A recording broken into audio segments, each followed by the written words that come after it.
Lord Peter Views the Body by Dorothy L. Sayers. Colophon Lord Peter Views the Body was published in 1928 by Dorothy L. Sayers. This ebook was transcribed and produced for Standard eBooks by David Grigg and is based on digital scans from the Internet Archive.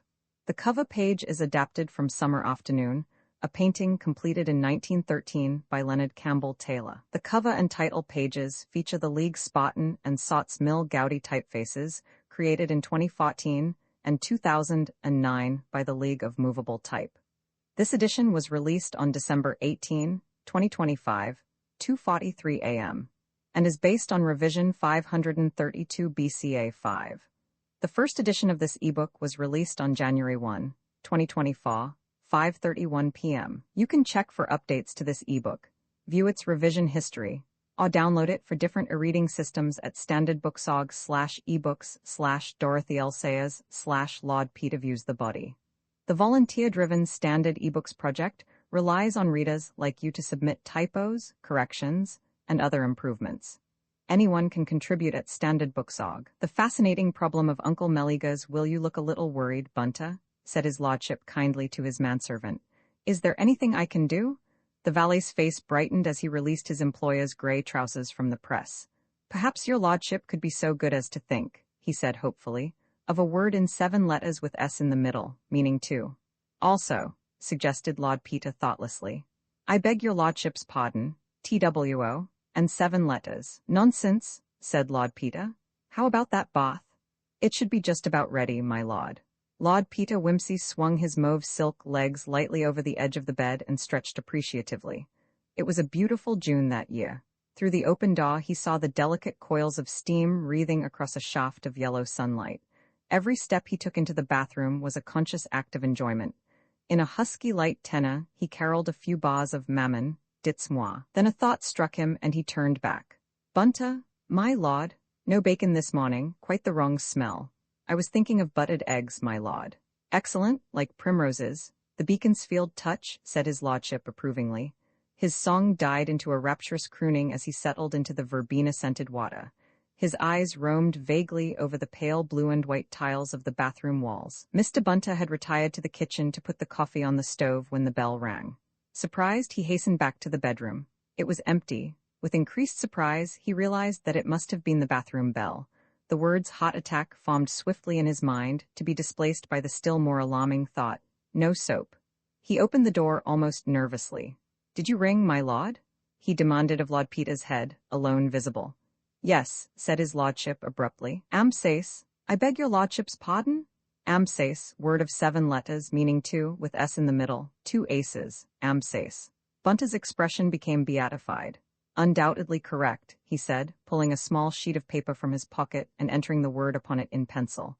"I am extremely obliged to your lordship. In that case the indifferent cook in 6 letters ending with red must be Alfred." Lord Peter waved a dismissive hand. On re-entering his bedroom, Lord Peter was astonished to see his sister Mary seated in his own particular chair and consuming his buttered eggs. He greeted her with a friendly acerbity, demanding why she should look him up at that unearthly hour. "I'm riding with Freddie Arbuthnot," said her ladyship, "as you might see by my legs if you were really as big a Sherlock as you make out." "Riding?" replied her brother. "I had already deduced, though I admit that Freddie's name was not writ large, to my before-breakfast eye, upon the knees of your breeches. But why this visit?" "Well, because you were on the way," said Lady Mary, "and I'm booked up all day, and I want you to come and dine at the Soviet Club with me tonight." "Good God, Mary, why? You know I hate the place. Cooking's beastly, the men don't shave, and the conversation gets my goat. Besides, last time I went there, your friend Goyles plugged me in the shoulder. I thought you'd chucked the Soviet Club." "It isn't me, it's Hannah Marriott." "What, the intense young woman with the badly bobbed hair and the brogues? Well, she's never been able to afford a good hairdresser. That's just what I want your help about." "My dear child, I can't cut her hair for her. Bunter might. He can do most things." "Silly, no, but she's got, that is, she used to have, an uncle, the very rich curmudgeony sot, you know, who never gave anyone a penny. Well, he's dead, and they can't find his will. Perhaps he didn't make one." "Oh, yes, he did. He wrote and told her so, but the nasty old thing hid it and it can't be found." "Is the will in her favor?" "Yes. Who's the next of kin?" "She and her mother are the only members of the family left." "Well then, she's only got to sit tight and she'll get the goods." No, because the horrid old man left 2 wills, and if she can't find the latest one, they'll prove the first one. He explained that to her carefully. Oh, I see. By the way, I thought the young woman was a socialist. Oh, she is, terrifically so. One really can't help admiring her. She has done some wonderful work. Yes, I dare say, but in that case I don't see why she need be so keen on getting Uncle's dollars. Mary began to chuckle. Ah, but that's where Uncle Meliga. Uncle what? Meliga, that's his name, Meliga Finch. Oh, yes, well, that's where he's been so clever. Unless she finds the new will, the old will comes into force and hands over every penny of the money to the funds of the Primrose League. Lord Peter gave a little yelp of joy. Good for Uncle Meliga. But look here, Polly, I'm a Tory, if anything. I'm certainly not a Red. Why should I help to snatch the good gold from the Primrose Leaguers and hand it over to the Third International? Uncle Meliga's a spot. I take to Uncle Meliga. Oh, but Peter? I really don't think she'll do that with it. Not at present. Anyway, they're awfully poor, and her mother ought to have some frightfully difficult operation or something, and go and live abroad, so it really is ever so important they should get the money. And perhaps Hannah wouldn't be quite so red if she'd ever had a bean of her own. Besides, you could make it a condition of helping her that she should go and get properly shingled at Brussels. You are a very cynically minded person, said his lordship. However, it would be fun to have a go at Uncle M. Was he obliging enough to give any clues for finding the will? He wrote a funny sort of letter, which we can't make head or tail of. Come to the club tonight and she'll show it to you. Right-ho, 7 o'clock due, and we could go on and see a show afterwards. Do you mind clearing out now? I'm going to get dressed. Amid a deafening babble of voices in a low-pitched cellar, the Soviet club meets and dines. Ethics and sociology, the latest vortices of the whirligig school of verse, combine with the smoke of countless cigarettes to produce an inspissated atmosphere, through which flat, angular mural paintings dimly lower upon the revelers. There is painfully little room for the elbows, or indeed for any part of one's body. Lord Peter, his feet curled under his chair to avoid the stray kicks of the heavy brogues opposite him, was acutely conscious of an unbecoming attitude and an overheated feeling about the head. He found it difficult to get any response from Hannah Marriott. Under her heavy, ill-cut fringe, her dark eyes gloomed somberly at him. At the same time, he received a strong impression of something enormously vital. He had a sudden fancy that if she were set free from self-defensiveness and the importance of being earnest, she would exhibit unexpected powers of enjoyment. He was interested, but oppressed. Mary, to his great relief, suggested that they should have their coffee upstairs. They found a quiet corner with comfortable chairs. Well now, said Mary encouragingly. Of course you understand, said Miss Marriott mournfully, that if it were not for the monstrous injustice of Uncle Meliga's other will, and Mother being so ill, I shouldn't take any steps. But when there is £250,000 and the prospect of doing real good with it. Naturally, said Lord Peter, it isn't the money you care about, as the dear old bromide says. It's the principle of the thing. Right you are. Now supposin' we have a look at Uncle Meliga's letter. Miss Marriott rummaged in a very large handbag and passed the paper over. This was Uncle Meliga's letter, dated from Siena 12 months previously. My dear Hannah, when I die, which I propose to do at my own convenience and not at that of my family, you will at last discover my monetary worth. It is, of course, considerably less than you had hoped, and quite fails, I assure you, adequately to represent my actual worth in the eyes of the discerning. I made my will yesterday, leaving the entire sum, such as it is, to the Primrose League, a body quite as fatuous as any other in our preposterous state, but which has the advantage of being peculiarly obnoxious to yourself. This will be found in the safe in the library. I am not, however, unmindful of the fact that your mother is my sister, and you and she my only surviving relatives. I shall accordingly amuse myself by drawing up today a second will, superseding the other, and leaving the money to you. I have always held that woman is a frivolous animal. A woman who pretends to be serious is wasting her time and spoiling her appearance. I consider that you have wasted your time to a really shocking extent. Accordingly, I intend to conceal this will, and that in such a manner that you will certainly never find it, unless by the exercise of a sustained frivolity. I hope you will contrive to be frivolous enough to become the heiress of your affectionate Uncle Meliga. Couldn't we use that letter as proof of the testator's intention and fight the will? Asked Mary anxiously. Afraid not, said Lord Peter. You see, there's no evidence here that the will was ever actually drawn up, though I suppose we could find the witnesses. We've tried, said Miss Marriott, but as you see, Uncle Meliga was traveling abroad at the time, and he probably got some obscure people in some obscure Italian town to witness it for him. We advertised, but got no answer. Uncle Meliga doesn't seem to have left things to chance, and anyhow, wills are queer things, and so are the probate and divorce wallers. Obviously, the thing to do is to find the other will. Did the clues he speaks of turn up among his papers?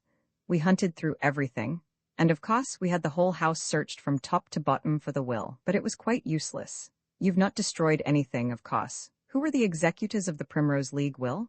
Mother and Mr. Sands, Uncle Meliga's solicitor. The will left Mother a silver teapot for her trouble. I like Uncle Meliga more and more. Anyhow, he did the spotting thing.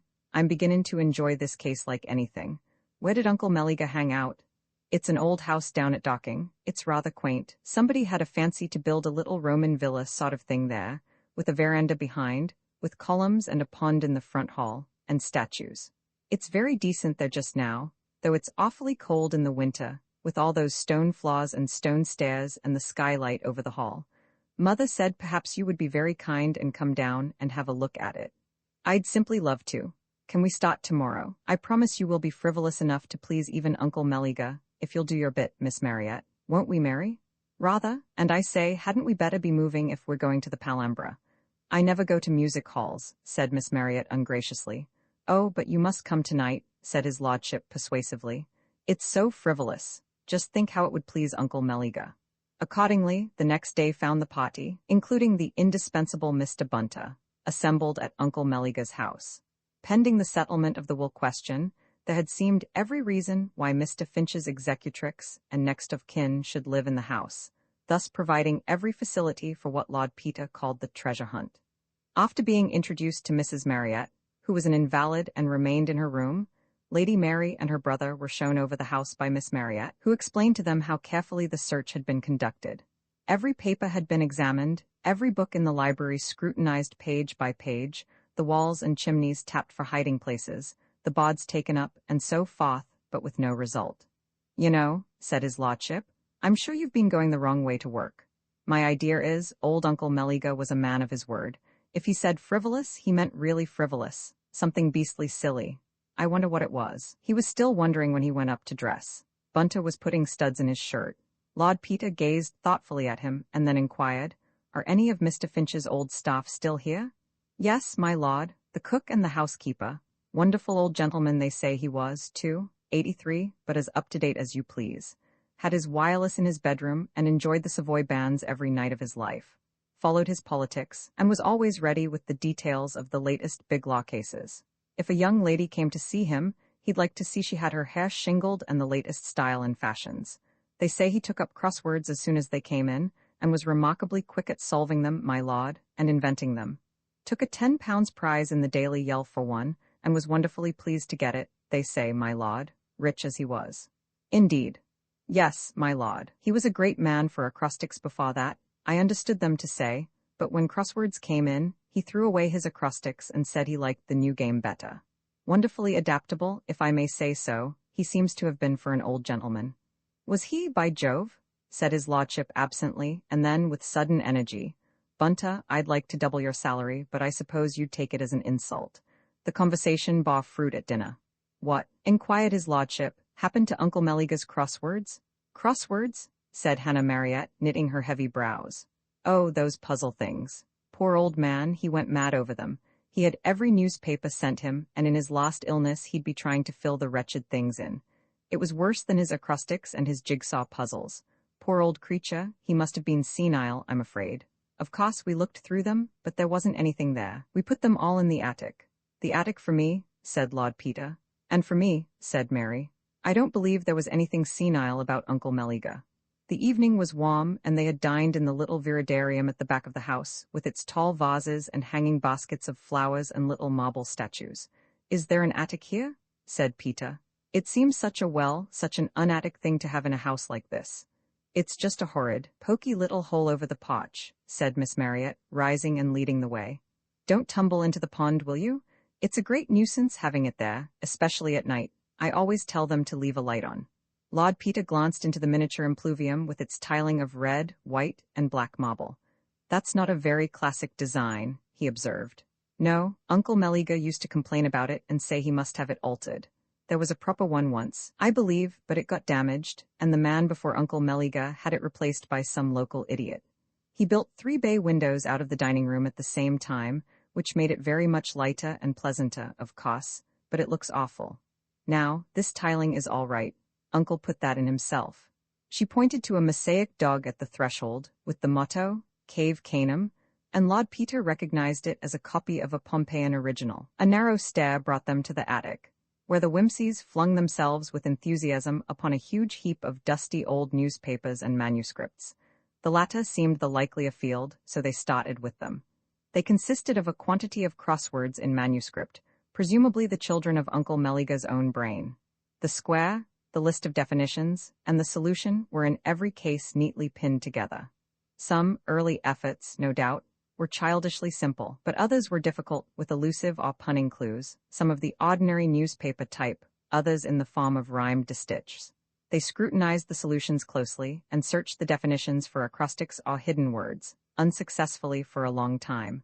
"This one's a funny one," said Mary. "Nothing seems to fit. Oh, it's too pinned together." "No, it isn't. Yes, it is. It's only been pinned up wrong. Peter, have you seen the puzzle belonging to these clues anywhere?" "What one's that?" "Well, it's numbered rather funnily, with Roman and Arabic numerals, and it starts off with a thing that hasn't got any numbers at all. Truth, poor girl, was nobody's daughter. She took off her clothes and jumped into the water." "Frivolous old wretch," said Miss Marriott. "Friv, here, gimme that," cried Lord Peter. "Look here, I say, Miss Marriott, you oughtn't to have overlooked this. I thought it just belonged to that other square." "Not it, it's different. I believe it's our thing. Listen, your expectation to be rich here will reach its highest pitch. That's one for you, Miss Marriott. Mary, hunt about. We must find the square that belongs to this." But though they turned everything upside down, they could find no square with Roman and Arabic numerals. "Hang it all," said Peter, "it must be made to fit one of these others. Look, I know what he's done. He's just taken a 15-letter square and numbered it with Roman figures one way and Arabic the other. I bet it fits into that one it was pinned up with. But the one it was pinned up with turned out to have only 13 squares.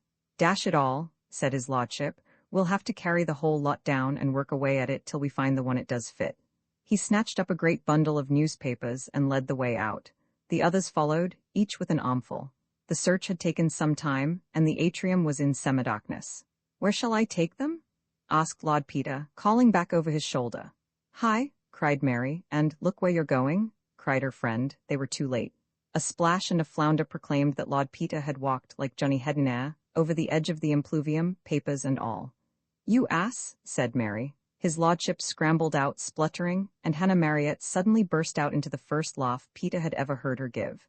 Truth, they say, was nobody's daughter. She took off her clothes and fell into the water, she proclaimed. "Well, I couldn't take my clothes off with you here, could I?" grumbled Lord Peter. "We'll have to fish out the papers. I'm afraid they've got a bit damp." Miss Marriott turned on the lights and they started to clear the basin. "Truth, poor girl," began Lord Peter, and suddenly, with a little shriek, began to dance on the marble edge of the impluvium. 1, 2, 3, 4, 5, 6. Quite demented," said Mary. "How shall I break it to mother?"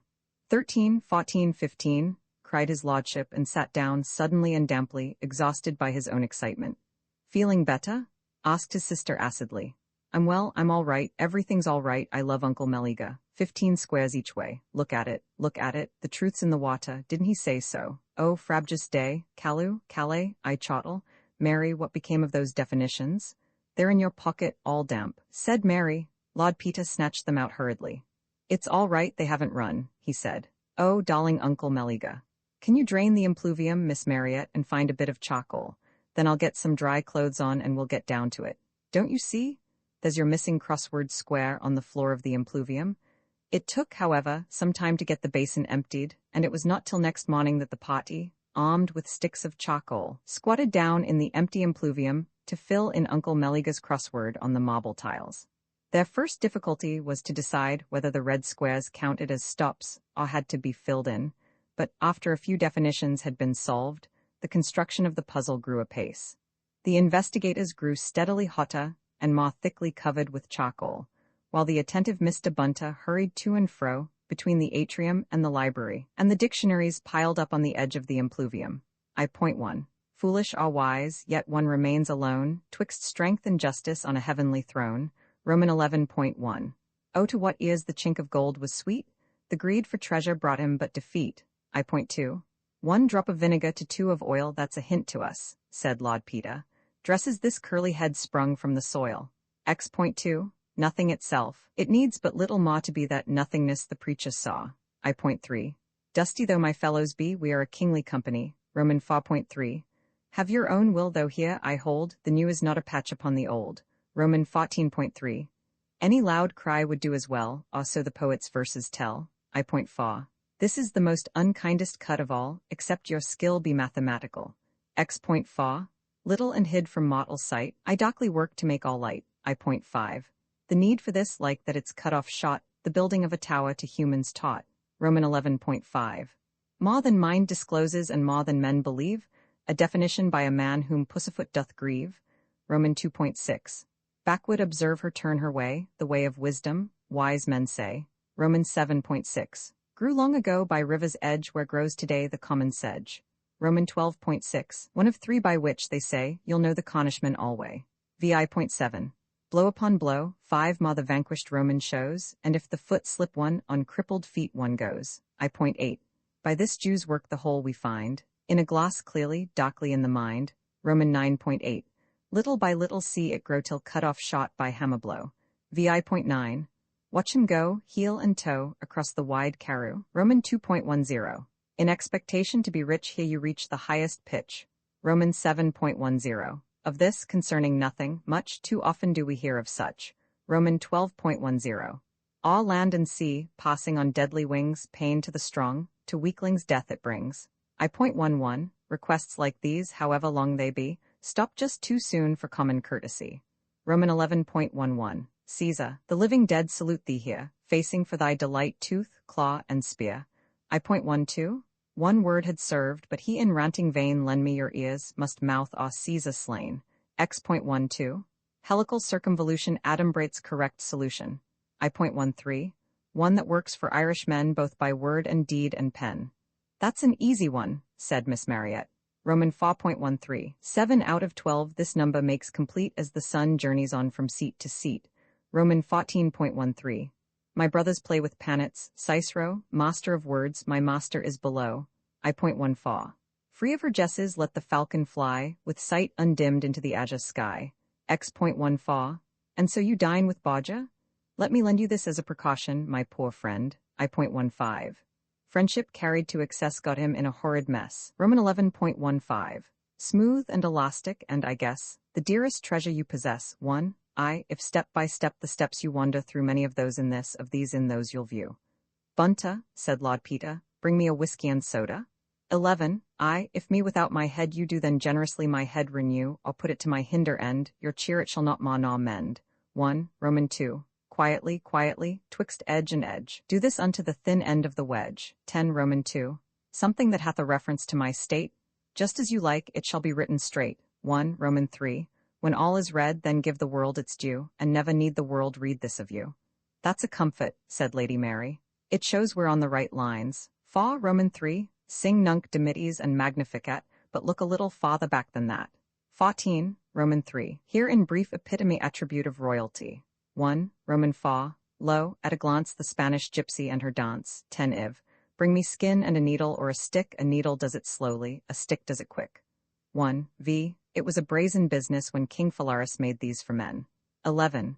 V. This king, of whom not much is known, by heaven's mercy was o'erthrown. 2. Vi. Bid letta one f fa 0 nu kappa alpha iota mu eta letta one f fa 0 nu farewell. Nay, in this the sterner Roman stands by that which is. 7. Vi. This the termination is of many minds' activities. 12. Vi. I mingle on Norwegian shaw with ebbing waters backward raw. 6. Roman 7. I stand a ladder to renown, set twixt the stars and Milan town. 1. Roman 8. Highest and lowliest both to me lay claim, the little hyssop and the king of fame. That makes that point about the squares clear, said Mary. I think it's even more significant, said her brother. 9. Roman 8.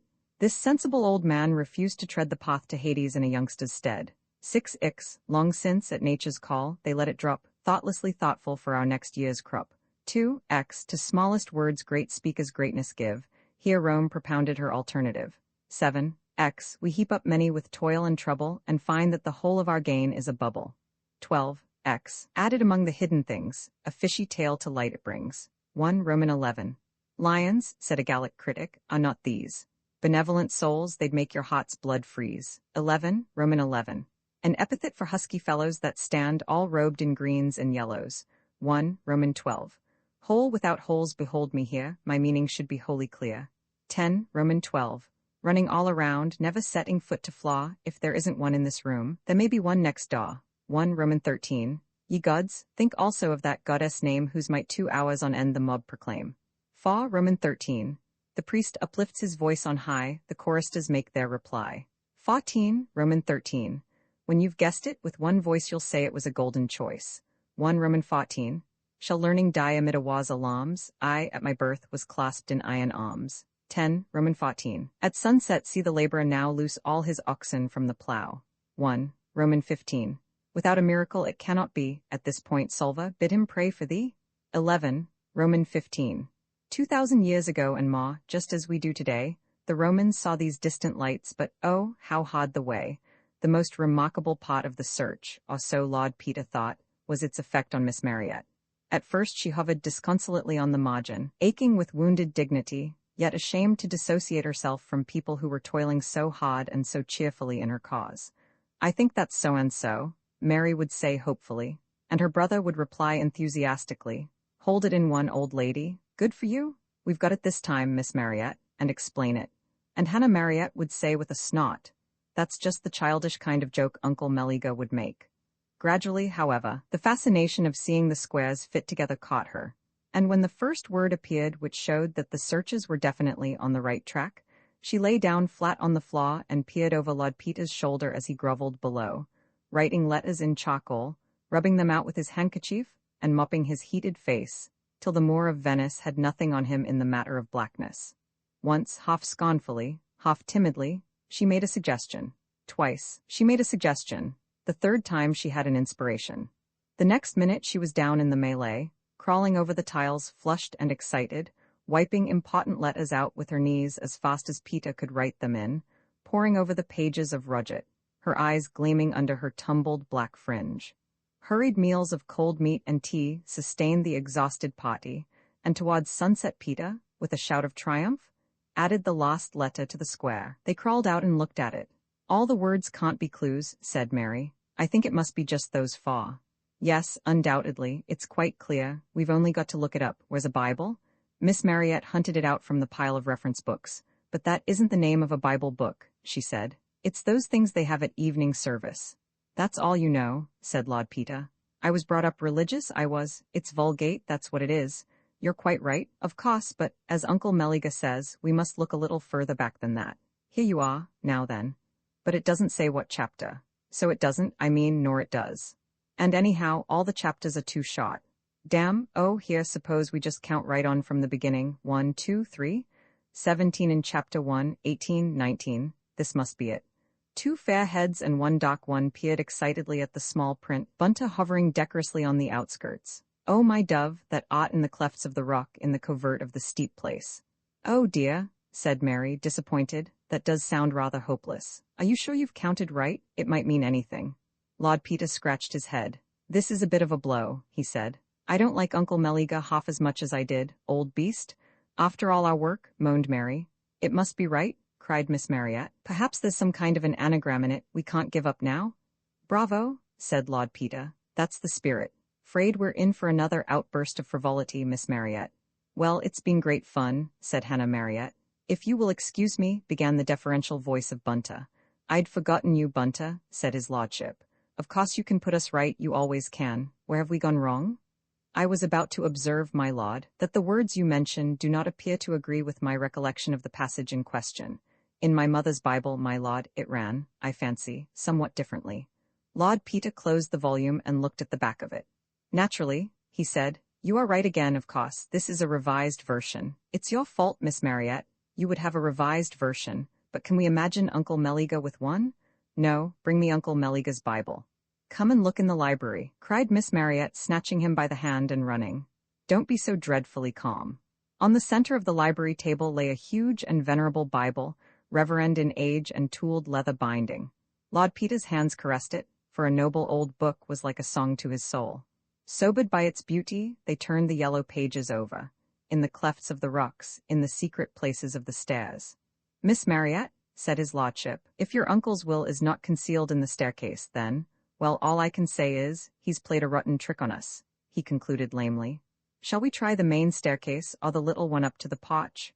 "Oh, the main one, I think. I hope it won't mean pulling it down." "No, somebody would have noticed if Uncle Meliga had done anything drastic in that way. It's probably quite a simple hiding place. Wait a minute, let's ask the housekeeper." Mrs. Meekas was called, and perfectly remembered that about 9 months previously Mr. Finch had pointed out to her a kind of a crack like on the under surface of the staircase, and had had a man in to fill it up. Certainly, she could point out the exact place. There was the mark of the plaster filling quite clear. "Hooray!" cried Lord Peter. "Bunter, a chisel or something. Uncle Meliga, we've got you. Miss Marriott, I think yours should be the hand to strike the blow. It's your staircase, you know, at least if we find the will, so if any destruction has to be done it's up to you." Breathless they stood around, while with a few blows the new plaster flaked off, disclosing a wide chink in the stonework. Hannah Marriott flung down the hammer and chisel and groped in the gap. "There's something," she gasped. "Lift me up, I can't reach. Oh, it is it?" And she withdrew her hand, grasping a long, sealed envelope, bearing the superscription, "Positively the last will and testament of Meliga Finch." Miss Marriott gave a yodel of joy and flung her arms round Lord Peter's neck. Mary executed a joy dance.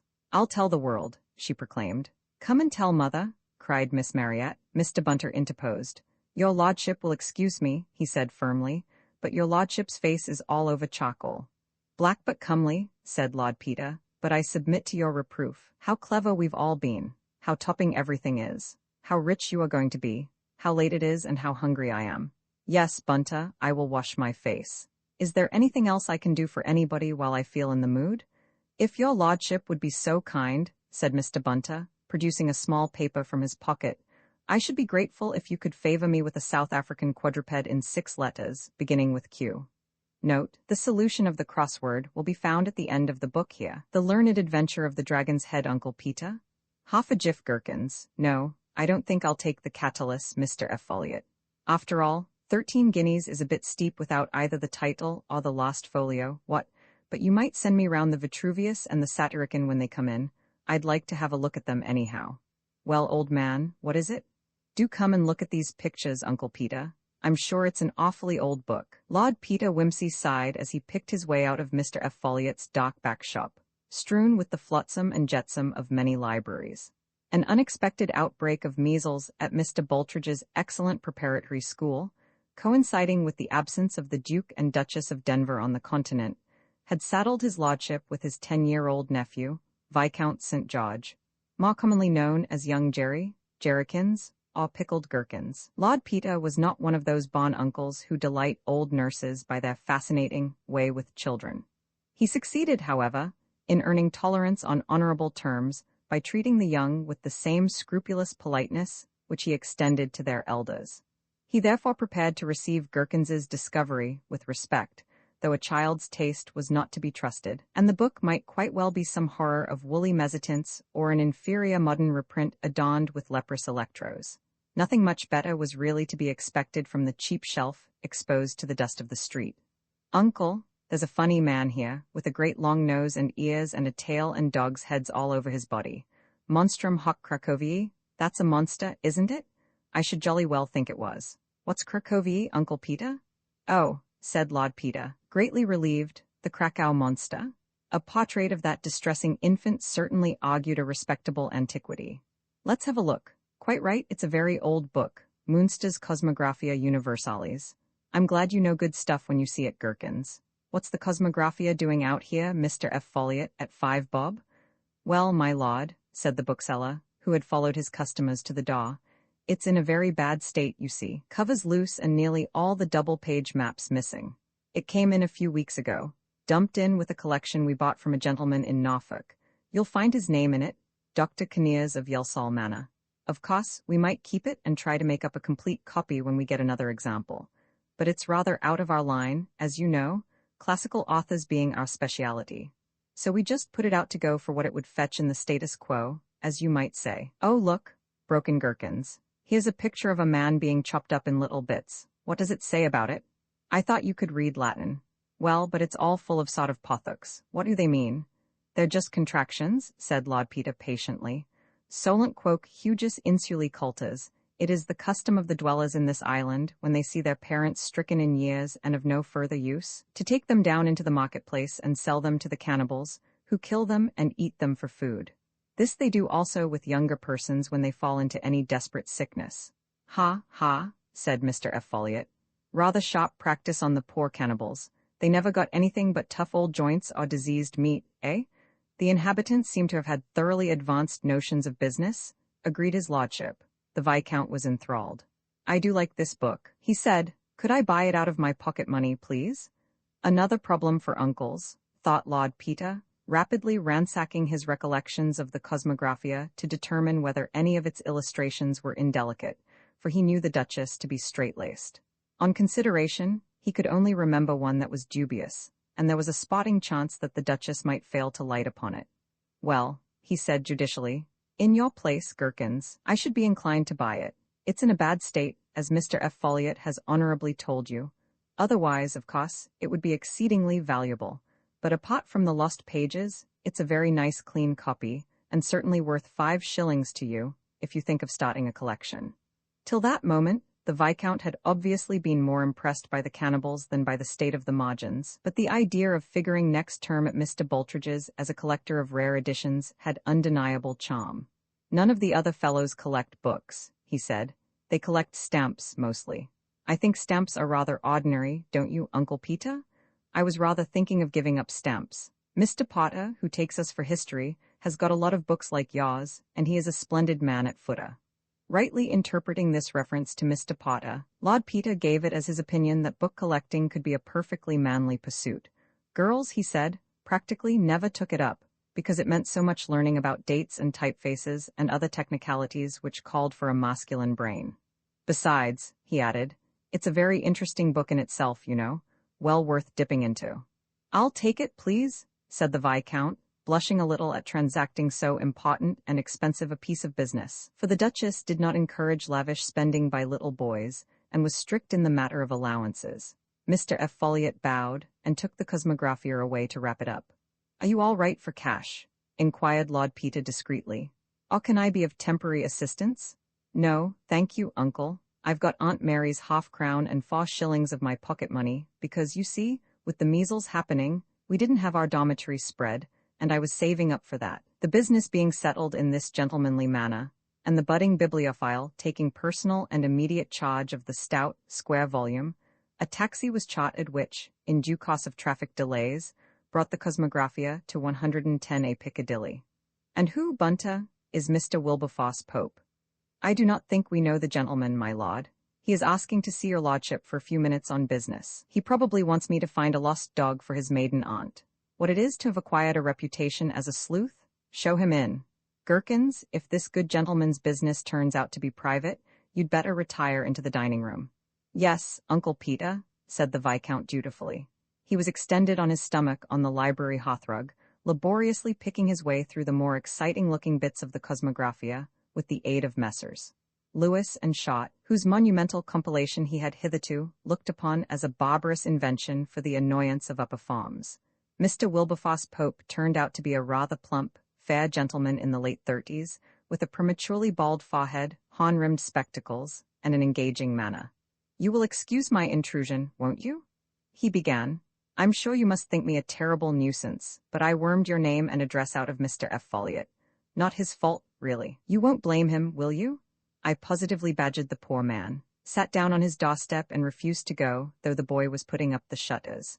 I'm afraid you will think me very silly when you know what it's all about, but you really mustn't hold poor Mr. F. Folliot responsible now, will you? Not at all, said his lordship. I mean, I'm charmed and all that sort of thing. Something I can do for you about books? You're a collector, perhaps? Will you have a drink or anything? Well, no, said Mr. Pope with a faint giggle. No, not exactly a collector. Thank you very much, just a spot. No, literally a spot. Thank you, no. He glanced round the bookshelves with their rows of rich old leather bindings. Certainly not a collector. But I happen to be, interested, sentimentally interested in a purchase you made yesterday. Really, such a very small matter. You will think it foolish. But I am told you are the present owner of a copy of Munster's Cosmographia, which used to belong to my uncle, Dr. Kinnears. Gherkins looked up suddenly, seeing that the conversation had a personal interest for him. Well, that's not quite correct, said Whimsy. I was there at the time, but the actual purchaser is my nephew. Gerald, Mr. Pope is interested in your Cosmographia. My nephew, Lord St. George. How do you do, young man? Said Mr. Pope affably. I see that the collecting spirit runs in the family. A great Latin scholar too, I expect, eh? Ready to decline just random with the best of us. Ha ha, and what are you going to do when you grow up? Be Lord Chancellor, eh? Now, I bet you think you'd rather be an engine driver. What? No, thank you, said the Viscount with aloofness. What, not an engine driver? Well now, I want you to be a real businessman this time. Put through a book deal, you know. Your uncle will see I offer you a fair price. What? Ha ha? Now, you see, that picture book of yours has a great value for me that it wouldn't have for anybody else. When I was a little boy of your age, it was one of my very greatest joys. I used to have it to look at on Sundays. Ah, dear. The happy hours I used to spend with those quaint old engravings, and the funny old maps with the ships and salamanders and hic dracones. You know what that means, I dare say. What does it mean? Here are dragons, said the Viscount, unwillingly but still politely. Quite right, I knew you were a scholar. It's a very attractive book, said Lord Peter. My nephew was quite entranced by the famous Krakow monster. Ah yes, a glorious monster, isn't it? Agreed Mr. Pope with enthusiasm.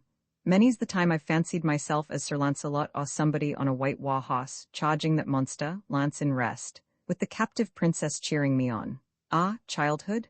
You're living the happiest days of your life, young man. You won't believe me, but you are. Now what is it exactly you want my nephew to do? Inquired Lord Peter a little sharply. Quite right, quite right. Well now, you know, my uncle, Dr. Kinnears, sold his library a few months ago. I was abroad at the time, and it was only yesterday, when I went down to Yelsall on a visit, that I learnt the dear old book had gone with the rest. I can't tell you how distressed I was. I know it's not valuable, a great many pages missing and all that, but I can't bear to think of its being gone. So, purely from sentimental reasons, as I said, I hurried off to F. Folliot's to see if I could get it back. I was quite upset to find I was too late, and gave poor Mr. F. Folliot no peace till he told me the name of the purchaser. Now, you see, Lord St. George, I'm here to make you an offer for the book. Come now, double what you gave for it. That's a good offer, isn't it, Lord Peter? Ha ha, and you will be doing me a very great kindness as well. Viscount St. George looked rather distressed and turned appealingly to his uncle. Well, Gerald, said Lord Peter, it's your affair, you know. What do you say? The Viscount stood first on one leg and then on the other. The career of a book collector evidently had its problems, like other careers. If you please, Uncle Peter, he said with embarrassment, may I whisper? It's not usually considered the thing to whisper, Gherkins, but you could ask Mr. Pope for time to consider his offer, or you could say you would prefer to consult me first. That would be quite in order. Then, if you don't mind, Mr. Pope, I should like to consult my uncle first. Certainly, ha ha, said Mr. Pope. Very prudent to consult a collector of greater experience. What? Ah, the younger generation, eh, Lord Peter? Regular little businessmen already. Excuse us then for one moment, said Lord Peter, and drew his nephew into the dining room. I say, Uncle Peter, said the collector breathlessly when the door was shut, need I give him my book? I don't think he's a very nice man. I hate people who ask you to decline nouns for them. Certainly you needn't, Gherkins, if you don't want to. The book is yours, and you've a right to it. What would you do, Uncle? Before replying, Lord Peter, in the most surprising manner, tiptoed gently to the door which communicated with the library and flung it suddenly open, in time to catch Mr. Pope kneeling on the hearthrug, intently turning over the pages of the coveted volume, which lay as the owner had left it. He started to his feet in a flurried manner as the door opened. Do help yourself, Mr. Pope, won't you? Cried Lord Peter hospitably, and closed the door again. What is it, Uncle Peter? If you want my advice, Gherkins, I should be rather careful how you had any dealings with Mr. Pope. I don't think he's telling the truth. He called those woodcuts engravings, although, of course, that may be just his ignorance. But I can't believe that he spent all his childhood's Sunday afternoons studying those maps and picking out the dragons in them, because, as you may have noticed for yourself, old Munster put very few dragons into his maps. They're mostly just plain maps, a bit queer to our ideas of geography, but perfectly straightforward. That was why I brought in the Krakow monster, and you see, he thought it was some sort of dragon. Oh, I say, uncle, so you said that on purpose? If Mr. Pope wants the Cosmographia, it's for some reason he doesn't want to tell us about. And that being so, I wouldn't be in too big a hurry to sell if the book were mine. See? Do you mean there's something frightfully valuable about the book which we don't know? Possibly. How exciting! It's just like a story in the boy's friend library. What am I to say to him, uncle? Well, in your place I wouldn't be dramatic or anything. I'd just say you've considered the matter, and you've taken a fancy to the book and have decided not to sell. You thank him for his offer, of course. Yes, won't you say it for me, uncle? I think it would look better if you did it yourself. Yes, perhaps it would. Will he be very cross? Possibly, said Lord Peter, but if he is, he won't let on. Ready? The consulting committee accordingly returned to the library. Mr. Pope had prudently retired from the hearthrug and was examining a distant bookcase. Thank you very much for your offer, Mr. Pope, said the Viscount, striding stoutly up to him, but I have considered it, and I have taken a fancy for the book and decided not to sell. Sorry and all that, put in Lord Peter, but my nephew's adamant about it. No, it isn't the price, he wants the book. Wish I could oblige you, but it isn't in my hands. Won't you take something else before you go, really? Ring the bell, Gherkins. My man will see you to the lift. Good evening.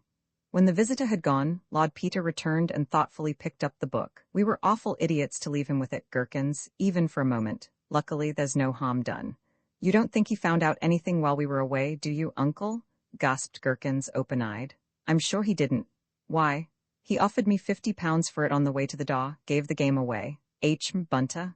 My lord? Put this book in the safe and bring me back the keys, and you'd better set all the burglar alarms when you lock up. Said Viscount St. George. On the third morning after the visit of Mr. Wilberforce Pope, the Viscount was seated at a very late breakfast in his uncle's flat, after the most glorious and soul-satisfying night that ever boy experienced.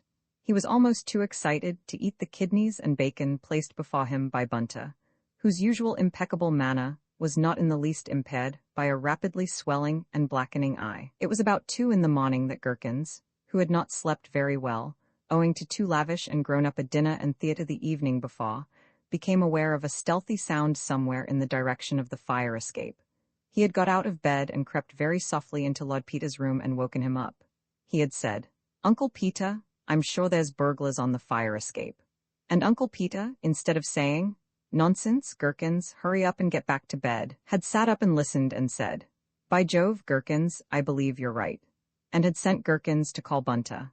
And on his return, Gherkins, who had always regarded his uncle as a very top-hatted sort of person, actually saw him take from his handkerchief drawer an undeniable automatic pistol.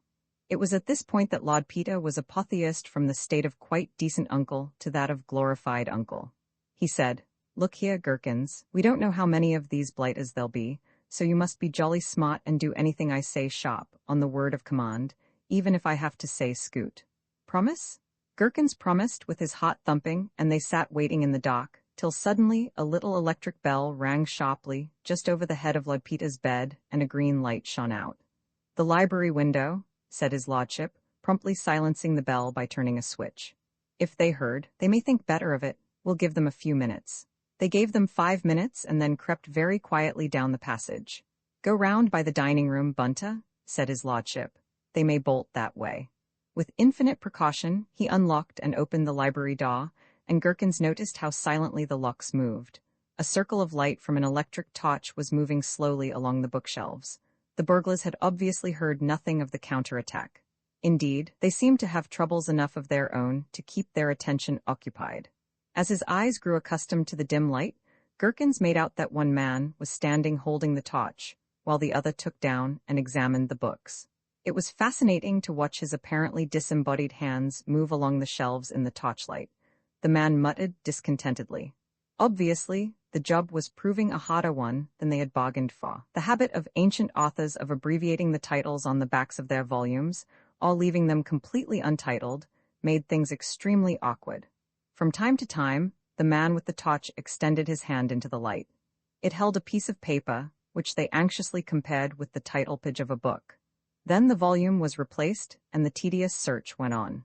Suddenly some slight noise, Gherkins was sure he did not make it. It may have been Bunter in the dining room, seemed to catch the ear of the kneeling man.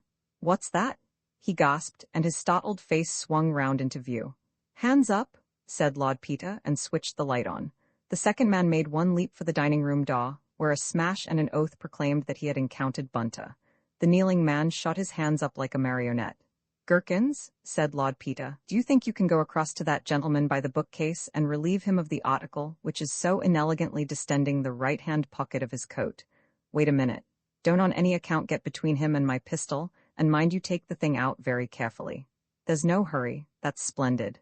Just point it at the flaw while you bring it across, would you? Thanks. Bunter has managed for himself, I see. Now run into my bedroom, and in the bottom of my wardrobe you will find a bundle of stout cod. Oh, I beg your pardon. Yes, put your hands down by all means. It must be very tiring exercise." The arms of the intruders being secured behind their backs with a neatness which Gherkins felt to be worthy of the best traditions of Sexton Blake, Lord Peter motioned his captives to sit down and dispatched Bunter for whiskey and soda. "Before we send for the police," said Lord Peter, "you would do me a great personal favor by telling me what you were looking for, and who sent you." "Ah, thanks, Bunter. As our guests are not at liberty to use their hands, perhaps you would be kind enough to assist them to a drink. Now then, say when." "Well, you're a gentleman, governor," said the first burglar, wiping his mouth politely on his shoulder, the back of his hand not being available.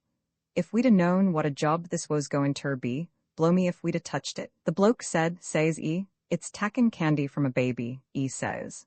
"The gentleman's a reglar softy," E says. "One o' these air society toffs with a maggot fur old books, that's what E says, and if you can find this air old book fur me," E says, "there's a pony fur ya." Well, such a job?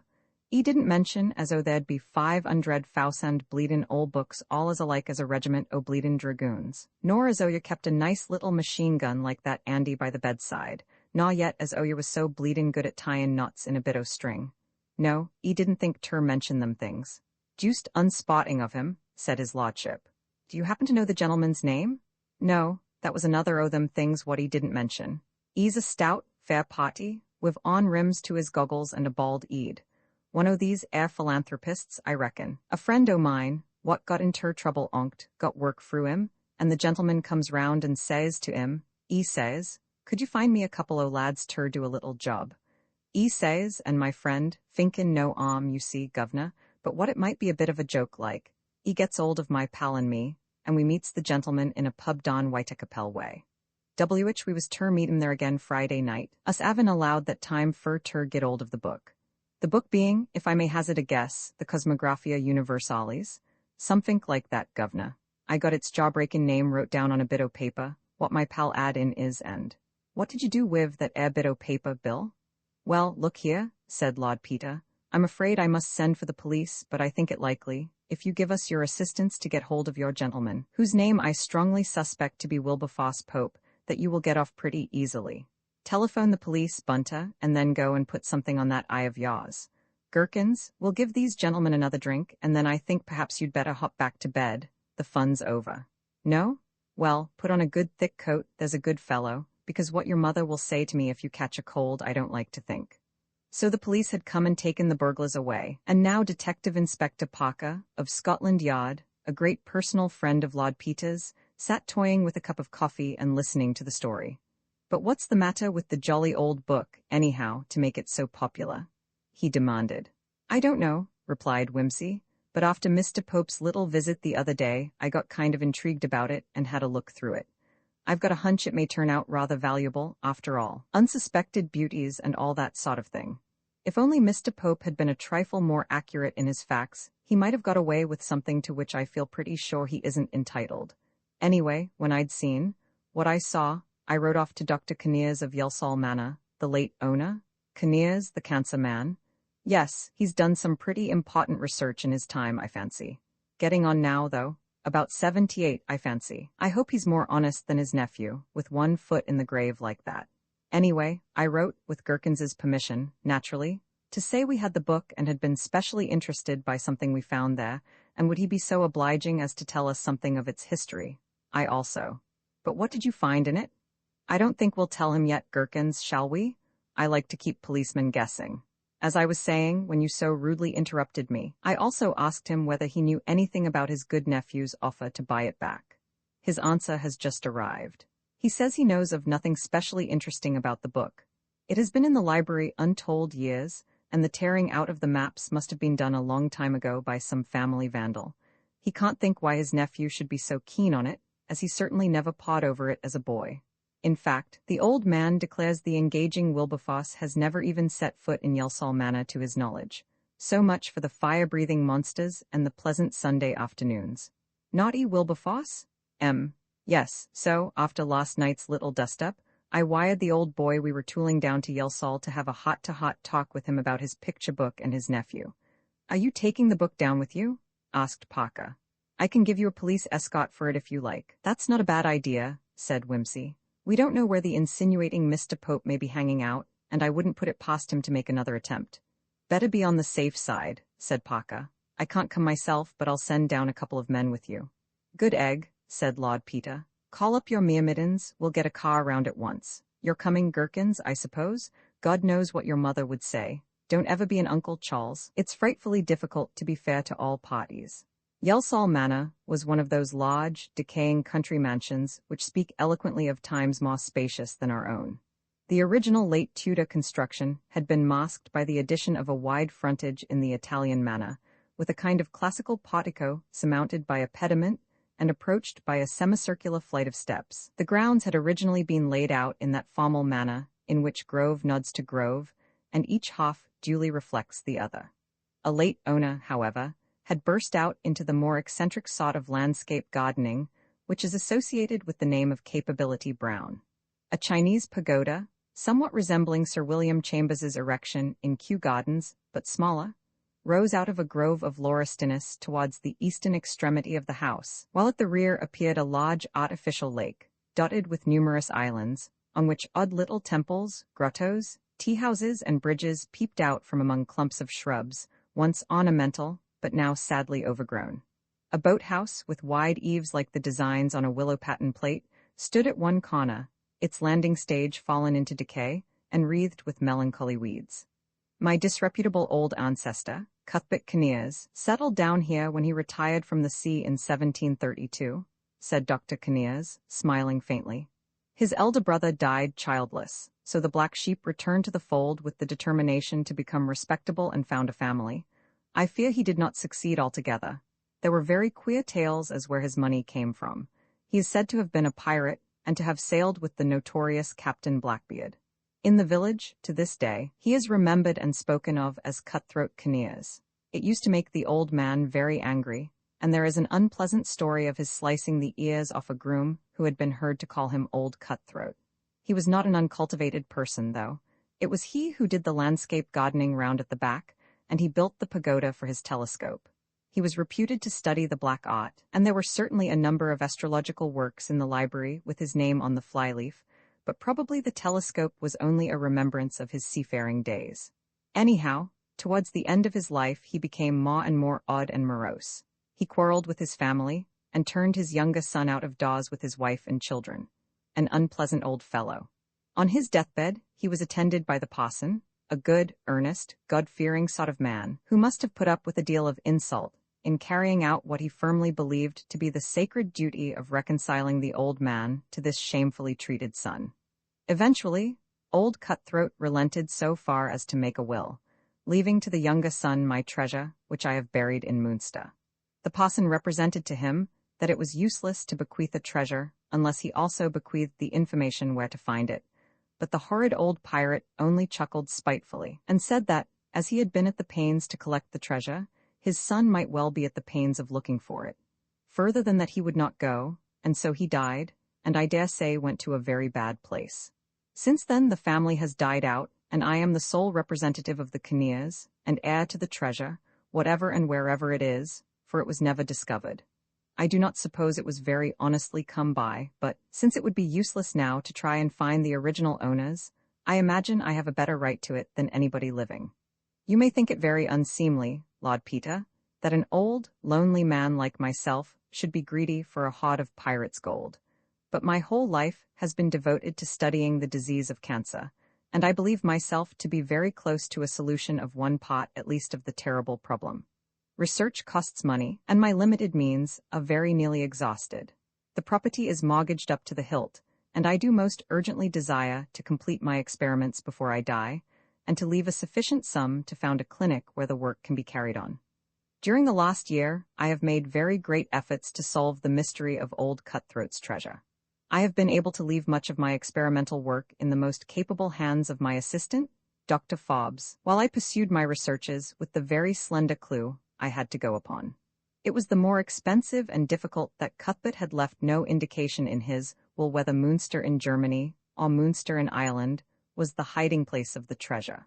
My journeys and my search in both places cost money and brought me no further on my quest. I returned, disheartened, in August, and found myself obliged to sell my library in order to defray my expenses and obtain a little money with which to struggle on with my sadly delayed experiments. "Ah," said Lord Peter, "I begin to see light." The old physician looked at him inquiringly. They had finished tea and were seated around the great fireplace in the study. Lord Peter's interested questions about the beautiful, dilapidated old house and estate had led the conversation naturally to Dr. Kinnear's family, shelving for the time the problem of the cosmographia, which lay on a table beside them. "Everything you say fits into the puzzle," went on Whimsy, "and I think there's not the smallest doubt what Mr. Wilberforce Pope was after, though how he knew that you had the cosmographia here, I couldn't say. When I disposed of the library, I sent him a catalogue," said Dr. Kinnears. "As a relative, I thought he ought to have the right to buy anything he fancied. I can't think why he didn't secure the book then, instead of behaving in this most shocking fashion." Lord Peter hooted with laughter. "Why, because he never tumbled to it till afterwards," he said. "And oh dear, how wild he must have been. I forgive him everything. Although," he added, "I don't want to raise your hopes too high, sir, for, even when we've solved old Cuthbert's riddle, I don't know that we're very much nearer to the treasure." "To the treasure? Well now, sir, I want you first to look at this page, where there's a name scrawled in the margin. Our ancestors had an untidy way of signing their possessions higgledy-piggledy in margins, instead of in a decent, Christian way in the flyleaf. This is a handwriting of somewhere about Charles I's reign, Jack Kinnears. I take it that goes to prove that the book was in the possession of your family at any rate as early as the first half of the 17th century, and has remained there ever since. Right. Now we turn to page 1099, where we find a description of the discoveries of Christopher Columbus. It's headed, you see, by a kind of map, with some of Mr. Pope's monsters swimming about in it, and apparently representing the Canaries, or, as they used to be called, the Fortunate Isles. It doesn't look much more accurate than old maps usually are, but I take it the big island on the right is meant for Lanzarote, and the two nearest to it may be Tenerife and Gran Canaria. But what's that writing in the middle? That's just the point. The writing is later than Jack Kinnears's signature. I should put it about 1700, but of course, it may have been written a good deal later still. I mean, a man who was elderly in 1730 would still use the style of writing he adopted as a young man, especially if, like your ancestor the pirate, he had spent the early part of his life in outdoor pursuits and hadn't done much writing." "Do you mean to say, Uncle Peter," broke in the Viscount excitedly, "that that's old Cutthroat's writing? I'd be ready to lay a spotting bet it is. Look here, sir, you've been scouring round Munster in Germany and Munster in Ireland, but how about good old Sebastian Munster here in the library at home? God bless my soul, is it possible? It's pretty nearly certain, sir. Here's what he says written, you see, round the head of that sort of sea dragon. Hic in capite draconis audit perpetuo sol. Here the sun shines perpetually upon the dragon's head. Rather doggy Latin, sea dog Latin, you might say, in fact." "I'm afraid," said Dr. Kinnears, "I must be very stupid, but I can't see where that leads us." No, old Cutthroat was rather clever. No doubt he thought that, if anybody read it, they'd think it was just an allusion to where it says, further down, that the islands were called Fortunati because of the wonderful temperature of the air and the clemency of the skies. But the cunning old astrologer up in his pagoda had a meaning of his own. Here's a little book published in 1678, Middleton's Practical Astrology, just the sort of popular handbook an amateur like old Cutthroat would use. Here you are. If in your figure you find Jupiter or Venus or Dragon's Head, you may be confident there is treasure in the place supposed. If you find Sol to be the significator of the hidden treasure, you may conclude there is gold or some jewels. You know, sir, I think we may conclude it." "Dear me," said Dr. Kinnears, "I believe, indeed, you must be right. and I am ashamed to think that if anybody had suggested to me that it could ever be profitable to me to learn the terms of astrology, I should have replied in my vanity that my time was too valuable to waste on such foolishness. I am deeply indebted to you." "Yes," said Gherkins, "but where is the treasure, uncle?" "That's just it," said Lord Peter. "The map is very vague, there is no latitude or longitude given, and the directions, such as they are, seem not even to refer to any spot on the islands but to some place in the middle of the sea. Besides, it is nearly 200 years since the treasure was hidden, and it may already have been found by somebody or other." Dr. Kinnears stood up. "I am an old man," he said, "but I still have some strength. If I can by any means get together the money for an expedition, I will not rest till I have made every possible effort to find the treasure and to endow my clinic." "Then, sir, I hope you'll let me give a hand to the good work," said Lord Peter. Dr. Kinnears had invited his guests to stay the night, and after the excited Viscount had been packed off to bed, Wimsey and the old man sat late, consulting maps and diligently reading Munster's chapter De Novis Insules, in the hope of discovering some further clue. At length, however, they separated, and Lord Peter went upstairs, the book under his arm. He was restless, however, and instead of going to bed, sat for a long time at his window, which looked out upon the lake. The moon, a few days past the full, was riding high among small, windy clouds, and picked out the sharp eaves of the Chinese tea-houses and the straggling tops of the unpruned shrubs. Old Cutthroat and his landscape gardening. Wimsey could have fancied that the old pirate was sitting now beside his telescope in the preposterous pagoda, chuckling over his riddling testament and counting the craters of the moon. If Luna, there is Silva. The water of the lake was silver enough. There was a great smooth path across it, broken by the sinister wedge of the boathouse, the black shadows of the islands, and, almost in the middle of the lake, a decayed fountain, a writhing celestial dragon shape, spiny-backed and ridiculous. Wimsey rubbed his eyes. There was something strangely familiar about the lake. From moment to moment, it assumed the queer unreality of a place which one recognizes without having ever known it. It was like one's first sight of the Leaning Tower of Pisa, too like its picture to be quite believable. Surely, thought Wimsey, he knew that elongated island on the right, shaped rather like a winged monster, with its two little clumps of buildings, and the island to the left of it, like the British Isles, but warped out of shape, and the third island, between the others and nearer. The three formed a triangle, with the Chinese fountain in the center, the moon shining steadily upon its dragon head. "Hic in capite draconis audit perpetuo," Lord Peter sprang up with a loud exclamation, and flung open the door into the dressing-room. A small figure wrapped in an eiderdown hurriedly uncoiled itself from the window seat. "I'm sorry, Uncle Peter," said Gherkins. "I was so dreadfully wide awake, it wasn't any good staying in bed." "Come here," said Lord Peter, "and tell me if I'm mad or dreaming. Look out of the window and compare it with the map, old Cutthroat's new islands. He made 'em, Gherkins, he put 'em here. Aren't they laid out just like the Canaries? Those 3 islands in a triangle, and the fourth down here in the corner, and the boathouse where the big ship is in the picture, and the dragon fountain where the dragon's head is. Well, my son, that's where your hidden treasure's gone to. Get your things on, Gherkins, and damn the time when all good little boys should be in bed. We're going for a row on the lake if there's a tub in that boathouse that'll float." "Oh, Uncle Peter, this is a real adventure?" "All right," said Wimsey. 15 men on the dead man's chest and all that. Yo-ho-ho, and a bottle of Johnny Walker. Pirate expedition fitted out in dead of night to seek hidden treasure and explore the Fortunate Isles. Come on, crew? Lord Peter hitched the leaky dinghy to the dragon's knobbly tail and climbed out carefully, for the base of the fountain was green and weedy. "I'm afraid it's your job to sit there and bail, Gherkins," he said. "All the best captains bag the really interesting jobs for themselves. We'd better start with the head." If the old blighter said head, he probably meant it. He passed an arm affectionately round the creature's neck for support, while he methodically pressed and pulled the various knobs and bumps of its anatomy. "It seems beastly solid, but I'm sure there's a spring somewhere. You won't forget to bail, will you? I'd simply hate to turn round and find the boat gone. Pirate chief marooned on island and all that. Well, it isn't its back hair anyhow. We'll try its eyes. I say, Gherkins, I'm sure I felt something move, only it's frightfully stiff. We might have thought to bring some oil. Never mind, it's dogged as does it. It's coming. It's coming. Boo, Pa?" A fierce effort thrust the rusted knob inwards, releasing a huge spout of water into his face from the dragon's gaping throat. The fountain, dry for many years, soared rejoicingly heavenwards, drenching the treasure hunters and making rainbows in the moonlight. I suppose this is old Cutthroat's idea of humor, grumbled Whimsy, retreating cautiously round the dragon's neck. And now I can't turn it off again. Well, dash it all, let's try the other eye.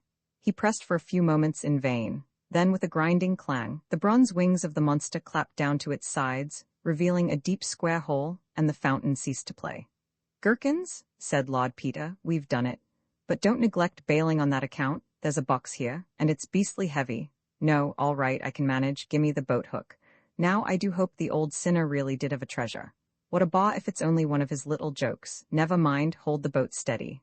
There, always remember, Gherkins, that you can make quite an effective crane with a boat hook and a stout pair of braces. Got it? That's right. Now for home and beauty. Hullo, what's all that?" As he paddled the boat round, it was evident that something was happening down by the boathouse. Lights were moving about, and a sound of voices came across the lake. "They think we're burglars, Gherkins, always misunderstood. Give way, my hearties. Roving, since roving's been my ruin, I'll go no more roving with you, fair maid." "Is that you, my lord?" said a man's voice as they drew into the boathouse. "Why, it's our faithful sleuths," cried his lordship. "What's the excitement?" "We found this fellow sneaking round the boathouse," said the man from Scotland Yard. "He says he's the old gentleman's nephew. Do you know him, my lord?" "I rather fancy I do," said Whimsy. "Mr. Pope, I think. Good evening. Were you looking for anything? Not a treasure, by any chance, because we've just found one." "Oh, don't say that. Maxima reverentia, you know. Lord St. George is of tender years. And by the way, thank you so much for sending your delightful friends to call on me last night. Oh yes, Thompson, I'll charge him all right. You there, Doctor? Splendid. Now, if anybody's got a spanner or anything handy, we'll have a look at great-grandpapa Cuthbert. And if he turns out to be old iron, Mr. Pope, you'll have had an uncommonly good joke for your money." An iron bar was produced from the boathouse and thrust under the hasp of the chest. It creaked and burst. Dr. Kinnears knelt down tremulously and threw open the lid. There was a little pause. "The drinks are on you, Mr. Pope," said Lord Peter. "I think, Doctor, it ought to be a jolly good hospital when it's finished. The piscatorial farce of the stolen stomach." "What in the world," said Lord Peter Whimsy, "is that?" Thomas Macpherson disengaged the tall jar from its final swathings of paper and straw and set it tenderly upright beside the coffee-pot. "That," he said, "is Great-Uncle Joseph's legacy." "And who is Great-Uncle Joseph?" "He was my mother's uncle, name of Ferguson, eccentric old boy. I was rather a favorite of his." "It looks like it. Was that all he left you?" He said a good digestion was the most precious thing a man could have." "Well, he was right there. Is this his? Was it a good one?" "Good enough. He lived to be 95 and never had a day's illness." Whimsy looked at the jar with increased respect. "What did he die of?"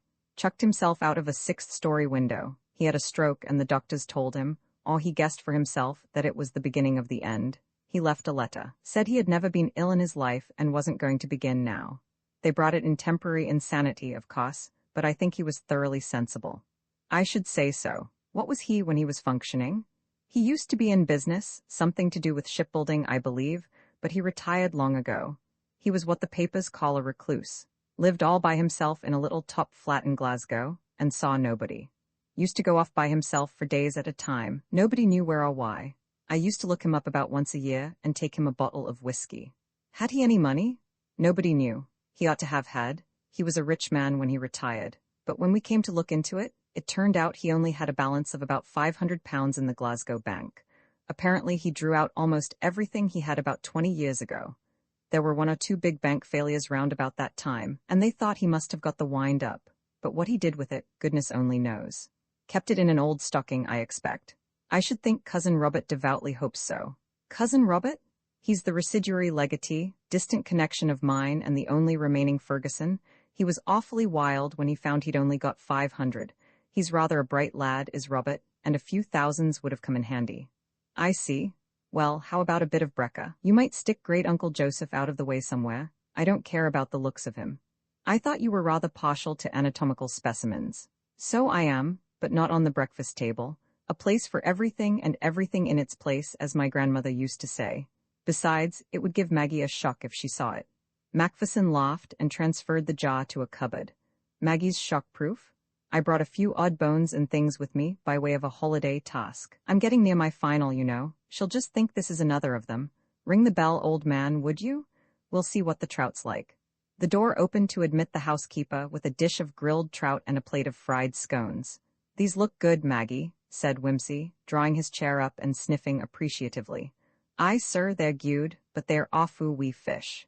"Don't grumble at them," said Macpherson. "They're the sole result of a day's purgatory up on Loch Wynon. What with the sun fit to roast you and an east wind, I'm pretty well flayed alive. I very nearly didn't shave at all this morning." He passed a reminiscent hand over his red and excoriated face. "Ugh, it's a stiff pull up that hill, and the boat was going wallop, wallop all the time, like being in the Bay of Biscay. Damnable, I should think, but there's a change coming. The glass is going back. We'll be having some rain before we are many days older." "Time, too," said Macpherson. "The burns are nearly dry, and there's not much water in the fleet." He glanced out of the window to where the little river ran tinkling and skinkling over the stones at the bottom of the garden. "If only we get a few days' rain now, there'll be some grand fishing."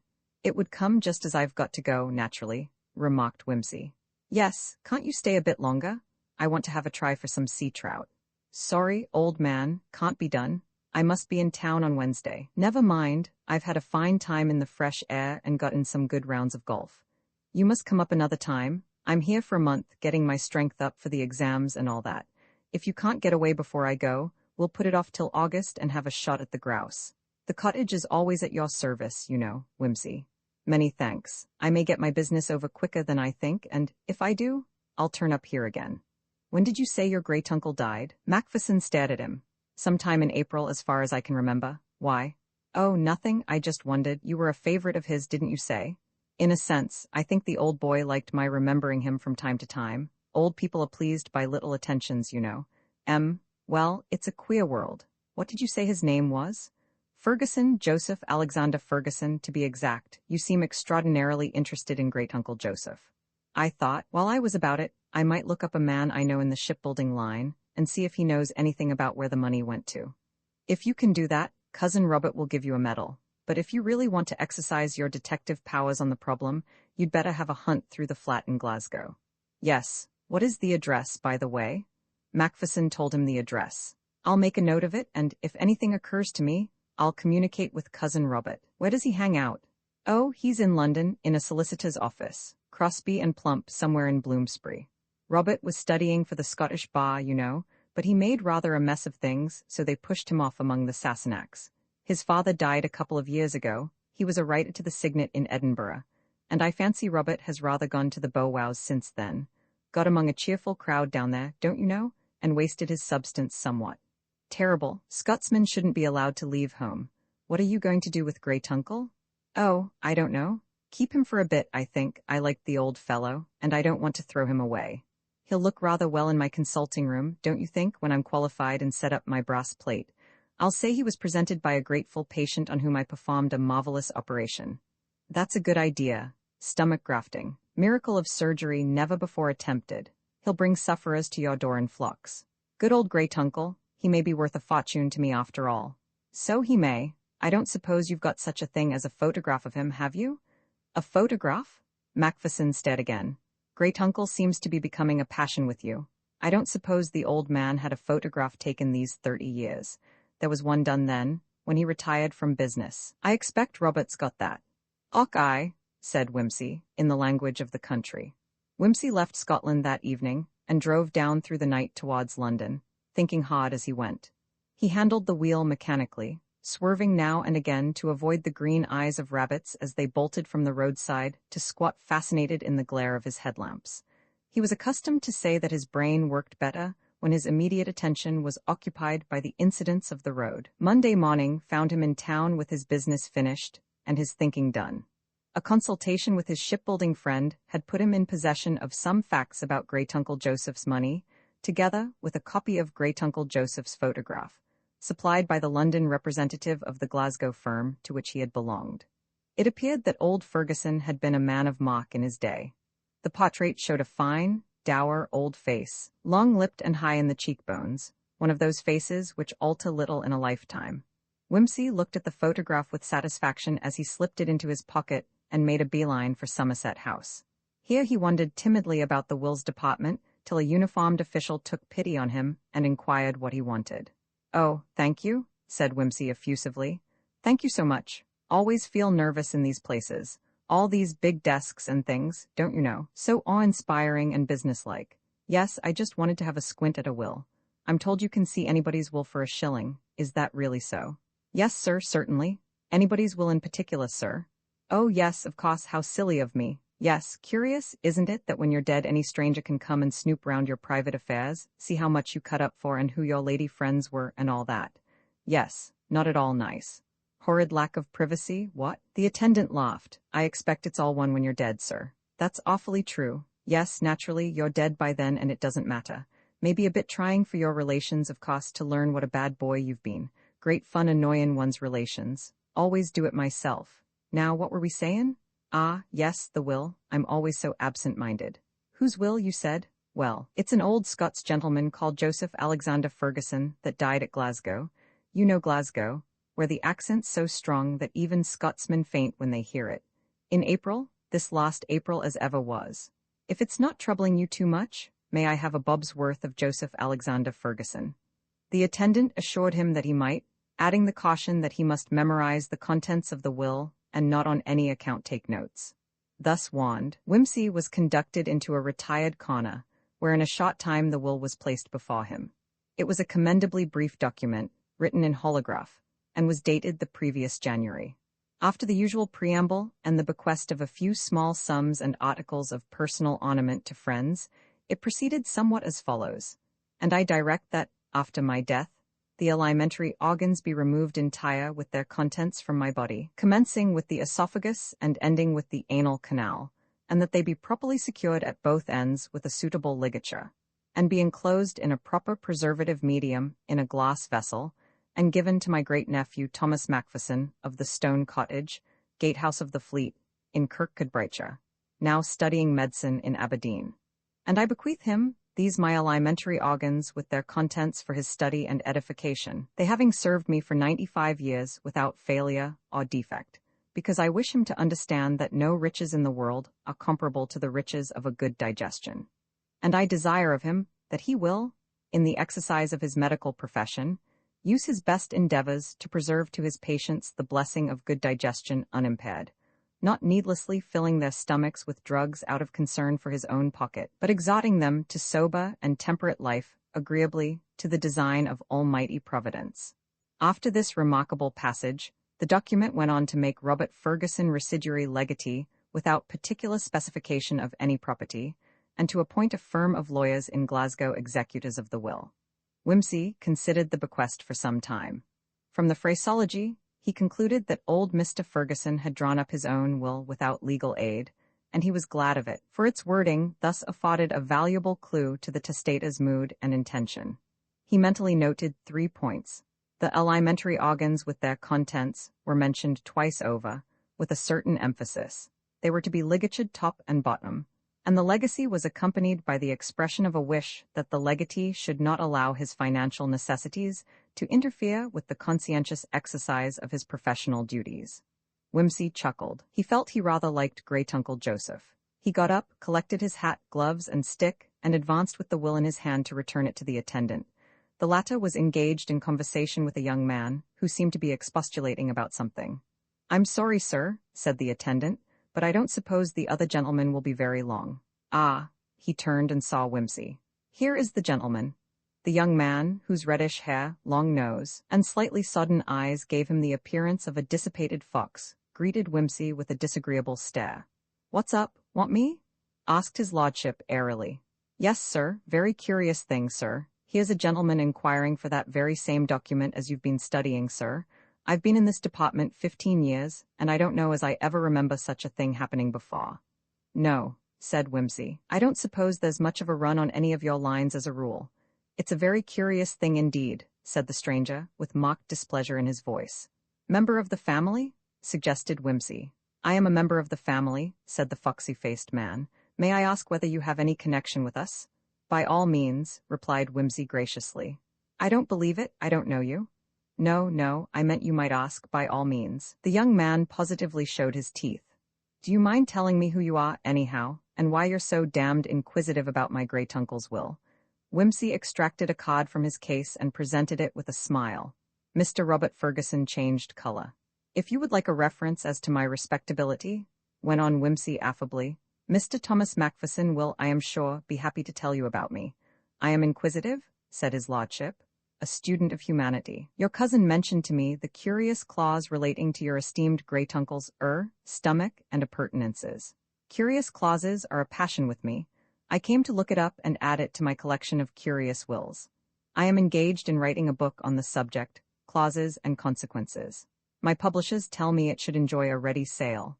I regret that my random jottings should have encroached upon your doubtless far more serious studies. I wish you a very good morning. As he beamed his way out, Whimsy, who had quick ears, heard the attendant informing the indignant Mr. Ferguson that he was a very funny gentleman. Not quite all there, sir. It seemed that his criminological fame had not penetrated to the quiet recesses of Somerset House. But, said Whimsy to himself, I am sadly afraid that Cousin Robert has been given food for thought. Under the spur of this alarming idea, Whimsy wasted no time, but took a taxi down to Hatton Garden to call upon a friend of his. This gentleman, rather curly in the nose and fleshy about the eyelids, nevertheless came under Mr. Chesterton's definition of a nice Jew, for his name was neither Montagu nor MacDonald, but Nathan Abrahams, and he greeted Lord Peter with a hospitality amounting to enthusiasm. So pleased to see you. Sit down and have a drink. You have come at last to select the diamonds for the future Lady Peter, eh? Not yet, said Whimsy. No, that's too bad. You should make haste and settle down. It is time you became a family man. Years ago we arranged I should have the privilege of decking the bride for the happy day. That is a promise, you know. I think of it when the fine stones pass through my hands. I say, that would be the very thing for my friend Lord Peter. But I hear nothing, and I sell them to stupid Americans who think only of the price and not of the beauty. Time enough to think of the diamonds when I've found the lady. Mr. Abrahams threw up his hands. Oh yes, and then everything will be done in a hurry. Quick, Mr. Abrahams. I have fallen in love yesterday and I am being married tomorrow. But it may take months, years, to find and match perfect stones. It can't be done between today and tomorrow. Your bride will be married in something ready-made from the jewelers. If 3 days are enough to choose a wife, said Whimsy, laughing, 1 day should surely be enough for a necklace. That is the way with Christians, replied the diamond merchant resignedly. You are so casual, you do not think of the future. 3 days to choose a wife, no wonder the de Voscots are busy. My son Moses is being married next week. It has been arranged in the family these 10 years. Rachel Goldstein it is, a good girl, and her father is in a very good position. We are all very pleased, I can tell you. Moses is a good son, a very good son, and I am taking him into partnership. I congratulate you, said Whimsy haughtily. I hope they will be very happy. Thank you, Lord Peter, they will be happy, I am sure. Rachel is a sweet girl and very fond of children, and she is pretty too. Prettiness is not everything, but it is an advantage for a young man in these days. It is easier for him to behave well to a pretty wife. True, said Whimsy. I will bear it in mind when my time comes. To the health of the happy pair, and may you soon be an ancestor. Talking of ancestors, I've got an old bird here that you may be able to tell me something about. Ah, yes, always delighted to help you in any way, Lord Peter. This photograph was taken some 30 years ago, but you may possibly recognize it. Mr. Abrahams put on a pair of horn-rimmed spectacles and examined the portrait of great-uncle Joseph with serious attention. Oh yes, I know him quite well. What do you want to know about him, eh? He shot a swift and cautious glance at Whimsy. Nothing to his disadvantage, he's dead anyhow. I thought it just possible he had been buying precious stones lately. It is not exactly business to give information about a customer, said Mr. Abrahams. I'll tell you what I want it for, said Whimsy. He lightly sketched the career of great-uncle Joseph and went on. You see, I looked at it this way. When a man gets a distrust of banks, what does he do with his money? He puts it into property of some kind. It may be land, it may be houses, but that means rent and more money to put into banks. He is more likely to keep it in gold or notes or to put it into precious stones. Gold and notes are comparatively bulky. Stones are small. Circumstances in this case led me to think he might have chosen stones. Unless we can discover what he did with the money, there will be a great loss to his heirs. I see. Well, if it is as you say, there is no harm in telling you. I know you to be an honorable man, and I will break my rule for you. This gentleman, Mr. Wallace. Wallace, did he call himself? That was not his name. They are funny, these secretive old gentlemen, but that is nothing unusual. Often, when they buy stones, they are afraid of being robbed, so they give another name. Yes, yes. Well, this Mr. Wallace used to come to see me from time to time, and I had instructions to find diamonds for him. He was looking for 12 big stones, all matching perfectly and of superb quality. It took a long time to find them, you know. Of course. Yes, I supplied him with 7 altogether, over a period of 20 years or so. And other dealers supplied him also. He is well known in this street. I found the last one for him. Let me see, in last December, I think. A beautiful stone, beautiful. He paid £7,000 for it. Some stone. If they were all as good as that, the collection must be worth something. Worth anything? It is difficult to tell how much. As you know, the 12 stones, all matched together, would be worth far more than the sum of the 12 separate prices paid for the individual diamonds. Naturally, they would. Do you mind telling me how he was accustomed to pay for them? In Bank of England notes, always cash on the nail. He insisted on discount for cash, added Mr. Abrahams with a chuckle. He was a Scotsman, replied Whimsy. Well, that's clear enough. He had a safe deposit somewhere, no doubt, and having collected the stones, he made his will. That's clear as daylight, too. But what has become of the stones? Inquired Mr. Abrahams with professional anxiety. I think I know that, too, said Whimsy. I'm enormously obliged to you, and so, I fancy, will his heir be. If they should come into the market again, suggested Mr. Abrahams. I'll see you have the handling of them, said Whimsy promptly. That is kind of you, said Mr. Abrahams. Business is business. Always delighted to oblige you. Beautiful stones, beautiful. If you thought of being the purchaser, I would charge you a special commission as my friend. Thank you, said Whimsy, but as yet I have no occasion for diamonds, you know. Pity, pity, said Mr. Abrahams. Well, very glad to have been of service to you. You are not interested in rubies? No, because I have something very pretty here. He thrust his hand casually into a pocket and brought out a little pool of crimson fire like a miniature sunset. Look nice in a ring now, wouldn't it? Said Mr. Abrahams. An engagement ring, eh? Whimsy laughed and made his escape. He was strongly tempted to return to Scotland and attend personally to the matter of great-uncle Joseph, but the thought of an important book sale next day deterred him. There was a manuscript of Catullus, which he was passionately anxious to secure, and he never entrusted his interests to dealers. He contented himself with sending a wire to Thomas Macpherson, advise opening up great-uncle Joseph immediately. The girl at the post office repeated the message aloud and rather doubtfully. Quite right, said Whimsy, and dismissed the affair from his mind. He had great fun at the sale next day. He found a ring of dealers in possession, happily engaged in conducting a knockout.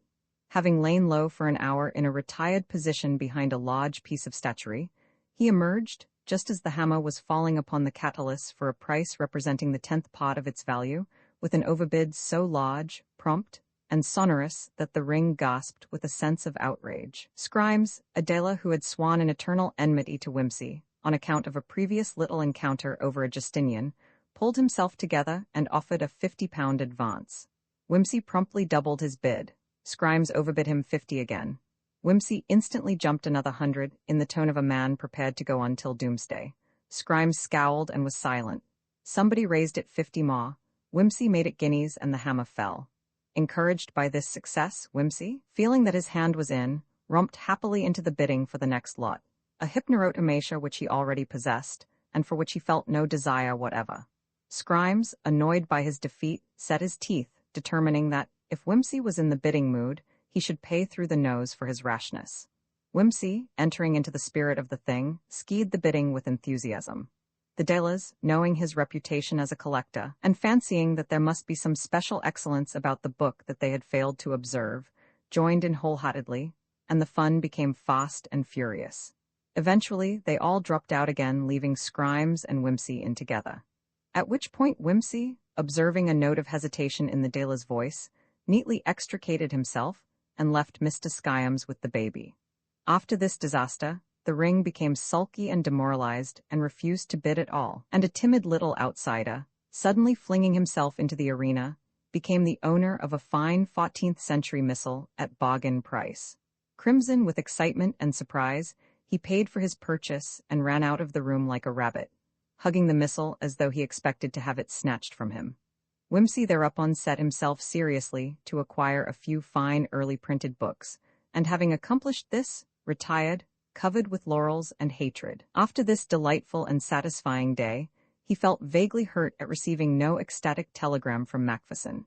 He refused to imagine that his deductions had been wrong, and supposed rather that the rapture of Macpherson was too great to be confined to telegraphic expression, and would come next day by post. However, at 11 next morning, the telegram arrived. It said, "Just got your wire. What does it mean? Great uncle stolen last night. Burglar escaped. Please write fully." Whimsy committed himself to a brief comment in language usually confined to the soldiery. Robert had undoubtedly got great uncle Joseph, and even if they could trace the burglary to him, the legacy was by this time gone forever. He had never felt so furiously helpless. He even cursed the catalyst, which had kept him from going north and dealing with the matter personally. While he was meditating what to do, a second telegram was brought in. It ran, "Great uncle's bottle found broken in fleet, dropped by burglar in flight, contents gone. What next?" Whimsy pondered this. "Of course," he said. "If the thief simply emptied the bottle and put Great Uncle in his pocket, we're done. Or if he simply emptied Great Uncle and put the contents in his pocket, we're done. But dropped in flight sounds rather as though Great Uncle had gone overboard lock, stock, and barrel. Why can't the fool of a Scotsman put a few more details into his wires? It'd only cost him a penny or two. I suppose I'd better go up myself. Meanwhile, a little healthy occupation won't hurt him."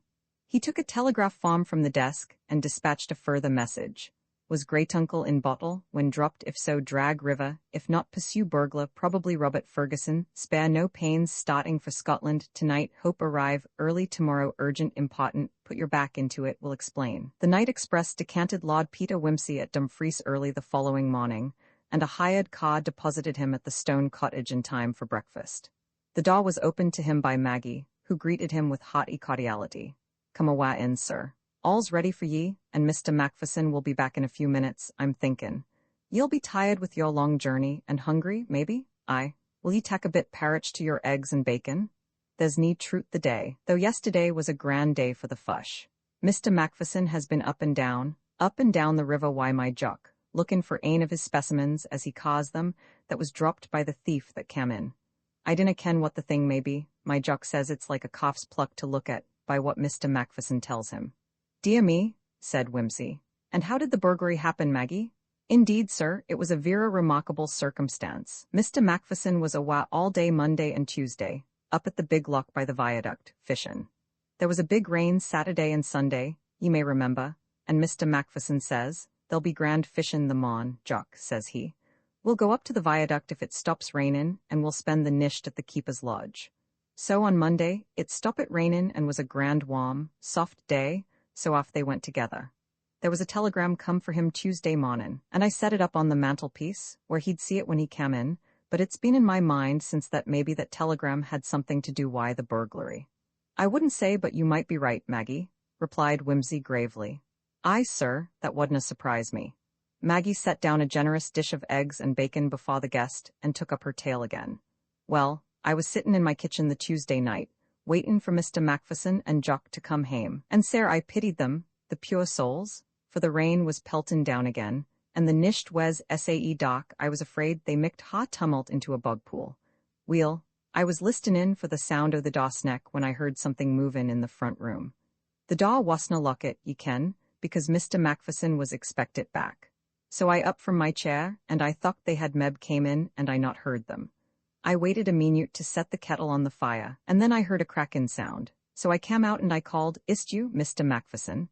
And there was nae answer, only another big crackin' noise, so I ran for it, and a man came quickly out o' the front room, brushin' past me and puttin' me aside wi' his hand so, and out o' the front door like a flash o' lightin'. So why that, I let out a skellock, and Jock's voice answered me fra the garden gate. 'Och,' I says, 'Jock, here's a burglar been i' the hoose,' and I heard him runnin' across the garden, down to the river, tramplin' down o' the young Kyle and the strawberry beds, the blackguard." Whimsy expressed his sympathy. "Aye, that was a bad business. And the next thing, there was Mr. Macpherson and Jock helter-skelter after him. If Davy Murray's cattle had broken in, they couldna ha' done mair devastation. And then there was a big splashin' and crashin', and after a bit, back comes Mr. Macpherson and he says, he's jumpit intil the fleet, he says, and he's awa. 'What has he taken?' he says. 'I dinna ken,' says I, for it all happened sae quickly I couldna see onything. 'Come awa, Ben,' says he, 'and we'll see what's missin'.' So we look at high and low, and all we could find was the cupboard door in the front room broken open, and neathing taken but this bottle why the specimen." "Aha," said Whimsy. "Ah, and they baith went oot todge o' the licks, but neathing could they see of the thief. Sae Mr. Macpherson comes back, and I'm gone to ma bed, says he, for I'm that tired I can dee nee mehr the nisht, says he. Oh, I said I dorna gee tea bed, I'm frichtend. And Jock said, hoots, woman, dinna fash yourself. There'll be nee mehr burglars the nisht, why the fricht we've jied 'em. So we lock it up at the daws and windies and geed to aw beds, but I couldna sleep a wink. Very natural, said Whimsy. It wasna till the next mornin', said Maggie, that Mr. Macpherson opened yon telegram. But he was in a taking. And then the telegram started. Back and for it at ween the hoose and the post office. And then they fund the bits o' the bottle that the specimen was in, stuck between twa stanes i' the river. And off goes Mr. Macpherson and Jock wi' their waders on and a couple o' gaffs, huntin' in o' the pools and under the stanes to find the specimen, and they're still at it. At this point 3 heavy thumps sounded on the ceiling. "Gude save us?" ejaculated Maggie. "I was forgettin' the pure gentleman." "What gentleman?" inquired Whimsy. "Him that was fetched out o' the fleet," replied Maggie. "Excuse me just a moment, sir." She fled swiftly upstairs. Whimsy pawed himself out a 3rd cup of coffee and lit a pipe. Presently a thought occurred to him. He finished the coffee, not being a man to deprive himself of his pleasures, and walked quietly upstairs in Maggie's wake. Facing him stood a bedroom door, half open, the room which he had occupied during his stay at the cottage. He pushed it open. In the bed lay a red-headed gentleman, whose long, foxy countenance was in no way beautified by a white bandage, tilted rakishly across the left temple. A breakfast tray stood on a table by the bed. Whimsy stepped forward with extended hand. "Good morning, Mr. Ferguson," said he. "This is an unexpected pleasure." "Good morning," said Mr. Ferguson snappishly. "I had no idea, when we last met," pursued Whimsy, advancing to the bed and sitting down upon it, "that you were thinking of visiting my friend Macpherson." "Get off my leg," growled the invalid. "I've broken my kneecap." "What a nuisance, frightfully painful, isn't it? And they say it takes years to get right, if it ever does get right. Is it what they call a Potts fracture? I don't know who Potts was, but it sounds impressive. How did you get it? Fishing?" "Yes, a slip in that damned river." "Beastly. Sort of thing that might happen to anybody. A keen fisher, Mr. Ferguson?" So. So am I when I get the opportunity. What kind of fly do you fancy for this part of the country? I rather like a Greenaway's gadget myself. Ever tried it?" "No," said Mr. Ferguson briefly. "Some people find a pink sisket better, so they tell me. Do you use one? Have you got your fly book here?" "Yes, no," said Mr. Ferguson. "I dropped it." "Pity, but do give me your opinion of the pink sisket." "Not so bad," said Mr. Ferguson. "I've sometimes caught trout with it." "You surprise me," said Whimsy, not unnaturally, since he had invented the pink sisket on the spur of the moment, and had hardly expected his improvisation to pass muster. "Well, I suppose this unlucky accident has put a stop to your spot for the season. Damned bad luck. Otherwise, you might have helped us to have a go at the Patriarch." "What's that? A trout?" "Yes, a frightfully wily old fish, lurks about in the fleet. You never know where to find him. Any moment he may turn up in some pool or other. I'm going out with Mac to try for him today. He's a jewel of a fellow. We've nicknamed him Great Uncle Joseph. Hi, don't joggle about like that, you'll hurt that knee of yours. Is there anything I can get for you?" He grinned amiably and turned to answer a shout from the stairs. "Hullo, Whimsy, is that you?" "It is. How's Spot?" Macpherson came up the stairs 4 steps at a time and met Whimsy on the landing as he emerged from the bedroom. "I say, do you know who that is? It's Robert." "I know. I saw him in town. Never mind him. Have you found Great Uncle?" "No, we haven't. What's all this mystery about, and what's Robert doing here? What did you mean by saying he was the burglar? And why is Great Uncle Joseph so important?" "One thing at a time. Let's find the old boy first. What have you been doing?" "Well, when I got your extraordinary messages I thought, of course, you were off your rocker." Whimsy groaned with impatience.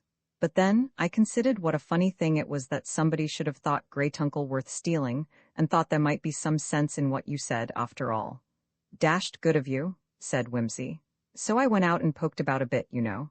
Not that I think there's the faintest chance of finding anything, with the river coming down like this. Well, I hadn't got very far. By the way, I took Jock with me. I'm sure he thinks I'm mad, too. Not that he says anything. These people here never commit themselves. Confound Jock. Get on with it. Oh, well, before we'd got very far, we saw a fellow wading about in the river with a rod and a creel. I didn't pay much attention because, you see, I was wondering what you— Yes. Well, Jock noticed him and said to me, 'Yon's a queer kind of a fisherman, I'm thinkin'.' So I had a look, and there he was, staggering about among the stones with his fly floating away down the stream in front of him, and he was peering into all the pools he came to, and poking about with a gaff. So I hailed him, and he turned round, and then he put the gaff away in a bit of a hurry and started to reel in his line. He made an awful mess of it, added Macpherson appreciatively. I can believe it, said Whimsy. A man who admits to catching trout with a pink sisket would make a mess of anything. A pink what? Never mind, I only meant that Robert was no fisher. Get on. Well, he got the line hooked round something, and he was pulling and hauling, and splashing about, and then it came out all of a sudden, and he waved it all over the place and got my hat. That made me pretty wild, and I made off to him, and he looked round again, and I yelled out, "Good God, it's Robert," and he dropped his rod and took to his heels. And of course he slipped on the stones and came down an awful crack. We rushed forward and scooped him up and brought him home. He's got a nasty bang on the head and a fractured patella. Very interesting. I should have liked to have a shot at setting it myself, but it wouldn't do, so I sent for Strachan. He's a good man. You've had extraordinary luck about this business so far, said Whimsy. Now the only thing left is to find Great Uncle. How far down have you got? Not very far, you see. What with getting Robert home and setting his knee and so on, we couldn't do much yesterday. Damn Robert, Great Uncle may be away out to sea by this time. Let's get down to it. He took up a gaff from the umbrella stand, Roberts, interjected Macpherson, and led the way out. The little river was foaming down in a brown spate, rattling stones and small boulders along in its passage. Every hole, every eddy might be a lurk place for Great Uncle Joseph. Whimsy peered irresolutely here and there, then turned suddenly to Jock. Where's the nearest spit of land where things usually get washed up? He demanded. Well, there's the Battery Pool about a mile down the river. Ye'll whiles find things washed up there. There's a pool and a bit sand where the river maks a bend. Ye'll meb find it there. I'm thinkin', meb no, I couldna say. Let's have a look anyway. Macpherson, to whom the prospect of searching the stream in detail appeared rather a dreary one, brightened a little at this. That's a good idea. If we take the car down to just above Gatehouse, we've only got 2 fields to cross. The car was still at the door. The hired driver was enjoying the hospitality of the cottage. They pried him loose from Maggie's scones and slipped down the road to Gatehouse. Those gulls seem rather active about something, said Whimsy as they crossed the second field. The white wings swooped backwards and forwards in narrowing circles over the yellow shoal. Raucous cries rose on the wind. Whimsy pointed silently with his hand.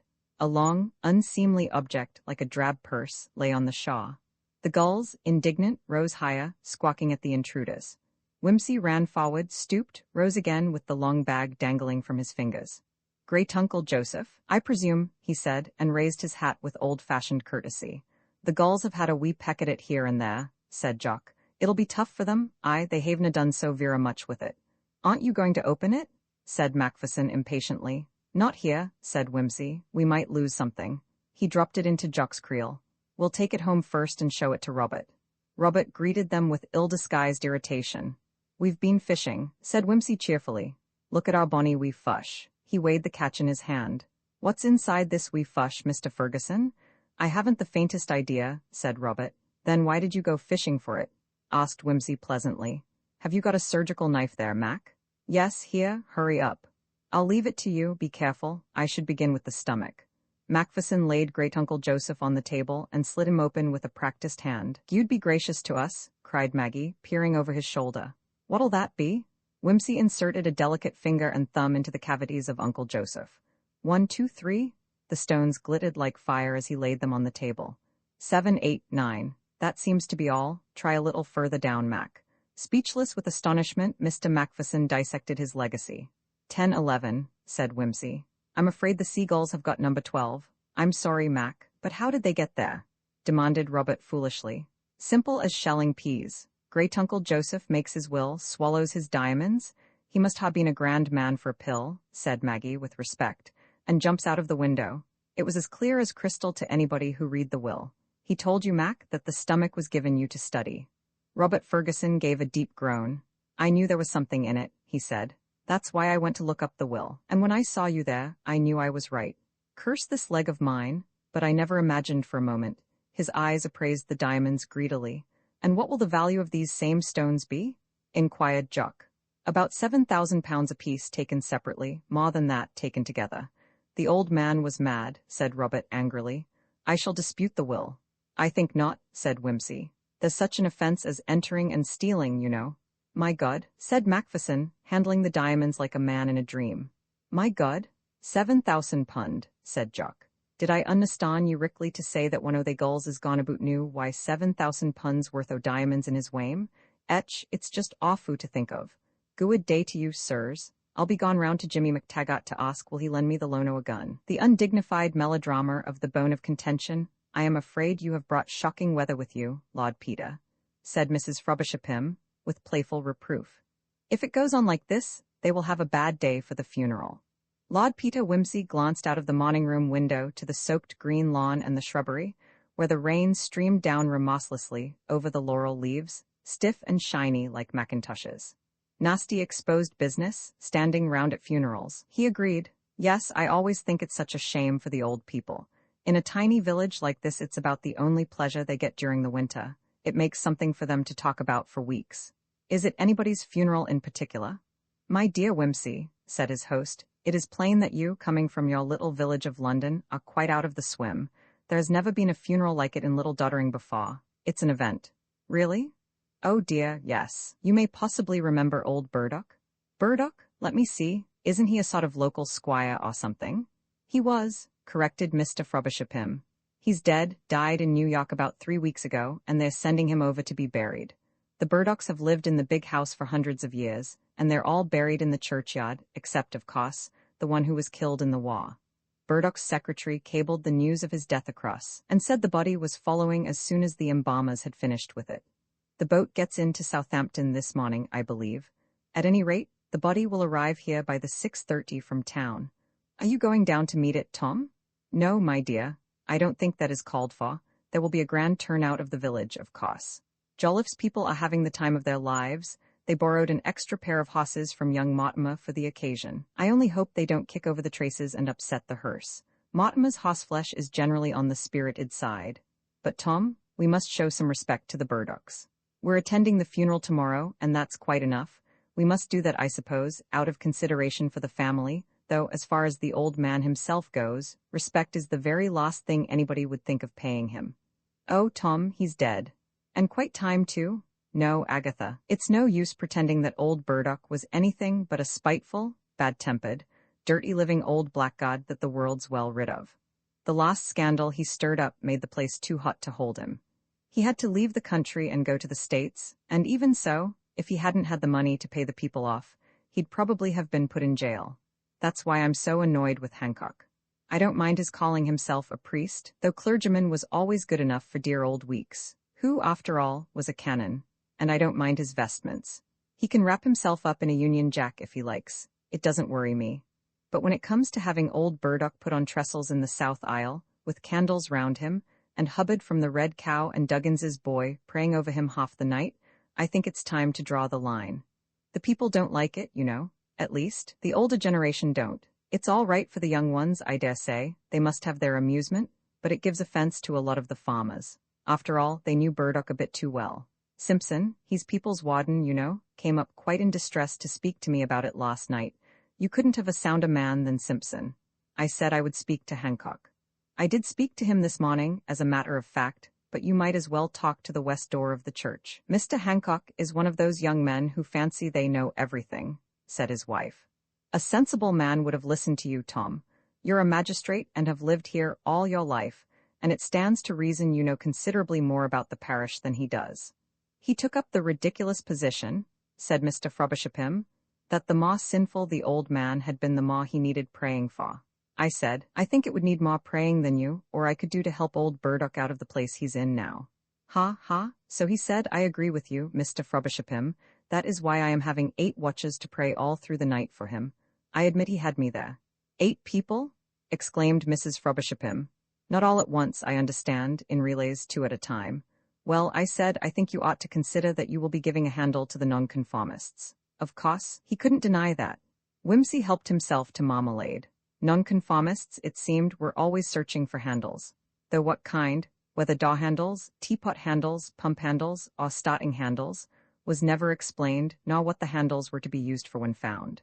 However, having been brought up in the odor of the establishment, he was familiar with this odd dissenting peculiarity, and merely said, Pity to be extreme in a small parish like this. Disturbs the ideas of the simple fathers of the hamlet and the village blacksmith, with his daughters singing in the choir and the old hundredth and all the rest of it. Don't Burdock's family have anything to say to it? There are some sons, aren't there? Only the two now. Aldine was the one that was killed, of course, and Martin is somewhere abroad. He went off after that row with his father, and I don't think he has been back in England since. What was the row about? Oh, that was a disgraceful business. Martin got a girl into trouble, a film actress or a typist or somebody of that sort, and insisted on marrying her. Oh, yes, so dreadful of him, said the lady, taking up the tale, when he was practically engaged to the de Laprime girl, the one with glasses, you know. It made a terrible scandal. Some horribly vulgar people came down and pushed their way into the house and insisted on seeing old Mr. Burdock. I will say for him he stood up to them. He wasn't the sort of person you could intimidate. He told them the girl had only herself to blame, and they could sue Martin if they liked. He wouldn't be blackmailed on his son's account. The butler was listening at the door, naturally, and told the whole village about it. And then, Martin Burdock came home and had a quarrel with his father you could have heard for miles. He said that the whole thing was a lie, and that he meant to marry the girl. Anyway, I cannot understand how anybody could marry into a blackmailing family like that.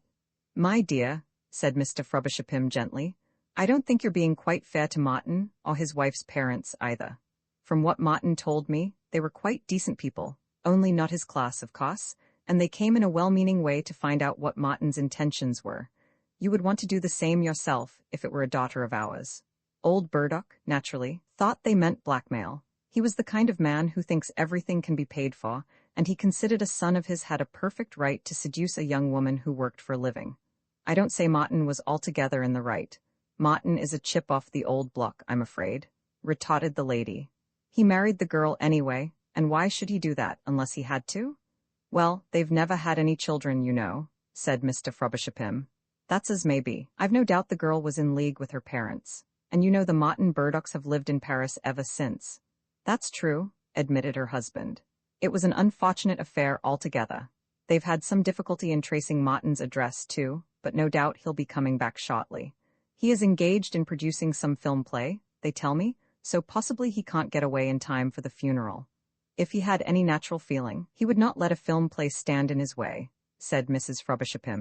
My dear, there are such things as contracts with very heavy monetary penalties for breaking them, and I don't suppose Martin could afford to lose a big sum of money. It's not likely that his father will have left him anything. Martin is the younger son, then? Asked Wimsey, politely showing more interest than he felt in the rather well-worn plot of this village melodrama. No, he is the eldest of the lot. The house is entailed, of course, and so is the estate, such as it is. But there's no money in the land. Old Burdock made his fortune in rubber shares during the boom, and the money will go as he leaves it, wherever that may be, for they haven't found any will yet. He's probably left it all to Haviland. The younger son? Yes, he's something in the city, a director of a company, connected with silk stockings, I believe. Nobody has seen very much of him. He came down as soon as he heard of his father's death. He's staying with the Hancocks. The big house has been shut up since old Burdock went to the States 4 years ago. I suppose Haviland thought it wasn't worth while opening it up till they knew what Martin was going to do about it. That's why the body is being taken to the church. Much less trouble, certainly, said Wimsey. Oh yes, though, mind you, I think Haviland ought to take a more neighborly view of it. Considering the position the Burdocks have always held in the place, the people had a right to expect a proper reception after the funeral. It's usual, but these business people think less of tradition than we do down here. And naturally, since the Hancocks are putting Haviland up, he can't raise much objection to the candles and the prayers and things. Perhaps not, said Mrs. Frobisher, but it would have been more suitable if Haviland had come to us, rather than to the Hancocks, whom he doesn't even know. My dear, you forget the very unpleasant dispute I had with Haviland Burdock about shooting over my land. After the correspondence that passed between us last time he was down here, I could scarcely offer him hospitality. His father took a perfectly proper view of it, I will say that for him, but Haviland was exceedingly discourteous to me, and things were said which I could not possibly overlook. However, we mustn't bore you, Lord Peter, with our local small talk. If you've finished your breakfast, what do you say to a walk round the place? It's a pity it's raining so hard, and you don't see the garden at its best this time of year, of course, but I've got some cocker spaniels you might like to have a look at. Lord Peter expressed eager anxiety to see the spaniels, and in a few minutes' time found himself squelching down the gravel path which led to the kennels. Nothing like a healthy country life, said Mr. Frobisher. I always think London is so depressing in the winter. Nothing to do with oneself. All right to run up for a day or two and see a theatre now and again, but how you people stick it week in and week out beats me. I must speak to Plunkett about this archway, he added. It's getting out of trim. He broke off a dangling branch of ivy as he spoke. The plant shuddered revengefully, tipping a small shower of water down Whimsy's neck. The cocker spaniel and her family occupied a comfortable and airy stall in the stable buildings. A youngish man in breeches and leggings emerged to greet the visitors and produced the little bundles of puppyhood for their inspection. Whimsy sat down on an upturned bucket and examined them gravely one by one. The bitch, after cautiously reviewing his boots and grumbling a little, decided that he was trustworthy and slobbered genially over his knees. "Let me see," said Mr. Frobisher. "How old are they?" 13 days, sir. Is she feeding them all right?" "Fine, sir. She's having some of the malt food. Seems to suit her very well, sir." "Ah, yes." Plunkett was a little doubtful about it, but I heard it spoken very well of. Plunkett doesn't care for experiments, and in a general way I agree with him. Where is Plunkett, by the way? "He's not very well this morning, sir." "Sorry to hear that, Meridu. The rheumatics again." "No, sir. From what Mrs. Plunkett tells me, he's had a bit of a shock." "A shock? What sort of a shock? Nothing wrong with Alf or Elsie, I hope?" "No, sir. The fact is, I understand he's seen something, sir." "What do you mean, seen something?" "Well, sir, something in the nature of a warning, from what he says." "A warning? Good heavens, Meridu, he mustn't get those sort of ideas in his head. I'm surprised at Plunkett. I always thought he was a very level-headed man." "What sort of warning did he say it was?" "I couldn't say, sir. Surely he mentioned what he thought he'd seen." Meridu's face took on a slightly obstinate look. "I can't say, I'm sure, sir. This will never do. I must go and see Plunkett. Is he at the cottage?" "Yes, sir. We'll go down there at once. You don't mind, do you, Whimsy?" "I can't allow Plunkett to make himself ill. If he's had a shock, he'd better see a doctor." "Well, carry on, Meridu, and be sure you keep her warm and comfortable. The damp is apt to come up through these brick floors. I'm thinking of having the whole place reset with concrete, but it takes money, of course. I can't imagine," he went on, as he led the way past the greenhouse towards a trim cottage set in its own square of kitchen garden, "what can have happened to have upset Plunkett? I hope it's nothing serious. He's getting elderly, of course, but he ought to be above believing in warnings. You wouldn't believe the extraordinary ideas these people get hold of. Fact is, I expect he's been round at the Weary Traveller and caught sight of somebody's washing hung out on the way home." "Not washing," corrected Whimsy mechanically. He had a deductive turn of mind which exposed the folly of the suggestion, even while irritably admitting that the matter was of no importance. "It poured with rain last night, and besides, it's Thursday. But Tuesday and Wednesday were fine, so the drying would have all been done then. No washing." Well, something else then, a post or old Mrs. Giddens's white donkey. Plunkett does occasionally take a drop too much, I'm sorry to say, but he's a very good kennel man, so one overlooks it. They're superstitious around about these pots, and they can tell some queer tales if once you get into their confidence. You'd be surprised how far off the main track we are as regards civilization. Why, not here, but at Abbott's Bolton, 15 miles off, it's as much as one's life's worth to shoot a hare. Witches, you know, and that sort of thing. I shouldn't be a bit surprised. They'll still tell you about werewolves in some parts of Germany. Yes, I dare say. Well, here we are. Mr. Frobisher rapped loudly with his walking stick on the door of the cottage and turned the handle without waiting for permission. "You there, Mrs. Plunkett? May we come in?" "Ah, good morning. Hope we're not disturbing you, but Meridu told me Plunkett was not so well. This is Lord Peter Whimsy, a very old friend of mine. That is to say, I'm a very old friend of his, ha. Good morning, sir. Good morning, your lordship. I'm sure Plunkett will be very pleased to see you. Please step in. Plunkett, here's Mr. Pym to see you." The elderly man who sat crouching over the fire turned a mournful face towards them, and half rose, touching his forehead. "Well, now, Plunkett, what's the trouble?" inquired Mr. Frobisher, with the haughty bedside manner adopted by country gentlefolk visiting their dependents. "Sorry not to see you out and about. Touch of the old complaint, eh?" No, sir. Thank you, sir. I'm well enough in myself, but I've had a warning, and I'm not long for this world." "Not long for this world? Oh, nonsense, Plunkett, you mustn't talk like that.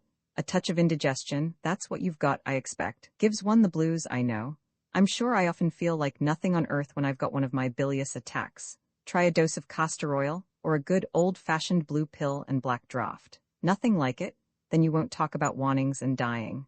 No medicine won't do no good to my complaints, sir. Nobody as see what I've seed ever got the better of it. But as you and the gentleman are here, sir, I'm wondering if you'll do me a favor." Of course, Plunkett, anything you like. What is it? Why, just to draw up my will, sir. Old Parson, he used to do it. But I don't fancy this new young man, with his candles and bits of things. It don't seem as if he'd make it good and legal, sir, and I wouldn't like it if there was any dispute after I was gone. So as there ain't much time left me, I'd be grateful if you'd put it down clear for me in pen and ink that I wants my little bit all to go to Sarah here, and after her to Alf and Elsie, divided up equal. Of course I'll do that for you, Plunkett, any time you like, but it's all nonsense to be talking about wills. Bless my soul, I shouldn't be surprised if you were to see us all underground. No, sir, I've been a hale and hearty man, I'm not denying, but I've been called, sir, and I've got to go. It must come to all of us, I know that. But it's a fearful thing to see the death coach come for one, and know that the dead are in it, that cannot rest in the grave. Come now, Plunkett, you don't mean to tell me you believe in that old foolishness about the death coach. I thought you were an educated man. What would Alf say if he heard you talking such nonsense? Ah, sir, young people don't know everything, and there's many more things in God's creation than what you'll find in the printed books. Oh, well, said Mr. Frobisher, finding this opening irresistible, we know there are more things in heaven and earth, Horatio, than are dreamt of in your philosophy. Quite so. But that doesn't apply nowadays, he added contradictorily. There are no ghosts in the 20th century. Just you think the matter out quietly, and you'll find you've made a mistake. There's probably some quite simple explanation. Dear me, I remember Mrs. Frobisher waking up one night and having a terrible fright because she thought somebody'd been and hanged himself on our bedroom door. Such a silly idea, because I was safe in bed beside her, snoring, she said, ha, ha. And if anybody was feeling like hanging himself, he wouldn't come into our bedroom to do it. Well, she clutched my arm in a great state of mind, and when I went to see what had alarmed her, what do you think it was? My trousers, which I'd hung up by the braces, with the socks still in the legs, my word. And didn't I get a wigging for not having put my things away tidy? Mr. Frobisher laughed, and Mrs. Plunkett said dutifully, There now? Her husband shook his head. That may be, sir, but I see the death coach last night with my own eyes. Just striking midnight it was by the church clock, and I see it come up the lane by the old priory wall. And what were you doing out of bed at midnight, eh? Well, sir, I'd been round to my sister's, that's got her boy home on leave off of his ship. And you'd been drinking his health, I dare say, Plunkett. Mr. Frobisher wagged an admonitory forefinger. No, sir, I don't deny I'd had a glass or two of ale, but not to fuddle me. My wife can tell you I was sober enough when I got home. That's right, sir. Plunkett hadn't taken too much last night, that I'll swear to. Well, what was it you saw, Plunkett? I see the death coach, same as I'm telling you, sir. It come up the lane, all ghostly white, sir, and never making no more sound than the dead, which it were, sir. A wagon or something going through to Limptree or Harrieting.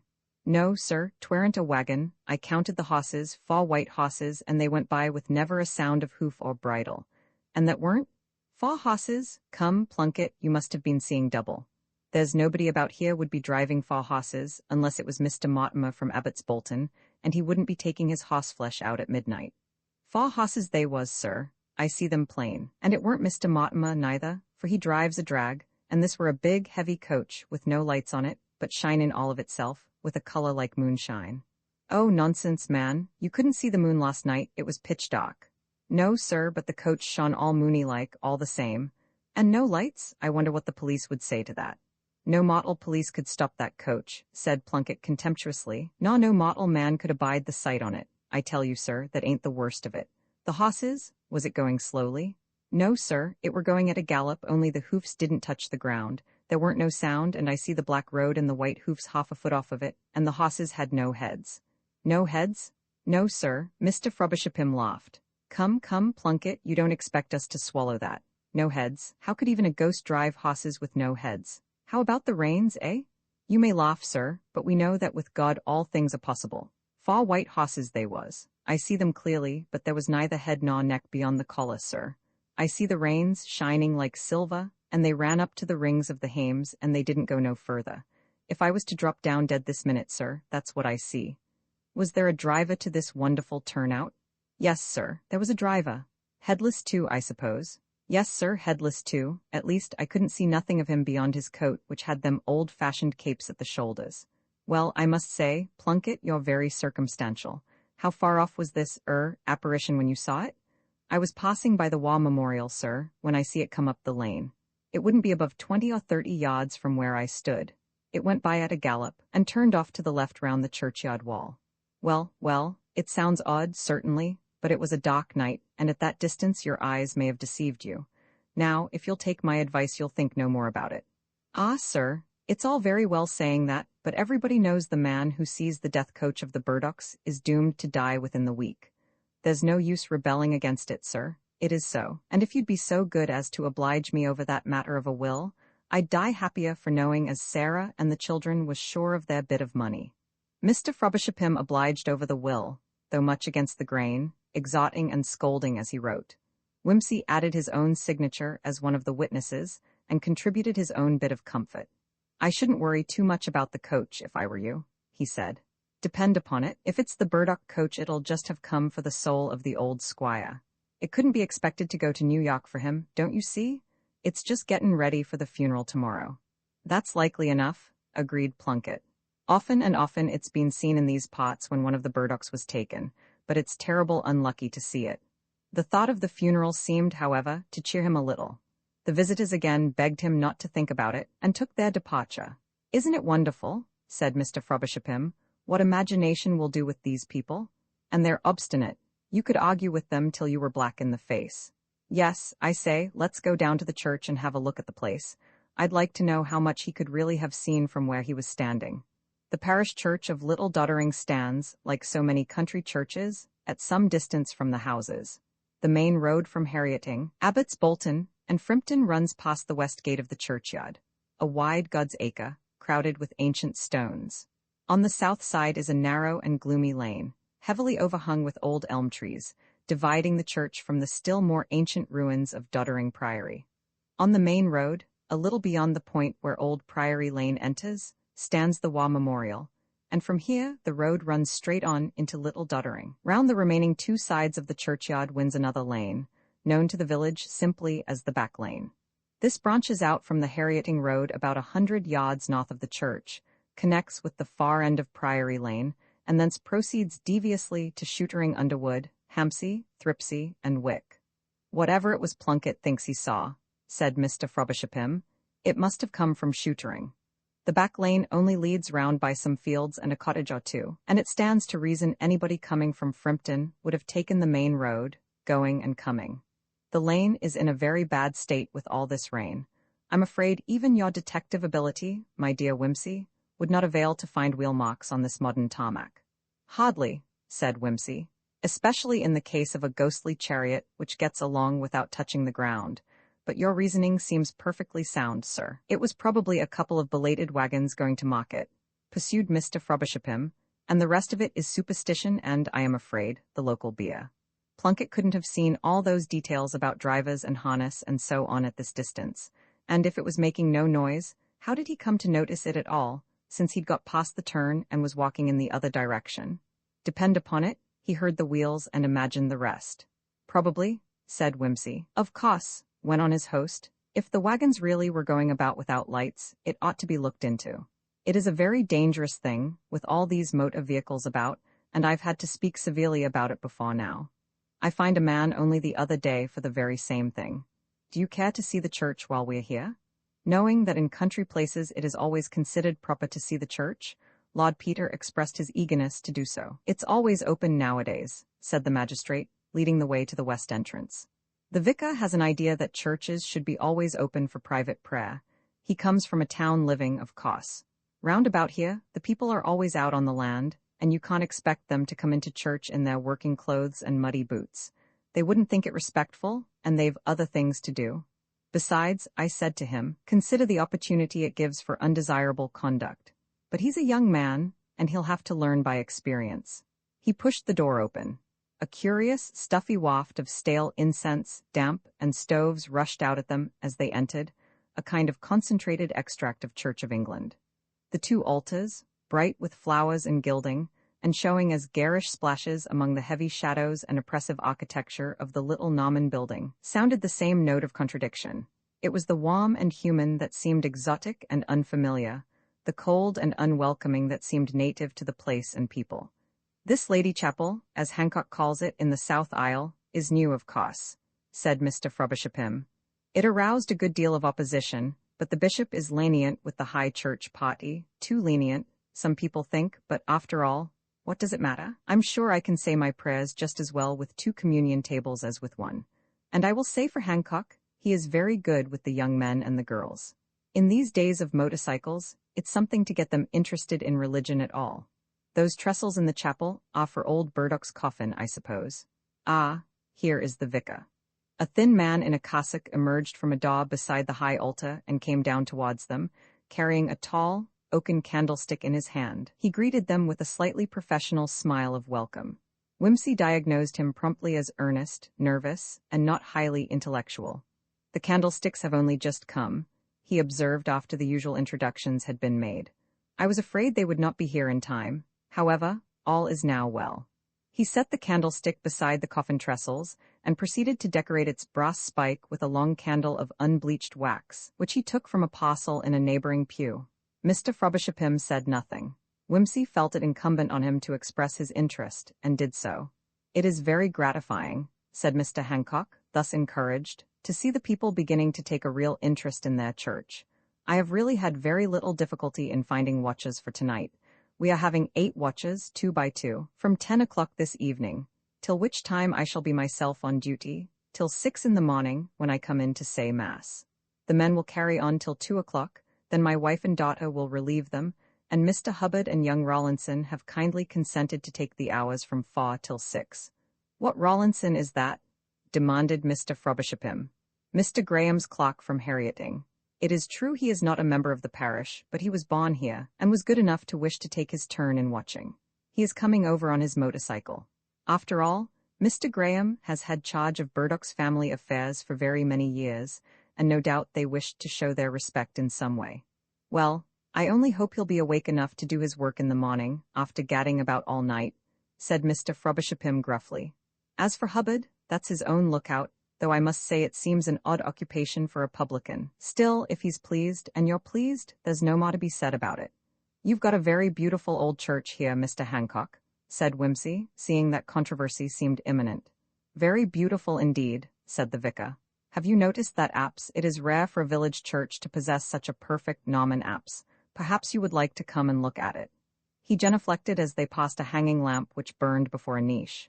"You see, we are permitted reservation. The bishop," he prattled cheerfully as they wandered up the chancel, digressing from time to time to draw attention to the handsome miserous seats. Of course, this was the original priory church, and a beautifully carved piscina and aumbry.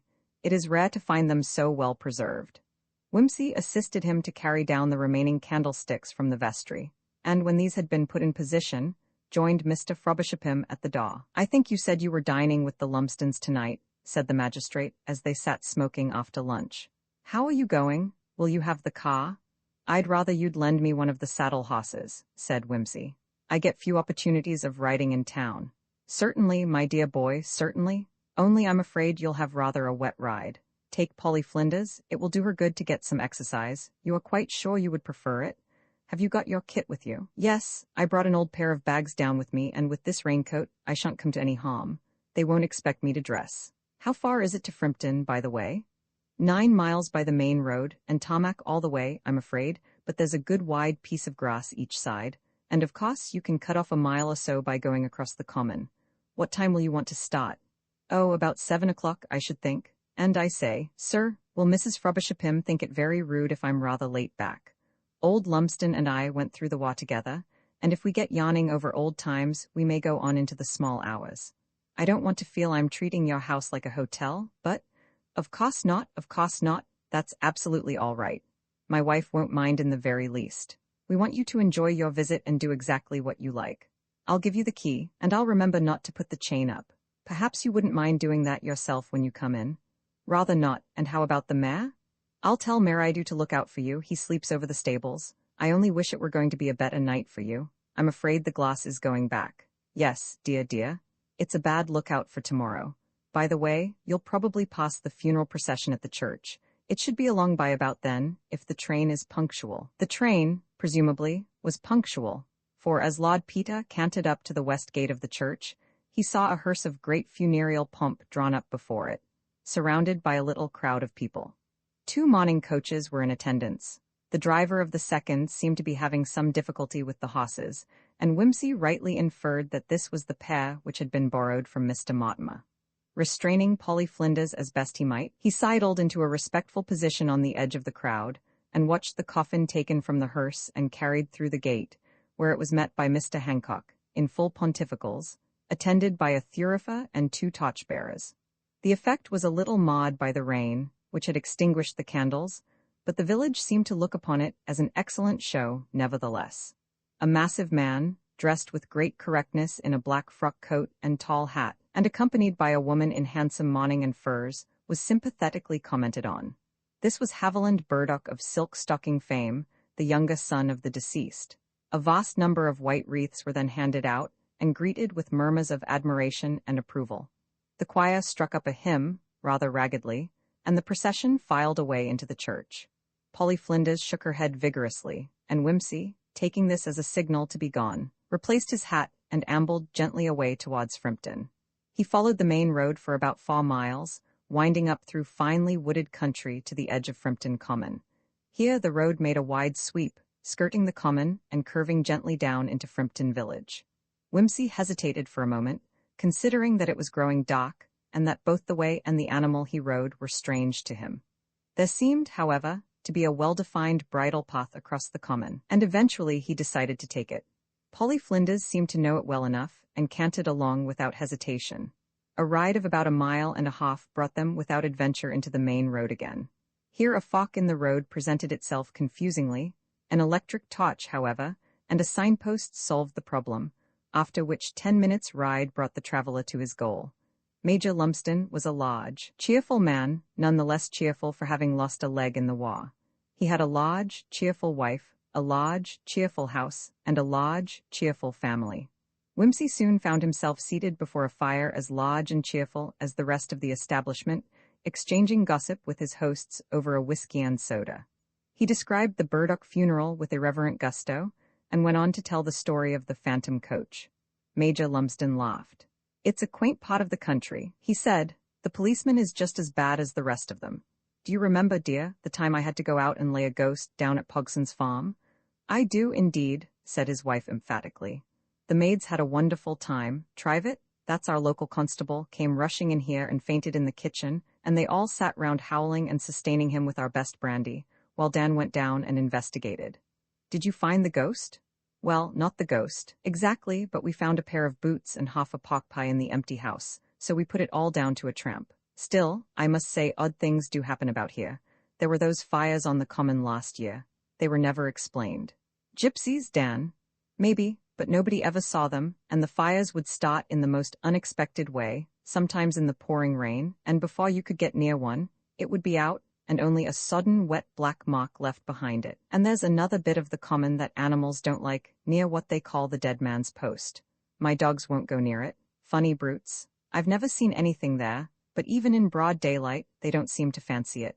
The common's not got a good reputation. It used to be a great place for highwaymen." "Is the Burdock coach anything to do with highwaymen?"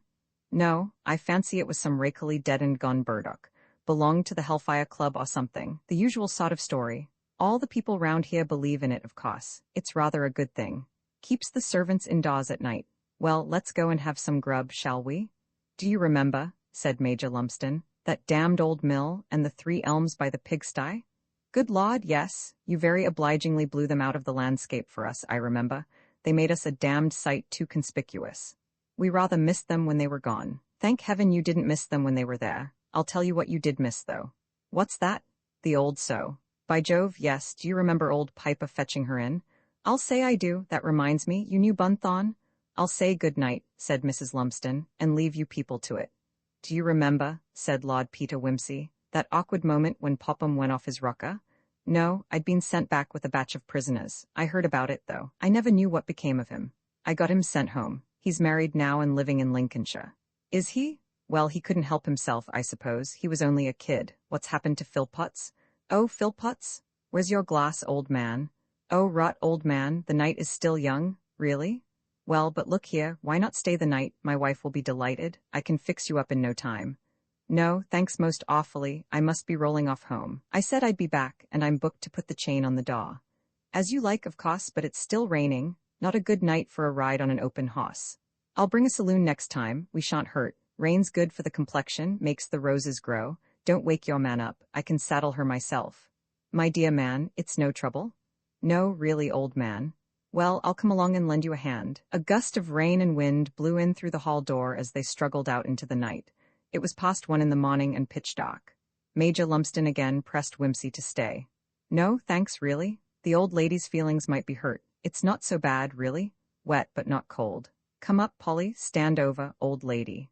He put the saddle on and girthed it while Lumsden held the lantern.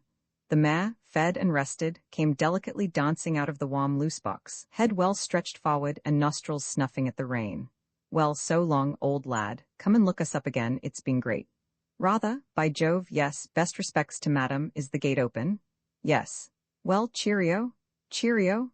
Polly Flinders, with her nose turned homewards, settled down to make short work of the 9 miles of highroad. Once outside the gates, the night seemed lighter, though the rain pawed heavily. Somewhere buried behind the thronging clouds there was a moon, which now and again showed as a pale stain on the sky, a paler reflection on the black road. Whimsy, with a mind full of memories and a skin full of whiskey, hummed to himself as he rode. As he passed the Fawk, he hesitated for a moment. Should he take the path over the common or stick to the road? On consideration, he decided to give the common a miss, not because of its sinister reputation, but because of ruts and rabbit holes. He shook the reins, bestowed a word of encouragement on his mount, and continued by the road, having the common on his right hand, and on the left, fields bounded by high hedges, which gave some shelter from the driving rain. He had topped the rise, and passed the spot where the bridle path again joined the highroad, when a slight start and stumble drew his attention unpleasantly to Polly Flinders. "Hold up, mare," he said disapprovingly. Polly shook her head, moved forward, tried to pick up her easy pace again. "Hullo," said Whimsy, alarmed. He pulled her to a standstill. "Lame in the near far," he said, dismounting. "If you've been and gone and strained anything, my girl, 4 miles from home, father will be pleased." It occurred to him for the first time how curiously lonely the road was. He had not seen a single car. They might have been in the wilds of Africa. He ran an exploratory hand down the near foreleg. The mare stood quietly enough, without shrinking or wincing. Whimsy was puzzled. "If these had been the good old days," he said, "I'd have thought she'd picked up a stone. But what?" He lifted the mare's foot and explored it carefully with fingers and pocket torch. His diagnosis had been right, after all. A steel nut, evidently dropped from a passing car, had wedged itself firmly between the shoe and the frog. He grunted and felt for his knife. Happily, it was one of that excellent, old-fashioned kind which includes, besides blades and corkscrews, an ingenious apparatus for removing foreign bodies from horses' feet. The mare nuzzled him gently as he stooped over his task. It was a little awkward getting to work. He had to wedge the torch under his arm, so as to leave one hand free for the tool and the other to hold the hoof. He was swearing gently at these difficulties when, happening to glance down the road ahead, he fancied he caught the gleam of something moving. It was not easy to see, for at this point the tall trees stood up on both sides of the road, which dipped abruptly from the edge of the common. It was not a car, the light was too faint. A wagon, probably, with a dim lantern. Yet it seemed to move fast. He puzzled for a moment, then bent to work again. The nut resisted his efforts, and the mare, touched in a tender spot, pulled away, trying to get her foot down. He soothed her with his voice and patted her neck. The torch slipped from his arm. He cursed it impatiently, set down the hoof, and picked up the torch from the edge of the grass, into which it had rolled. As he straightened himself again, he looked along the road and saw. Up from under the dripping dock of the trees it came, shining with a thin, moony radiance. There was no clatter of hoofs, no rumble of wheels, no ringing of bit or bridle. He saw the white, sleek, shining shoulders with the collar that lay on each, like a faint fiery ring, enclosing nothing. He saw the gleaming reins, their cut ends slipping back and forward unsupported through the ring of the hames. The feet that never touched earth ran swiftly, 4 times 4 noiseless hoofs, bearing the pale bodies by like smoke. The driver leaned forward, brandishing his whip.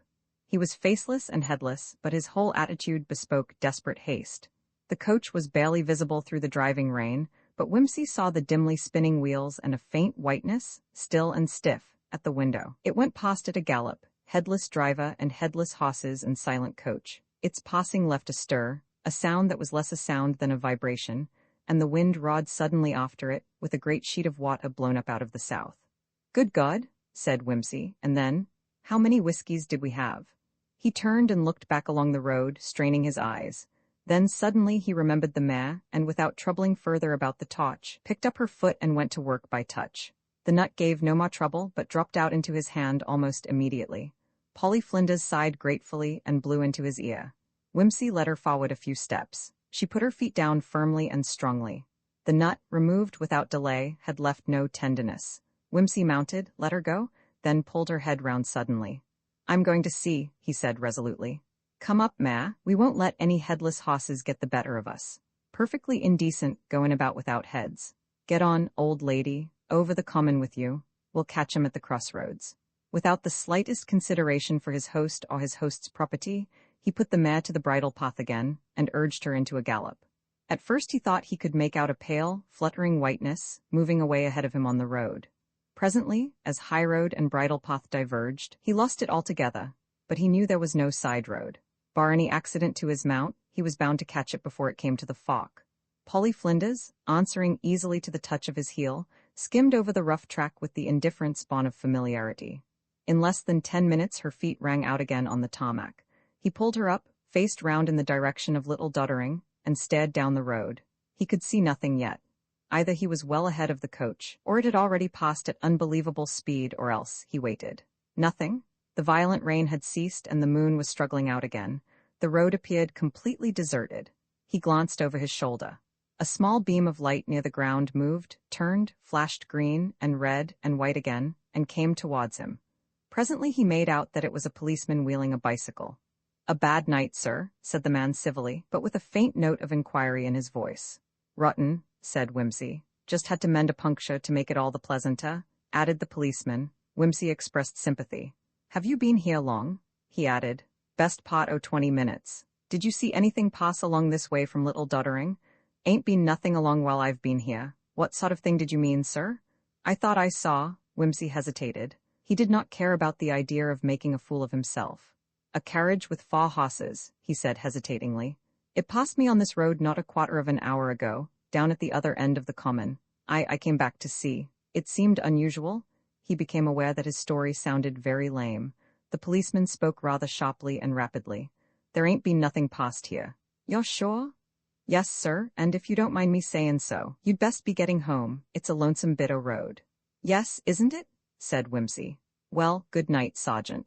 He turned the mare's head back along the Little Doddering road, going very quietly. He saw nothing, heard nothing, and passed nothing.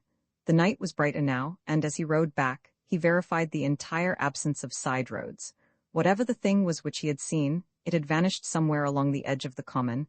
It had not gone by the main road, nor by any other. Whimsy came down rather late for breakfast in the morning, to find his hosts in a state of some excitement. "The most extraordinary thing has happened," said Mrs. Frobisher-Pym. "Outrageous?" added her husband. "I want Hancock, he can't say I didn't want him. Still, however much one may disapprove of his goings-on, there is no excuse whatever for such abominable conduct. Once let me get hold of the beggars, whoever they are." "What's up?" said Whimsy, helping himself to broiled kidneys at the sideboard. "A most scandalous thing," said Mrs. Frobisher-Pym. The vicar came up to Tom at once. "I hope we didn't disturb you, by the way, with all the excitement. It appears that when Mr. Hancock got to the church this morning at 6 o'clock to take the early service—" No, my dear, you've got it wrong. Let me tell it. When Joe Grinch, that's the sexton, you know, and he has to get there first to ring the bell. When he arrived, he found the south door wide open and nobody in the chapel, where they should have been, beside the coffin. He was very much perplexed, of course, but he supposed that Hubbard and young Rawlinson had got sick of it and gone off home. So he went on to the vestry to get the vestments and things ready, and to his amazement, he heard women's voices calling out to him from inside. He was so astonished, didn't know where he was, but he went on and unlocked the door. With his own key, put in Whimsy. The key was in the door.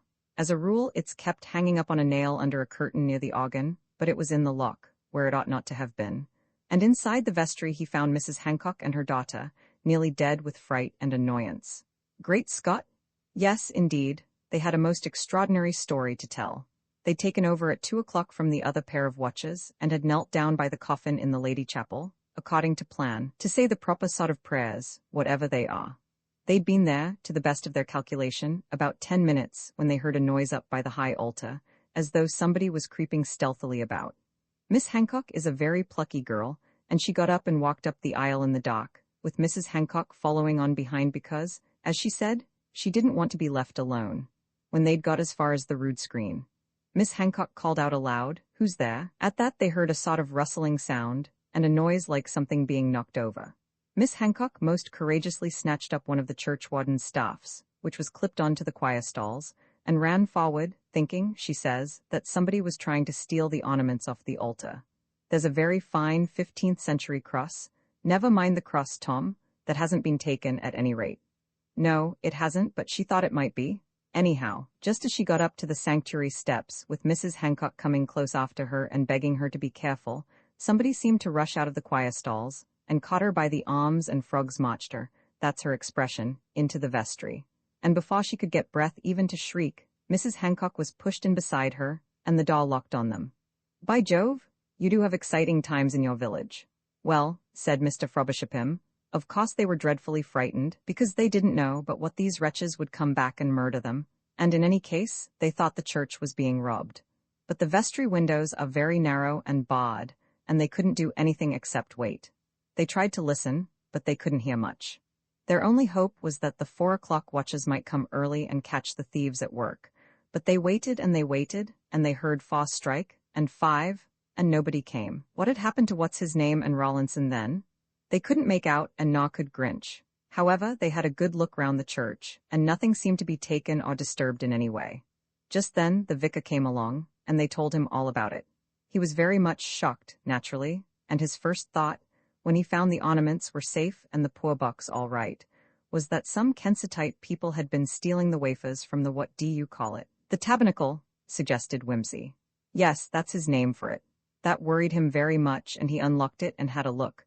But the wafers were all there all right, and as there's only one key, and that was on his own watch chain, it wasn't a case of anyone substituting unconsecrated wafers for consecrated ones, or any practical joke of that kind.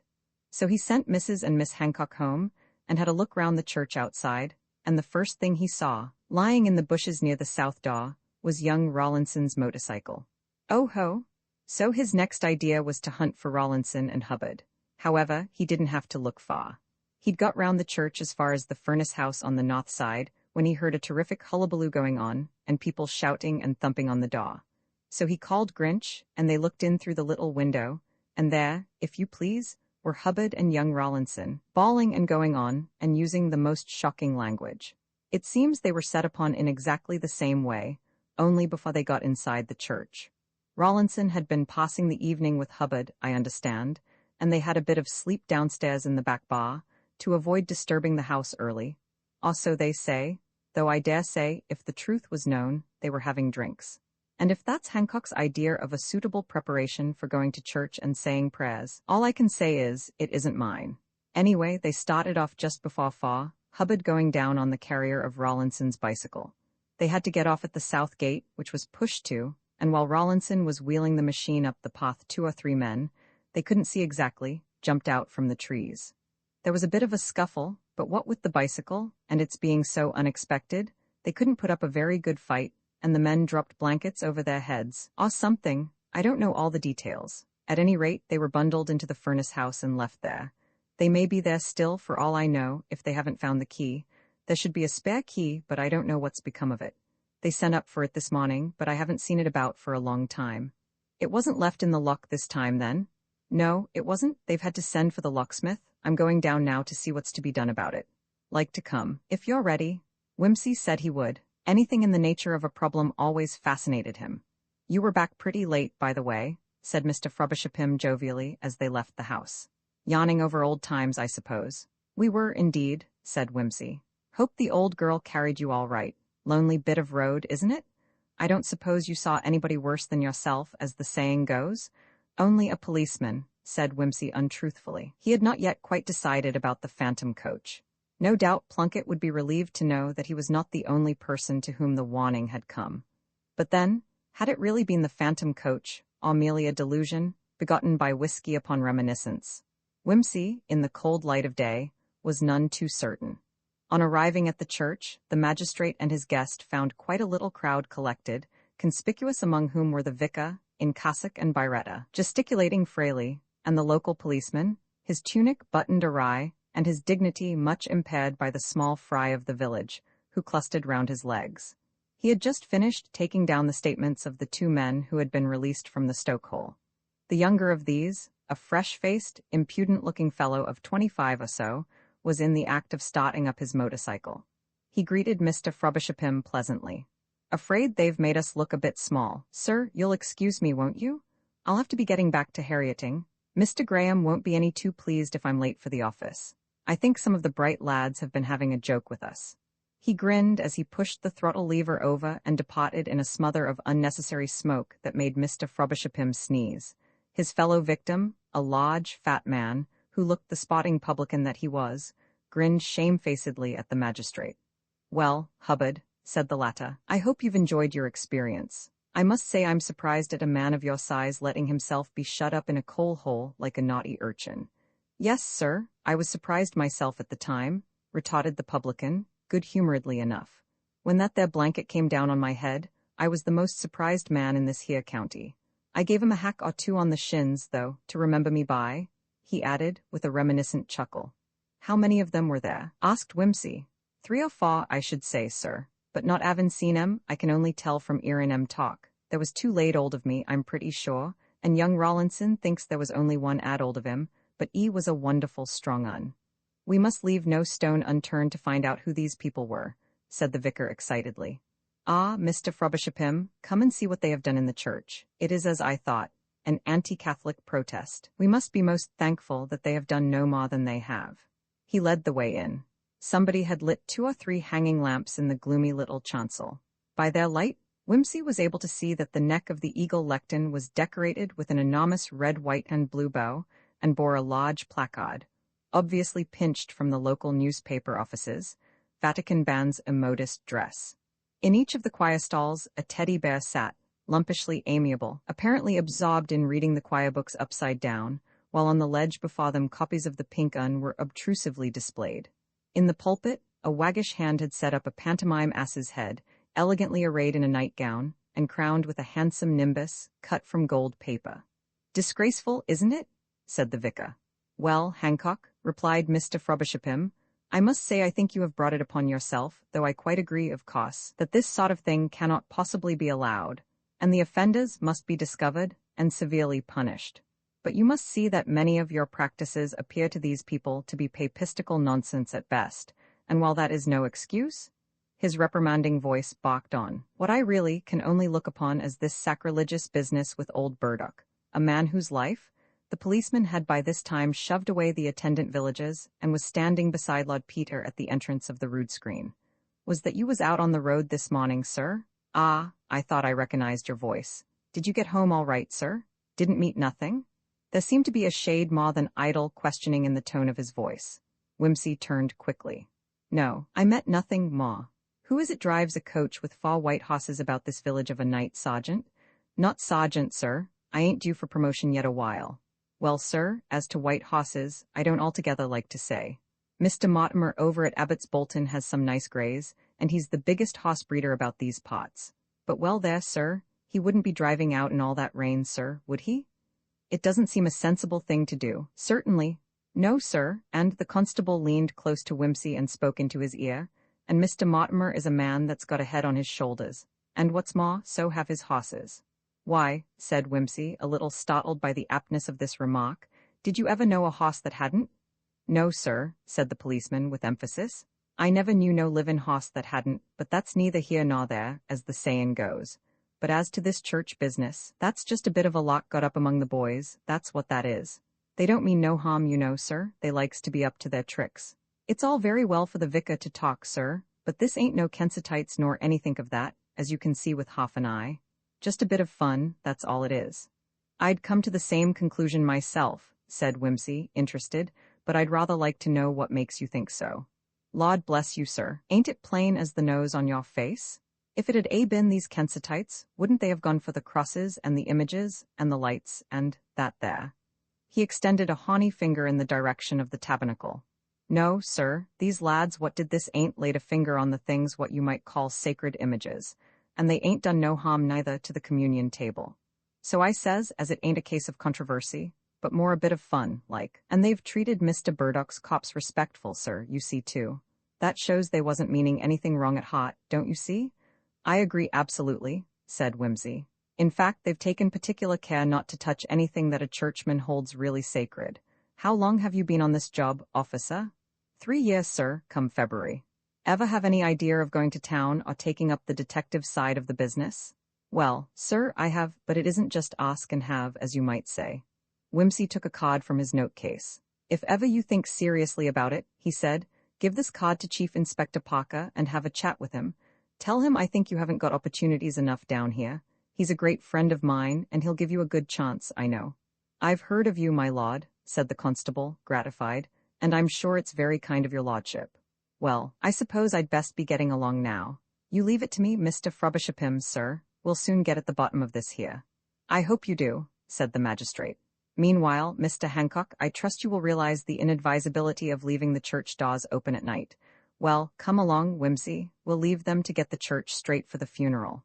What have you found there? Nothing, said Whimsy, who had been peering at the floor of the Lady Chapel. I was afraid you'd got the worm in here, but I see it's only sawdust. He dusted his fingers as he spoke, and followed Mr. Frobisher out of the building. When you are staying in a village, you are expected to take part in the interests and amusements of the community. Accordingly, Lord Peter duly attended the funeral of Squire Burdock, and beheld the coffin safely committed to the ground, in a drizzle, certainly, but not without the attendance of a large and reverent congregation. After this ceremony, he was formally introduced to Mr. and Mrs. Haviland Burdock, and was able to confirm his previous impression that the lady was well, not to say too well, dressed, as might be expected from one whose wardrobe was based upon silk stockings. She was a handsome woman, in a large, bold style, and the hand that clasped Whimsy's was quite painfully encrusted with diamonds. Haviland was disposed to be friendly, and indeed, silk manufacturers have no reason to be otherwise to rich men of noble birth. He seemed to be aware of Whimsy's reputation as an antiquarian and book collector, and extended a hearty invitation to him to come and see the old house. My brother Martin is still abroad, he said, but I'm sure he would be delighted to have you come and look at the place. I'm told there are some very fine old books in the library. We shall be staying here till Monday, if Mrs. Hancock will be good enough to have us. Suppose you come along tomorrow afternoon. Whimsy said he would be delighted. Mrs. Hancock interposed and said, wouldn't Lord Peter come to tea at the vicarage first? Whimsy said it was very good of her. Then that's settled, said Mrs. Burdock. You and Mr. Pym come to tea, and then we'll all go over the house together. I've hardly seen it myself yet. It's very well worth seeing, said Mr. Frobisher. Fine old place, but takes some money to keep up. Has nothing been seen of the will yet, Mr. Burdock? Nothing whatever, said Haviland. It's curious because Mr. Graham, the solicitor, you know, Lord Peter, certainly drew one up just after poor Martin's unfortunate difference with our father. He remembers it perfectly. Can't he remember what's in it? He could, of course, but he doesn't think it etiquette to say. He's one of the crusted old type. Poor Martin always called him an old scoundrel. But then, of course, he never approved of Martin, so Martin was not altogether unprejudiced. Besides, as Mr. Graham says, all that was some years ago, and it's quite possible that the governor destroyed the will later, or made a new one in America. Poor Martin doesn't seem to have been popular hereabouts, said Whimsy to Mr. Frobisher, as they parted from the Burdocks and turned homewards. And no, said the magistrate, not with Graham anyway. Personally, I rather liked the lad, though he was a bit harum-scarum. I dare say he's sobered up with time and marriage. It's odd that they can't find the will, but if it was made at the time of the rumpus, it's bound to be in Haviland's favor. I think Haviland thinks so, said Whimsy. His manner seemed to convey a chastened satisfaction. I expect the discreet Graham made it fairly clear that the advantage was not with the unspeakable Martin. The following morning turned out fine, and Whimsy, who was supposed to be enjoying a rest and fresh air cure in Little Doddering, petitioned for a further loan of Polly Flinders. His host consented with pleasure, and only regretted that he could not accompany his guest, being booked to attend a Board of Guardians meeting in connection with the workhouse. But you could go up and get a good blow on the common, he suggested. Why not go round by Petering Friars, turn off across the common till you get to Dead Man's Post, and come back by the Frimpton Road? It makes a very pleasant round, about 19 miles. You'll be back in nice time for lunch if you take it easy. Whimsy fell in with the plan, the more readily that it exactly coincided with his own inward purpose. He had a reason for wishing to ride over the Frimpton Road by daylight. "You'll be careful about Dead Man's Post," said Mrs. Frobisher, a little anxiously. "The hosses have a way of shying at it, I don't know why. People say, of course." "All nonsense," said her husband.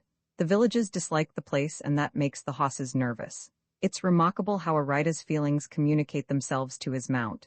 I've never had any trouble at Dead Man's Post." It was a quiet and pretty road, even on a November day, that led to Petering Friars. Jogging down the winding Essex lanes in the wintry sunshine, Whimsy felt soothed and happy. A good burst across the common raised his spirits to exhilaration pitch. He had entirely forgotten Dead Man's Post and its uncanny reputation, when a violent start and swerve, so sudden that it nearly unseated him, recalled him to what he was doing. With some difficulty, he controlled Polly Flinders and brought her to a standstill. He was at the highest point of the common, following a bridle path which was bordered on each side by goss and dead bracken. A little way ahead of him, another bridle path seemed to run into it, and at the junction of the two was something which he had vaguely imagined to be a decayed signpost. Certainly it was short and thick for a signpost, and had no arms. It appeared, however, to bear some sort of inscription on the face that was turned towards him. He soothed the mare and urged her gently towards the post. She took a few hesitating steps and plunged sideways, snorting and shivering. "Queer," said Whimsy. "If this is my state of mind communicating itself to my mount, I'd better see a doctor. My nerves must be in a rotten state. Come up, old lady, what's the matter with you?" Polly Flinders, apologetic but determined, refused to budge. He urged her gently with his heel. She sidled away, with ears laid back, and he saw the white of a protesting eye. He slipped from the saddle and, putting his hand through the bridle, endeavored to lead her forward. After a little persuasion, the mare followed him, with stretched neck and treading as though on eggshells. After a dozen hesitating paces, she stopped again, trembling in all her limbs. He put his hand on her neck and found it wet with sweat. "Damn it all," said Whimsy. "Look here, I'm jolly well going to read what's on that post. If you won't come, will you stand still?" He dropped the bridle. The mare stood quietly, with hanging head. He left her and went forward, glancing back from time to time to see that she showed no disposition to bolt. She stood quietly enough, however, only shifting her feet uneasily. Whimsy walked up to the post. It was a stout pillar of ancient oak, newly painted white. The inscription, too, had been recently blacked in. It read, "On this spot George Winter was foully murthered in defence of his master's goods by Black Ralph of Harrieting, who was afterward hanged in chains on the place of his crime 9 November 1674 via justice." "And very nice, too," said Whimsy. "Dead Man's Post without a doubt.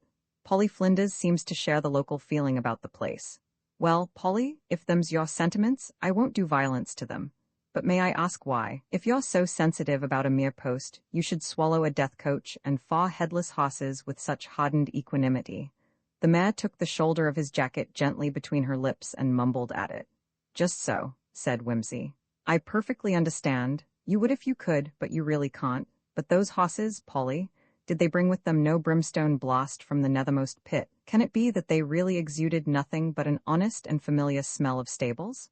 He mounted, and, turning Polly's head to the right, guided her in a circle, so as to give Dead Man's Post a wide berth before striking the path again. The supernatural explanation is, I think, excluded. Not on a priori grounds, which would be unsound, but on the evidence of Polly's senses. There remain the alternatives of whiskey and jiggery-pokery. Further investigation seems called for. He continued to muse as the mare moved quietly forward. "Supposing I wanted, for some reason, to scare the neighborhood with the apparition of a coach and headless hosses, I should choose a dark, rainy night. Good, it was that kind of night. Now, if I took black hosses and painted their bodies white, poor devils, what a state they'd be in. No, how do they do these Maskelyne Devant stunts where they cut off people's heads? White hosses, of course, and black felt clothing over their heads. Right? And luminous paint on the harness with a touch here and there on their bodies to make good contrast and ensure that the whole show wasn't invisible. No difficulty about that, but they must go silently. Well, why not? 4 stout black cloth bags filled with bran, drawn well up and tied round the fetlocks, would make any hoss go quietly enough, especially if there was a bit of a wind going. Rags round the bridle rings to prevent clinking, and round the ends of the traces to keep 'em from squeaking. Give him a coachman in a white coat and a black mask. Hitch him to a rubber-tiered fly, picked out with phosphorus and well-oiled at the joints. and I swear I'd make something quite ghostly enough to startle a rather well-irrigated gentleman on a lonely road at 2:30 in the morning. He was pleased with this thought, and tapped his boot cheerfully with his whip. But damn it all, they never passed me again. Where did they go to? A coach and horses can't vanish into thin air, you know. There must be a side road after all, or else, Polly Flinders, you've been pulling my leg all the time. The bridle path eventually debouched upon the highway at the now familiar fork where Whimsy had met the policeman. As he slowly ambled homewards, his lordship scanned the left-hand hedgerow, looking for the lane which surely must exist. But nothing rewarded his search. Enclosed fields with padlocked gates presented the only breaks in the hedge, till he again found himself looking down the avenue of trees up which the death coach had come galloping 2 nights before. "Damn," said Whimsy. It occurred to him for the first time that the coach might perhaps have turned round and gone back through Little Doddering. Certainly, it had been seen by Little Doddering Church on Wednesday. But on that occasion, also, it had galloped off in the direction of Frimpton. In fact, thinking it over, Whimsy concluded that it had approached from Frimpton, gone round the church, Widdershins, naturally, by the back lane, and returned by the high road whence it came. But in that case, turn again, Whittington, said Whimsy, and Polly Flinders rotated obediently in the road. Through one of those fields it went, or I'm a Dutchman. He pulled Polly into a slow walk and passed along the strip of grass at the right-hand side, staring at the ground as though he were an Aberdonian who had lost a sixpence. The first gate led into a ploughed field, harrowed smooth and sown with autumn wheat. It was clear that no wheeled thing had been across it for many weeks. The second gate looked more promising. It gave upon fallow ground, and the entrance was seamed with innumerable wheel ruts. On further examination, however, it was clear that this was the one and only gate. It seemed unlikely that the mysterious coach should have been taken into a field from which there was no way out. Whimsy decided to seek further. The third gate was in bad repair. It sagged heavily from its hinges, the hasp was gone, and gate and post had been secured with elaborate twists of wire. Whimsy dismounted and examined these, convincing himself that their rusty surface had not been recently disturbed. There remained only 2 more gates before he came to the crossroads. One led into Plough again, where the dark ridge and furrow showed no sign of disturbance, but at sight of the lost gate Whimsy's heart gave a leap. There was plough land here also, but round the edge of the field ran a wide, beaten path, rutted and waterlogged. The gate was not locked, but opened simply with a spring catch. Whimsy examined the approach.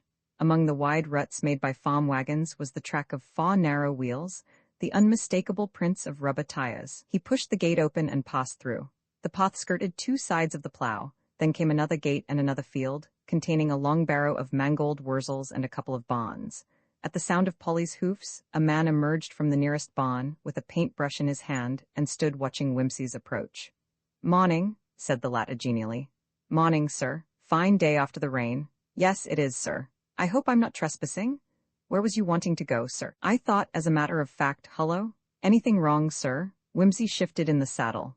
"I fancy this girth slipped a bit, it's a new one." This was a fact. Better have a look.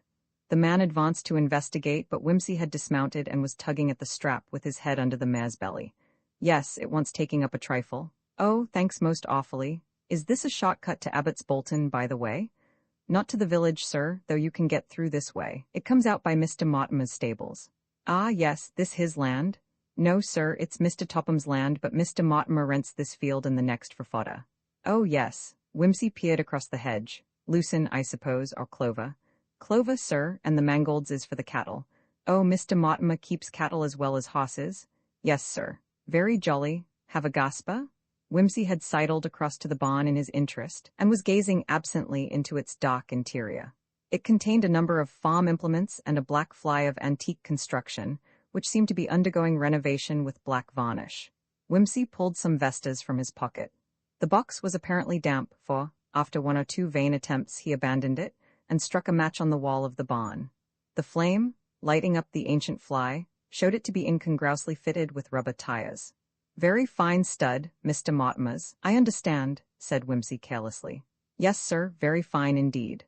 I suppose he hadn't any greys by any chance. My mother, queenly woman, Victorian ideas and all that, is rather keen on greys. Spots a carriage and payoff, don't you know?" "Yes, sir. Well, Mr. Mortimer would be able to suit the lady, I think, sir. He has several greys." "No, has he though? I must really go over and see him. Is it far?" Matter of 5 or 6 mile by the fields, sir. Whimsy looked at his watch. Oh dear, I'm really afraid it's too far for this morning. I absolutely promised to get back to lunch. I must come over another day. Thanks so much. Is that Girth right now?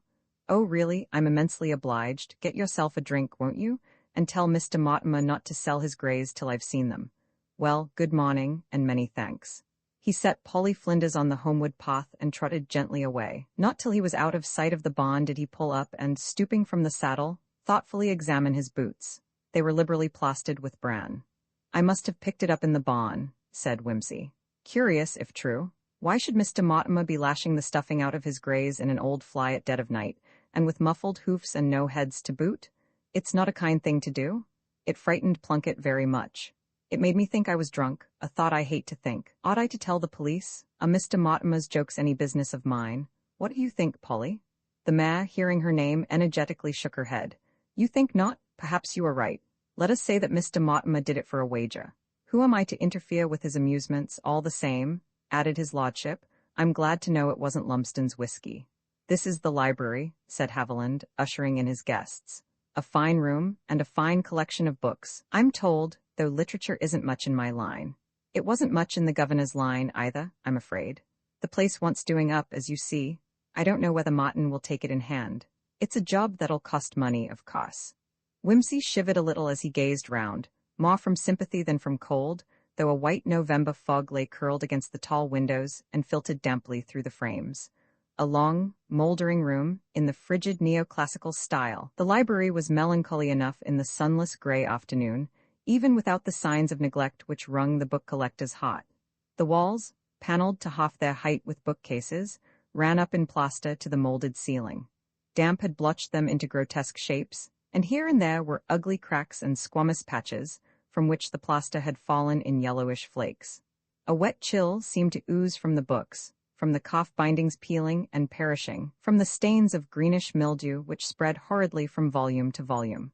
The curious musty odor of decayed leather and damp paper added to the general cheerlessness of the atmosphere.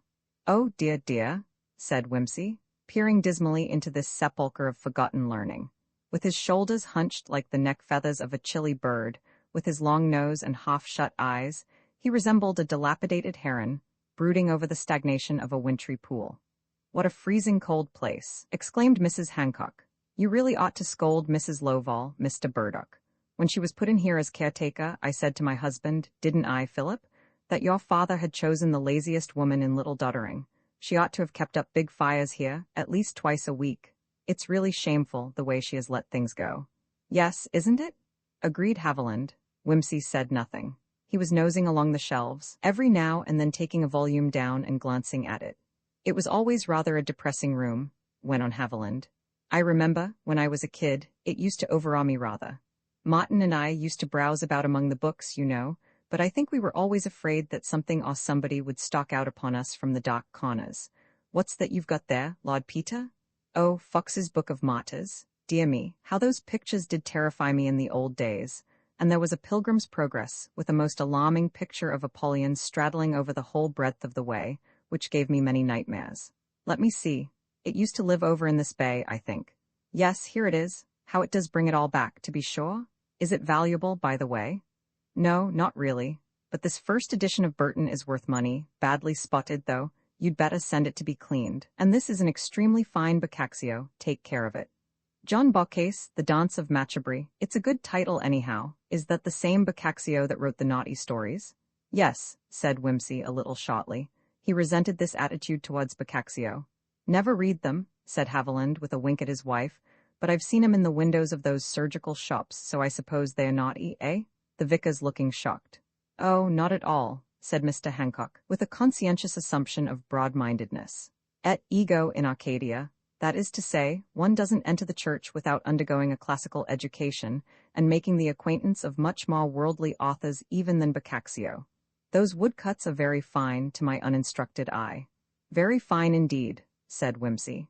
There's another old book I remember, with jolly pictures, said Haviland. A chronicle of some sort, what's his name, place in Germany, you know, where that hangman came from. They published his diary the other day. I read it, but it wasn't really exciting, not half as gruesome as old Harrison Ainsworth. What's the name of the place? Nuremberg, suggested Whimsy. That's it, of course, the Nuremberg Chronicle. I wonder if that's still in its old place. It was over here by the window, if I remember rightly. He led the way to the end of one of the bays, which ran up close against a window. Here the damp seemed to have done its worst. A pane of glass was broken and rain had blown in. Now where has it gone to? A big book it was with a stamped leather binding. I'd like to see the old chronicle again. I haven't set eyes on it for donkey's years. His glance roamed vaguely over the shelves. Whimsy, with the book lover's instinct, was the first to spot the chronicle, wedged at the extreme end of the shelf, against the outer wall. He hitched his finger into the top edge of the spine, but finding that the rotting leather was ready to crumble at a touch, he dislodged a neighboring book and drew the chronicle gently out, using his whole hand. Here he is, in pretty bad condition, I'm afraid. Hullo? As he drew the book away from the wall, a piece of folded parchment came away with it and fell at his feet. He stooped and picked it up. I say, Burdock, isn't this what you've been looking for? Haviland Burdock, who had been rooting about on one of the lower shelves, straightened himself quickly, his face red from stooping. By Jove? He said, turning first redder and then pale with excitement. Look at this, Winnie. It's the governor's will. What an extraordinary thing. Whoever would have thought of looking for it here, of all places? Is it really the will? Cried Mrs. Hancock. No doubt about it, I should say, observed Whimsy coolly. Lost will and testament of Simon Burdock. He stood, turning the grimy document over and over in his hands, looking from the endorsement to the plain side of the folded parchment. Well, well, said Mr. Hancock. How strange. It seems almost providential that you should have taken that book down. What does the will say? Demanded Mrs. Burdock in some excitement. I beg your pardon, said Whimsy, handing it over to her.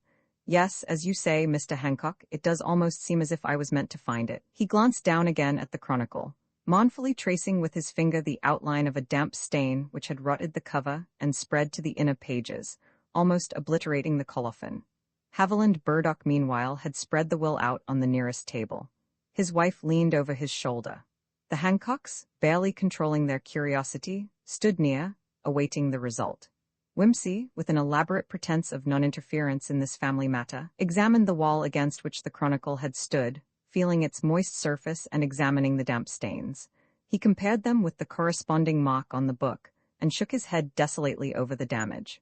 Mr. Frobisher, who had wandered away some time before, and was absorbed in an ancient book of farriery, now approached, and inquired what the excitement was about. "Listen to this," cried Haviland. His voice was quiet, but a suppressed triumph throbbed in it and glittered from his eyes. "I bequeath everything of which I die possessed. There's a lot of enumeration of properties here, which doesn't matter, to my eldest son, Martin." Mr. Frobisher whistled. "Listen, to my eldest son, Martin, for so long as my body shall remain above ground, but so soon as I am buried, I direct that the whole of this property shall revert to my younger son Haviland absolutely." "Good God," said Mr. Frobisher.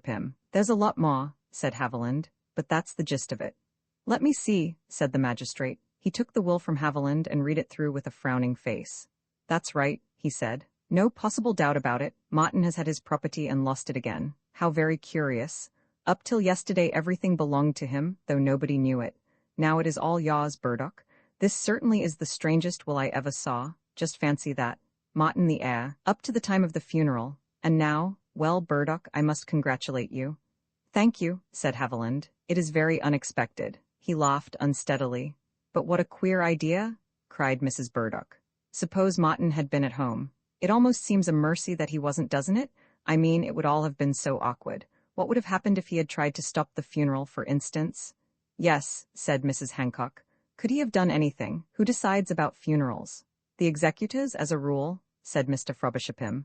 "Who are the executors in this case?" inquired Whimsy. "I don't know. Let me see." Mr. Frobisher examined the document again. "Ah, yes, here we are. I appoint my two sons, Martin and Haviland, joint executors of this my will. What an extraordinary arrangement." "I call it a wicked, unchristian arrangement," cried Mrs. Hancock. "It might have caused dreadful mischief if the will hadn't been, quite providentially, lost." "Hush, my dear," said her husband. "I'm afraid," said Haviland grimly, "that was my father's idea. It's no use my pretending he wasn't spiteful, he was, and I believe he hated both Martin and me like poison." "Don't say that," pleaded the vicar. "I do say it. He made our lives a burden to us, and he obviously wanted to go on making them a burden after he was dead. If he'd seen us cutting each other's throats, he'd only have been too pleased. Come, vicar, it's no use pretending. He hated our mother and was jealous of us." Everybody knows that. It probably pleased his unpleasant sense of humor to think of us squabbling over his body. Fortunately, he overreached himself when he hid the will here. He's buried now, and the problem settles itself. Are you quite sure of that? Said Whimsy. Why, of course, said the magistrate. The property goes to Mr. Haviland Burdock as soon as his father's body is underground. Well, his father was buried yesterday. But are you sure of that? Repeated Whimsy. He looked from one to the other quizzically, his long lips curling into something like a grin. Sure of that? Exclaimed the vicar. My dear Lord Peter, you were present at the funeral. You saw him buried yourself. I saw his coffin buried, said Whimsy mildly. That the body was in it is merely an unverified inference. I think, said Mr. Frobisher, this is rather an unseemly kind of jest. There is no reason to imagine that the body was not in the coffin. I saw it in the coffin, said Haviland, and so did my wife. And so did I, said the vicar. I was present when it was transferred from the temporary shell in which it crossed over from the States to a permanent lead and oak coffin provided by Jolliffe. And, if further witnesses are necessary, you can easily get Jolliffe himself and his men, who put the body in and screwed it down. Just so, said Whimsy. I'm not denying that the body was in the coffin when the coffin was placed in the chapel. I only doubt whether it was there when it was put in the ground. That is a most unheard-of suggestion to make, Lord Peter, said Mr. Frobisher with severity. May I ask if you have anything to go upon? And if the body is not in the grave, perhaps you wouldn't mind telling us where you imagine it to be? Not at all, said Whimsy. He perched himself on the edge of the table and sat, swinging his legs and looking down at his own hands as he ticked his points off on his fingers. I think, he said, that this story begins with young Rawlinson. He is a clerk in the office of Mr. Graham, who drew up this will, and I fancy he knows something about its conditions. So, of course, does Mr. Graham, but I don't somehow suspect him of being mixed up in this. From what I can hear, he is not a man to take sides, or not Mr. Martin's side at any rate. When the news of Mr. Burdock's death was cabled over from the States, I think young Rawlinson remembered the terms of the will, and considered that Mr. Martin, being abroad and all that, would be rather at a disadvantage. Rawlinson must be rather attached to your brother. By the way, Martin always had a way of picking up good-for-nothing youths and wasting his time with them, agreed Haviland sulkily. The vicar seemed to feel that this statement needed some amendment, and murmured that he had always heard how good Martin was with the village lads. Quite so, said Whimsy. Well, I think young Rawlinson wanted to give Martin an equal chance of securing the legacy, don't you see? He didn't like to say anything about the will, which might or might not turn up, and possibly he thought that even if it did turn up there might be difficulties. Well, anyway, he decided that the best thing to do was to steal the body and keep it above ground till Martin came home to see to things himself. This is an extraordinary accusation, began Mr. Frobisher. I dare say I'm mistaken, said Whimsy, but it's just my idea. It makes a damn good story. Anyhow, you see? Well then, young Rawlinson saw that this was too big a job to carry out alone, so he looked round for somebody to help him, and he pitched on Mr. Mortimer. Mortimer? I don't know Mr. Mortimer personally, but he seems to be a spot-on sort of customer from what I can hear, with certain facilities which everybody hasn't got. Young Rawlinson and Mortimer put their heads together and worked out a plan of action. Of course, Mr. Hancock, you helped them enormously with this lying-in-state idea of yours. Without that, I don't know if they could have worked it. Mr. Hancock made an embarrassed clucking sound. The idea was this. Mortimer was to provide an antique fly and 4 white horses, made up with luminous paint and black cloth, to represent the Burdock death coach. The advantage of that idea was that nobody would feel inclined to inspect the turnout too closely if they saw it hanging round the churchyard at unearthly hours. Meanwhile, young Rawlinson had to get himself accepted as a watcher for the chapel, and to find a spotting companion to watch with him and take a hand in the game. He fixed things up with the publican fellow, and spun a tale for Mr. Hancock, so as to get the vigil from 4 to 6. Didn't it strike you as odd, Mr. Hancock, that he should be so keen to come all the way from Harrieting?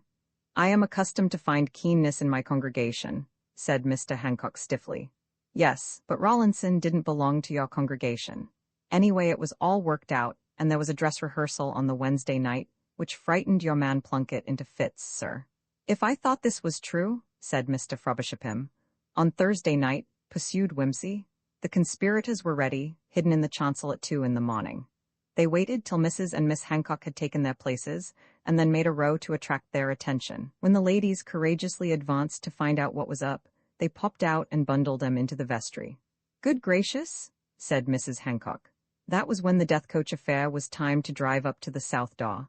It came round the back lane, I fancy, though I can't be sure. Then Mortimer and the other two took the embalmed body out of the coffin and filled its place up with bags of sawdust. I know it was sawdust, because I found the remains of it on the Lady Chapel floor in the morning. They put the body in the fly, and Mortimer drove off with it. They passed me on the Harrieting Road at 2:30, so they can't have wasted much time over the job. Mortimer may have been alone, or possibly he had someone with him to see to the body, while he himself did the headless coachman business in a black mask. I'm not certain about that. They drove through the last gate before you come to the Fock at Frimpton, and went across the fields to Mortimer's barn. They left the fly there. I know that because I saw it, and I saw the brand they used to muffle the horses' hoofs too. I expect they took it on from there in a car and fetched the horses up next day, but that's a detail. I don't know either where they took the body to, but I expect if you went and asked Mortimer about it, he would be able to assure you that it was still above ground." Wimsey paused. Mr. Frobisher and the Hancocks were looking only puzzled and angry, but Haviland's face was green. Mrs. Haviland showed a red, painted spot on each cheek, and her mouth was haggard. Wimsey picked up the Nuremberg Chronicle and caressed its covers thoughtfully as he went on. Meanwhile, of course, young Rawlinson and his companion were doing the camouflage in the church, to give the idea of a Protestant outrage. Having fixed everything up neat and pretty, all they had to do was to lock themselves up in the furnace house and chuck the key through the window. "You'll probably find it there, Mr. Hancock, if you care to look. Didn't you think that story of an assault by 2 or 3 men was a bit thin? Hubbard is a hefty great fellow, and Rawlinson's a sturdy lad, and yet on their own showing, they were bundled into a coal hole like helpless infants, without a scratch on either of them. Look for the men in Buckram, my dear sir. Look for the men in Buckram." "Look here, Wimsey, are you sure you're not romancing?" said Mr. Frobisher. "One would need some very clear proof before." "Certainly," said Wimsey. "Get a Home Office order. Open the grave. You'll soon see whether it's true or whether it's just my diseased imagination." "I think this whole conversation is disgusting," cried Mrs. Burdock.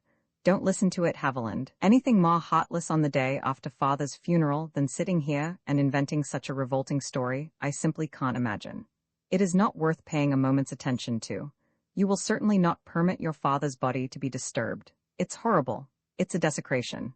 "It is very unpleasant indeed," said Mr. Frobisher gravely, "but if Lord Peter is seriously putting forward this astonishing theory, which I can scarcely credit," Wimsey shrugged his shoulders, "then I feel bound to remind you, Mr. Burdock, that your brother, when he returns, may insist on having the matter investigated."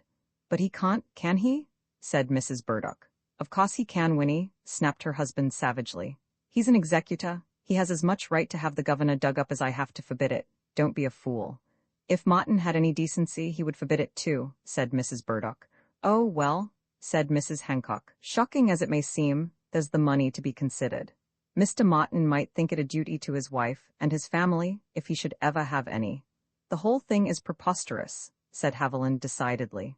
"I don't believe a word of it. If I did, naturally I should be the first person to take action in the matter, not only in justice to Martin, but on my own account. But if you ask me to believe that a responsible man like Mortimer would purloin a corpse and desecrate a church, the thing only has to be put into plain words to show how absurd and unthinkable it is. I suppose Lord Peter Wimsey, who consorts, as I understand, with criminals and police officers, finds the idea conceivable. I can only say that I do not. I am sorry that his mind should have become so blunted to all decent feeling. That's all. Good afternoon." Mr. Frobisher jumped up. Come, Burdock, don't take that attitude. I am sure Lord Peter intended no discourtesy. I must say I think he's all wrong, but, 'pon my soul, things have been so disturbed in the village these last few days, I'm not surprised anybody should think there was something behind it. Now, let's forget about it, and hadn't we better be moving out of this terribly cold room? It's nearly dinner time. Bless me, what will Agatha think of us?" Wimsey held out his hand to Burdock, who took it reluctantly. "I'm sorry," said Wimsey. "I suffer from hypertrophy of the imagination, you know. Overstimulation of the thyroid, probably. Don't mind me, I apologize and all that." "I don't think, Lord Peter," said Mrs. Burdock acidly, "you ought to exercise your imagination at the expense of good taste." Wimsey followed her from the room in some confusion. Indeed, he was so disturbed that he carried away the Nuremberg Chronicle beneath his arm, which was an odd thing for him to do under the circumstances. "I am gravely distressed," said Mr. Hancock. He had come over, after Sunday evening service, to call upon the Frobisher-Pims. He sat upright on his chair, his thin face flushed with anxiety. "I could never have believed such a thing of Hubbard. It has been a grievous shock to me. It is not only the great wickedness of stealing a dead body from the very precincts of the church, though that is grave enough. It is the sad hypocrisy of his behavior, the mockery of sacred things, the making use of the holy services of his religion to further worldly ends. He actually attended the funeral, Mr. Frobisher-Pym, and exhibited every sign of grief and respect. Even now, he hardly seems to realize the sinfulness of his conduct. I feel it very much, as a priest and as a pastor, very much indeed." "Oh, well, Hancock," said Mr. Frobisher-Pym, "you must make allowances, you know. Hubbard's not a bad fellow, but you can't expect refinement of feeling from a man of his class. The point is, what are we to do about it? Mr. Burdock must be told, of course. It's a most awkward situation." "Dear me, Hubbard confessed the whole conspiracy, you say? How did he come to do that?" "I taxed him with it," said the parson. "When I came to think over Lord Peter Wimsey's remarks, I was troubled in my mind. It seemed to me, I cannot say why, that there might be some truth in the story, wild as it appeared. I was so worried about it that I swept the floor of the Lady Chapel myself last night, and I found quite a quantity of sawdust among the sweepings. That led me to search for the key of the furnace house, and I discovered it in some bushes at a little distance, in fact, within a stone's throw of the furnace house window. I sought guidance in prayer, and from my wife, whose judgment I greatly respect, and I made up my mind to speak to Hubbard after Mass. It was a great relief to me that he did not present himself at early celebration. Feeling as I did, I should have had scruples." Just so," said the magistrate, a little impatiently. "Well, you taxed him with it, and he confessed?" "He did. I am sorry to say he showed no remorse at all. He even laughed. It was a most painful interview." "I am sure it must have been," said Mrs. Frobisher-Pym sympathetically. "We must go and see Mr. Burdock," said the magistrate, rising. "Whatever old Burdock may or may not have intended by that iniquitous will of his, it's quite evident that Hubbard and Mortimer and Rawlinson were entirely in the wrong. Upon my word, I've no idea whether it's an indictable offense to steal a body. I must look it up, but I should say it was. If there is any property in a copse, it must belong to the family or the executors, and in any case it's sacrilege, to say nothing of the scandal in the parish. I must say, Hancock, it won't do us any good in the eyes of the nonconformists. However, no doubt you realize that. Well, it's an unpleasant job, and the sooner we tackle it the better. I'll run over to the vicarage with you and help you to break it to the Burdocks. How about you? Wimsey, you were right, after all, and I think Burdock owes you an apology." "Oh, I'll keep out of it," said Wimsey. "I shan't be exactly persona grata, don't you know. It's going to mean a deuce of a big financial loss to the Haviland Burdocks." "So it is. Most unpleasant. Well, perhaps you're right. Come along, Vicar." Wimsey and his hostess sat discussing the matter by the fire for half an hour or so, when Mr. Frobisher-Pym suddenly put his head in and said, "I say, Wimsey, we're all going over to Mortimer's. I wish you'd come and drive the car. Meridu always has the day off on Sunday, and I don't care about driving at night, particularly in this fog." "Right you are," said Wimsey. He ran upstairs and came down in a few moments wearing a heavy leather flying coat and with a parcel under his arm. He greeted the Burdocks briefly, climbed into the driving seat, and was soon steering cautiously through the mist along the Harrieting road. He smiled a little grimly to himself as they came up under the trees to the spot where the phantom coach had passed him. As they passed the gate through which the ingenious apparition had vanished, he indulged himself by pointing it out, and was rewarded by hearing a snarl from Haviland. At the well-remembered Falk, he took the right hand turning into Frimpton and drove steadily for 6 miles or so, till a warning shout from Mr. Frobisher-Pym summoned him to look out for the turning up to Mortimer's. Mr. Mortimer's house, with its extensive stabling and farm buildings, stood about 2 miles back from the main road. In the darkness, Wimsey could see little of it, but he noticed that the ground floor windows were all lit up, and when the door opened to the magistrate's imperative ring, a loud burst of laughter from the interior gave evidence that Mr. Mortimer was not taking his misdoings too seriously. "Is Mr. Mortimer at home?" demanded Mr. Frobisher-Pym, in the tone of a man not to be trifled with. "Yes, sir. Will you come in, please?" They stepped into a large, old-fashioned hall, brilliantly lit, and made cozy with a heavy oak screen across the door. As Wimsey advanced, blinking, from the darkness, he saw a large, thick-set man, with a ruddy face, advancing with hand outstretched in welcome. "Frobisher-Pym, By Jove, how decent of you to come over. We've got some old friends of yours here. Oh, in a slightly altered tone, Burdock? Well, well, damn you, said Haviland Burdock, thrusting furiously past the magistrate who was trying to hold him back. Damn you, you swine, chuck this bloody farce. What have you done with the body? The body, eh? Said Mr. Mortimer, retreating in some confusion. Yes, curse you. Your friend Hubbard's split. It's no good denying it. What the devil do you mean by it? You've got the body here somewhere. Where is it? Hand it over. He strode threateningly round the screen into the lamplight. A tall, thin man rose up unexpectedly from the depths of an armchair and confronted him. Hold hard, old man. Good God, said Haviland, stepping heavily back on Whimsy's toes. Martin? Sure, said the other. Here I am. Come back like a bad halfpenny. How are you? So you're at the bottom of this, stormed Haviland. I might have known it.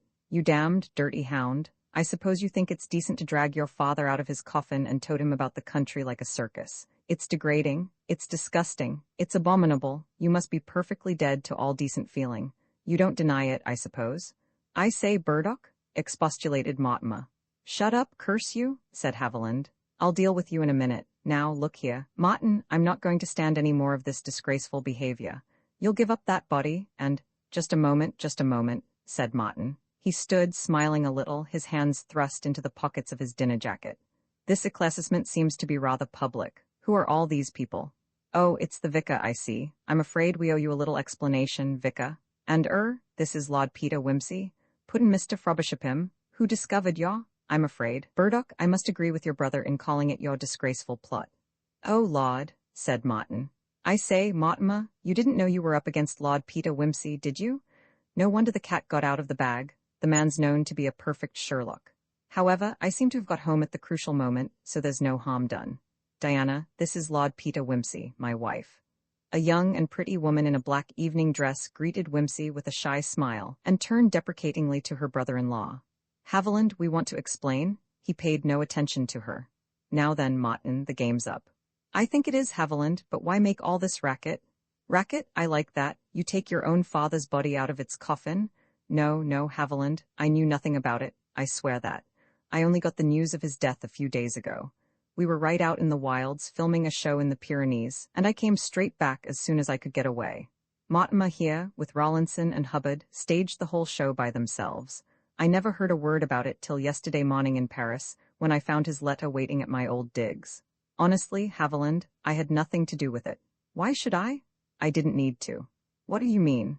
Well, if I'd been here, I should only have had to speak to stop the funeral altogether. Why on earth should I have gone to the trouble of stealing the body? Quite apart from the irreverence and all that. As it is, when Mortimer told me about it, I must say I was a bit revolted at the idea, though I appreciated the kindness and the trouble they'd been to on my account. I think Mr. Hancock has most cause for wrath, really, but Mortimer has been as careful as possible, sir. Really he has. He has placed the old governor quite reverently and decently in what used to be the chapel, and put flowers round him and so on. You will be quite satisfied, I'm sure. Yes, said Mortimer. No disrespect intended, don't you know? Come and see him. This is dreadful, said the vicar helplessly. They had to do the best they could, don't you see, in my absence, said Martin. As soon as I can, I'll make proper arrangements for a suitable tomb, above ground, of course, or possibly cremation would fit the case. What? Gasped Haviland. Do you mean to say you imagine I'm going to let my father stay unburied, simply because of your disgusting greed about money? My dear chap, do you think I'm going to let you put him underground, simply to enable you to grab my property? I'm the executor of his will, and I say he shall be buried, whether you like it or not. And I'm an executor too, and I say he shan't be buried. He can be kept absolutely decently above ground, and he shall be. But hear me, said the vicar, distracted between these two disagreeable and angry young men. I'll see what Graham says about you, bawled Haviland. Oh, yes, the honest lawyer Graham, sneered Martin. He knew what was in the will, didn't he? I suppose he didn't mention it to you by any chance. He did not, retorted Haviland. He knew too well the sort of skunk you were to say anything about it, not content with disgracing us with your miserable, blackmailing marriage. Mr. Burdock, take care, Haviland. You have no more decency, stop it, than to steal your father's body and my money so that you and your damned wife can carry on your loose living, beastly ways with a parcel of film actors and chorus girls. Now then, Haviland, keep your tongue off my wife and my friends. How about your own? Somebody told me Winnie'd been going the pace pretty well. Next door to bankruptcy, aren't you? with the G's and the tables and God knows what. No wonder you want to do your brother out of his money. I never thought much of you, Haviland, but by God. One moment. Mr. Frobisher at last succeeded in asserting himself, partly through the habit of authority, and partly because the brothers had shouted themselves breathless. One moment, Martin, I will call you so, because I have known you a long time, and your father too. I understand your anger at the things Haviland has said. They were unpardonable, as I am sure he will realize when he comes to his right mind, but you must remember that he has been greatly shocked and upset, as we all have been, by this very, very painful business. And it is not fair to say that Haviland has tried to do you out of anything. He knew nothing about this iniquitous will, and he naturally saw to it that the funeral arrangements were carried out in the usual way. You must settle the future amicably between you, just as you would have done had the will not been accidentally mislaid. Now, Martin, and Haviland too, think it over. My dear boys, this scene is simply appalling. It really must not happen. Surely the estate can be divided up in a friendly manner between you. It is horrible that an old man's body should be a bone of contention between his own sons, just over a matter of money. I'm sorry, said Martin. I forgot myself. You're quite right, sir. Look here, Haviland, forget it. I'll let you have half the money, but it's all mine. You'll let me have half. How damned generous, my own money. No, old man, it's mine at the moment. The governor's not buried yet, you know. That's right, isn't it, Mr. Frobisher? Yes, the money is yours, legally, at this moment. You must see that, Haviland, but your brother offers you half, and half? I'm damned if I'll take half. The man's tried to swindle me out of it. I'll send for the police and have him put in jail for robbing the church. You see if I don't, give me the telephone. Excuse me, said Whimsy. I don't want to button on your family affairs any more than I have already, but I really don't advise you to send for the police. You don't, eh? What the hell's it got to do with you? Well, said Whimsy deprecatingly, if this will business comes into court, I shall probably have to give evidence because I was the bird who found the thing, don't you see? Well then, they might ask how long the will was supposed to have been where I found it. Haviland appeared to swallow something which obstructed his speech. What about it, curse you? Yes. Well, you see, it's rather odd when you come to think of it. I mean, your late father must have hidden that will in the bookcase before he went abroad. That was how long ago? 3 years? 5 years? About 4 years. Quite, and since then your bright caretaker has let the damp get into the library, hasn't she? No fires and the window getting broken and so on. Ruinous to the books. Very distressing to anybody like myself, you know. Yes, well, supposin' they asked that question about the will, and you said it had been there in the damp for 4 years. Wouldn't they think it a bit funny if I told 'em that there was a big damp stain like a grinning face on the end of the bookshelf, and a big, damp, grinning face on the jolly old Nuremberg Chronicle to correspond with it, and no stain on the will which had been sittin' for 4 years between the two? Mrs. Haviland screamed suddenly. Haviland, you fool, you utter fool? Shut up. Haviland snapped round at his wife with a cry of rage, and she collapsed into a chair, with her hand snatched to her mouth. Thank you, Winnie, said Martin. No, Haviland, don't trouble to explain. Winnie's given the show away, so you knew about the will, and you deliberately hid it away and let the funeral go on. I'm immensely obliged to you, nearly as obliged as I am to the discreet Graham. Is it fraud or conspiracy or what, to conceal wills? Mr. Frobisher will know. Dear, said the magistrate. Are you certain of your facts, Whimsy? Positive, said Whimsy, producing the Nuremberg Chronicle from under his arm. Here's the stain, you can see it yourself. Forgive me for having borrowed your property, Mr. Burdock. I was rather afraid Mr. Haviland might think this little discrepancy over in the still watches of the night and decide to sell the Chronicle or give it away, or even think it looked better without its back pages and cover. Allow me to return it to you, Mr. Martin, intact. You will perhaps excuse my saying that I don't very much admire any of the roles in this melodrama. It throws, as Mr. Pecksniff would say, a sad light on human nature. But I resent extremely the way in which I was wangled up to that bookshelf and made to be the bright little independent witness who found the will. I may be an ass, Mr. Haviland Burdock, but I'm not a bloody ass. Good night.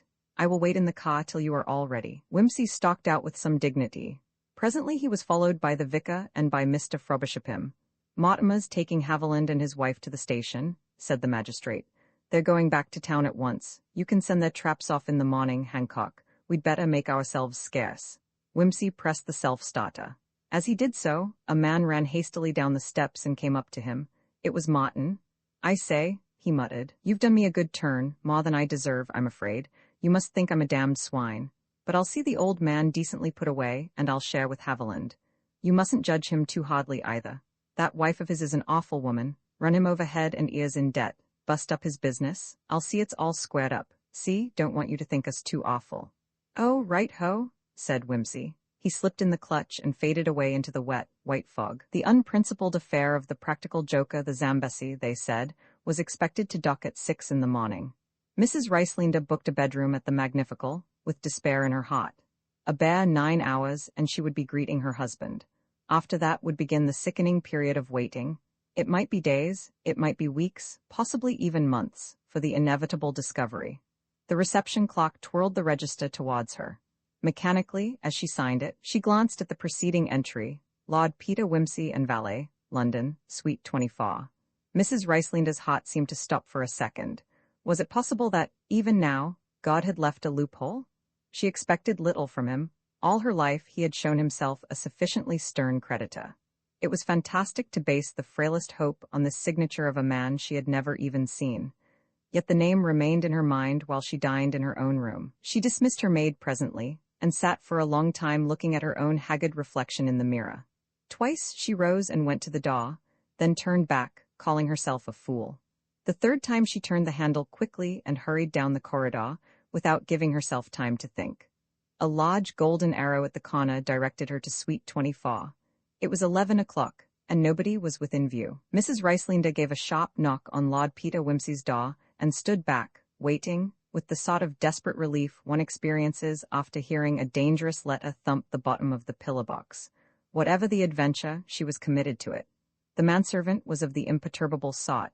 He neither invited nor rejected, but stood respectfully upon the threshold. Lord Peter Whimsy? Murmured Mrs. Ricelinde. Yes, madam. Could I speak to him for a moment? His lordship has just retired, madam. If you will step in, I will inquire. Mrs. Ricelinde followed him into one of those palatial sitting rooms which the Magnifical provides for the wealthy pilgrim. Will you take a seat, madam? The man stepped noiselessly to the bedroom door and passed in, shutting it behind him. The lock, however, failed to catch, and Mrs. Ricelinde caught the conversation. Pardon me, my lord, a lady has called. She mentioned no appointment, so I considered it better to acquaint your lordship. Excellent discretion, said a voice. It had a slow, sarcastic intonation, which brought a painful flush to Mrs. Ricelinde's cheek. I never make appointments. Do I know the lady? No, my lord, but, I know her by sight, my lord. It is Mrs. Ricelinde. Oh, the diamond merchant's wife. Well, find out tactfully what it's all about, and unless it's urgent, ask her to call tomorrow. The valet's next remark was inaudible, but the reply was, Don't be cross, Bunter. The valet returned. His lordship desires me to ask you, madam, in what way he can be of service to you. Will you say to him that I have heard of him in connection with the Attenbury diamond case, and am anxious to ask his advice? Certainly, madam. May I suggest that, as his lordship is greatly fatigued, he would be better able to assist you after he has slept. If tomorrow would have done, I would not have thought of disturbing him tonight. Tell him, I am aware of the trouble I am giving. Excuse me one moment, madam. This time the door shut properly. After a short interval Bunter returned to say, His lordship will be with you immediately, madam, and to place a decanter of wine and a box of Sobranies beside her. Mrs. Ricelinde lit a cigarette, but had barely sampled its flavor when she was aware of a soft step beside her. Looking round, she perceived a young man, attired in a mauve dressing gown of great splendor, from beneath the hem of which peeped coyly a pair of primrose silk pajamas. You must think it very strange of me, thrusting myself on you at this hour, she said, with a nervous laugh. Lord Peter put his head on one side. Don't know the answer to that, he said. If I say, not at all, it sounds abandoned. If I say, yes, very, it's rude. Supposin' we give it a miss, what? And you tell me what I can do for you. Mrs. Ricelinde hesitated. Lord Peter was not what she had expected. She noted the sleek, straw-colored hair, brushed flat back from a rather sloping forehead, the ugly, lean, arched nose, and the faintly foolish smile, and her heart sank within her. I am afraid it's ridiculous of me to suppose you can help me, she began. Always my unfortunate appearance, moaned Lord Peter, with such alarming acumen as to double her discomfit. Would it invite confidence more? Do you suppose if I dyed my hair black and grew a Newgate fringe? It's very tryin', you can't think, always to look as if one's name was Algy. I only meant, said Mrs. Ricelinde, that I don't think anybody could possibly help, but I saw your name in the hotel book, and it seemed just a chance. Lord Peter filled the glasses and sat down. Carry on, he said cheerfully. It sounds interesting. Mrs. Riceliner took the plunge. My husband, she explained, is Henry Riceliner, the diamond merchant. We came over from Kimberley 10 years ago and settled in England. He spends several months in Africa every year on business, and I am expecting him back on the Zambesi tomorrow morning. Now, this is the trouble. Last year he gave me a magnificent diamond necklace of 115 stones. The light of Africa, I know, said Whimsy. She looked a little surprised, but assented. The necklace has been stolen from me, and I can't hope to conceal the loss from him. No duplicate would deceive him for an instant. She paused, and Lord Peter prompted gently, You have come to me, I presume, because it is not to be a police matter. Will you tell me quite frankly why? The police would be useless. I know who took it. Yes, there is a man we both know slightly, a man called Paul Melville. Lord Peter's eyes narrowed.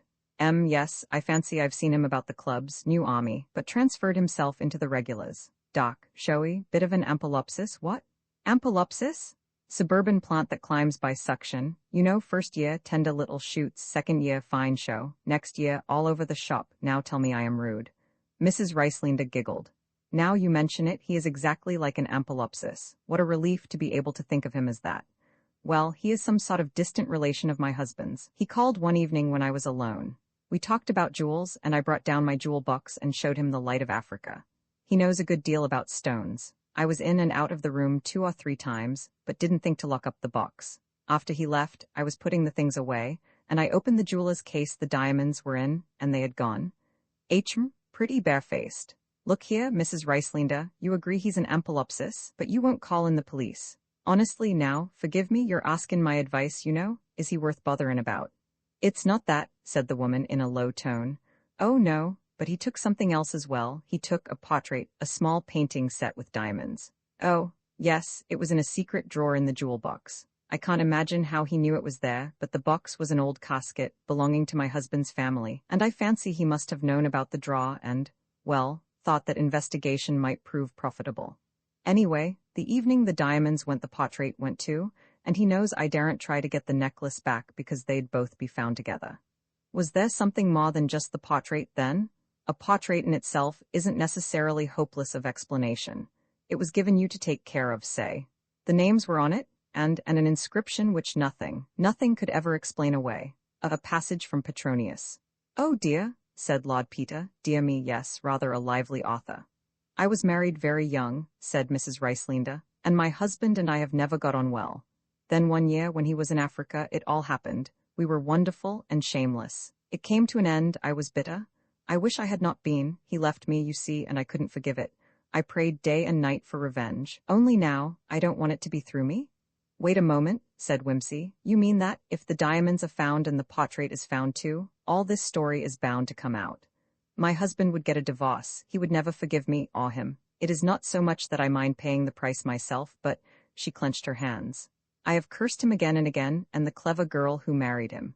She played her cards so well. This would ruin them both. But if you were the instrument of vengeance, said Whimsy gently, you would hate yourself, and it would be terrible to you because he would hate you.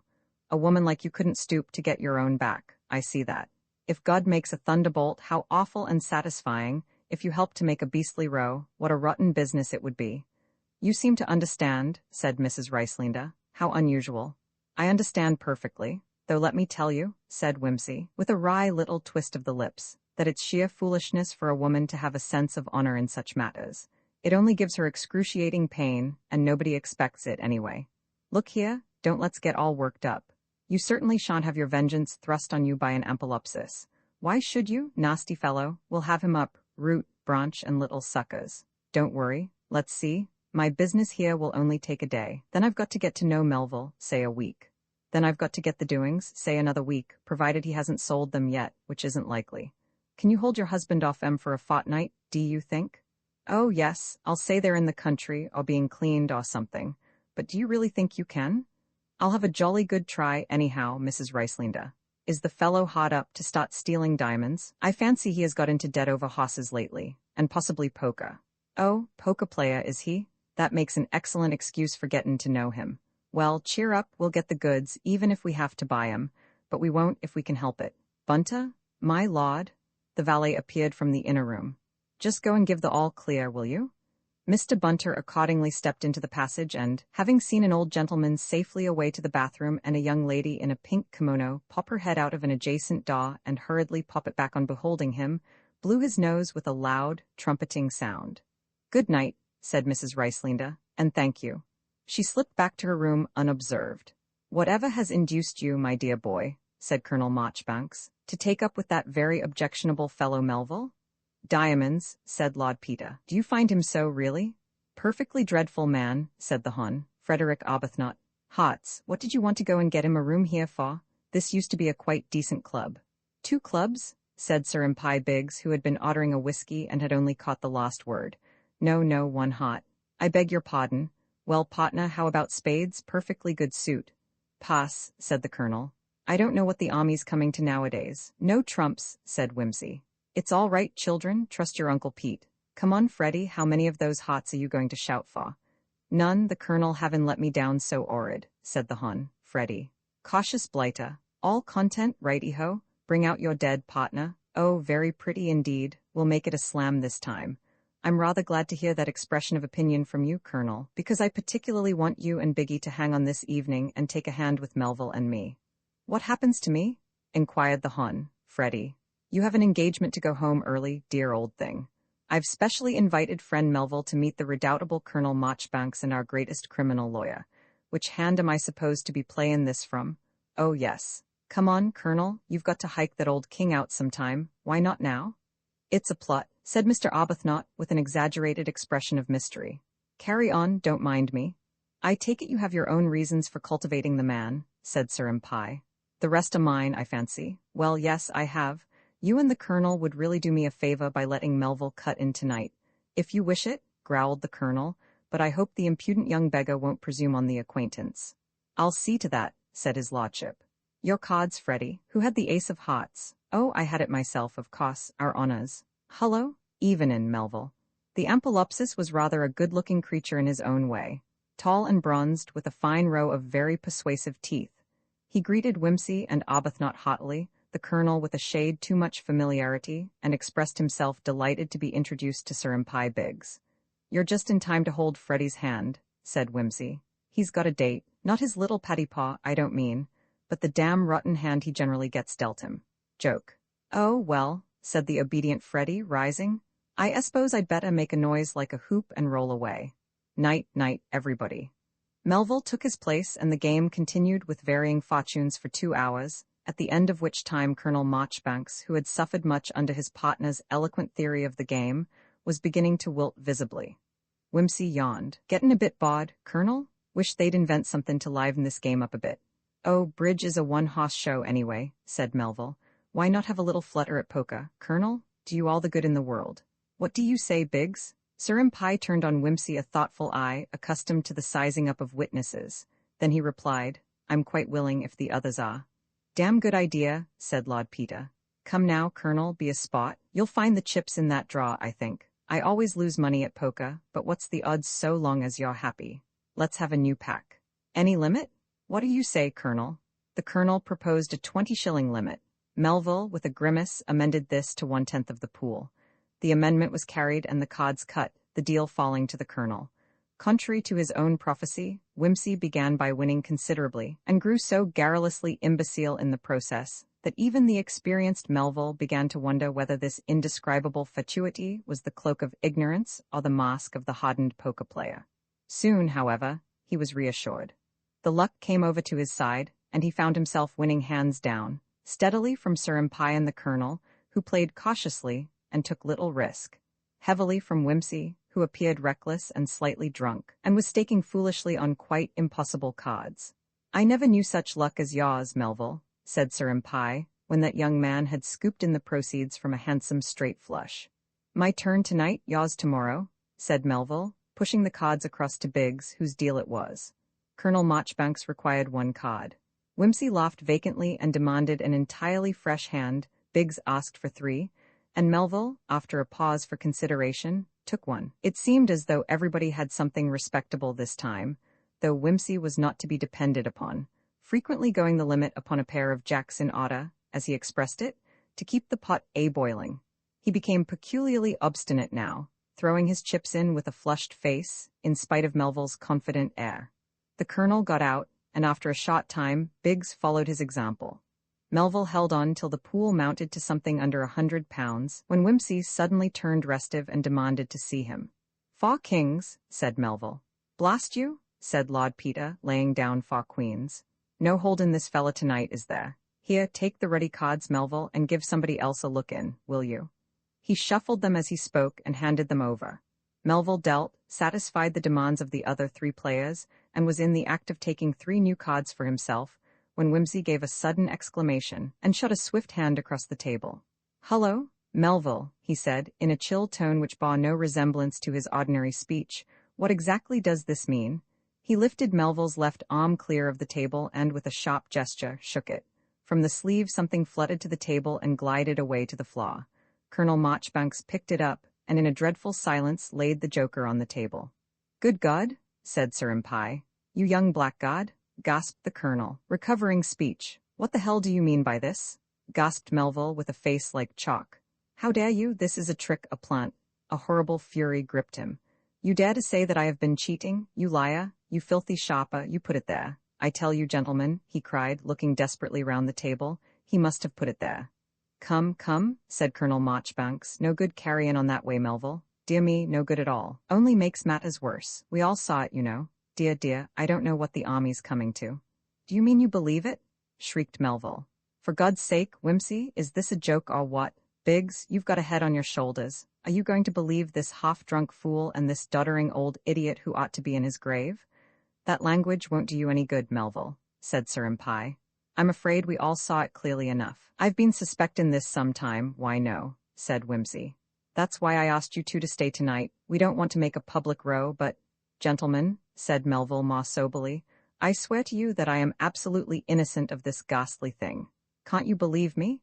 "I can believe the evidence of my own eyes, sir," said the colonel, with some heat. "For the good of the club," said Whimsy, "this couldn't go on, but also for the good of the club. I think we should all prefer the matter to be quietly arranged.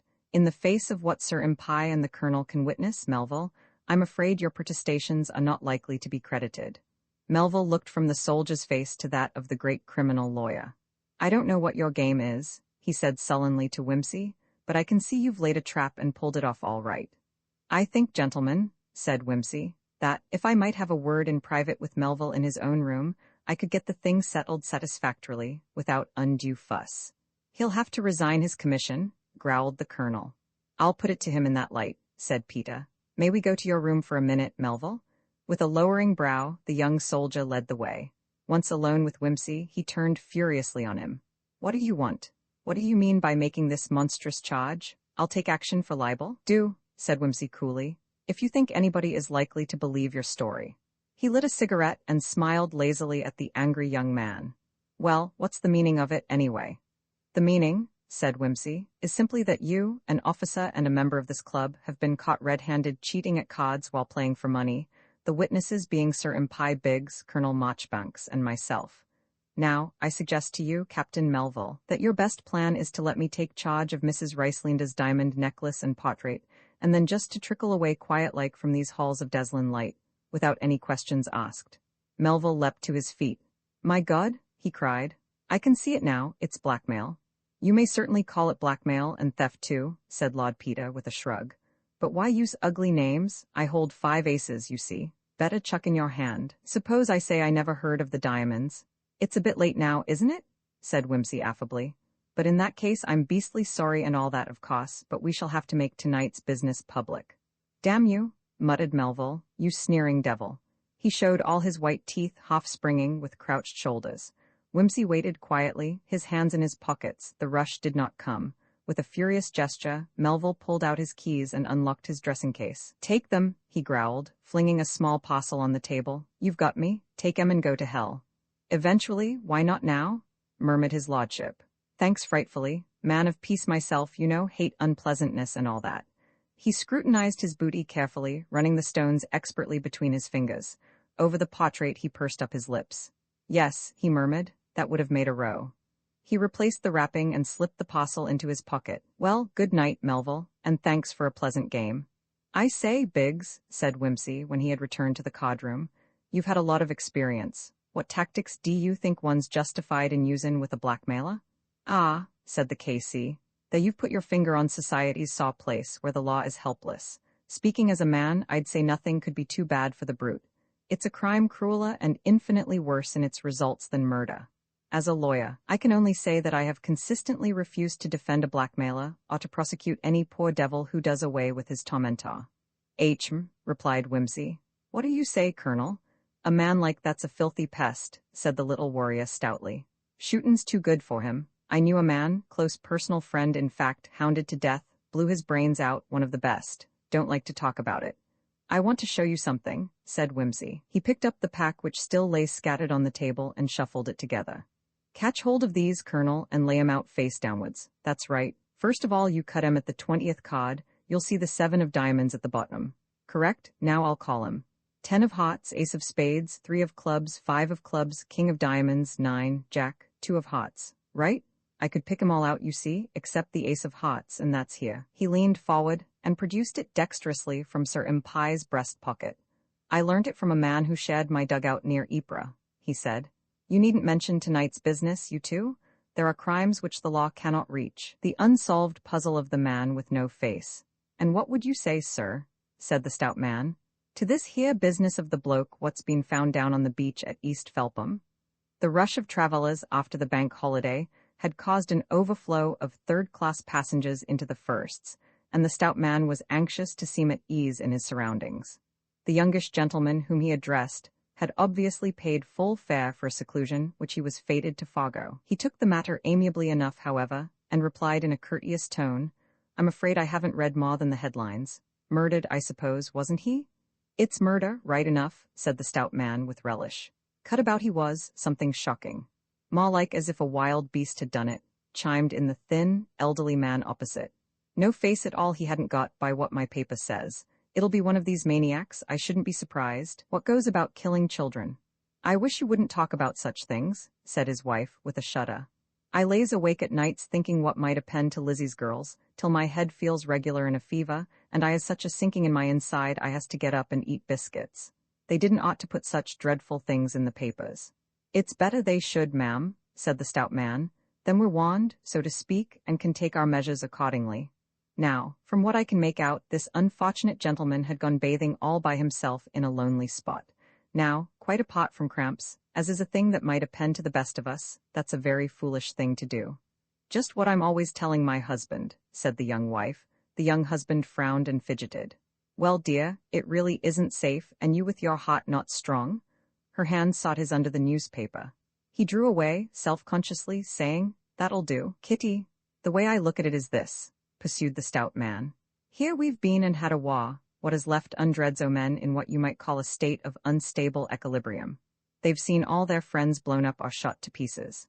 They've been through 5 years of horrors and bloodshed, and it's given 'em what you might call a twist in the mind towards horrors. They may seem to forget it and go along as peaceable as anybody to all outward appearance, but it's all artificial, if you get my meaning.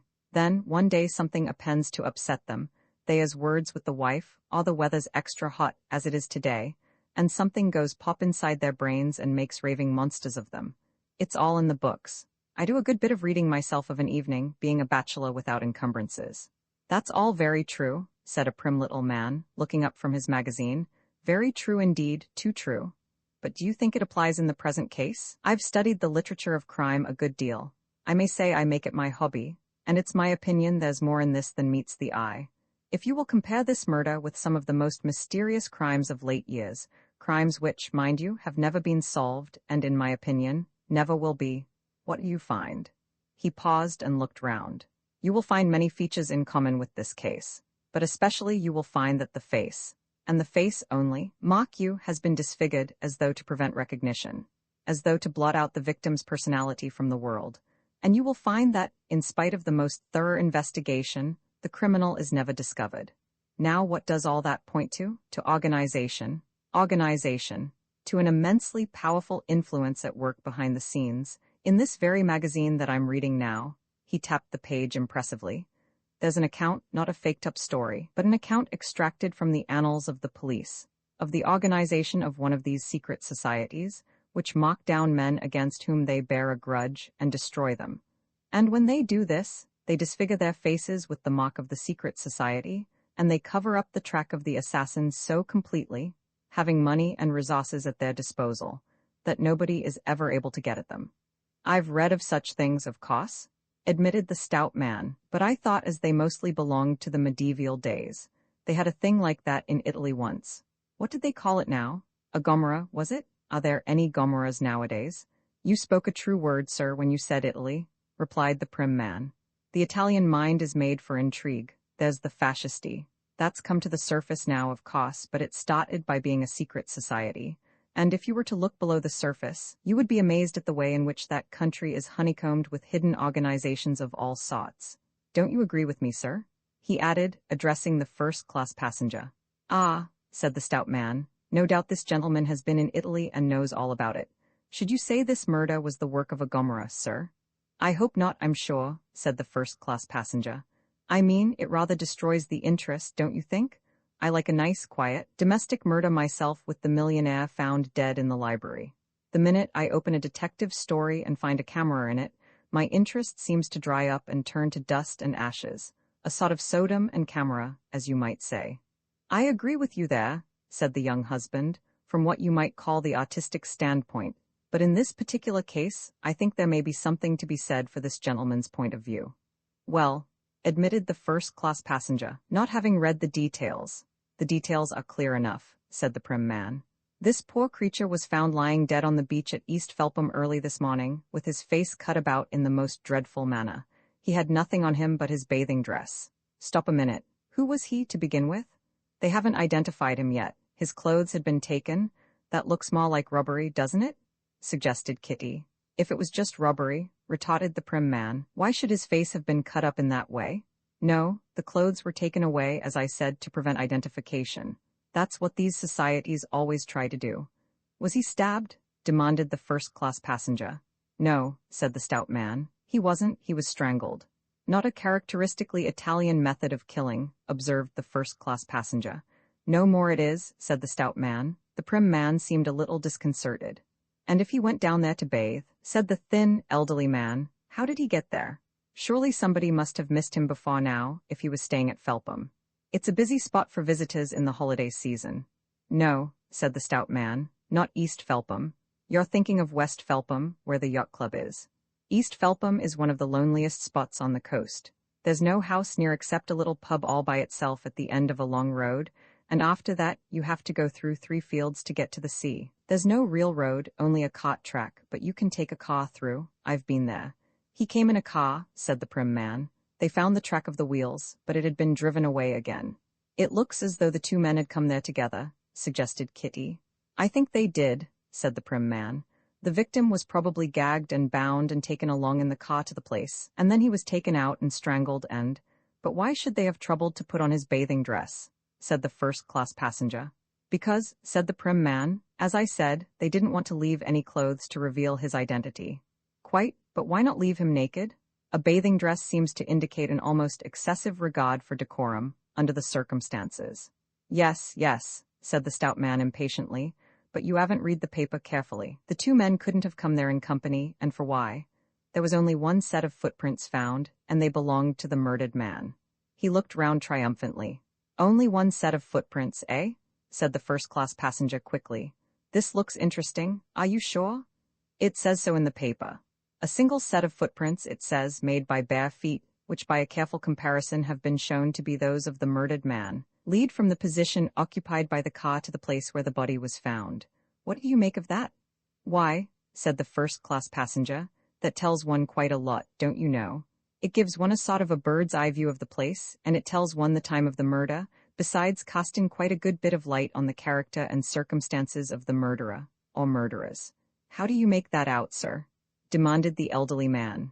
Well, to begin with, though I've never been near the place, there is obviously a sandy beach from which one can bathe. That's right, said the stout man. There is also, I fancy, in the neighborhood, a spur of rock running out into the sea, quite possibly with a handy diving pool. It must run out pretty far. At any rate, one can bathe there before it is high water on the beach. I don't know how you know that, sir, but it's a fact. There's rocks and a bathing pool, exactly as you describe, about 100 yards farther along. Many's the time I've had a dip off the end of them. And the rocks run right back inland, where they are covered with short grass. That's right. The murder took place shortly before high tide, I fancy, and the body lay just about at high tide mark. Why so? Well, you say there were footsteps leading right up to the body. That means that the water hadn't been up beyond the body, but there were no other marks. Therefore, the murderer's footprints must have been washed away by the tide. The only explanation is that the two men were standing together just below the tide mark. The murderer came up out of the sea. He attacked the other man. Maybe he forced him back a little on his own tracks, and there he killed him. Then the water came up and washed out any marks the murderer may have left. One can imagine him squatting there, wondering if the sea was going to come up high enough. "Oh," said Kitty, "you make me creep all over." "Now, as to these marks on the face," pursued the first-class passenger. "The murderer, according to the idea I get of the thing, was already in the sea when the victim came along. You see the idea?" "I get you," said the stout man. "You think as he went in off them rocks what we was speaking of and came up through the water, and that's why there weren't no footprints." "Exactly. And since the water is deep round those rocks, as you say, he was presumably in a bathing dress too. Looks like it?" "Quite so. Well, now, what was the face slashing done with? People don't usually take knives out with them when they go for a morning dip." "That's a puzzle," said the stout man. "Not altogether. Let's say, either the murderer had a knife with him or he had not. If he had, put in the prim man eagerly, he must have laid wait for the deceased on purpose. And to my mind, that bears out my idea of a deep and cunning plot." "Yes, but if he was waiting there with the knife, why didn't he stab the man and have done with it? Why strangle him when he had a perfectly good weapon there to hand? No, I think he came unprovided, and when he saw his enemy there, he made for him with his hands in the characteristic British way. But the slashing? Well, I think that when he had got his man down, dead before him, he was filled with a pretty grim sort of fury and wanted to do more damage. He caught up something that was lying near him on the sand. It might be a bit of old iron, or even one of those sharp shells you sometimes see about, or a bit of glass, and he went for him with that in a desperate rage of jealousy or hatred." "Dreadful, dreadful," said the elderly woman. "Of course, one can only guess in the dark, not having seen the wounds. It's quite possible that the murderer dropped his knife in the struggle and had to do the actual killing with his hands, picking the knife up afterwards. If the wounds were clean knife wounds, that is probably what happened, and the murder was premeditated. But if they were rough, jagged gashes, made by an impromptu weapon, then I should say it was a chance encounter, and that the murderer was either mad or had suddenly come upon somebody whom he hated very much. What do you think happened afterwards? That's pretty clear. The murderer, having waited, as I said, to see that all his footprints were cleaned up by the tide, waded or swam back to the rock where he had left his clothes, taking the weapon with him. The sea would wash away any blood from his bathing dress or body. He then climbed out upon the rocks, walked, with bare feet, so as to leave no tracks on any seaweed or anything, to the short grass of the shore, dressed, went along to the murdered man's car, and drove it away. Why did he do that? Yes, why? He may have wanted to get somewhere in a hurry, or he may have been afraid that if the murdered man were identified too soon, it would cast suspicion on him, or it may have been a mixture of motives. The point is, where did he come from? How did he come to be bathing at that remote spot early in the morning? He didn't get there by car, or there would be a second car to be accounted for. He may have been camping near the spot, but it would have taken him a long time to strike camp and pack all his belongings into the car, and he might have been seen. I am rather inclined to think he had bicycled there, and that he hoisted the bicycle into the back of the car and took it away with him. But in that case, why take the car? Because he had been down at East Felpham longer than he expected, and he was afraid of being late. Either he had to get back to breakfast at some house, where his absence would be noticed, or else he lived some distance off, and had only just time enough for the journey home. I think, though, he had to be back to breakfast. Why? Because, if it was merely a question of making up time on the road, all he had to do was to put himself and his bicycle on the train for part of the way. No, I fancy he was staying in a smallish hotel somewhere, not a large hotel, because there nobody would notice whether he came in or not. And not, I think, in lodgings, or somebody would have mentioned before now that they had had a lodger who went bathing at East Felpham. Either he lives in the neighborhood, in which case he should be easy to trace, or was staying with friends who have an interest in concealing his movements. Or else, which I think is more likely, he was in a smallish hotel, where he would be missed from the breakfast table, but where his favorite bathing place was not matter of common knowledge. That seems feasible, said the stout man. In any case, went on the first-class passenger, he must have been staying within easy bicycling distance of East Felpham, so it shouldn't be too hard to trace him. And then there is the car. Yes, where is the car on your theory? Demanded the prim man, who obviously still had hankerings after the camera theory. In a garage, waiting to be called for, said the first-class passenger promptly. Where? Persisted the prim man. Oh, somewhere on the other side of wherever it was the murderer was staying. If you have a particular reason for not wanting it to be known that you were in a certain place at a specified time, it's not a bad idea to come back from the opposite direction. I rather think I should look for the car at West Felpham, and the hotel in the nearest town on the main road beyond, where the two roads to East and West Felpham join. When you've found the car, you've found the name of the victim, naturally.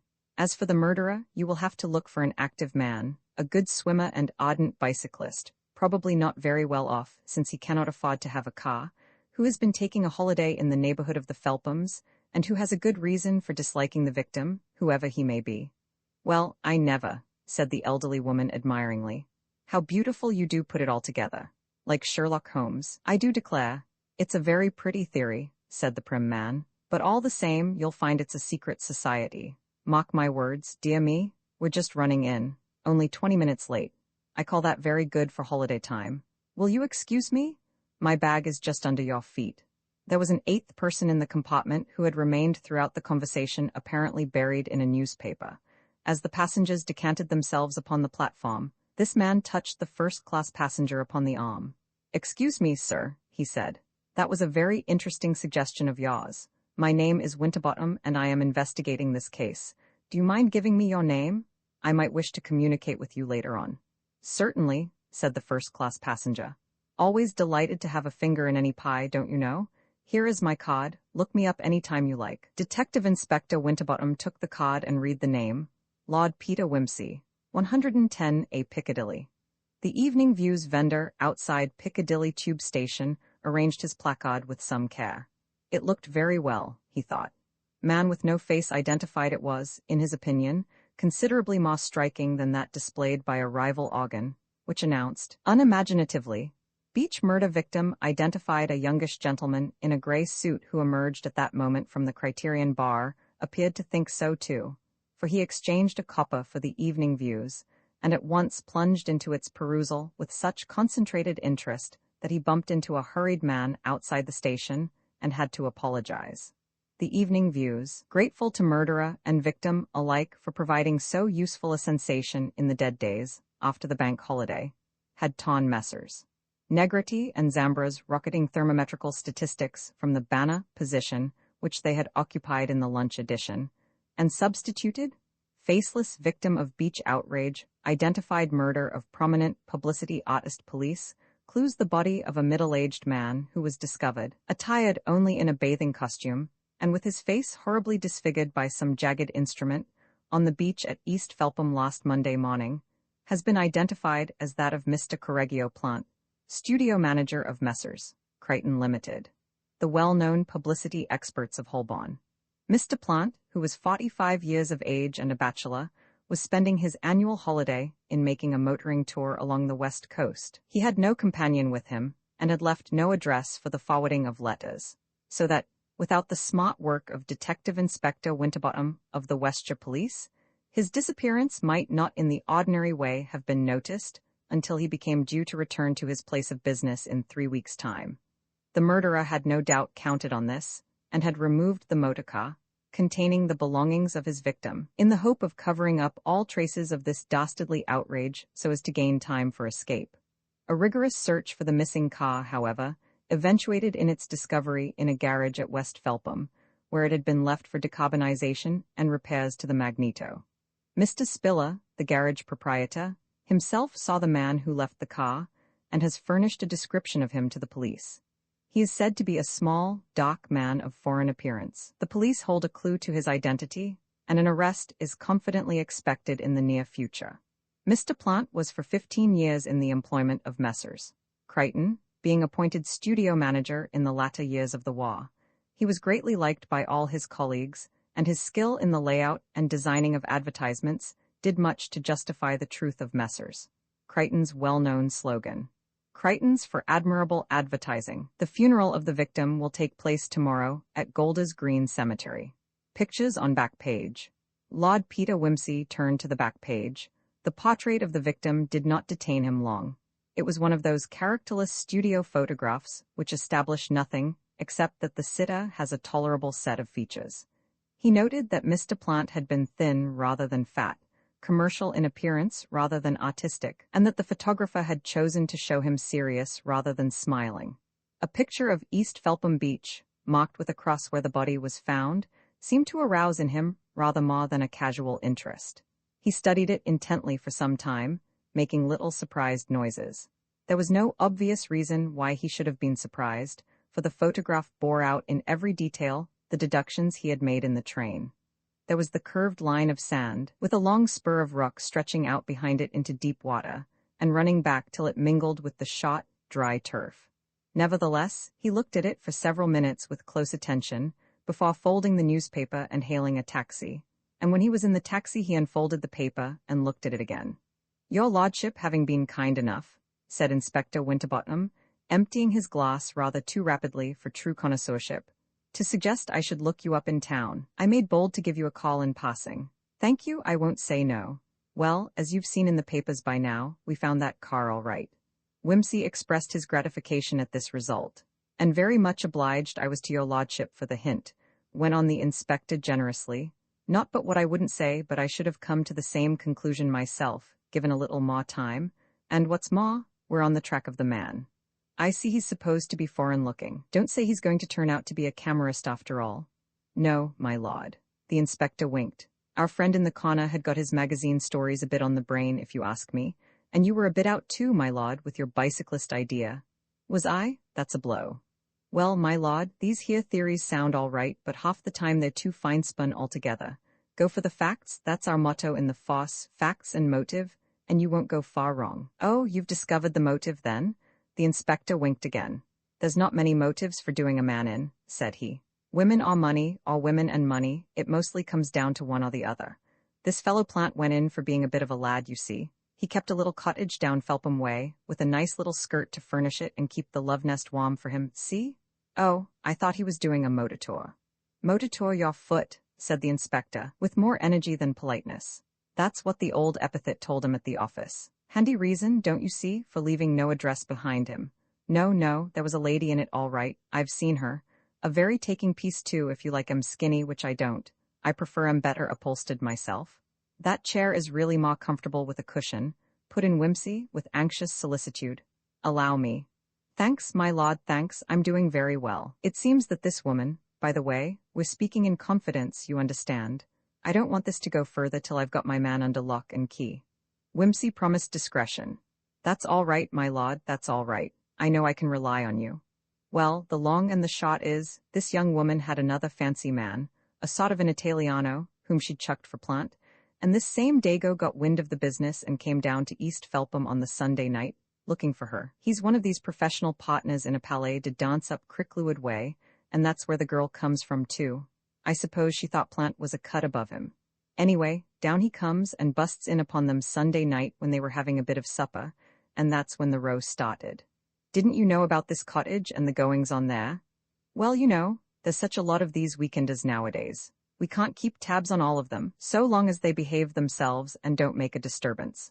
The woman's been there, so they tell me, since last June, with him coming down Saturday to Monday, but it's a lonely spot, and the constable didn't take much notice. He came in the evenings, so there wasn't anybody much to recognize him, except the old girl who did the slops and things, and she's half blind. And of course, when they found him, he hadn't any face to recognize. It'd be thought he'd just gone off in the ordinary way. I dare say the Dago fellow reckoned on that. As I was saying, there was a big row, and the Dago was kicked out. He must have lain wait for Plant down by the bathing place and done him in. By strangling? Well, he was strangled. Was his face cut up with a knife then? Well, no, I don't think it was a knife. More like a broken bottle, I should say, if you ask me. There's plenty of them come in with the tide. But then we're brought back to our old problem.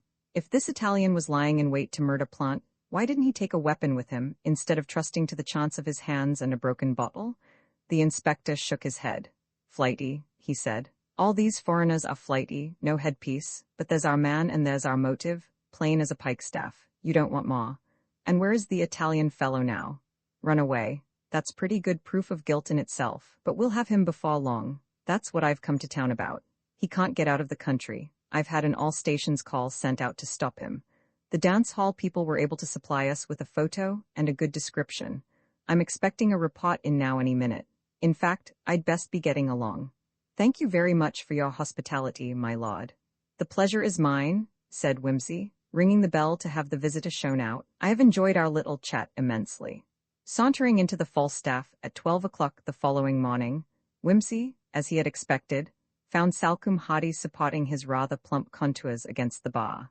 The reporter greeted his arrival with a heartiness amounting almost to enthusiasm, and called for 2 large scotches immediately.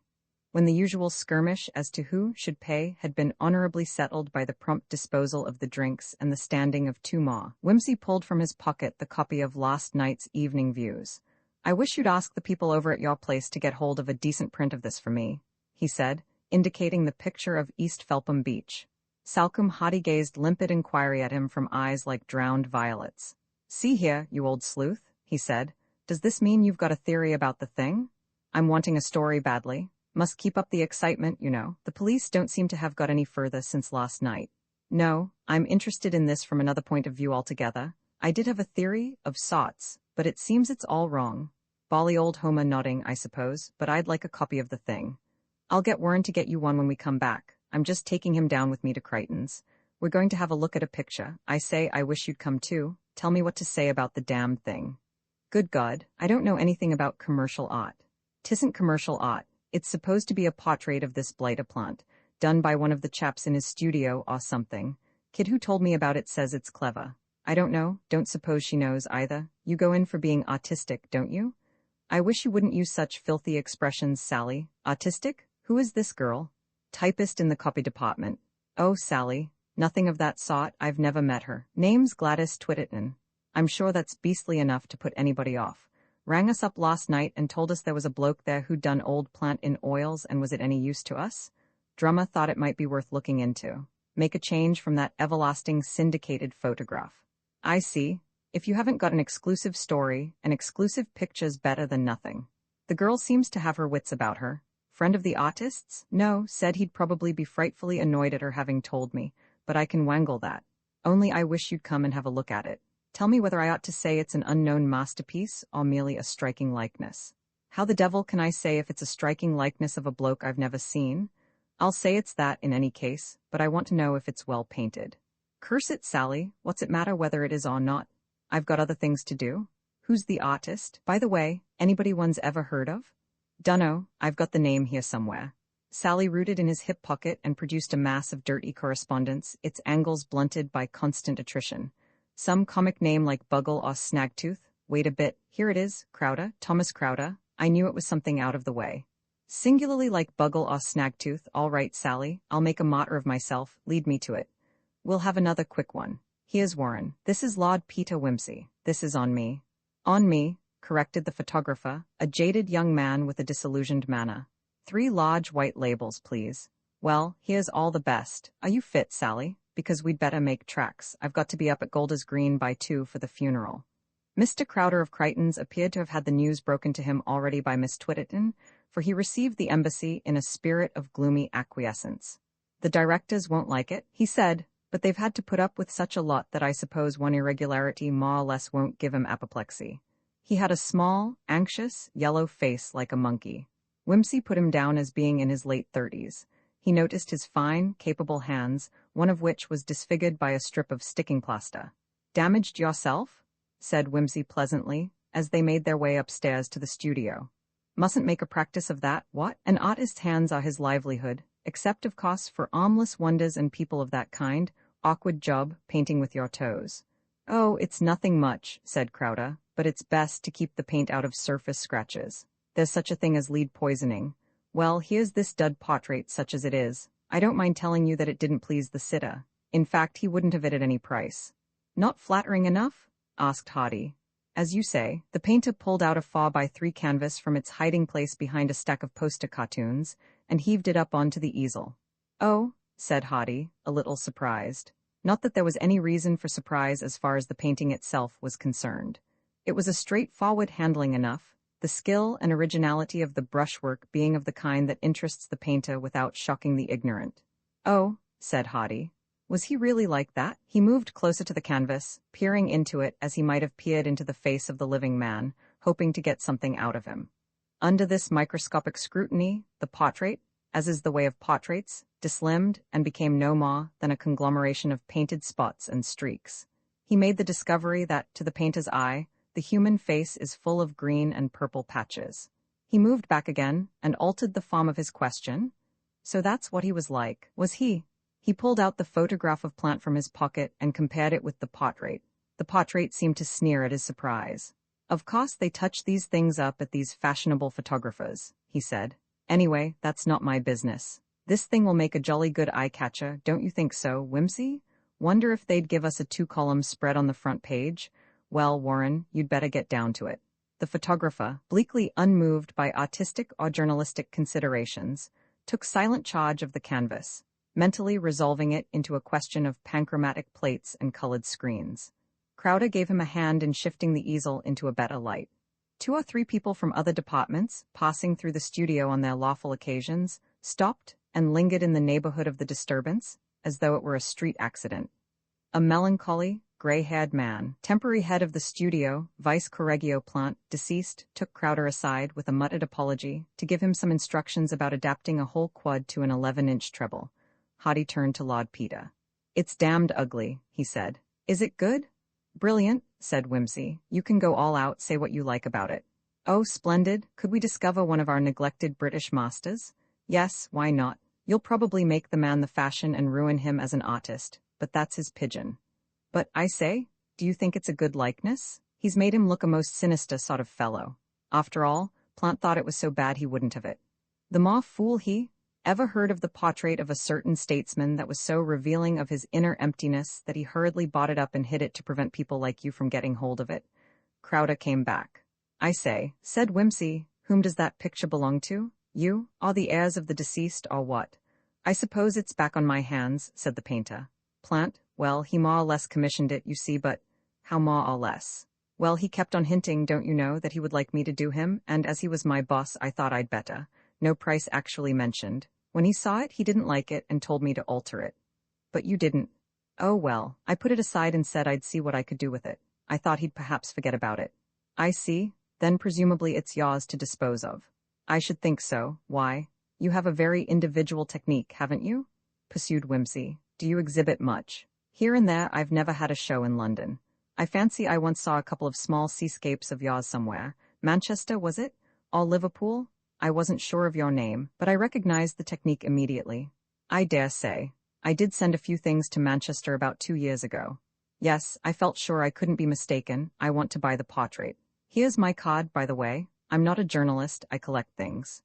Crowder looked from the card to Whimsy and from Whimsy to the card, a little reluctantly. If you want to exhibit it, of course, said Lord Peter. I should be delighted to leave it with you as long as you liked. Oh, it's not that, said Crowder. The fact is I'm not altogether keen on this thing. I should like to, that is to say, it's not really finished. My dear man, it's a bally masterpiece. Oh, the painting's all right, but it's not altogether satisfactory as a likeness. What the devil does the likeness matter? I don't know what the late Plant looked like, and I don't care. As I look at the thing, it's a damn fine bit of brushwork, and if you tinker about with it, you'll spoil it. You know that as well as I do. What's biting you? It isn't the price, is it? You know I shan't boggle about that. I can afford my modest pleasures, even in these thin and piping times.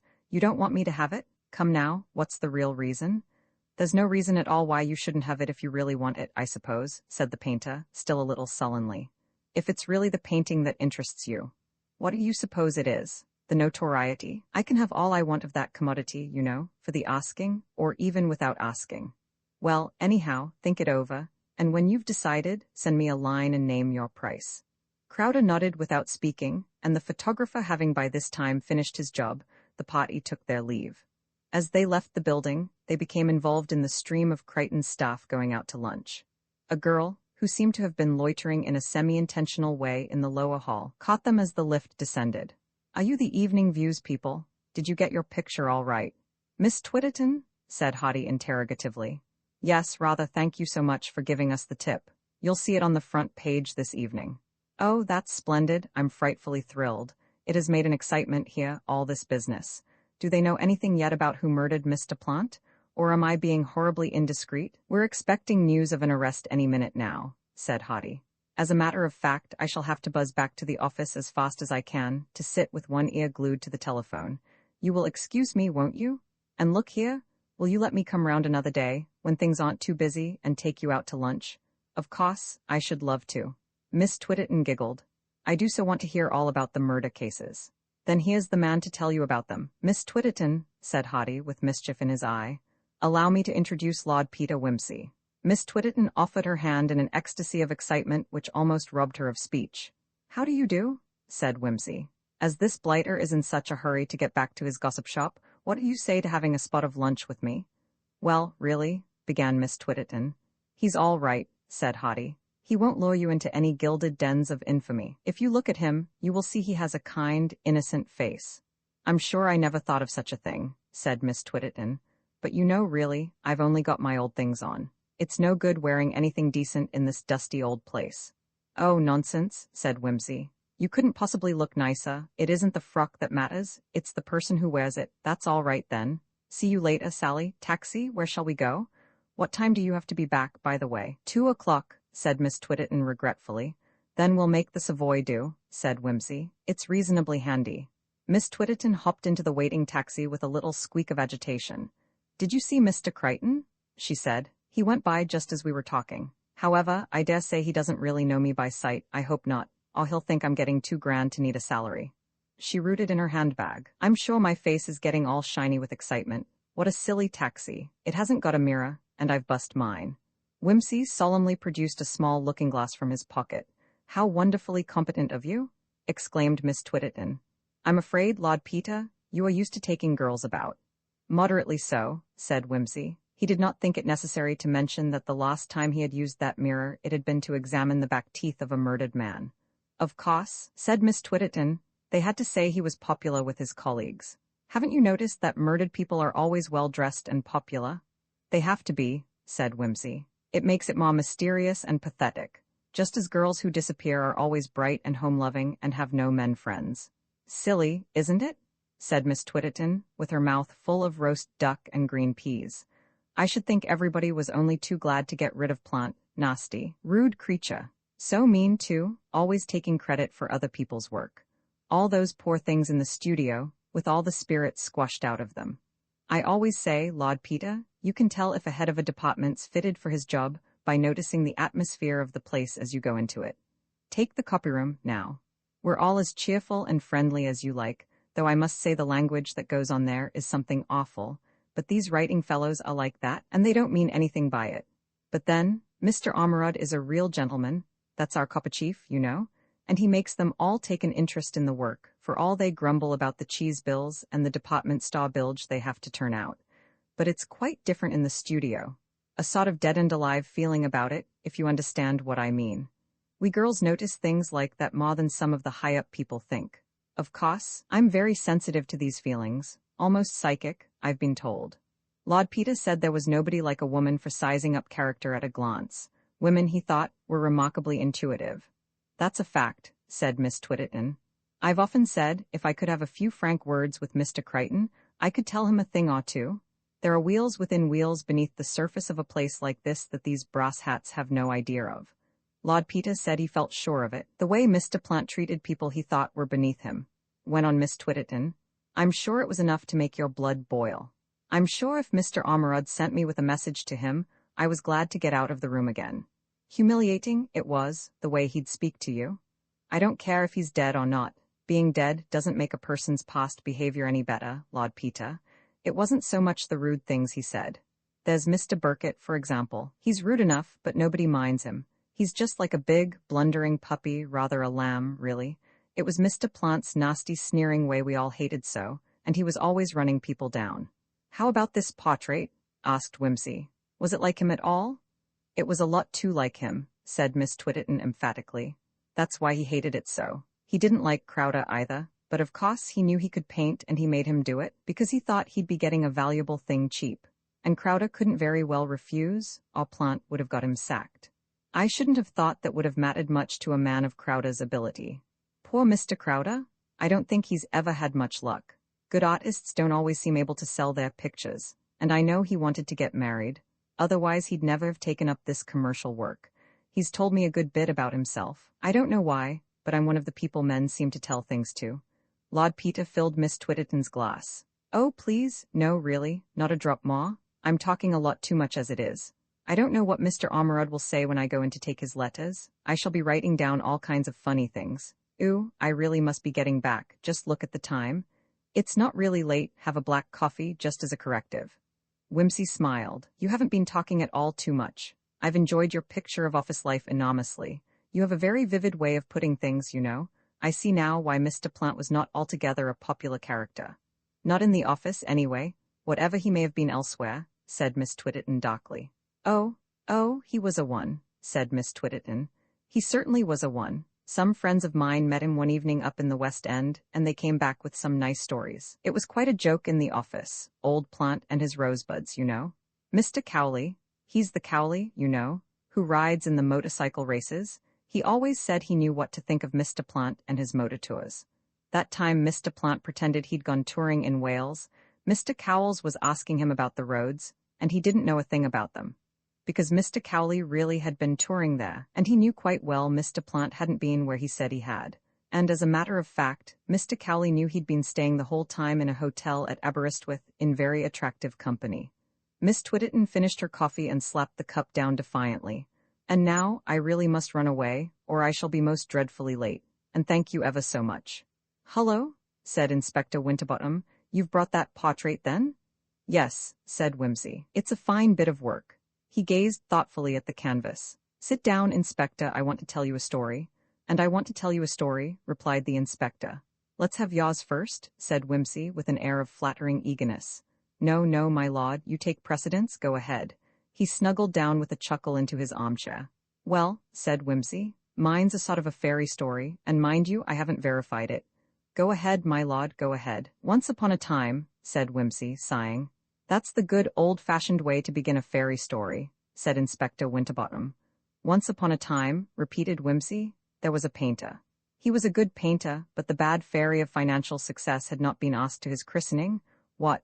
That's often the way with painters, agreed the inspector. So he had to take up a job as a commercial artist because nobody would buy his pictures and, like so many people in fairy tales, he wanted to marry a goose girl. There's many people want to do the same, said the inspector. The head of his department, went on Whimsy, was a man with a mean, sneering soul. He wasn't even really good at his job, but he had been pushed into authority during the war when better men went to the front. Mind you, I'm rather sorry for the man. He suffered from an inferiority complex, the inspector snorted, and he thought the only way to keep his end up was to keep other people's end down. So he became a little tin tyrant and a bully.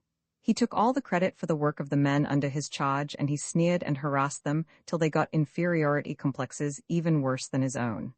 I've known that sort, said the inspector, and the marvel to me is how they get away with it. Just so, said Whimsy. Well, I dare say this man would have gone on getting away with it all right, if he hadn't thought of getting this painter to paint his portrait. Damn silly thing to do, said the inspector. It was only making the painter fellow conceited with himself. True.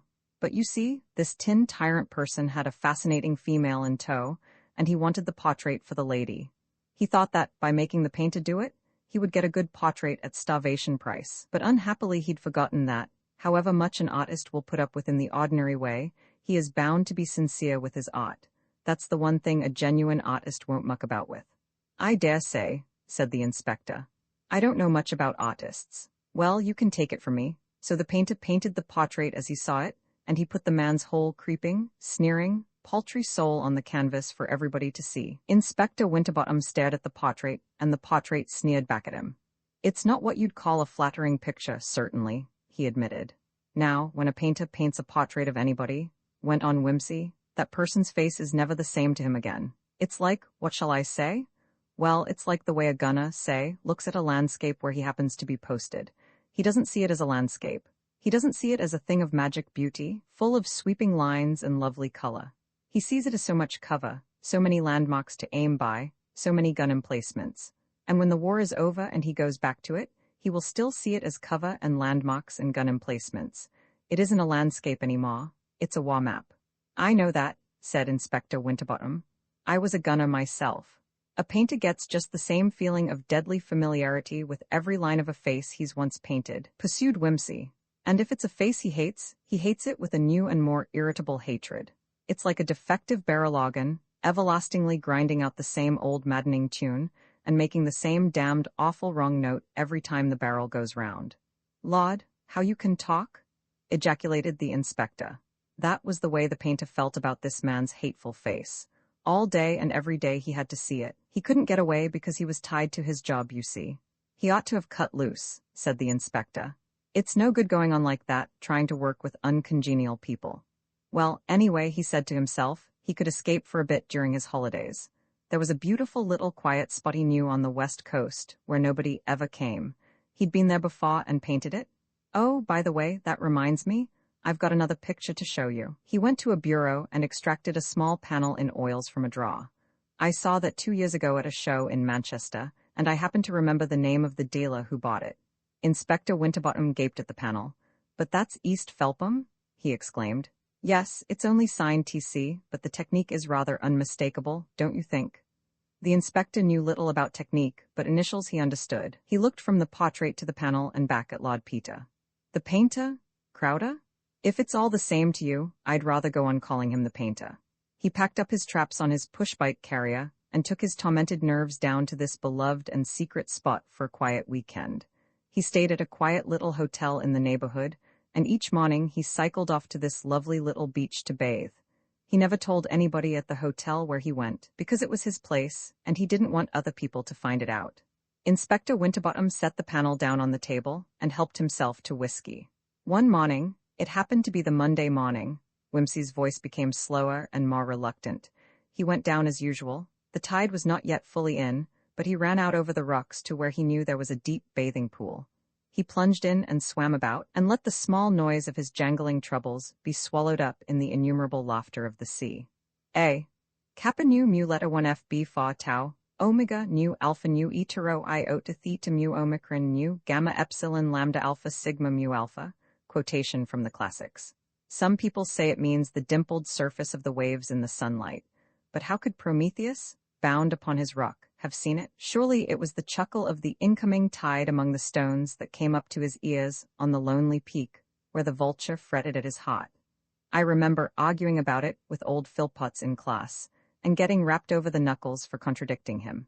I didn't know at the time that he was engaged in producing a translation on his own account, or doubtless I should have contradicted him more rudely and been told to take my trousers down.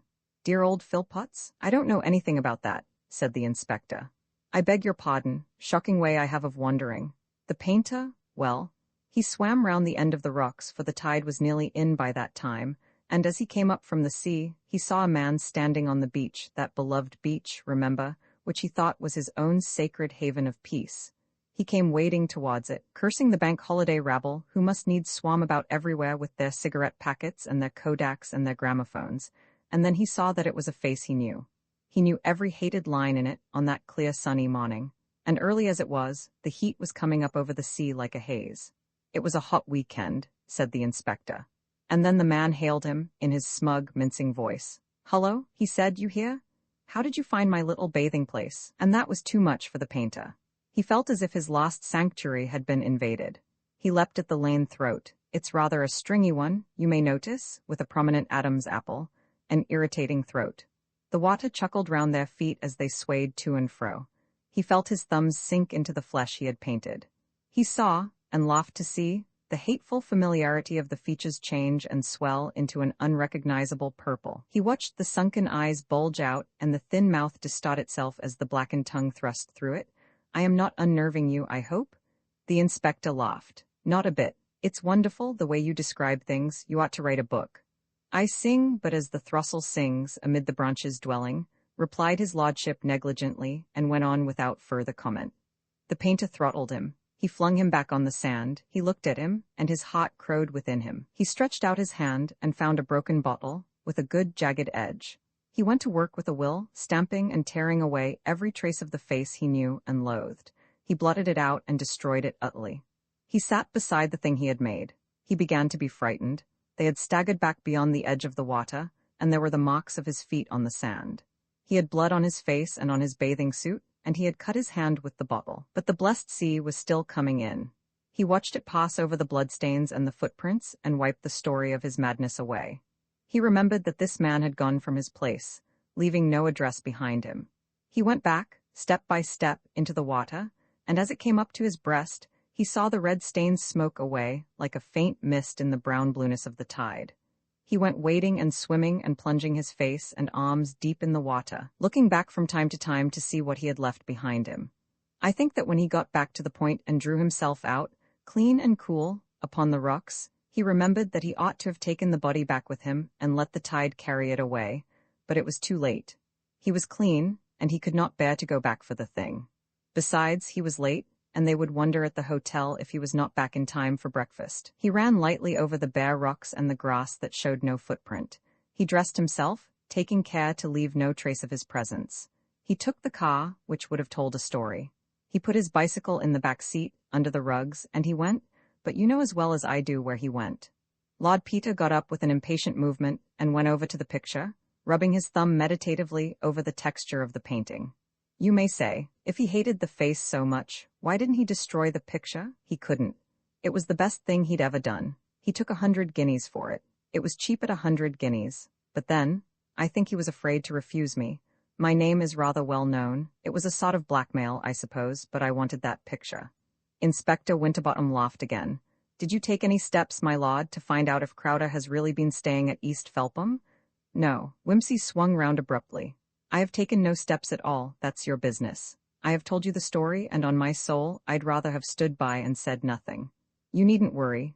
The inspector laughed for the third time. It's a good story, my lord, and you told it well. But you're right when you say it's a fairy story. We've found this Italian fellow, Franciso, he called himself, and he's the man all right. How do you know? Has he confessed? Practically. He's dead. Killed himself. He left a letter to the woman, begging her forgiveness, and saying that when he saw her with Plant he felt murder come into his heart. I have revenged myself, he says, on him who dared to love you. I suppose he got the wind up when he saw we were after him. I wish these newspapers wouldn't be always putting these criminals on their guard. So he did away with himself to cheat the gallows. I may say it's been a disappointment to me. It must have been, said Wimsey. Very unsatisfactory, of course, but I'm glad my story turned out to be only a fairy tale after all. You're not going? Got to get back to my duty, said the inspector, heaving himself to his feet. Very pleased to have met you, my lord, and I mean what I say you ought to take to literature. Wimsey remained after he had gone, still looking at the portrait. What is truth? Said jesting Pilate. No wonder, since it is so completely unbelievable. I could prove it if I liked, but the man had a villainous face, and there are few good painters in the world. The vindictive story of the footsteps that ran Mr. Bunter withdrew his head from beneath the focusing cloth. I fancy that will be quite adequate, sir, he said deferentially, unless there are any further patients, if I may call them so, which you would wish put on record. Not today, replied the doctor. He took the lost stricken rat gently from the table and replaced it in its cage with an air of satisfaction. Perhaps on Wednesday, if Lord Peter can kindly spare your services once again. What's that? Murmured his lordship, withdrawing his long nose from the investigation of a number of unattractive-looking glass jars. Nice old dog, he added vaguely. Wags his tail when you mention his name, what? Are these monkey glands Hartman, or a southwest elevation of Cleopatra's duodenum? You don't know anything, do you? Said the young physician, laughing. No use playing your bally fool with an eyeglass tricks on me. Wimsey, I'm up to them. I was saying to Bunter that I'd be no end grateful if you'd let him turn up again 3 days hence to register the progress of the specimens, always supposing they do progress, that is. Why ask, dear old thing? Said his lordship. Always a pleasure to assist a fellow sleuth, don't you know? Tracking down murderers, all in the same way of business and all that. All finished? Good egg, by the way. If you don't have that cage mended, you'll lose one of your patients, number 5. The lost wire but one is workin' loose, assisted by the intelligent occupant. Jolly little beasts, ain't they? No need of dentists, wish I was a rat. Wire much better for the nerves than that fizzlin' drill. Dr. Hartman uttered a little exclamation. How in the world did you notice that, Wimsey? I didn't think you'd even looked at the cage. Built no to sin, improved by practice, said Lord Peter quietly. Anything wrong leaves a kind of impression on the eye, brain trots along afterwards with the wannin. I saw that when we came in, only just grasped it. Can't say my mind was glued on the matter. Shows the victim's improvin anyhow. All serene, Bunta? Everything perfectly satisfactory, I trust, my lord, replied the manservant. He had packed up his camera and plates and was quietly restoring order in the little laboratory, whose fittings, compact as those of an ocean liner, had been disarranged for the experiment. Well, said the doctor, I am enormously obliged to you, Lord Peter, and to Bunta too. I am hoping for a great result from these experiments, and you cannot imagine how valuable an assistance it will be to me to have a really good series of photographs. I can't afford this sort of thing, yet, he added, his rather haggard young face wistful as he looked at the great camera, and I can't do the work at the hospital. There's no time, I've got to be here. A struggling GP can't afford to let his practice go, even in Bloomsbury. There are times when even a half-crown visit makes all the difference between making both ends meet and having an ugly hiatus. As Mr. Micawber said, replied Whimsy, income £20, expenditure 19, 6 result, happiness, expenditure £20, 6 result, misery. Don't prostrate yourself in gratitude, old bean. Nothin' Bunta loves like messin' round with pyro and hyposulfite. Keeps his hand in. All kinds of practice welcome. Fingerprints and process plates spell seventh what you may call it of bliss, but focal plane work on scurvy-ridden rodents, good phrase, acceptable if no crime forthcoming. Crimes have been rather short lately. Been eating our heads off, haven't we, Bunta? Don't know what's come over London. I've taken to prying into my neighbour's affairs to keep from going stale. Frightened the postman into a fit the other day by asking him how his young lady at Croydon was. He's a married man, livin' in Great Ormond Street. How did you know? Well, I didn't really, but he lives just opposite to a friend of mine, Inspector Parker, and his wife, not Parker's, he's unmarried. The postman's, asked Parker the other day whether the flyin' shows at Croydon went on all night. Parker, Bane flummoxed, said no, without thinkin'.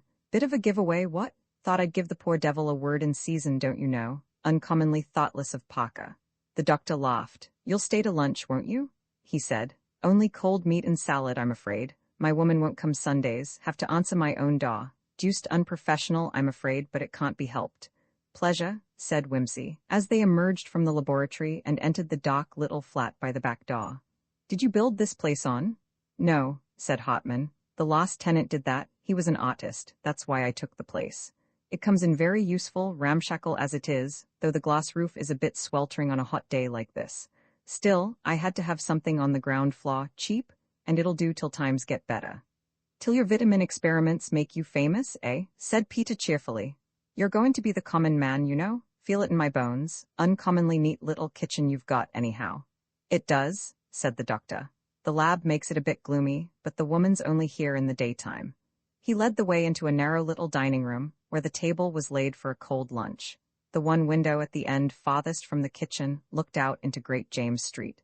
The room was little more than a passage, and full of doors. The kitchen door, a door in the adjacent wall leading into the entrance hall, and a third on the opposite side, through which his visitor caught a glimpse of a moderate-sized consulting room. Lord Peter Whimsy and his host sat down to table, and the doctor expressed a hope that Mr. Bunta would sit down with them. That correct person, however, deprecated any such suggestion. If I might venture to indicate my own preference, sir, he said, it would be to wait upon you and his lordship in the usual manner. It's no use, said Whimsy. Bunta likes me to know my place. Terroristin' sort of man, Bunta. Can't call my soul my own. Carry on, Bunta. We wouldn't presume for the world. Mr. Bunta handed the salad and poured out the water with a grave decency appropriate to a crusted old tawny pot.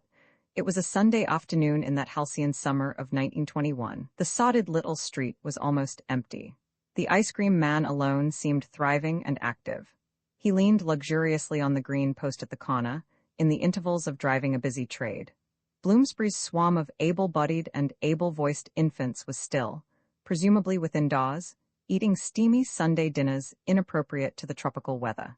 The only disturbing sounds came from the flat above, where heavy footsteps passed rapidly to and fro. Who's the merry and bright bloke above? Inquired Lord Peter presently. Not an early riser, I take it. Not that anybody is on a Sunday mornin'. Why an inscrutable providence ever inflicted such a ghastly day on people livin' in town I can't imagine. I ought to be in the country, but I've got to meet a friend at Victoria this afternoon. Such a day to choose. Who's the lady? Wife or accomplished friend? Gather she takes a properly submissive view of woman's duties in the home. Either way, that's the bedroom overhead, I take it. Hartman looked at Lord Peter in some surprise. "'Excuse my beastly inquisitiveness, old thing," said Whimsy. "Bad habit, not my business." "How did you?" "Guesswork," said Lord Peter with disarming frankness. "I heard the squawk of an iron bedstead on the ceiling and a heavy fellow get out with a bump, but it may quite well be a couch or something. Anyway, he's been potterin' about in his stocking feet over these few feet of floor for the last half-hour, while the woman has been clatterin' to and fro, in and out of the kitchen and away into the sittin'-room, with her high heels on, ever since we've been here. Hence deduction as to domestic habits of the first-floor tenants." "I thought," said the doctor, with an aggrieved expression, "you'd been listening to my valuable exposition of the beneficial effects of vitamin B and Lynn's treatment of scurvy with fresh lemons in 1755. "I was listenin'," agreed Lord Peter hastily, "but I heard the footsteps as well. Fellow's toddled into the kitchen, only wanted matches, though. He's gone off into the sittin'-room and left her to carry on the good work." "What was I sayin'?" "Oh, yes, you see, as I was sayin' before, one hears a thing or sees it without knowin' or thinkin' about it. Then afterwards one starts meditatin', and it all comes back, and one sorts out one's impressions, like those plates of bunters. Pictures all there, what's the word I want, bunter? Latent, my lord. That's it. My right-hand man, Bunter, couldn't do a thing without him. The picture's latent till you put the developer on. Same with the brain. No mystery, little gray books all my respected grandmother. Little gray matters all you want to remember things with. As a matter of curiosity, was I right about those people above? Perfectly. The man's a gas company's inspector. A bit surly, but devoted after his own fashion to his wife. I mean, he doesn't mind hulking in bed on a Sunday morning and letting her do the chores, but he spends all the money he can spare on giving her pretty hats and fur coats and whatnot. They've only been married about 6 months. I was called in to her when she had a touch of flu in the spring, and he was almost off his head with anxiety. She's a lovely little woman, I must say, Italian. He picked her up in some eating place in Soho, I believe. Glorious dark hair and eyes, Venus sort of figure, proper contours in all the right places, good skin, all that sort of thing. She was a bit of a draw to that restaurant while she was there, I fancy. Lively. She had an old admirer round here one day, awkward little Italian fellow with a knife, active as a monkey. Might have been unpleasant, but I happened to be on the spot, and her husband came along. People are always laying one another out in these streets. Good for business, of course, but one gets tired of tying up broken heads and slits in the jugular. Still, I suppose the girl can't help being attractive, though I don't say she's what you might call standoffish in her manner. She's sincerely fond of Brotherton, I think, though. That's his name. Whimsy nodded inattentively. I suppose life is a bit monotonous here, he said. Professionally, yes. Births and drunks and wife-beatings are pretty common. And all the usual ailments, of course. Just at present I'm living on infant diarrhea chiefly. Bound to this hot weather, you know. With the autumn, flu and bronchitis set in, I may get an occasional pneumonia. Legs, of course, and varicose veins. God, cried the doctor explosively. If only I could get away and do my experiments. Ah, said Peter, was that eccentric old millionaire with a mysterious disease, who always figures in the novels, a lightning diagnosis, a miraculous cure. God bless you, doctor. Here are £5,000, Holly Street. That sot doesn't live in Bloomsbury, said the doctor. It must be fascinatin', diagnosin' things, said Peter thoughtfully. How do you do it? I mean, is there a regular set of symptoms for each disease, like callin' a club to show you want your partner to go no trumps? You don't just say, this fellow's got a pimple on his nose, therefore he has fatty degeneration of the heart. I hope not, said the doctor dryly. Or is it more like gettin' a clue to a crime? Went on Peter. You see something, a room or a body, say, all knocked about anyhow, and there's a damn sight of symptoms of something wrong, and you've got just to pick out the ones which tell the story. That's more like it, said Dr. Hartman. Some symptoms are significant in themselves, like the condition of the gums in scurvy. Let us say, others in conjunction with, he broke off, and both sprang to their feet as a shrill scream sounded suddenly from the flat above, followed by a heavy thud. A man's voice cried out lamentably. Feet ran violently to and fro, then, as the doctor and his guests stood frozen in consternation, came the man himself, falling down the stairs in his haste, hammering at Hartman's door. Help, help, let me in, my wife, he's murdered her. They ran hastily to the door and let him in. He was a big, fair man in his shirt sleeves and stockings. His hair stood up and his face was set in bewildered misery. "She is dead, dead. He was her lover," he groaned. "Come and look, take her away, doctor. I have lost my wife, my mad Ailna." He paused, looked wildly for a moment, and then said hoarsely, "Someone's been in somehow, stabbed her, murdered her. I'll have the law on him, doctor. Come quickly. She was cooking the chicken for my dinner RHH." He gave a long, hysterical shriek which ended in a hiccuping laugh. The doctor took him roughly by the arm and shook him. "Pull yourself together, Mr. Brotherton," he said sharply. "Perhaps she is only hurt. Stand out of the way." "Only hurt?" said the man, sitting heavily down on the nearest chair. "No, no, she is dead, little Madalna, oh my God." Dr. Hartman had snatched a roll of bandages and a few surgical appliances from the consulting room, and he ran upstairs, followed closely by Lord Peter. Bunter remained for a few moments to combat hysterics with cold water. Then he stepped across to the dining room window and shouted. "Well, what is it?" cried a voice from the street. "Would you be so kind as to step in here a minute, officer?" said Mr. Bunter. "There's been murder done." When Brotherton and Bunter arrived upstairs with the constable, they found Dr. Hartman and Lord Peter in the little kitchen. The doctor was kneeling beside the woman's body. At their entrance he looked up and shook his head. "Death instantaneous," he said. "Clean through the heart, poor child. She cannot have suffered at all. Oh, constable, it is very fortunate you are here. Murder appears to have been done, though I'm afraid the man has escaped. Probably Mr. Brotherton can give us some help. He was in the flat at the time." The man had sunk down on a chair and was gazing at the body with a face from which all meaning seemed to have been struck out. The policeman produced a notebook. "Now, sir," he said, "don't let's waste any time. Sooner we can get to work, the more likely we are to catch our man.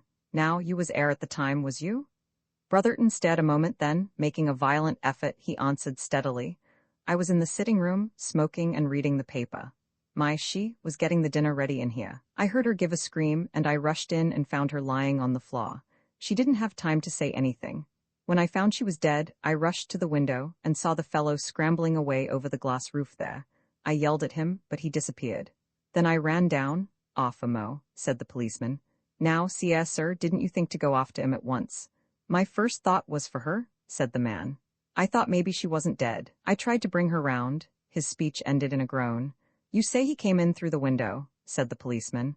"I beg your pardon, officer," interrupted Lord Peter, who had been apparently making a mental inventory of the contents of the kitchen. Mr. Brotherton suggested that the man went out through the window. "It's better to be accurate." "It's the same thing," said the doctor. "It's the only way he could have come in. These flats are all alike. The staircase door leads into the sitting room, and Mr. Brotherton was there, so the man couldn't have come that way." "And," said Peter, "he didn't get in through the bedroom window, or we should have seen him. We were in the room below, unless indeed he let himself down from the roof. Was the door between the bedroom and the sitting room open?" he asked suddenly, turning to Brotherton. The man hesitated a moment. "Yes," he said finally. "Yes, I'm sure it was. Could you have seen the man if he had come through the bedroom window?" "I couldn't have helped seeing him." Come, sir," said the policeman, with some irritation. "Better let me ask the questions. Stands to reason the fellow wouldn't get in through the bedroom window in full view of the street." "How clever of you to think of that," said Whimsy. "Of course not. Never occurred to me. Then it must have been this window, as you say. And what's more, here's his marks on the windowsill," said the constable triumphantly, pointing to some blurred traces among the London soot. "That's right. Down he goes by that drain pipe over the glass roof down there. What's that the roof of?" "My laboratory," said the doctor. "Heavens, to think that while we were there at dinner this murdering villain—" "Quite so, sir," agreed the constable. "Well, he'd get away over the wall into the cot band. Il ave been seen there, no fear. You needn't anticipate much trouble in layin' 'ands on him, sir. I'll go round there and off a tick. Now then, sir," turning to Brotherton, "ave you any idea what this party might have looked like?" Brotherton lifted a wild face, and the doctor interposed. "I think you ought to know, constable," he said, "that there was, well, not a murderous attack, but what might have been one, made on this woman before, about 8 weeks ago, by a man named Marinti, an Italian waiter, with a knife." "Ah!" The policeman licked his pencil eagerly. "Do you know this party as has been mentioned?" he inquired of Brotherton. "That's the man," said Brotherton, with concentrated fury. "Coming here after my wife, God curse him. I wish to God I had him dead here beside her." "Quite so," said the policeman. "Now, sir, to the doctor, ave you got the weapon what the crime was committed with?" No, said Hotman, there was no weapon in the body when I arrived. Did you take it out?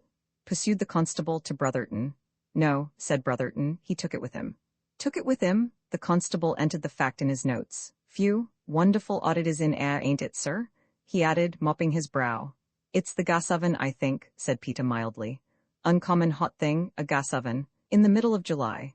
Do you mind if I turn it out? There's the chicken inside, but I don't suppose you want.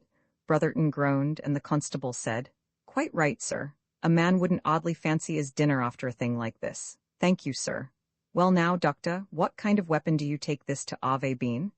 It was a long, narrow weapon, something like an Italian stiletto, I imagine, said the doctor, about 6 inches long. It was thrust in with great force under the 5th rib, and I should say it had pierced the heart centrally. As you see, there has been practically no bleeding. Such a wound would cause instant death. Was she lying just as she is now when you first saw her, Mr. Brotherton? On her back, just as she is, replied the husband. Well, that seems clear enough, said the policeman. This Emeranti, all whatever his name is, as a grudge against the poor young lady? I believe he was an admirer, put in the doctor. Quite so, agreed the constable. Of course these foreigners are like that, even the decentest of 'em, stabbin' and such like seems to come natural to them, as you might say. Well, this Emeranti climbs in air, sees the poor young lady standin' air by the table all alone, gettin' the dinner ready. He comes in bend, catches round the waist, stabs Easy job, you see. No cossets nor nothink, she shrieks out. Pulls his stylety out of and makes tracks. Well, now we've got to find him, and by your leave, sir, I'll be gettin' along. We'll ave him by the eels before long, sir, don't you worry. I'll ave to put a man in charge, sir, to keep folks out, but that needn't worry you. Good mornin', gentlemen. May we move the poor girl now? Asked the doctor. Certainly, like me to help you, sir? No, don't lose any time, we can manage. Dr. Hotman turned to Peter as the constable clattered downstairs. Will you help me, Lord Peter? Bunta's better at that sort of thing, said Whimsy, with a hard mouth. The doctor looked at him in some surprise, but said nothing, and he and Bunta carried the still form away. Brotherton did not follow them. He sat in a grief-stricken heap, with his head buried in his hands. Lord Peter walked about the little kitchen, turning over the various knives and kitchen utensils, peering into the sink bucket, and apparently taking an inventory of the bread, butter, condiments, vegetables, and so forth which lay about in preparation for the Sunday meal. There were potatoes in the sink, half-peeled, a pathetic witness to the quiet domestic life which had been so horribly interrupted. The colander was filled with green peas. Lord Peter turned these things over with an inquisitive finger, gazed into the smooth surface of a bowl of dripping as though it were a divining crystal, ran his hands several times right through a bowl of flour, then drew his pipe from his pocket and filled it slowly. The doctor returned and put his hand on Brotherton's shoulder. Come, he said gently, we have laid her in the other bedroom. She looks very peaceful. You must remember that, except for that moment of terror when she saw the knife, she suffered nothing. It is terrible for you, but you must try not to give way. The police? The police can't bring her back to life, said the man savagely. She's dead. Leave me alone, curse you. Leave me alone, I say. He stood up with a violent gesture. You must not sit here, said Hotman firmly. I will give you something to take, and you must try to keep calm. Then we will leave you, but if you don't control yourself. After some further persuasion, Brotherton allowed himself to be led away. Bunta, said Lord Peter, as the kitchen door closed behind them, do you know why I am doubtful about the success of those rat experiments? Meaning Dr. Hotman's, my lord? Yes, Dr. Hotman has a theory. In any investigation, my Bunta, it is most damnably dangerous to have a theory. I have heard you say so, my lord. Confound you, you know it as well as I do. What is wrong with the doctor's theories, Bunta? You wish me to reply, my lord, that he only sees the facts which fit in with the theory.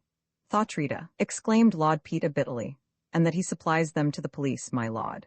Hush, said Peter as the doctor returned. I have got him to lie down, said Dr. Hotman, and I think the best thing we can do is to leave him to himself. Do you know, said Whimsy, I don't cotton to that idea somehow. Why do you think he's likely to destroy himself? That's as good a reason to give as any other, I suppose, said Whimsy, when you haven't got any reason which can be put into words. But my advice is, don't leave him for a moment. But why? Frequently, with a deep grief like this, the presence of other people is merely an irritant. He begged me to leave him. Then for God's sake go back to him, said Peter. Really, Lord Peter, said the doctor, I think I ought to know what is best for my patient. Doctor, said Whimsy, this is not a question of your patient. A crime has been committed, but there is no mystery. There are 20 mysteries. For one thing, when was the window cleaner here last? The window cleaner? Who shall fathom the ebony black enigma of the window cleaner? Pursued Peter lightly, putting a match to his pipe. You are quietly in your bath, in a state of more or less innocent nature, when an intrusive head appears at the window, like the ghost of Hamilton Tigg, and a gruff voice, suspended between earth and heaven, says, "Good morning, sir." Where do window cleaners go between visits? Do they hibernate like busy bees, do they? Really, Lord Peter, said the doctor, don't you think you're going a bit beyond the limit? Sorry you feel like that, said Peter, but I really want to know about the window cleaner. Look how clear these panes are. He came yesterday, if you want to know, said Dr. Hartman rather stiffly. You are sure? He did mine at the same time.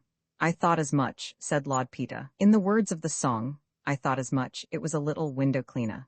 In that case, he added, it is absolutely imperative that Brotherton should not be left alone for a moment. Bunter, confound it all, where's that fellow got to? The door into the bedroom opened. My lord? Mr. Bunter unobtrusively appeared as he had unobtrusively stolen out to keep an unobtrusive eye upon the patient. Good, said Whimsy, stay where you are. His lackadaisical manner had gone, and he looked at the doctor as 4 years previously he might have looked at a refractory subaltern. Dr. Hartman, he said, something is wrong, cast your mind back. We were talking about symptoms. Then came the scream, then came the sound of feet running. Which direction did they run in? I'm sure I don't know. Don't you? Symptomatic, though, doctor. They have been troubling me all the time, subconsciously. Now I know why. They ran from the kitchen. Well, and now the window cleaner. What about him? Could you swear that it wasn't the window cleaner who made those marks on the sill? And the man Brotherton saw? Have we examined your laboratory roof for his footsteps? But the weapon? Whimsy, this is madness. Someone took the weapon. I know, but did you think the edge of the wound was clean enough to have been made by a smooth stiletto? It looked ragged to me. Whimsy, what are you driving at? There's a clue here in the flat, and I'm damned if I can remember it. I've seen it? I know I've seen it. It'll come to me presently. Meanwhile, don't let Brotherton... do whatever it is he's going to do. But what is it? If I could tell you that I could show you the clue, why couldn't he make up his mind whether the bedroom door was open or shut? Very good story, but not quite thought out. Anyhow, I say, doctor, make some excuse and strip him, and bring me his clothes, and send Bunter to me. The doctor stared at him, puzzled. Then he made a gesture of acquiescence and passed into the bedroom. Lord Peter followed him, casting a ruminating glance at Brotherton as he went. Once in the sitting-room, Lord Peter sat down on a red velvet armchair, fixed his eyes on a gilt-framed oleograph, and became wrapped in contemplation. Presently Bunter came in, with his arms full of clothing. Whimsy took it and began to search it, methodically enough but listlessly. Suddenly he dropped the garments and turned to the manservant. No, he said, this is a precaution, Bunter mine, but I'm on the wrong tack. It wasn't here I saw, whatever I did see, it was in the kitchen. Now, what was it?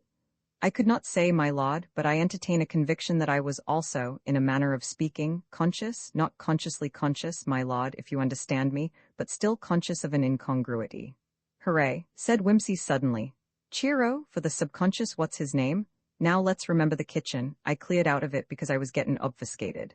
Now then, begin at the door, fryin' pans and saucepans on the wall, gas stove oven goin', chicken inside. Rack of wooden spoons on the wall, gas lighter, pan lifter. Stop me when I'm getting hot. Mantelpiece, spice boxes and stuff. Anything wrong with them? No. Dresser, plates, knives and forks, all clean. Flour dredger, milk jug, sieve on the wall, nutmeg grater. 3-tier steamer. Looked inside, no grisly secrets in the steamer. Did you look in all the dresser drawers, my lord? No, that could be done, but the point is, I did notice something. What did I notice? That's the point. Never mind. On with the dance. Let joy be unconfined. Knife bod, knife powder, kitchen table. Did you speak? No, said Bunter, who had moved from his attitude of wooden deference. Table stirs a cod. Very good. On table. Choppin' bod, remains of ham and herb stuffin', packet of suet, another sieve, several plates, butter in a glass dish, bowl of drippin'. Ah, drippin'? Yes, there was something unsatisfactory, my lord, about the drippin'. Oh, my head. What's that they say in Dear Brutus, Bunter? Hold on to the workbox. That's right. Hold on to the drippin'. Beastly slimy stuff to hold on to. Wait. There was a pause. When I was a kid, said Whimsy, I used to love to go down into the kitchen and talk to old Cookie. Good old soul she was too. I can see her now, gettin' chicken ready, with me danglin' my legs on the table. She used to pluck and draw 'em herself. I reveled in it. Little beasts boys are, ain't they, Bunta? Pluck it, draw it, wash it, stuff it, tuck its little tail through its little what you may call it, truss it, grease the dish, Bunta. My lord. Hold on to the dripping. The bowl. My lord. The bowl, visualize it, what was wrong. It was full, my lord. Got it, got it, got it. The bowl was full, smooth surface. Golly, I knew there was something queer about it. Now why shouldn't it be full? Hold on to the bird was in the oven. Without dripping? Very careless cookery, my lord. The bird in the oven, no dripping. Bunta, suppose it was never put in till after she was dead. Thrust in hurriedly by someone who had something to hide, horrible. But with what object? My lord. Yes, why, that's the point. One more mental association with the bird. It's just coming. Wait a moment. Pluck, draw, wash, stuff, tuck up, truss, by God. My lord? Come on, Bunta. Thank heaven we turned off the gas. He dashed through the bedroom, disregarding the doctor and the patient who sat up with a smothered shriek. He flung open the oven door and snatched out the baking tin. The skin of the bird had just begun to discolor. With a little gasp of triumph, Whimsy caught the iron ring that protruded from the wing and jerked out the 6-inch spiral skewer. The doctor was struggling with the excited Brotherton in the doorway. Whimsy caught the man as he broke away and shook him into the corner with a jiu-jitsu twist. Here is the weapon, he said. Prove it, blast you, said Brotherton savagely. I will, said Whimsy. Bunta, call in the policeman whom you will find at the door. Doctor, we shall need your microscope. In the laboratory the doctor bent over the microscope. A thin layer of blood from the skewer had been spread upon the slide. Well, said Whimsy impatiently. It's all right, said Hartman. The roasting didn't get anywhere near the middle. My God, Whimsy, yes, you're right, round corpuscles, diameter, mammalian blood, probably human. Her blood, said Whimsy. It was very clever, Bunta, said Lord Peter, as the taxi trundled along the way to his flat in Piccadilly. If that fowl had gone on roasting a bit longer, the blood corpuscles might easily have been destroyed beyond all hope of recognition. It all goes to show that the unpremeditated crime is usually the safest. And what does your lordship take the man's motive to have been? In my youth, said Whimsy meditatively, they used to make me read the Bible. Trouble was, the only books I ever took to naturally were the ones they weren't over and above keen on. But I got to know the Song of Songs pretty well by heart. Look it up, Bunta. At your age it won't hurt you. It talks sense about jealousy. I have perused the work in question, your lordship, replied Mr. Bunta with a sallow blush. It says, if I remember rightly, jealousy is cruel as the grave. Lord Peter views the body by Dorothy L. Sayers. Uncopyright, may you do good and not evil. May you find forgiveness for yourself and forgive others. May you share freely, never taking more than you give. Copyright pages exist to tell you that you can't do something. Unlike them, this uncopyright page exists to tell you that the writing and artwork in this ebook are believed to be in the United States public domain. That is, they are believed to be free of copyright restrictions in the United States. The United States public domain represents our collective cultural heritage, and items in it are free for anyone in the United States to do almost anything at all with, without having to get permission. Copyright laws are different all over the world, and the source text or artwork in this ebook may still be copyrighted in other countries. If you're not located in the United States, you must check your local laws before using this ebook. Standard ebooks makes no representations regarding the copyright status of the source text or artwork in this ebook in any country other than the United States. Non-authorship, activities performed on items that are in the public domain, so-called sweat of the brow, work, don't create a new copyright. That means that nobody can claim a new copyright on an item that is in the public domain for, among other things, work like digitization, mock-up, or typography. Regardless, the contributors to this ebook released their contributions under the terms in the CC 01.0 Universal Public Domain dedication, thus dedicating to the worldwide public domain all of the work they've done on this ebook, including but not limited to metadata, the title page, imprint, colophon, this uncopyright, and any changes or enhancements to, or mock-up on, the original text and artwork. This dedication doesn't change the copyright status of the source text or artwork.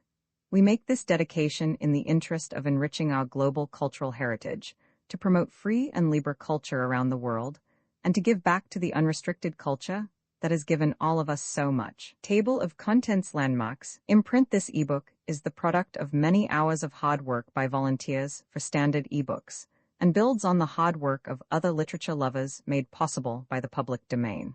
This particular ebook is based on digital scans from the Internet Archive. The source text and artwork in this ebook are believed to be in the United States public domain. That is, they are believed to be free of copyright restrictions in the United States. They may still be copyrighted in other countries, so users located outside of the United States must check their local laws before using this ebook.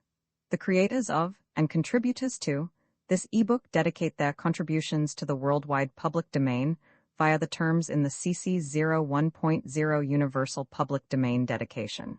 For full license information, see the uncopyright at the end of this ebook. Standard eBooks is a volunteer-driven project that produces ebook editions of public domain literature using modern typography, technology, and editorial standards, and distributes them free of cost. You can download this and other ebooks carefully produced for true book lovers at standardbooks.org. List of illustrations: a crossword puzzle grid with rows numbered with Arabic numerals and columns numbered with Roman numerals. Most cells are black or white, but some additional reddish cells create a square pattern midway to the center of the puzzle. A sketch map of the area near the parish church of Little Doddering. North is to the left, south to the right. At top left is Mortimer's house and the village of Abbots Bolton. Middle left is the village of Frimpton. At the center bottom of the map is the village of Petering Friars. Little Doddering, with its old priory, is at the right of the map, across the road from the War Memorial. Bridle paths connect Mortimer's house to a barn and then to Dead Man's Post, Little Doddering, Petering Friars, and the road to Limpton. A page from Munster's Cosmographia Universalis, showing a fanciful map of the discoveries in the New World made by Christopher Columbus. Overwritten on the map are the words, Hic in capite draconis audit perpetuo sol. A crossword puzzle grid with the solution filled in. Revealed on the reddish cells are the words Testament, versicles, canticles, and 31. Solution to the crossword in Uncle Meelage's will. The abominable history of the man with copper fingers, the Egotists Club, is one of the most genial places in London. It is a place to which you may go when you want to tell that odd dream you had last night, or to announce what a good dentist you have discovered. You can write letters there if you like, and have the temperament of a Jane Austen, for there is no silence room, and it would be a breach of club manners to appear busy or absorbed when another member addresses you. You must not mention golf or fish, however, and if the Hon. Freddie Arbuthnot's motion is carried at the next committee meeting, and opinion so far appears very favorable, you will not be allowed to mention wireless either. As Lord Peter Wimsey said when the matter was mooted the other day in the smoking room, those are things you can talk about anywhere. Otherwise, the club is not specially exclusive. Nobody is ineligible per se, except strong, silent men. Nominees are, however, required to pass certain tests, whose nature is sufficiently indicated by the fact that a certain distinguished explorer came to grief through accepting, and smoking, a powerful Trichinopoly cigar as an accompaniment to a 63 pot. On the other hand, dear old Sir Roger Bunt, the Costa millionaire who won the £20,000 ballot offered by the Sunday Shriek, and used it to found his immense catering business in the Midlands, was highly commended and unanimously elected after declaring frankly that beer and a pipe were all he really cared for in that way. As Lord Peter said again, nobody minds costness, but one must draw the line at cruelty. On this particular evening, Masterman, the Cubist poet, had brought a guest with him, a man named Varden. Varden had started life as a professional athlete, but a strained heart had obliged him to cut short a brilliant career and turn his handsome face and remarkably beautiful body to account in the service of the cinema screen. He had come to London from Los Angeles to stimulate publicity for his great new film, Marathon, and turned out to be quite a pleasant, unspoiled person, greatly to the relief of the club, since Masterman's guests were apt to be something of a toss-up. There were only 8 men, including Varden, in the brown room that evening. This, with its paneled walls, shaded lamps, and heavy blue curtains, was perhaps the coziest and pleasantest of the small smoking rooms, of which the club possessed a half a dozen or so. The conversation had begun quite casually by Armstrong's relating a curious little incident which he had witnessed that afternoon at the Temple station, and Bayes had gone on to say that was nothing to the really very odd thing which had happened to him, personally, in a thick fog one night in the Euston Road. Masterman said that the more secluded London squares teemed with subjects for a writer, and instanced his own singular encounter with a weeping woman and a dead monkey, and then Judson took up the tale and narrated how, in a lonely suburb, late at night, he had come upon the dead body of a woman stretched on the pavement with a knife in her side and a policeman standing motionless nearby. He had asked if he could do anything, but the policeman had only said, "I wouldn't interfere if I was you, sir. She deserved what she got." Judson said he had not been able to get the incident out of his mind, and then Pettifer told them of a queer case in his own medical practice, when a totally unknown man had led him to a house in Bloomsbury where there was a woman suffering from strychnine poisoning. This man had helped him in the most intelligent manner all night, and when the patient was out of danger, had walked straight out of the house and never reappeared. The odd thing being that, when he, Pettifer, questioned the woman, she answered in great surprise that she had never seen the man in her life and had taken him to be Pettifer's assistant. "That reminds me," said Varden, "of something still stranger that happened to me once in New York. I've never been able to make out whether it was a madman or a practical joke, or whether I really had a very narrow shave." This sounded promising, and the guest was urged to go on with his story. "Well, it really started ages ago," said the actor. 7 years it must have been, just before America came into the war. I was 25 at the time, and had been in the film business a little over 2 years. There was a man called Eric P. Loder, pretty well known in New York at that period, who would have been a very fine sculptor if he hadn't had more money than was good for him. Also, I understood from the people who go in for that kind of thing. He used to exhibit a good deal, and had a lot of one-man shows of his stuff to which the highbrow people went. He did a good many bronzes, I believe. Perhaps you know about him, Masterman? "I've never seen any of his things," said the poet, "but I remember some photographs in The Art of Tomorrow. Clever, but rather overripe. Didn't he go in for a lot of that Chrysler-Fantine stuff, just to show he could afford to pay for the materials, I suppose?" "Yes, that sounds very like him." "Of course, and he did a very slick and very ugly realistic group called Lucina, and had the impudence to have it cast in solid gold and stood in his front hall." "Oh, that thing? Yes, simply beastly I thought it, but then I never could see anything artistic in the idea. Realism, I suppose you'd call it. I like a picture or a statue to make you feel good, or what's it there for?" Still, there was something very attractive about Loda. "How did you come across him?" "Oh, yes. Well, he saw me in that little picture of mine, Apollo Comes to New York. Perhaps you remember it. It was my first star pot.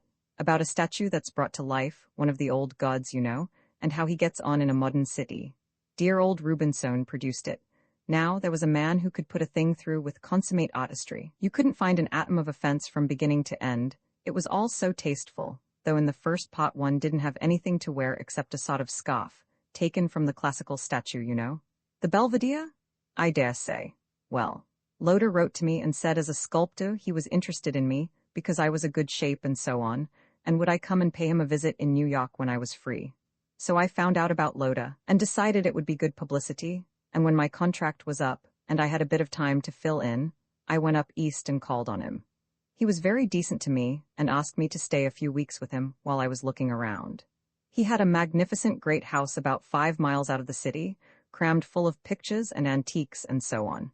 He was somewhere between 35 and 40, I should think, dark and smooth, and very quick and lively in his movements. He talked very well, seemed to have been everywhere and have seen everything and not to have any too good an opinion of anybody. You could sit and listen to him for hours. He'd got anecdotes about everybody, from the Pope to old Phineas E. Groot of the Chicago Ring. The only kind of story I didn't care about hearing from him was the improper sort. Not that I don't enjoy an after-dinner story. No, sir, I wouldn't like you to think I was a prig, but he'd tell it with his eye upon you, as if he suspected you of having something to do with it. I've known women do that, and I've seen men do it to women and seen the women squirm, but he was the only man that's ever given me that feeling.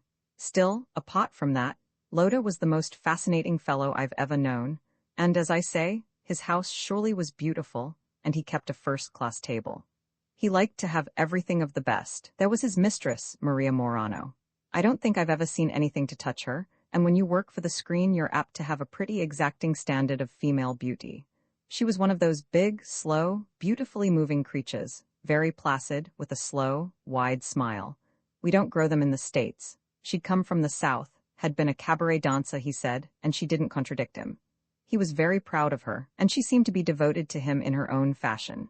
He'd show her off in the studio with nothing on but a fig leaf, or so, stand her up beside one of the figures he was always doing of her, and compare them point by point.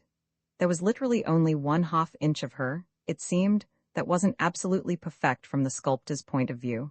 The second toe of her left foot was shorter than the big toe. He used to correct it, of course, in the statues. She'd listen to it all with a good-natured smile, sort of vaguely flattered, you know. Though I think the poor girl sometimes got tired of being gloated over that way. She'd sometimes hunt me out and confide to me that what she had always hoped for was to run a restaurant of her own, with a cabaret show and a great many cooks with white aprons, and lots of polished electric cookers. And then I would marry, she'd say, and have 4 sons and 1 daughter, and she told me all the names she had chosen for the family. I thought it was rather pathetic. Loda came in at the end of one of these conversations. He had a sort of a grin on, so I dare say he'd overheard. I don't suppose he attached much importance to it, which shows that he never really understood the girl. I don't think he ever imagined any woman would chuck up the sort of life he'd accustomed her to, and if he was a bit possessive in his manner, at least he never gave her a rival. For all his talk and his ugly statues, she'd got him, and she knew it. I stayed there getting on for a month altogether, having a thundering good time. On 2 occasions, Loda had an art spasm, and shut himself up in his studio to work and wouldn't let anybody in for several days on end. He was rather given to that sort of stunt, and when it was over, we would have a party, and all Loda's friends and hangers-on would come to have a look at the work of art. He was doing a figure of some nymph or goddess, I fancy, to be cast in silver, and Maria used to go along and sit for him. Apart from those times, he went about everywhere, and we saw all there was to be seen. I was fairly annoyed, I admit, when it came to an end. War was declared, and I'd made up my mind to join up when that happened. My heart put me out of the running for trench service, but I counted on getting some sort of a job, with perseverance, so I packed up and went off.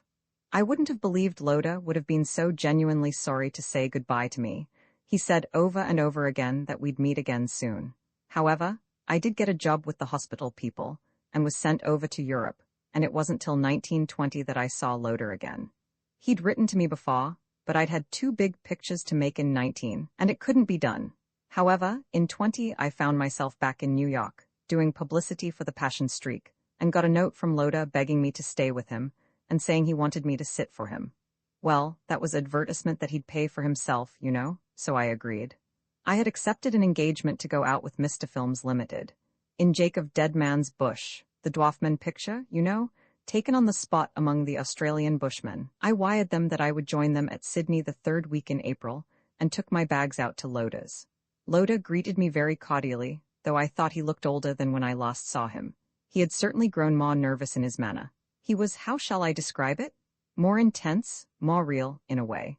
He brought out his pet cynicisms as if he thoroughly meant them, and more with that air of getting at you personally. I used to think his disbelief in everything was a kind of autistic pose, but I began to feel I had done him an injustice. He was really unhappy, I could see that quite well, and soon I discovered the reason. As we were driving out in the car, I asked off to Maria. "She has left me," he said. "Well, now, you know, that really surprised me. Honestly, I hadn't thought the girl had that much initiative."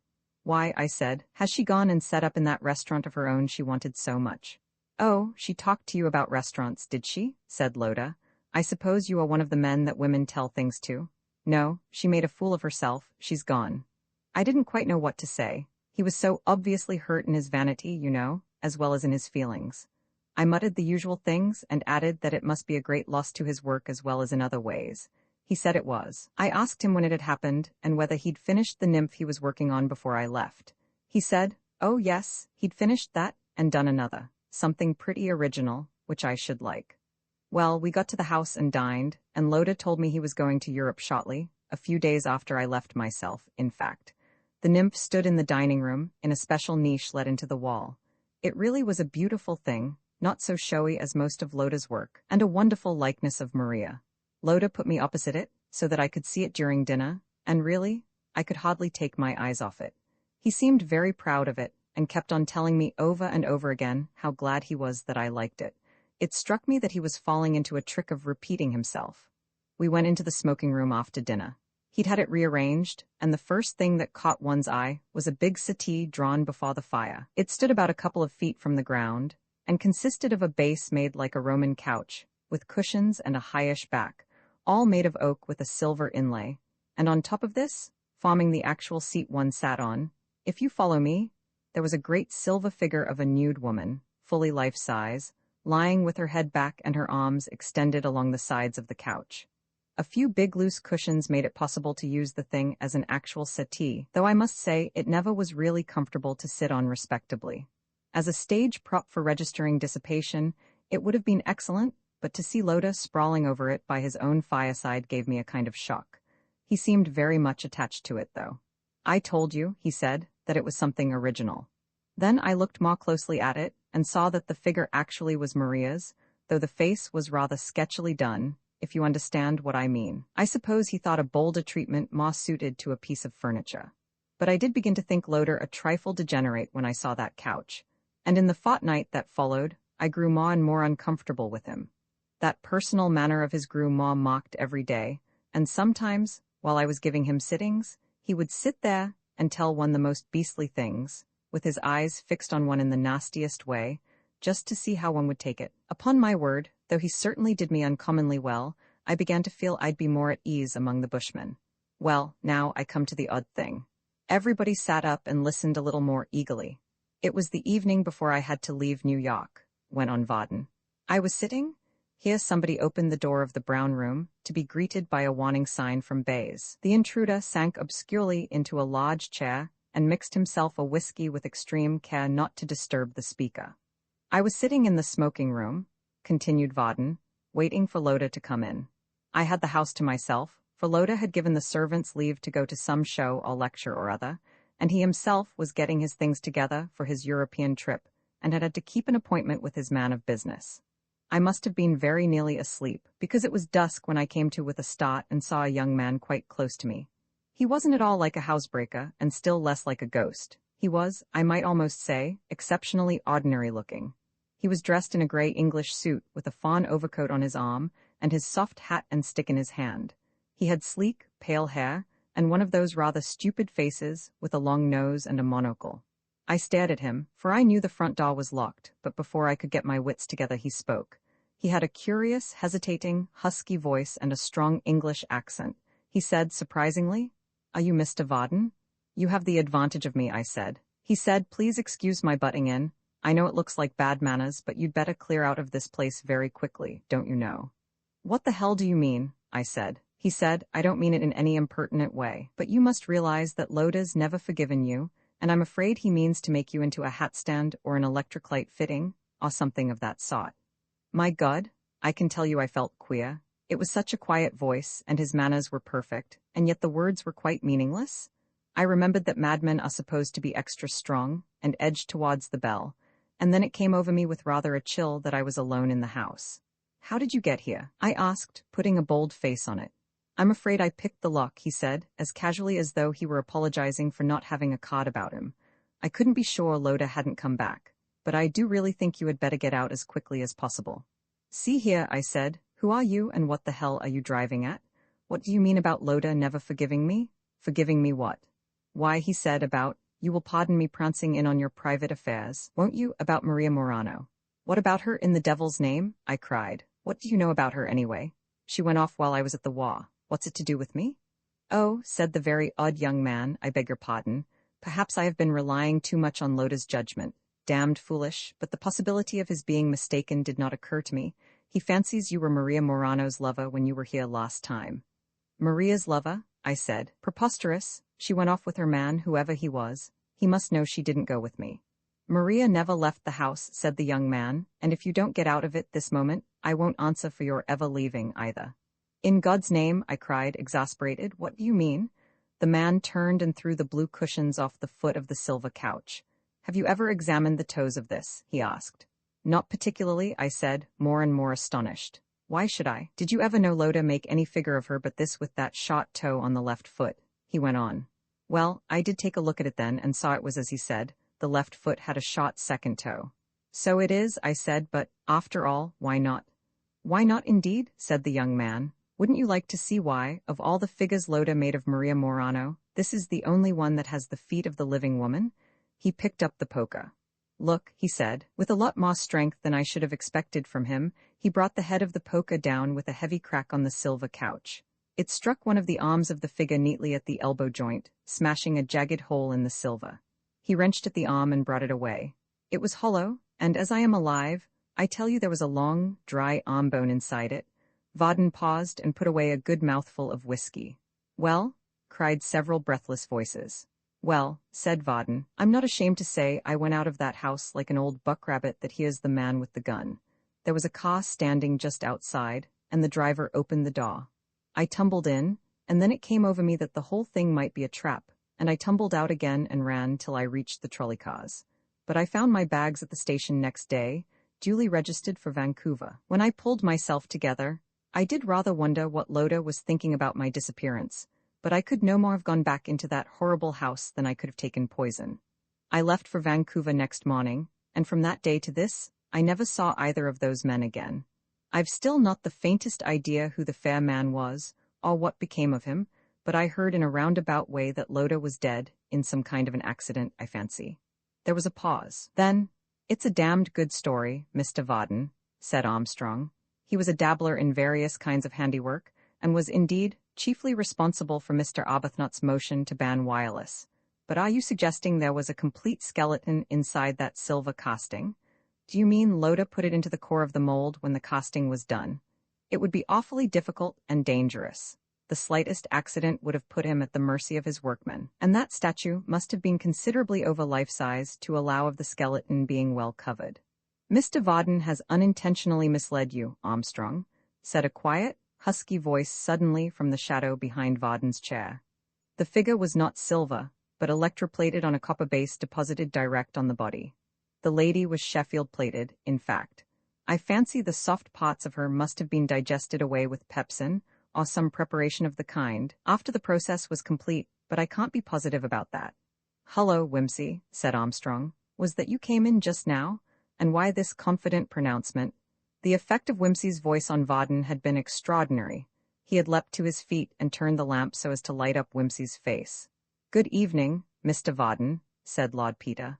"I'm delighted to meet you again and to apologize for my unceremonious behavior on the occasion of our last encounter." Varden took the proffered hand but was speechless. "Do you mean to say, you mad mystery-monger, that you were Varden's great unknown?" demanded Bayes. "Ah, well," he added rudely, "we might have guessed it from his vivid description." "Well, since you're here," said Smith Hartington, the Morning Yell man, "I think you ought to come across with the rest of the story." "Was it just a joke?" asked Judson. "Of course not," interrupted Pettifer, before Lord Peter had time to reply. "Why should it be? Whimsy's seen enough queer things not to have to waste his time inventing them." "That's true enough," said Bayes. "Comes of having deductive powers and all that sort of thing, and always sticking one's nose into things that are better not investigated."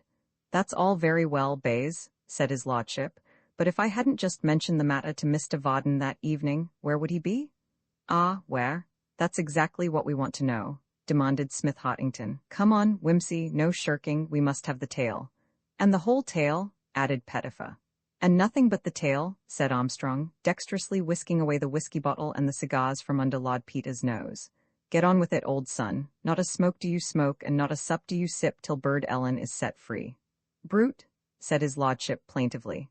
"As a matter of fact," he went on, with a change of tone, "it's not really a story I want to get about. It might land me in a very unpleasant sort of position. Manslaughter probably, and murder possibly." "Gosh," said Bayes. "That's all right," said Armstrong. "Nobody's going to talk. We can't afford to lose you from the club, you know. Smith Hartington will have to control his passion for copy, that's all." Pledges of discretion having been given all around, Lord Peter settled himself back and began his tale. The curious case of Eric P. Loder affords one more instance of the strange manner in which some power beyond our puny human wills arranges the affairs of men. Call it providence? Call it destiny? "We'll call it off," said Bayes. "You can leave out that part." Lord Peter groaned and began again. "Well, the first thing that made me feel a bit inquisitive about Loda was a casual remark by a man at the emigration office in New York, where I happened to go about that silly affair of Mrs. Bilt's. He said, 'What on earth is Eric Loda going to do in Australia?' I should have thought Europe was more in his line." "Australia?" I said. "You're wondering, dear old thing. He told me the other day he was off to Italy in 3 weeks' time." "Italy? Nothing," he said. "He was all over our place today, asking about how you got to Sydney and what were the necessary formalities, and so on." Oh, I said, I suppose he's going by the Pacific route and calling at Sydney on his way, but I wondered why he hadn't said so when I'd met him the day before. He had distinctly talked about sailing for Europe and doing Paris before he went on to Rome. I felt so darned inquisitive that I went and called on Loda 2 nights later. He seemed quite pleased to see me and was full of his forthcoming trip. I asked him again about his route, and he told me quite distinctly he was going via Paris. Well, that was that, and it wasn't really any of my business, and we chatted about other things. He told me that Mr. Varden was coming to stay with him before he went, and that he hoped to get him to pose for a figure before he left. He said he'd never seen a man so perfectly formed. I meant to get him to do it before, he said, but war broke out, and he went and joined the army before I had time to start. He was lolling on that beastly couch of his at the time, and, happening to look round at him, I caught such a nasty sort of glitter in his eye that it gave me quite a turn. He was stroking the figure over the neck and grinning at it. "None of your efforts in Sheffield Plate, I hope," said I. "Well," he said, "I thought of making a kind of companion to this, the sleeping athlete, you know, or something of that sort." "You'd much better cast it," I said. "Why did you put the stuff on so thick? It destroys the fine detail." That annoyed him. He never liked to hear any objection made to that work of art. "This was experimental," he said. "I mean the next to be a real masterpiece. You'll see." We'd got to about that point when the butler came in to ask should he make up a bed for me, as it was such a bad night. We hadn't noticed the weather particularly, though it had looked a bit threatening when I started from New York. However, we now looked out and saw that it was coming down in sheets and torrents. It wouldn't have mattered, only that I'd only brought a little open racing car and no overcoat, and certainly the prospect of 5 miles in that downpour wasn't altogether attractive. Loder urged me to stay, and I said I would. I was feeling a bit fagged, so I went to bed right off. Loda said he wanted to do a bit of work in the studio first, and I saw him depart along the corridor. You won't allow me to mention Providence, so I'll only say it was a very remarkable thing that I should have woken up at 2 in the morning to find myself lying in a pool of water. The man had stuck a hot water bottle into the bed, because it hadn't been used just lately, and the beastly thing had gone and unstopped itself. I lay awake for 10 minutes in the deeps of damp misery before I had sufficient strength of mind to investigate. Then I found it was hopeless. Sheets, blankets, mattress, all soaked. I looked at the armchair, and then I had a brilliant idea. I remembered there was a lovely great divan in the studio, with a big skin rug and a pile of cushions. Why not finish the night there? I took the little electric torch which always goes about with me and started off. The studio was empty, so I suppose Loda had finished and trotted off to roost. The divan was there, all right, with a screen drawn partly across it, so I rolled myself up under the rug and prepared to snooze off. I was just getting beautifully sleepy again when I heard footsteps, not in the passage, but apparently on the other side of the room. I was surprised because I didn't know there was any way out in that direction. I lay low, and presently I saw a streak of light appear from the cupboard where Loda kept his tools and things. The streak widened, and Loder emerged, carrying an electric torch. He closed the cupboard door very gently after him, and padded across the studio. He stopped before the easel and uncovered it. I could see him through a crack in the screen. He stood for some minutes gazing at a sketch on the easel, and then gave one of the nastiest gurgly laughs I've ever had the pleasure of hearing. If I'd ever seriously thought of announcing my unauthorized presence, I abandoned all idea of it then. Presently he covered the easel again, and went out by the door at which I had come in. I waited till I was sure he had gone, and then got up, uncommonly quietly, I may say. I tiptoed over to the easel to see what the fascinating work of art was. I saw at once it was the design for the figure of the sleeping athlete, and as I looked at it, I felt a sort of horrid conviction stealing over me. It was an idea which seemed to begin in my stomach, and work its way up to the roots of my hair. My family say I'm too inquisitive. I can only say that wild horses wouldn't have kept me from investigating that cupboard. With the feeling that something absolutely vile might hop out at me, I was a bit wrought up, and it was a rotten time of night. I put a heroic hand on the door knob. To my astonishment, the thing wasn't even locked. It opened at once to show a range of perfectly innocent and orderly shelves, which couldn't possibly have held Loda. My blood was up, you know, by this time, so I hunted round for the spring lock which I knew must exist, and found it without much difficulty. The back of the cupboard swung noiselessly inwards, and I found myself at the top of a narrow flight of stairs.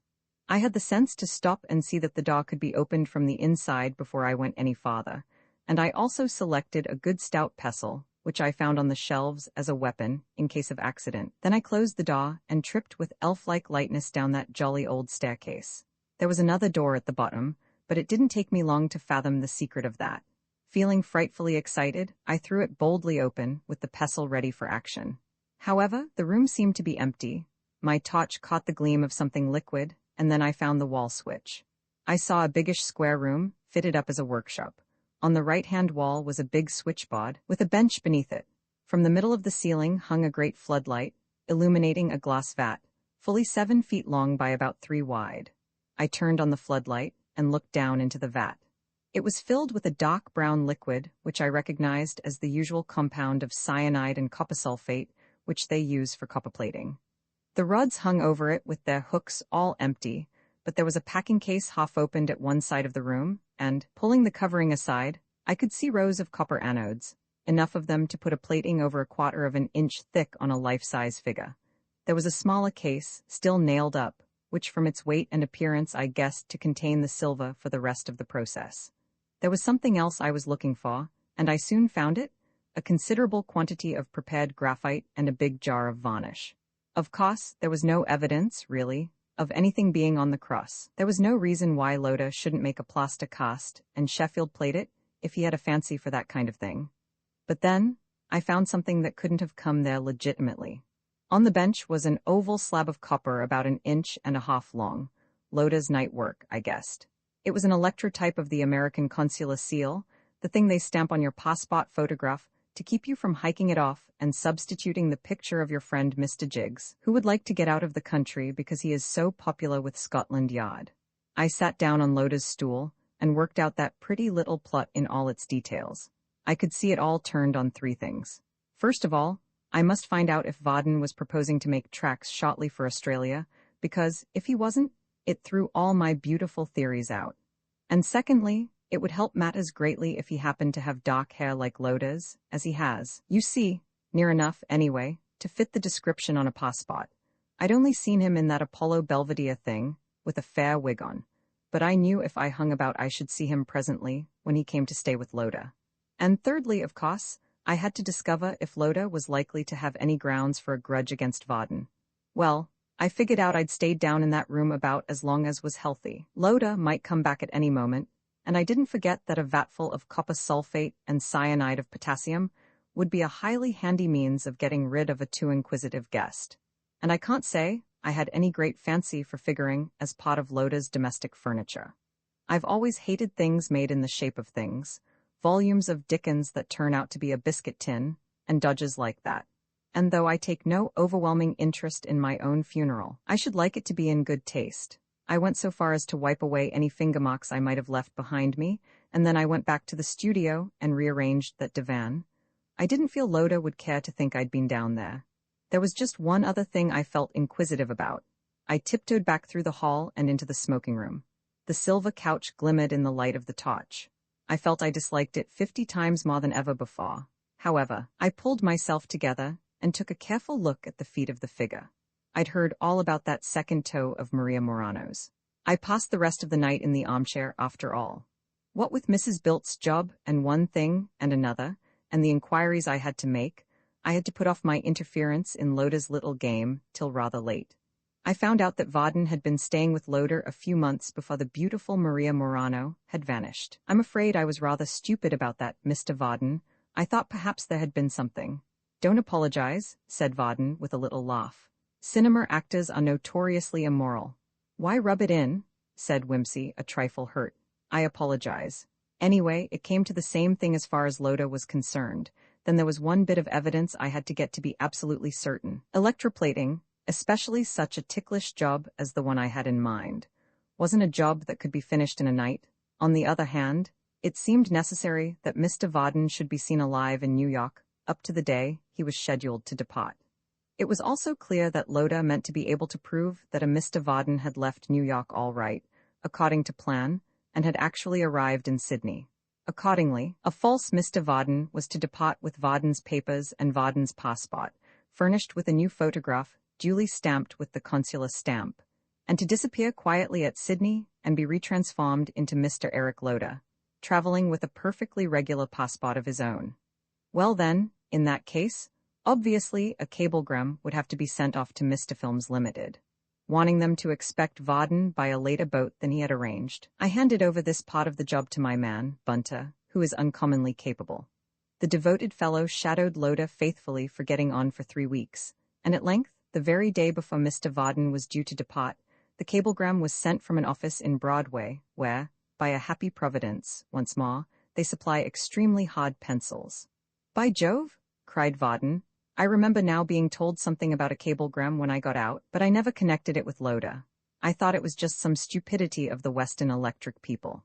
"Quite so. Well, as soon as I'd got that, I popped along to Loda's with a picklock in one pocket and an automatic in the other. The good Bunter went with me, and if I didn't return by a certain time, had orders to telephone for the police. So you see everything was pretty well covered. Bunter was the chauffeur who was waiting for you, Mr. Varden, but you turned suspicious. I don't blame you altogether, so all we could do was to forward your luggage along to the train. On the way out, we met the Loda servants en route for New York in a car, which showed us that we were on the right track, and also that I was going to have a fairly simple job of it. You've heard all about my interview with Mr. Varden. I really don't think I could improve upon his account. When I'd seen him and his traps safely off the premises, I made for the studio. It was empty, so I opened the secret door, and as I expected, saw a line of light under the workshop door at the far end of the passage. So Loda was there all the time? Of course he was.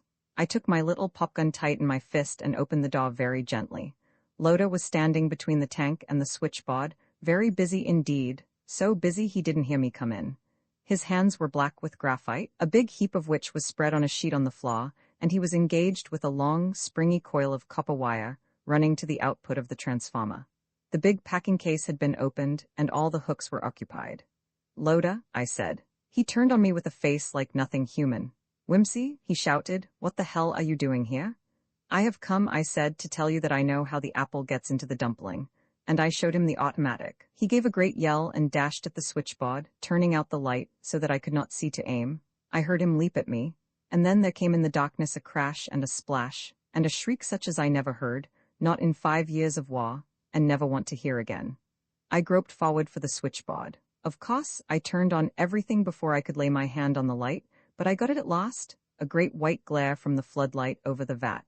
He lay there, still twitching faintly. Cyanide, you see, is about the swiftest and painfulest thing out. Before I could move to do anything, I knew he was dead, poisoned and drowned and dead. The coil of wire that had tripped him had gone into the vat with him. Without thinking, I touched it and got a shock that pretty well staggered me. Then I realized that I must have turned on the current when I was hunting for the light. I looked into the vat again. As he fell, his dying hands had clutched at the wire. The coils were tight around his fingers, and the current was methodically depositing a film of copper all over his hands, which were blackened with the graphite. I had just sense enough to realize that Loda was dead, and that it might be a nasty sort of lookout for me if the thing came out, for I'd certainly gone along to threaten him with a pistol. I searched about till I found some solder and an iron. Then I went upstairs and called in Bunter, who had done his 10 miles in record time. We went into the smoking room and soldered the arm of that cursed figure into place again, as well as we could, and then we took everything back into the workshop. We cleaned off every fingerprint and removed every trace of our presence. We left the light and the switchboard as they were, and returned to New York by an extremely roundabout route. The only thing we brought away with us was the facsimile of the consular seal, and that we threw into the river. Loda was found by the butler next morning. We read in the papers how he had fallen into the vat when engaged on some experiments in electroplating. The ghastly fact was commented upon that the dead man's hands were thickly coppered over. They couldn't get it off without irreverent violence, so he was buried like that. That's all. Please, Armstrong, may I have my whiskey and soda now? What happened to the couch? Inquired Smith Hottington presently. I bought it in at the sale of Loda's things, said Whimsy, and got hold of a dear old Catholic priest I knew, to whom I told the whole story under strict vow of secrecy. He was a very sensible and feeling old bird, so one moonlight night Bunter and I carried the thing out in the car to his own little church, some miles out of the city, and gave it Christian burial in a corner of the graveyard. It seemed the best thing to do. The adventurous exploit of the cave of Ali Baba in the front room of a grim and narrow house in Lambeth, a man sat eating kippas and glancing through the Morning Post. He was smallish and spare, with brown hair rather too regularly waved and a strong, brown beard, cut to a point. His double-breasted suit of navy blue and his socks, tie, and handkerchief, all scrupulously matched, were a trifle more point device than the best taste approves, and his boots were slightly too bright a brown. He did not look a gentleman, not even a gentleman's gentleman, yet there was something about his appearance which suggested that he was accustomed to the manner of life in good families. The breakfast table, which he had set with his own hands, was arrayed with the attention to detail which is exacted of good-class servants. His action, as he walked over to a little side table and carved himself a plate of ham, was the action of a superior butler, yet he was not old enough to be a retired butler, a footman, perhaps, who had come into a legacy. He finished the ham with good appetite, and as he sipped his coffee, read through attentively a paragraph which he had already noticed and put aside for consideration. Lord Peter Wimsey's will bequest to valet £10,000 to charities the will of Lord Peter Wimsey, who was killed last December while shooting big game in Tanganyika, was proved yesterday at £500,000. A sum of £10,000 was left to various charities, including here followed a list of bequests. To his valet, Mervyn Bunter, was left an annuity of £500 and the lease of the testator's flat in Piccadilly. Then followed a number of personal bequests. The remainder of the estate, including the valuable collection of books and pictures at 110A Piccadilly, was left to the testator's mother, the Dowager Duchess of Denver. Lord Peter Wimsey was 37 at the time of his death. He was the younger brother of the present Duke of Denver, who is the wealthiest peer in the United Kingdom. Lord Peter was distinguished as a criminologist and took an active part in the solution of several famous mysteries. He was a well-known book collector and man about town. The man gave a sigh of relief. "No doubt about that," he said aloud. "People don't give their money away if they're going to come back again. The blight is dead and buried right enough. I'm free." He finished his coffee, cleared the table, and washed up the crockery, took his bowler hat from the hall stand and went out. A bus took him to Bermondsey. He alighted and plunged into a network of gloomy streets, arriving after a quarter of an hour's walk at a seedy-looking public house in a low quarter. He entered and called for a double whiskey. The house had only just opened, but a number of customers, who had apparently been waiting on the doorstep for this desirable event, were already clustered about the bar. The man who might have been a footman reached for his glass, and in doing so jostled the elbow of a flash person in a check suit and regrettable tie. "Here," expostulated the flash person, "what do I mean by it? We don't want your sot here. Get out." He emphasized his remarks with a few highly colored words and a violent push in the chest. "Bar's free to everybody, isn't it?" said the other, returning the shove with interest. "Now then," said the barmaid, "none o' that. The gentleman didn't do it intentional, Mr. Jukes." "Didn't he?" said Mr. Jukes. "Well, I did. And you ought to be ashamed of yourself," retorted the young lady with a toss of the head. "I'll have no quarreling in my bar, not this time in the morning." "It was quite an accident," said the man from Lambeth. "I'm not one to make a disturbance, having always been used to the best houses, but if any gentleman wants to make trouble—" all right," said Mr. Jukes more pacifically. "I'm not keen to give you a new face, not but what any alteration wouldn't be for the better. Mind your manners another time, that's all. What'll you have?" No, protested the other. "This one must be on me. Sorry I pushed you. I didn't mean it, but I didn't like to be taken up so short." "Say no more about it," said Mr. Jukes generously. "I'm standing this. Another double whiskey, miss, and one of the usual. Come over here where there isn't so much of a crowd, or you'll be getting yourself into trouble again." He led the way to a small table in the corner of the room. "That's all right," said Mr. Jukes. "Very nicely done. I don't think there's any danger here, but you can't be too careful. Now, what about it, Rogers? Have you made up your mind to come in with us?" "Yes," said Rogers with a glance over his shoulder. "Yes, I have. That is, mind you, if everything seems all right. I'm not looking for trouble, and I don't want to get let in for any dangerous games. I don't mind giving you information, but it's understood as I take no active part in whatever goes on. Is that straight?" "You wouldn't be allowed to take an active part if you wanted to," said Mr. Jukes. "Why, you poor fish, number one wouldn't have anybody but experts on his jobs. All you have to do is to let us know where the stuff is and how to get it. The society does the rest. It's some organization, I can tell you. You won't even know who's doing it or how it's done. You won't know anybody, and nobody will know you, except number one, of course. He knows everybody." "And you," said Rogers. "And me, of course. But I shall be transferred to another district. We shan't meet again after today. except at the general meetings, and then we shall all be masked." "Go on," said Rogers incredulously. "Fact, you'll be taken to number one, he'll see you but you won't see him. Then, if he thinks you're any good, you'll be put on the roll, and after that you'll be told where to make your reports to. There is a divisional meeting called once a fortnight, and every 3 months there's a general meeting and share out. Each member is called up by number and has his whack handed over to him, that's all. Well, but suppose 2 members are put on the same job together. If it's a daylight job, they'll be so disguised their mothers wouldn't know 'em, but it's mostly night work." "I see, but look here, what's to prevent somebody following me home and giving me away to the police?" "Nothing, of course, only I wouldn't advise him to try it, that's all. The last man who had that bright idea was fished out of the river down Rotherhithe way before he had time to get his precious report in. Number one knows everybody, you see." "Oh, and who is this number one?" "There's lots of people would give a good bit to know that." "Does nobody know?" "Nobody, he's a fair marvel, is number one. He's a gentleman, I can tell you that, and a pretty high-up one from his ways. And he's got eyes all round his head, and he's got an arm as long as from here to Australia. But nobody knows anything about him unless it's number two, and I'm not even sure about her." "There are women in it, then?"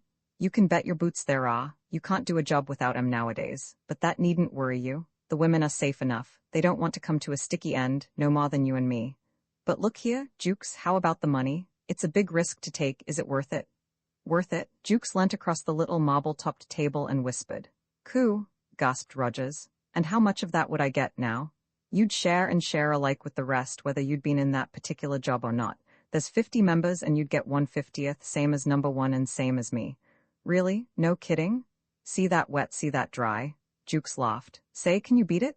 There's never been anything like it. It's the biggest thing ever been known. He's a great man, is number one. And do you pull off many jobs?" "Many? Listen. You remember the Carruthers necklace and the Gollaston bank robbery, and the Faversham burglary, and the big Rubens that disappeared from the National Gallery, and the Frensham pearls, all done by the Society, and never one of them cleared up." Rogers licked his lips. "But now, look here," he said cautiously. "Supposing I was a spy, as you might say, and supposing I was to go straight off and tell the police about what you've been saying." "Ah," said Jukes, "suppose you did, eh? Well, supposing something nasty didn't happen to you on the way there, which I wouldn't answer for, mind. Do you mean to say you've got me watched?" "You can bet your sweet life we have." "Yes. Well, supposing nothing happened on the way there, and you was to bring the slops to this pub looking for yours truly?" "Yes. You wouldn't find me, that's all. I should have gone to number 5. "Who's number 5? "Ah, I don't know, but he's the man that makes you a new face while you wait. Plastic surgery, they call it, and new fingerprints, new everything. We go in for up-to-date methods in our show." Rogers whistled. "Well, how about it?" asked Jukes, eyeing his acquaintance over the rim of his tumbler. "Look here, you've told me a lot of things. Shall I be safe if I say no?" "Oh, yes, if you behave yourself and don't make trouble for us." I see, and if I say yes? Then you'll be a rich man in less than no time, with money in your pocket to live like a gentleman, and nothing to do for it, except to tell us what you know about the houses you've been to when you were in service. It's money for jam if you act straight by the Society." Rogers was silent, thinking it over. "I'll do it," he said at last. "Good for you, miss, the same again, please. Here's to it, Rogers. I knew you were one of the right sort the minute I set eyes on you. Here's to money for jam and take care of number one. Talking of number one, you'd better come round and see him tonight, no time like the present." "Right you are. Where'll I come to? Here?" "Nix, no more of this little pub for us. It's a pity, because it's nice and comfortable, but it can't be helped. Now, what you've got to do is this. At 10 o'clock tonight exactly, you walk north across Lambeth Bridge." Rogers winced at this intimation that his abode was known. "And you'll see a yellow taxi standing there, with the driver doing something to his engine. You'll say to him, 'Is your bus fit to go?' And he'll say, 'Depends where you want to go to.' And you'll say, 'Take me to number 1, London.' There's a shop called that, by the way, but he won't take you there. You won't know where he is taking you because the taxi windows will be covered up, but you mustn't mind that. It's the rule for the first visit. Afterwards, when you're regularly one of us, you'll be told the name of the place. And when you get there, do as you're told and speak the truth, because if you don't, number 1 will deal with you. See?" "I see. Are you game? You're not afraid?" "Of course I'm not afraid." "Good man. Well, we'd better be moving now, and I'll say goodbye because we shan't see each other again. Goodbye and good luck." "Goodbye." They passed through the swing doors, and out into the mean and dirty street. The 2 years subsequent to the enrollment of the ex-footman Rogers in a crook society were marked by a number of startling and successful raids on the houses of distinguished people. There was the theft of the great diamond tiara from the Dowager Duchess of Denver, the burglary at the flat formerly occupied by the late Lord Peter Wimsey, resulting in the disappearance of £7,000 worth of silver and gold plate, the burglary at the country mansion of Theodore Winthrop, the millionaire, which, incidentally, exposed that thriving gentleman as a confirmed society blackmailer and caused a reverberating scandal in Mayfair, and the snatching of the famous 8-string necklace of pearls from the neck of the Marchioness of Dinglewood during the singing of the Jewel Song in Faust at Covent Garden. It is true that the pearls turned out to be imitation, the original string having been pawned by the noble lady under circumstances highly painful to the Marquis, but the coup was nevertheless a sensational one. On a Saturday afternoon in January, Rogers was sitting in his room in Lambeth, when a slight noise at the front door caught his ear. He sprang up almost before it had ceased, dashed through the small hallway, and flung the door open. The street was deserted. Nevertheless, as he turned back to the sitting room, he saw an envelope lying on the hat stand. It was addressed briefly to number 21. Accustomed by this time to the somewhat dramatic methods used by the society to deliver its correspondence, he merely shrugged his shoulders and opened the note. It was written in cipher, and when transcribed, ran thus: Number 21. An extraordinary general meeting will be held tonight at the house of number 1 at 11:30. You will be absent at your peril. The word is finality. Rogers stood for a little time considering this. Then he made his way to a room at the back of the house, in which there was a tall safe built into the wall. He manipulated the combination and walked into the safe, which ran back for some distance, forming, indeed, a small strongroom. He pulled out a drawer marked correspondence and added the paper he had just received to the contents. After a few moments he emerged, reset the lock to a new combination, and returned to the sitting room. Finality, he said. Yes, I think so. He stretched out his hand to the telephone, then appeared to alter his mind. He went upstairs to an attic and thence climbed into a loft close under the roof. Crawling among the rafters, he made his way into the farthest corner, then carefully pressed a knot on the timber work. A concealed trapdoor swung open. He crept through it and found himself in the corresponding loft of the next house. A soft cooing noise greeted him as he entered.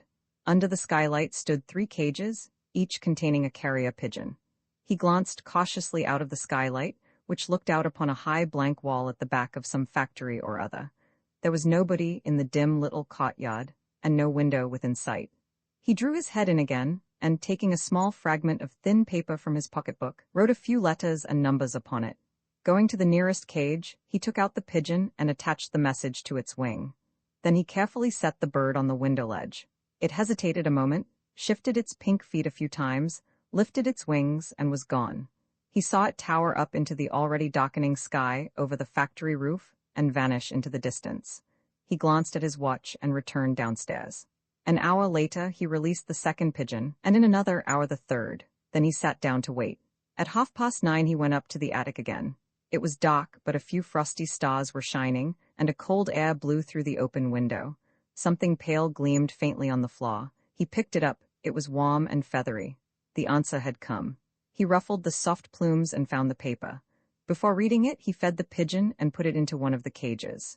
As he was about to fasten the door, he checked himself. If anything happens to me, he said, there's no need for you to starve to death, my child. He pushed the window a little wider open and went downstairs again. The paper in his hand bore only the 2 letters, OK. It seemed to have been written hurriedly, for there was a long smear of ink in the upper left-hand corner.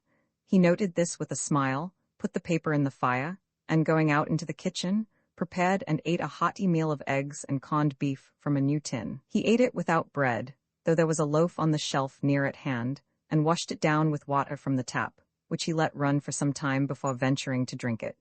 Even then, he carefully wiped the tap, both inside and outside, before drinking. When he had finished, he took a revolver from a locked drawer, inspecting the mechanism with attention to see that it was in working order, and loaded it with new cartridges from an unbroken packet. Then he sat down to wait again. At 11:15, he rose and went out into the street. He walked briskly, keeping well away from the wall, till he came out into a well-lighted thoroughfare. Here he took a bus, securing the corner seat next the conductor, from which he could see everybody who got on and off. A succession of buses eventually brought him to a respectable residential quarter of Hampstead. Here he alighted and, still keeping well away from the walls, made his way up to the heath. The night was moonless, but not altogether black, and as he crossed a deserted part of the heath, he observed one or two other dark forms closing in upon him from various directions. He paused in the shelter of a large tree and adjusted to his face a black velvet mask, which covered him from brow to chin. At its base, the number 21 was clearly embroidered in white thread. At length, a slight dip in the ground disclosed one of those agreeable villas which stand, somewhat isolated, among the rural surroundings of the heath. One of the windows was lighted. As he made his way to the door, other dark figures, masked like himself, pressed forward and surrounded him. He counted 6 of them. The foremost man knocked on the door of the solitary house. After a moment, it was opened slightly. The man advanced his head to the opening. There was a murmur, and the door opened wide. The man stepped in, and the door was shut. When 3 of the men had entered, Rogers found himself to be the next in turn. He knocked 3 times loudly, then twice faintly. The door opened to the extent of 2 or 3 inches, and an ear was presented to the chink. Rogers whispered finality. The ear was withdrawn, the door opened, and he passed in. Without any further word of greeting, number 21 passed into a small room on the left, which was furnished like an office, with a desk, a safe, and a couple of chairs. At the desk sat a massive man in evening dress with a ledger before him. The new arrival shut the door carefully after him. It clicked to, on a spring lock. Advancing to the desk, he announced, "Number 21, sir," and stood respectfully waiting. The big man looked up, showing the number 1 startlingly white on his velvet mask. His eyes, of a curious hard blue, scanned Rogers attentively. At a sign from him, Rogers removed his mask. Having verified his identity with care, the president said, "Very well, number 21, and made an entry in the ledger." The voice was hard and metallic like his eyes. The close scrutiny from behind the immovable black mask seemed to make Rogers uneasy. He shifted his feet and his eyes fell. Number 1 made a sign of dismissal, and Rogers, with a faint sigh as though of relief, replaced his mask and left the room. As he came out, the next comer passed in his place. The room in which the society met was a large one, made by knocking the 2 largest of the first-floor rooms into one. It was furnished in the standardized taste of 20th-century suburbia and brilliantly lighted. A gramophone in one corner blared out a jazz tune, to which about 10 couples of masked men and women were dancing, some in evening dress and others in tweeds and jumpers. In one corner of the room was an American bar. Rogers went up and asked the masked man in charge for a double whiskey. He consumed it slowly, leaning on the bar. The room filled. Presently somebody moved across to the gramophone and stopped it. He looked round. Number 1 had appeared on the threshold. A tall woman in black stood beside him. The mask, embroidered with a white tulle, covered hair and face completely. Only her fine bearing and her white arms and bosom, and the dark eyes shining through the islets, proclaimed her a woman of power and physical attraction. "Ladies and gentlemen," number 1 was standing at the upper end of the room. The woman sat beside him. Her eyes were cast down and betrayed nothing, but her hands were clenched on the arms of the chair, and her whole figure seemed tensely aware. "Ladies and gentlemen, our numbers are too short tonight." The masks moved, eyes were turned, seeking and counting. "I need not inform you of the disastrous failure of our plan for securing the plans of the Cott-Windlesham helicopter. Our courageous and devoted comrades, number 15 and number 48, were betrayed and taken by the police." An uneasy murmur arose among the company. It may have occurred to some of you that even the well-known steadfastness of these comrades might give way under examination. There is no cause for alarm. The usual orders have been issued, and I have this evening received the report that their tongues have been effectually silenced. You will, I am sure, be glad to know that these 2 brave men have been spared the ordeal of so great a temptation to dishonor, and that they will not be called upon to face a public trial and the rigors of a long imprisonment. A hiss of intaken breath moved across the assembled members like the wind over a barley field. Their dependents will be discreetly compensated in the usual manner. I call upon numbers 12 and 34 to undertake this agreeable task. They will attend me in my office for their instructions after the meeting. Will the numbers I have named kindly signify that they are able and willing to perform this duty? 2 hands were raised in salute. The president continued, looking at his watch. "Ladies and gentlemen, please take your partners for the next dance." The gramophone struck up again. Rogers turned to a girl near him in a red dress. She nodded, and they slipped into the movement of a foxtrot. The couples gyrated solemnly and in silence. Their shadows were flung against the blinds as they turned and stepped to and fro. What has happened? Breathed the girl in a whisper, scarcely moving her lips. I'm frightened, aren't you? I feel as if something awful was going to happen. It does take one a bit shot, the president's way of doing things, agreed Rogers, but it's safer like that. Those poor men, a dancer, turning and following on their heels, touched Rogers on the shoulder. No talking, please, he said. His eyes gleamed sternly. He twirled his partner into the middle of the crowd and was gone. The girl shuddered. The gramophone stopped. There was a burst of clapping. The dancers again clustered before the president's seat. Ladies and gentlemen, you may wonder why this extraordinary meeting has been called. The reason is a serious one. The failure of our recent attempt was no accident. The police were not on the premises that night by chance. We have a traitor among us. Partners who had been standing close together fell distrustfully apart. Each member seemed to shrink, as a snail shrinks from the touch of a finger. You will remember the disappointing outcome of the Dinglewood affair, went on the president in his harsh voice. You may recall other smaller matters which have not turned out satisfactorily. All these troubles have been traced to their origin. I am happy to say that our minds can now be easy. The offender has been discovered and will be removed. There will be no more mistakes. The misguided member who introduced the traitor to our society will be placed in a position where his lack of caution will have no further ill effects. There is no cause for alarm. Every eye roved about the company, searching for the traitor and his unfortunate sponsor. Somewhere beneath the black masks a face must have turned white. Somewhere under the stifling velvet there must have been a brow sweating, not with the heat of the dance. But the masks hid everything. Ladies and gentlemen, please take your partners for the next dance. The gramophone struck into an old and half-forgotten tune, There Ain't Nobody Loves Me. The girl in red was claimed by a tall mask in evening dress. A hand laid on Rogers's arm made him start. A small, plump woman in a green jumper slipped a cold hand into his. The dance went on. When it stopped, amid the usual applause, everyone stood, detached, stiffened in expectation. The president's voice was raised again. Ladies and gentlemen, please behave naturally. This is a dance, not a public meeting. Rogers led his partner to a chair and fetched her an ice. As he stooped over her, he noticed the hurried rise and fall of her bosom. Ladies and gentlemen, the endless interval was over. You will no doubt wish to be immediately relieved from suspense. I will name the persons involved. Number 37. A man sprang up with a fearful, strangled cry. Silence, the wretch choked and gasped. I swear I never, I'm innocent. Silence, you have failed in discretion, you will be dealt with. If you have anything to say in defense of your folly, I will hear it later. Sit down. Number 37 sank down upon a chair. He pushed his handkerchief under the mask to wipe his face. Two tall men closed in upon him. The rest fell back, feeling the recoil of humanity from one stricken by mortal disease. The gramophone struck up. Ladies and gentlemen, I will now name the traitor. Number 21, stand forward.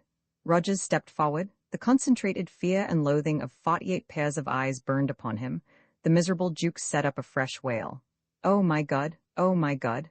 Silence. Number 21, take off your mask. The traitor pulled the thick covering from his face. The intense hatred of the eyes devoured him.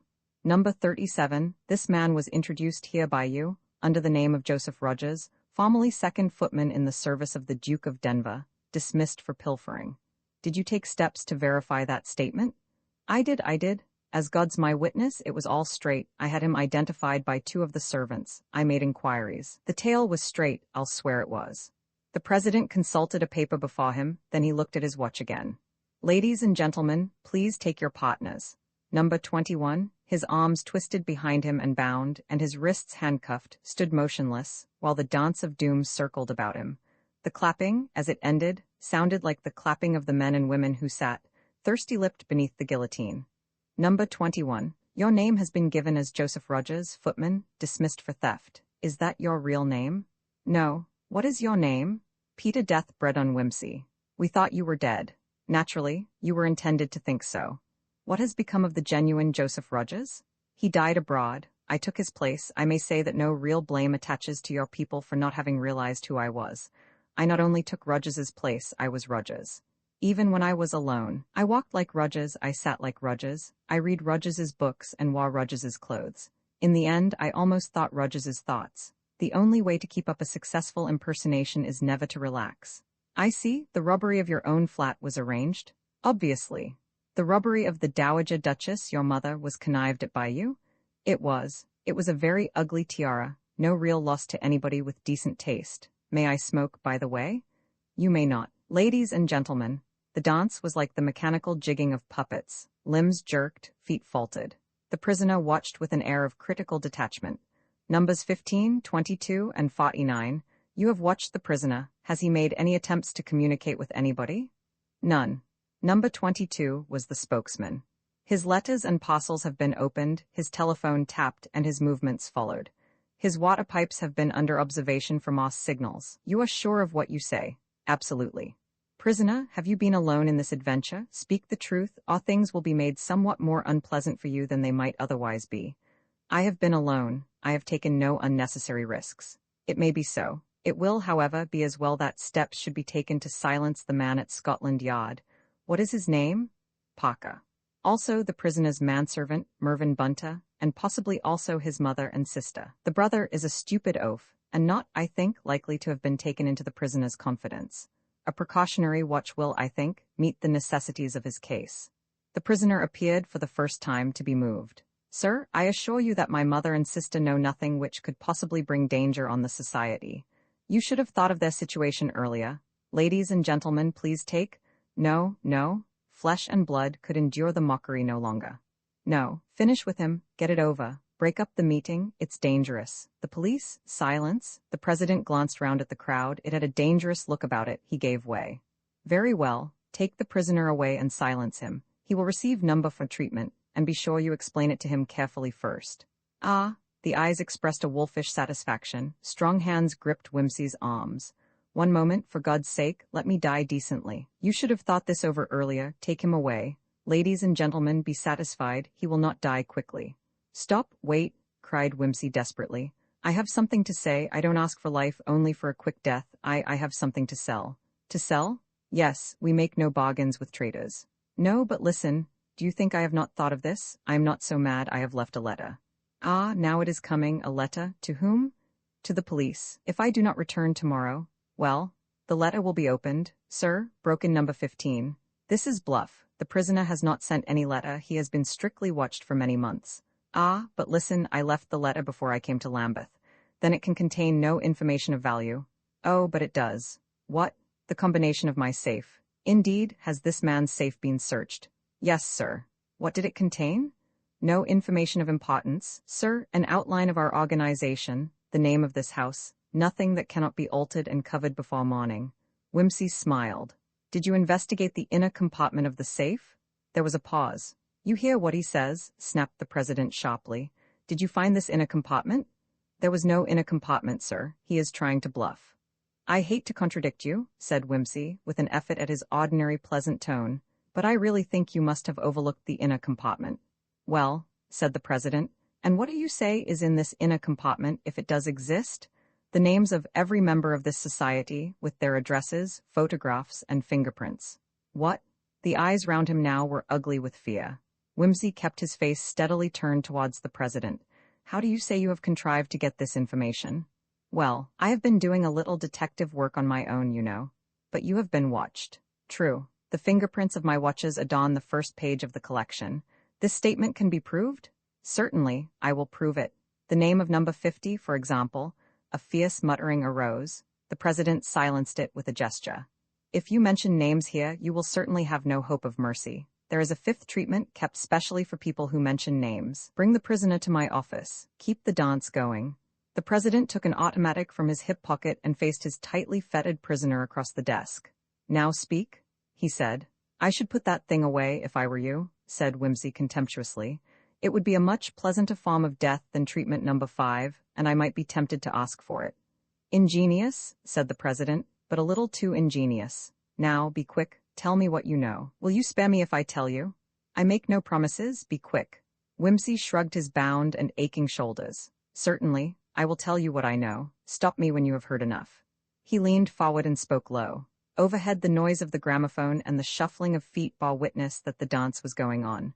Stray passers-by crossing the heath noted that the people in the lonely house were making a night of it again. Well, said Whimsy, am I to go on? From beneath the mask, the president's voice sounded as though he were grimly smiling. My lord, he said, your story fills me with regret that you are not, in fact, a member of our society. Wit, courage, and industry are valuable to an association like ours. I fear I cannot persuade you? No, I supposed not. He touched a bell on his desk. Ask the members kindly to proceed to the supper room, he said to the mask who entered. The supper room was on the ground floor, shuttered and curtained. Down its center ran a long, bare table with chairs set about it. A Barmecide feast, I see, said Whimsy pleasantly. It was the first time he had seen this room. At the far end, a trapdoor in the floor gaped ominously. The president took the head of the table. Ladies and gentlemen, he began, as usual, and the foolish courtesy had never sounded so sinister. I will not conceal from you the seriousness of the situation. The prisoner has recited to me more than 20 names and addresses which were thought to be unknown, except to their owners and to me. There has been great carelessness, his voice rang harshly, which will have to be looked into. Fingerprints have been obtained, he has shown me the photographs of some of them. How our investigators came to overlook the inner door of this safe is a matter which calls for inquiry. Don't blame them, put in Whimsy. It was meant to be overlooked, you know. I made it like that on purpose. The president went on, without seeming to notice the interruption.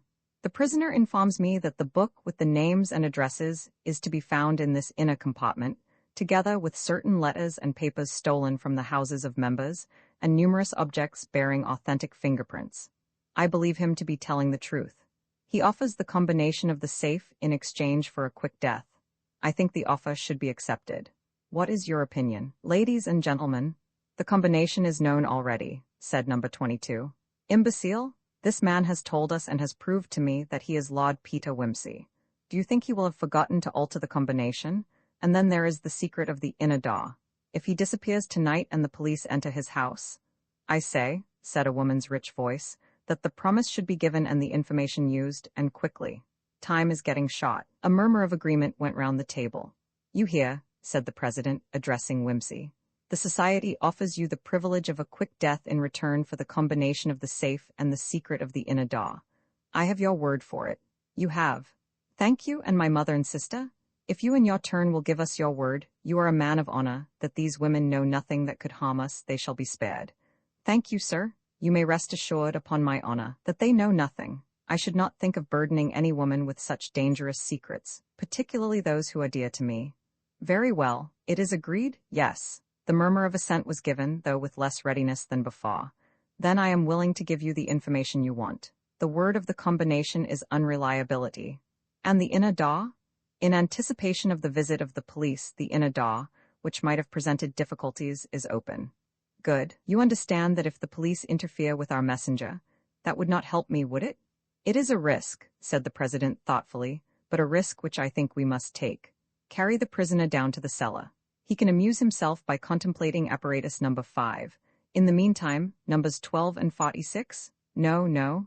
A sullen mutter of dissent arose and swelled threateningly. No, said a tall man with a voice like treacle. No, why should any members be put in possession of this evidence? We have found one traitor among us tonight and more than one fool. How are we to know that numbers 12 and 46 are not fools and traitors also? The two men turned savagely upon the speaker, but a girl's voice struck into the discussion, high and agitated. Here, here, that's right, I say. How about us? We ain't going to have our names read by somebody we don't know nothing about. I've had enough of this. They might sell the whole lot of us to the Knox. I agree, said another member. Nobody ought to be trusted, nobody at all. The president shrugged his shoulders. Then what, ladies and gentlemen, do you suggest? There was a pause. Then the same girl shrilled out again. I say Mr. President ought to go himself. He's the only one as knows all the names. It won't be no cup to him. Why should we take all the risk and trouble and him sit at home and collar the money? Let him go himself, that's what I say. A long rustle of approbation went round the table. I second that motion, said a stout man who wore a bunch of gold seals at his fob. Whimsy smiled as he looked at the seals. It was that trifling vanity which had led him directly to the name and address of the stout man, and he felt a certain affection for the trinkets on that account. The president looked round. It is the wish of the meeting, then, that I should go? He said, in an ominous voice. 45 hands were raised in approbation. Only the woman known as number 2 remained motionless and silent, her strong white hands clenched on the arm of the chair. The president rolled his eyes slowly round the threatening ring till they rested upon her. Am I to take it that this vote is unanimous? He inquired. The woman raised her head. Don't go, she gasped faintly. You hear, said the president in a faintly derisive tone. "This lady says don't go." "I submit that what number 2 says is neither here nor there," said the man with the treacly voice. "Our own ladies might not like us to be going if they were in Madame's privileged position." His voice was an insult. "Hear, hear," cried another man. "This is a democratic society, this is. We don't want no privileged classes." "Very well," said the president. "You hear, number 2. The feeling of the meeting is against you. Have you any reasons to put forward in favor of your opinion?" 100. "The president is the head and soul of our society. If anything should happen to him, where should we be? You," she swept the company magnificently with her eyes, "you have all blundered. We have your carelessness to thank for all this. Do you think we should be safe for 5 minutes if the president were not here to repair your follies?" "Something in that," said a man who had not hitherto spoken. "Pardon my suggesting," said Whimsy maliciously, "that as the lady appears to be in a position peculiarly favorable for the reception of the president's confidences, the contents of my modest volume will probably be no news to her. Why should not number 2 go herself?" "Because I say she must not," said the president sternly, checking the quick reply that rose to his companion's lips. "If it is the will of the meeting, I will go. Give me the key of the house." One of the men extracted it from Whimsy's jacket pocket and handed it over. "Is the house watched?" he demanded of Whimsy. "No." "That is the truth?" "It is the truth." The president turned at the door. "If I have not returned in 2 hours' time," he said, "act for the best to save yourselves and do what you like with the prisoner. Number 2 will give orders in my absence." He left the room. Number 2 rose from her seat with a gesture of command. "Ladies and gentlemen, supper is now considered over. Start the dancing again." Down in the cellar the time passed slowly, in the contemplation of apparatus number 5. The miserable Jukes, alternately wailing and raving, at length shrieked himself into exhaustion. The 4 members guarding the prisoners whispered together from time to time. "An hour and a half since the president left," said one. Whimsy glanced up. Then he returned to his examination of the room. There were many curious things in it, which he wanted to memorize. Presently the trapdoor was flung open. "Bring him up," cried a voice. Whimsy rose immediately, and his face was rather pale. The members of the gang were again seated round the table. Number 2 occupied the president's chair, and her eyes fastened on Whimsy's face with a tigerish fury, but when she spoke, it was with a self-control which roused his admiration. "The president has been 2 hours gone," she said. "What has happened to him? Traitor twice over, what has happened to him?" "How should I know?" said Whimsy. "Perhaps he has looked after number 1 and gone while the going was good." She sprang up with a little cry of rage and came close to him. "Beast, liar," she said, and struck him on the mouth. "You know he would never do that. He is faithful to his friends. What have you done with him? Speak, or I will make you speak. You two, there bring the irons. He shall speak?" "I can only form a guess, madam," replied Whimsy, "and I shall not guess any the better for being stimulated with hot irons, like Pantaloon at the circus. Calm yourself, and I will tell you what I think. I think, indeed, I greatly fear, that Monsieur le President in his hurry to examine the interesting exhibits in my safe may, quite inadvertently, no doubt, have let the door of the inner compartment close behind him. In which case," he raised his eyebrows, his shoulders being too soft for shrugging, and gazed at her with a limpid and innocent regret. "What do you mean?" Whimsy glanced round the circle. "I think," he said, "I had better begin from the beginning by explaining to you the mechanism of my safe. It is rather a nice safe," he added plaintively. "I invented the idea myself, not the principle of its working, of course, that is a matter for scientists, but just the idea of the thing. The combination I gave you is perfectly correct as far as it goes. It is a 3-alphabet 13-letter lock by Bun and Fishett, a very good one of its kind. It opens the outer door, leading into the ordinary strongroom, where I keep my cash and my froth blowers, cufflinks, and all that. But there is an inner compartment with 2 doors, which open in a quite different manner. The outermost of these 2 inner doors is merely a thin steel skin, painted to look like the back of the safe and fitting closely, so as not to betray any join. It lies in the same plane as the wall of the room, you understand, so that if you were to measure the outside and the inside of the safe you would discover no discrepancy. It opens outwards with an ordinary key, and as I truly assured the president, it was left open when I quitted my flat." "Do you think," said the woman sneeringly, "that the president is so simple as to be caught in a so obvious trap? He will have wedged open that inner door undoubtedly." "Undoubtedly, madam. But the sole purpose of that outer inner door, if I may so express myself, is to appear to be the only inner door. But hidden behind the hinge of that door is another door, a sliding panel, set so closely in the thickness of the wall that you would hardly see it unless you knew it was there. This door was also left open. Our revered number one had nothing to do but to walk straight through into the inner compartment of the safe, which, by the way, is built into the chimney of the old basement kitchen, which runs up the house at that point. I hope I make myself clear? Yes, get on, make your story short.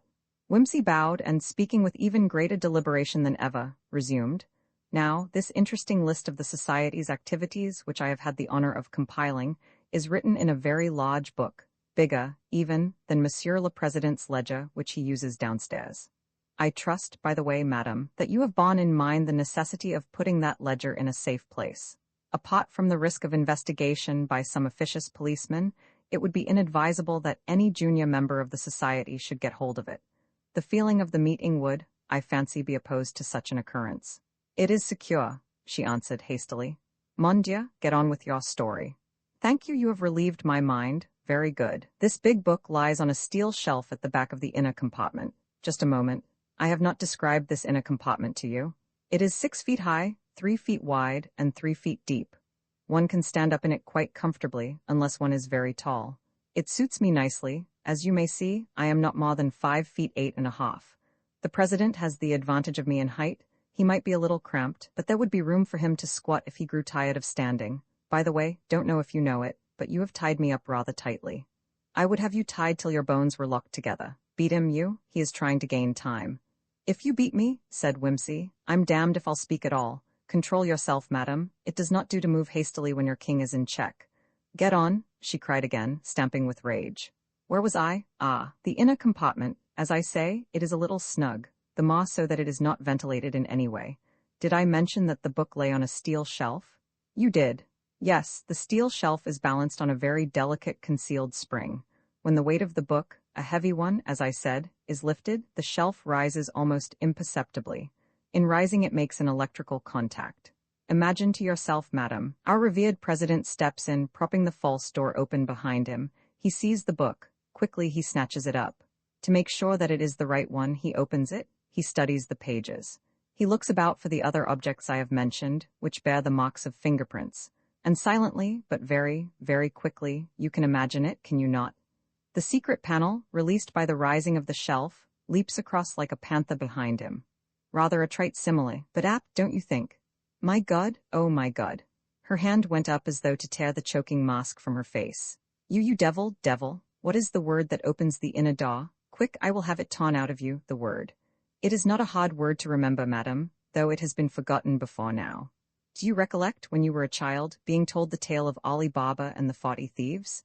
When I had that door made, my mind reverted, with rather a pretty touch of sentimentality, in my opinion, to the happy hours of my childhood. The words that open the door are, open sesame. Ah, how long can a man live in this devil's trap of yours? Oh, said Whimsy cheerfully, I should think he might hold out a few hours if he kept cool and didn't use up the available oxygen by shouting and hammering. If we went there at once, I dare say we should find him fairly all right. I shall go myself. Take this man and do your worst with him. Don't finish him till I come back. I want to see him die. A moment, said Whimsy, unmoved by this amiable wish. I think you had better take me with you. Why? Because, you see, I'm the only person who can open the door. But you have given me the word. Was that a lie? No, the word's all right, but you see, it's one of these new-style electric doors. In fact, it's really the very latest thing in doors. I'm rather proud of it. It opens to the words open sesame all right, but to my voice only. Your voice? I will choke your voice with my own hands. What do you mean, your voice only? Just what I say. Don't clutch my throat like that, or you may alter my voice so that the door won't recognize it. That's better. It's apt to be rather pernickety about voices. It got stuck up for a week once when I had a cold and could only implore it in a hoarse whisper. Even in the ordinary way, I sometimes have to try several times before I hit on the exact right intonation. She turned and appealed to a short, thick-set man standing beside her. Is this true? Is it possible? Perfectly, ma'am, I'm afraid, said the man civilly. From his voice, Whimsy took him to be a superior workman of some kind, probably an engineer. Is it an electrical device? Do you understand it? Yes, ma'am, it will have a microphone arrangement somewhere, which converts the sound into a series of vibrations controlling an electric needle. When the needle has traced the correct pattern, the circuit is completed and the door opens. The same thing can be done by light vibrations equally easily. Couldn't you open it with tools? In time, yes, ma'am, but only by smashing the mechanism, which is probably well protected. You may take that for granted, interjected Whimsy reassuringly. She put her hands to her head. I'm afraid we're done in, said the engineer, with a kind of respect in his tone for a good job of work. No, wait, somebody must know, the workman who made this thing? In Germany, said Whimsy briefly. Ah, yes, yes, I have it a gramophone. He shall be made to say the word for us. Quick, how can it be done? Not possible, ma'am. Where should we get the apparatus at 3:30 on a Sunday morning? The poor gentleman would be dead long before. There was a silence, during which the sounds of the awakening day came through the shuttered windows. A motor horn sounded distantly. I give in, she said. We must let him go. Take the ropes off him. You will free him, won't you? She went on, turning piteously to Whimsy. Devil as you are not such a devil as that. You will go straight back and save him. Let him go, nothing? Broke in one of the men. He doesn't go to preach to the police, my lady, don't you think it? The president's done in, that's all, and we'd all better make tracks while we can. It's all up, boys. Chuck this fellow down the cellar and fasten him in, so he can't make a row and wake the place up. I'm going to destroy the ledges. You can see it done if you don't trust me. And you, 30, you know where the switch is. Give us a quarter of an hour to clear, and then you can blow the place to glory. No, you can't go. You can't leave him to die. You're president, your leader. I won't let it happen. Set this devil free. Help me, one of you, with the ropes. None of that now, said the man who had spoken before. He caught her by the wrists and she twisted, shrieking in his arms, biting and struggling to get free. Think, said the man with the treacly voice. It's getting on to morning. It'll be light in an hour or two. The police may be here any minute. The police? She seemed to control herself by a violent effort. Yes, you are right. We must not imperil the safety of all for the sake of one man. He himself would not wish it. That is so. We will put this carrion in the cellar where it cannot harm us and depart, everyone to his own place, while there is time. And the other prisoner? He, poor fool, he can do no harm. He knows nothing. Let him go, she answered contemptuously. In a few minutes' time, Whimsy found himself bundled unceremoniously into the depths of the cellar. He was a little puzzled. That they should refuse to let him go, even at the price of number one's life, he could understand. He had taken the risk with his eyes open, but that they should leave him as a witness against them seemed incredible. The men who had taken him down strapped his ankles together and departed, switching the lights out as they went. Hi, camarade, said Whimsy. It's a bit lonely sitting here. You might leave the light on. It's all right, my friend, was the reply. You will not be in the dock long. They have set the time fuse. The other man laughed with rich enjoyment and they went out together. So that was it? He was to be blown up with the house. In that case, the president would certainly be dead before he was extricated. This worried Whimsy. He would rather have been able to bring the big crook to justice. After all, Scotland Yard had been waiting 6 years to break up this gang. He waited, straining his ears. It seemed to him that he heard footsteps over his head.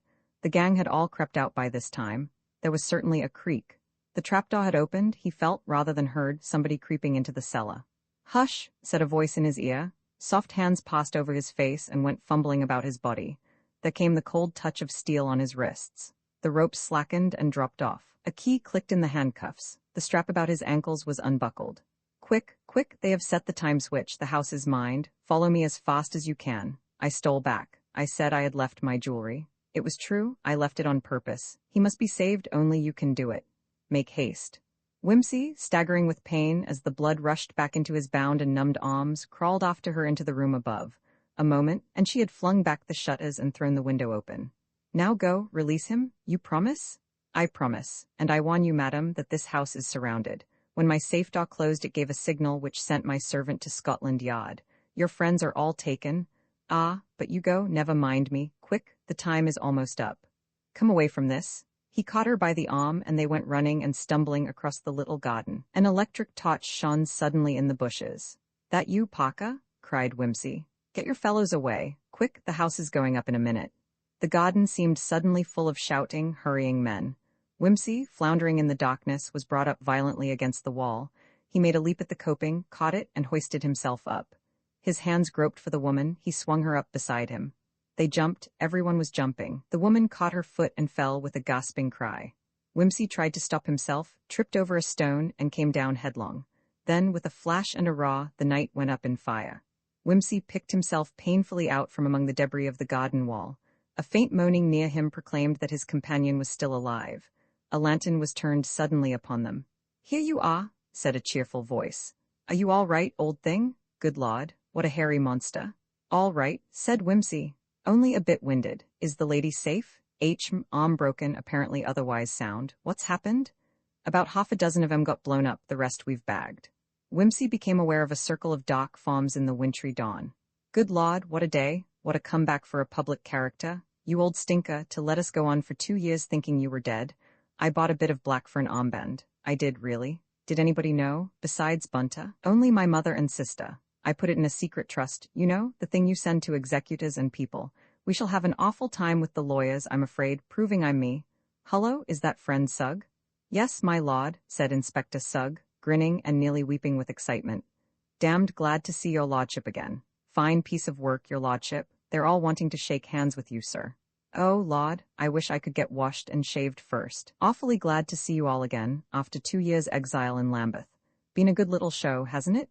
"Is he safe?" Whimsy started at the agonized cry. "Good Lord," he cried. "I forgot the gentleman in the safe. Here, fetch a car, quickly. I've got the great big top Moriarty of the whole bunch quietly asphyxiating at home. Here, hop in, and put the lady in too. I promised we'd get back and save him, though." He finished the sentence in Parker's ear. "There may be murder charges too, and I wouldn't give much for his chance at the Old Bailey. Whack her up. He can't last much longer shut up there. He's the bloke you've been wanting, the man at the back of the Morrison case and the Hope Wilmington case, and hundreds of others." The cold morning had turned the streets gray when they drew up before the door of the house in Lambeth. Whimsy took the woman by the arm and helped her out. The mask was off now and showed her face haggard and desperate and white with fear and pain. "Russian, eh?" whispered Parker in Whimsy's ear. "Something of the sort. Damn, the front door's blown shut and the blight has got the key with him in the safe. Hop through the window, will you?" Parker bundled obligingly in, and in a few seconds threw open the door to them. The house seemed very still. Whimsy led the way to the back room, where the strong room stood. The outer door and the second door stood propped open with chairs. The inner door faced them like a blank green wall. "Only hope he hasn't upset the adjustment with thumping at it," muttered Whimsy. The anxious hand on his arm clutched feverishly. He pulled himself together, forcing his tone to one of cheerful commonplace. "Come on, old thing," he said, addressing himself conversationally to the door. "Show us your paces. Open sesame, confound you. Open sesame." The green door slid suddenly away into the wall. The woman sprang forward and caught in her arms the humped and senseless thing that rolled out from the safe. Its clothes were torn to ribbons, and its battered hands dripped blood. "It's all right," said Whimsy. "It's all right, he'll live to stand his trial. The bibulous business of a matter of taste. Holt la. Attention? F.E. The young man in the gray suit pushed his way through the protesting potters and leapt nimbly for the footboard of the guard's van as the Paris-Evru Express steamed out of the Invalides. The guard, with an eye to a tip, fielded him adroitly from among the detaining hands. "It is happy for Monsieur that he is so agile," he remarked. "Monsieur is in a hurry?" "Somewhat, thank you, I can get through by the corridor." "But certainly. The premiers are 2 coaches away, beyond the luggage van." The young man rewarded his rescuer and made his way forward, mopping his face. As he passed the piled-up luggage, something caught his eye, and he stopped to investigate. It was a suitcase, nearly new, of expensive-looking leather, labeled conspicuously, Lord Peter Whimsy, Hotel Salmon Daw, Vernuel sur Ura, and bore witness to its itinerary thus: London, Paris, Waterloo, Gare Saint Lazare, via Southampton Havre, Paris, Vernuel, ch. Defer der Eloist. The young man whistled and sat down on a trunk to think it out. Somewhere there had been a leakage, and they were on his trail. Nor did they care who knew it. There were hundreds of people in London and Paris who would know the name of Whimsy, not counting the police of both countries. In addition to belonging to one of the oldest ducal families in England, Lord Peter had made himself conspicuous by his meddling with crime detection. A label like this was a gratuitous advertisement. But the amazing thing was that the pursuers were not troubling to hide themselves from the pursued. That argued very great confidence. That he should have got into the guard's van was, of course, an accident, but even so, he might have seen it on the platform or anywhere. An accident? It occurred to him, not for the first time, but definitely now, and without doubt, that it was indeed an accident for them that he was here. The series of maddening delays that had held him up between London and the Invalides presented itself to him with an air of prearrangement. The preposterous accusation, for instance, of the woman who had accosted him in Piccadilly, and the slow process of extricating himself at Marlborough Street. It was easy to hold a man up on some trumped-up charge till an important plan had matured. Then there was the lavatory door at Waterloo, which had so ludicrously locked itself upon him. Being athletic, he had climbed over the partition to find the attendant mysteriously absent.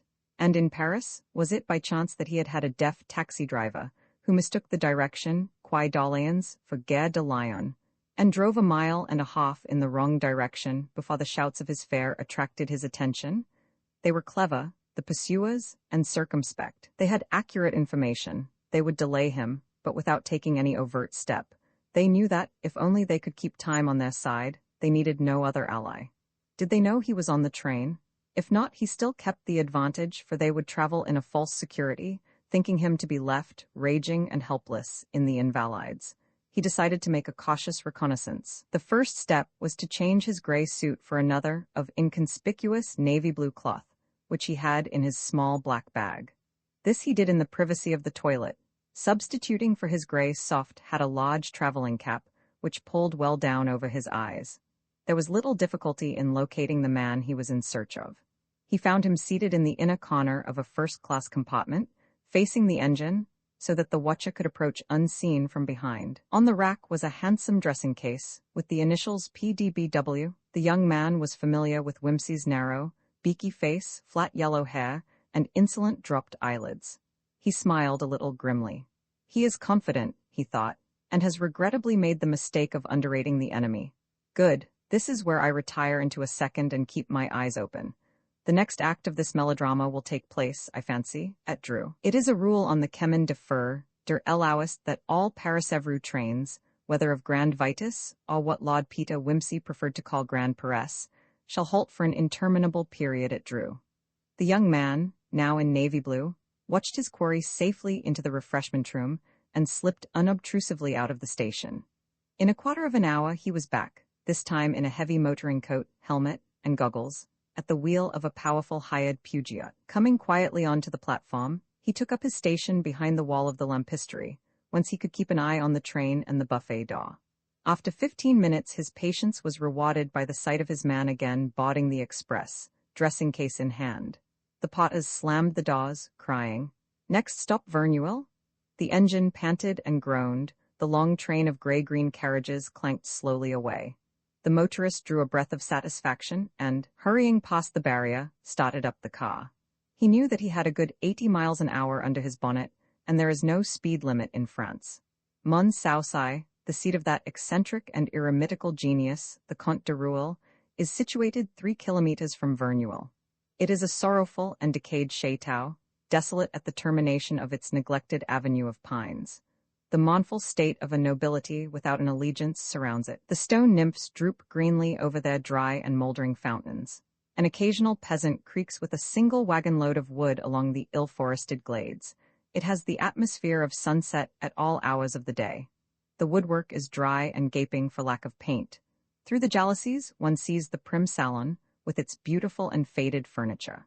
Even the last of its ill-dressed, ill-favored women has withered away from Mons-Saucy, with her inbred, exaggerated features and her long white gloves.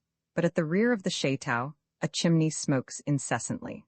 It is the furnace of the laboratory, the only living and modern thing among the old and dying, the only place tended and loved, petted and spoiled, heir to the long solicitude which counts of a more light-hearted day had given to stable and kennel, portrait gallery and ballroom. And below, in the cool cellar, lie row upon row the dusty bottles, each an enchanted glass coffin in which the sleeping beauty of the vine grows ever more ravishing in sleep. As the Peugeot came to a standstill in the courtyard, the driver observed with considerable surprise that he was not the Count's only visitor. An immense supernault, like a merveilleuse of the Directoire, all bonnet and no body, had been drawn so ostentatiously across the entrance as to embarrass the approach of any newcomer. Its glittering panels were embellished with a coat of arms, and the Count's elderly servant was at that moment staggering beneath the weight of 2 large and elaborate suitcases, bearing in silver letters that could be read a mile away the legend, Lord Peter Wimsey. The Peugeot driver gazed with astonishment at this display, and grinned sardonically. Lord Peter seems rather ubiquitous in this country. he observed to himself. Then, taking pen and paper from his bag, he busied himself with a little letter writing. By the time that the suitcases had been carried in, and the Renault had purred its smooth way to the outbuildings, the document was complete and enclosed in an envelope addressed to the Comte de Roule. "The hoist with his own petard touch," said the young man, and stepping up to the door, presented the envelope to the manservant. "I am the bearer of a letter of introduction to Monsieur le Comte," he said. "Will you have the obligingness to present it to him? My name is Bredon, Death Bredon." The man bowed and begged him to enter. "If Monsieur will have the goodness to seat himself in the hall for a few moments. Monsieur le Comte is engaged with another gentleman, but I will lose no time in making Monsieur's arrival known." The young man sat down and waited. The windows of the hall looked out upon the entrance, and it was not long before the chateau's sleep was disturbed by the hooting of yet another motor horn. A station taxicab came noisily up the avenue. The man from the first-class carriage and the luggage labeled PDBW were deposited upon the doorstep. Lord Peter Wimsey dismissed the driver and rang the bell. "Now," said Mr. Bredon, "the fun is going to begin." He effaced himself as far as possible in the shadow of a tall armoire Normand. "Good evening," said the newcomer to the manservant, in admirable French. "I am Lord Peter Wimsey. I arrive upon the invitation of Monsieur le Comte de Roule. Monsieur le Comte is at liberty? My Lord Peter Wimsey? Pardon, Monsieur, but I do not understand. My Lord de Wimsey is already arrived and is with Monsieur le Comte at this moment." "You surprise me," said the other, with complete imperturbability, "for certainly no one but myself has any right to that name. It seems as though some person more ingenious than honest has had the bright idea of impersonating me." The servant was clearly at a loss. "Perhaps," he suggested, "Monsieur can show his papiers d'identité. Although it is somewhat unusual to produce one's credentials on the doorstep when paying a private visit," replied his lordship, with unaltered good humor, "I have not the slightest objection.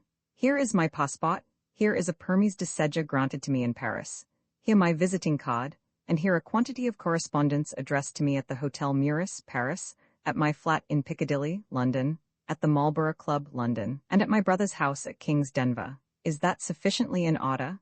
The servant perused the documents carefully, appearing particularly impressed by the permis de séjour.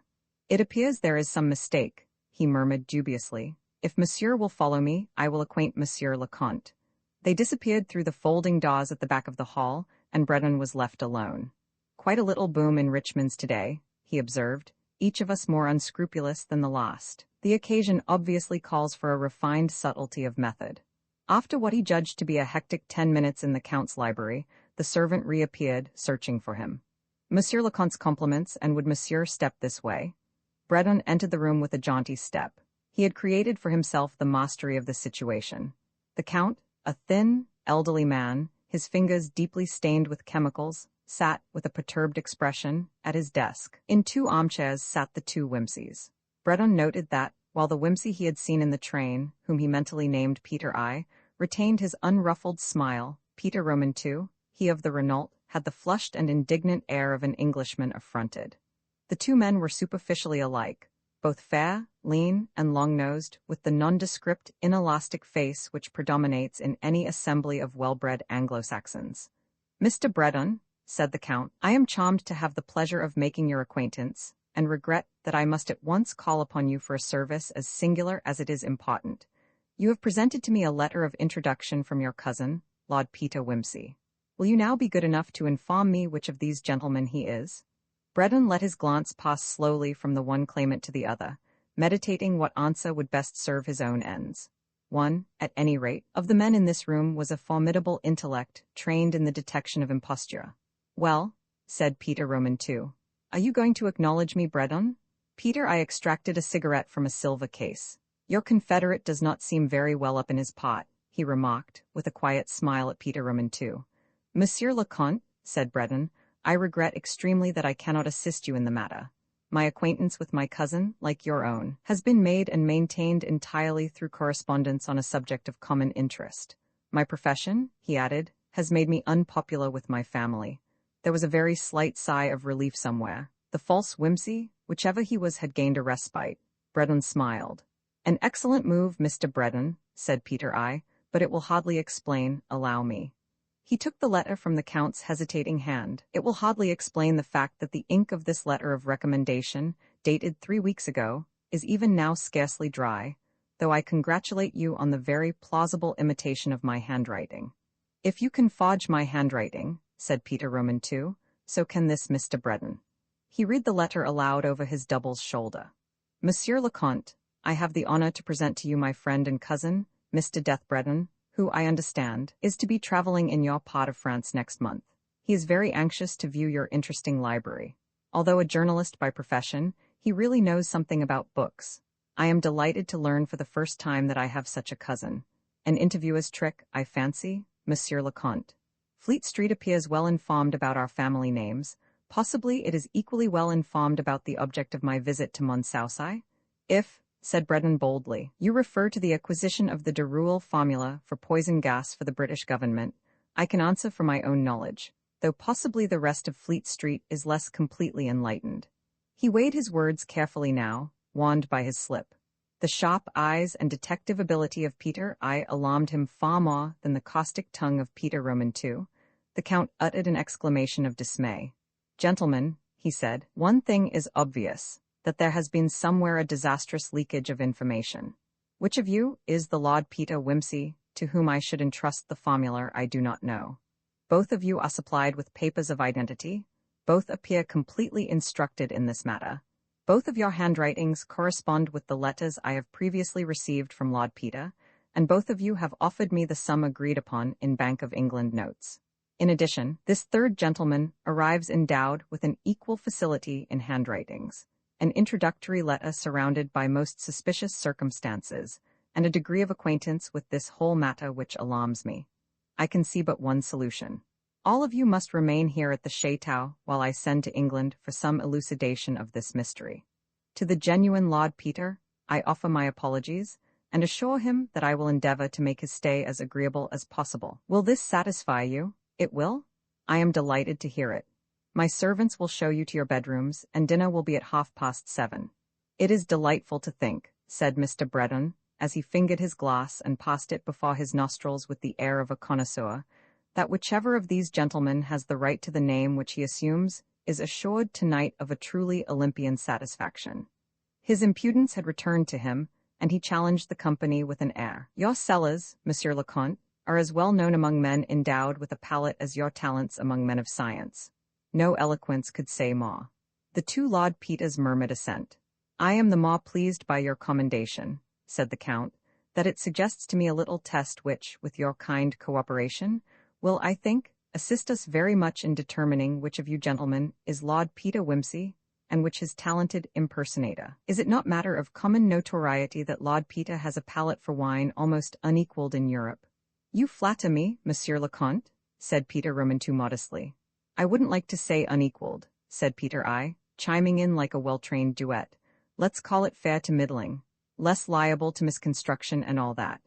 Your lordship does yourself an injustice, said Breton, addressing both men with impartial deference. The bet which you won from Mr. Frederick Arbuthnot at the Egotists' Club, when he challenged you to name the vintage years of 17 wines blindfold, received its due prominence in the Evening Wire.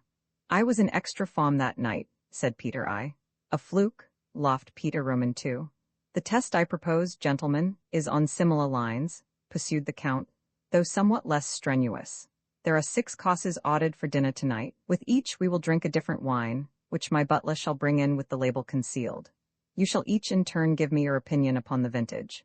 By this means we shall perhaps arrive at something, since the most brilliant Foggia, of whom I gather I have at least 2 at my table tonight, can scarcely forge a palate for wine. If too hazardous a mixture of wines should produce a temporary incommodity in the morning, you will, I feel sure, suffer it gladly for this once in the cause of truth. The two Wimseys bowed. In vino veritas, said Mr. Breton with a laugh. He at least was well seasoned and foresaw opportunities for himself.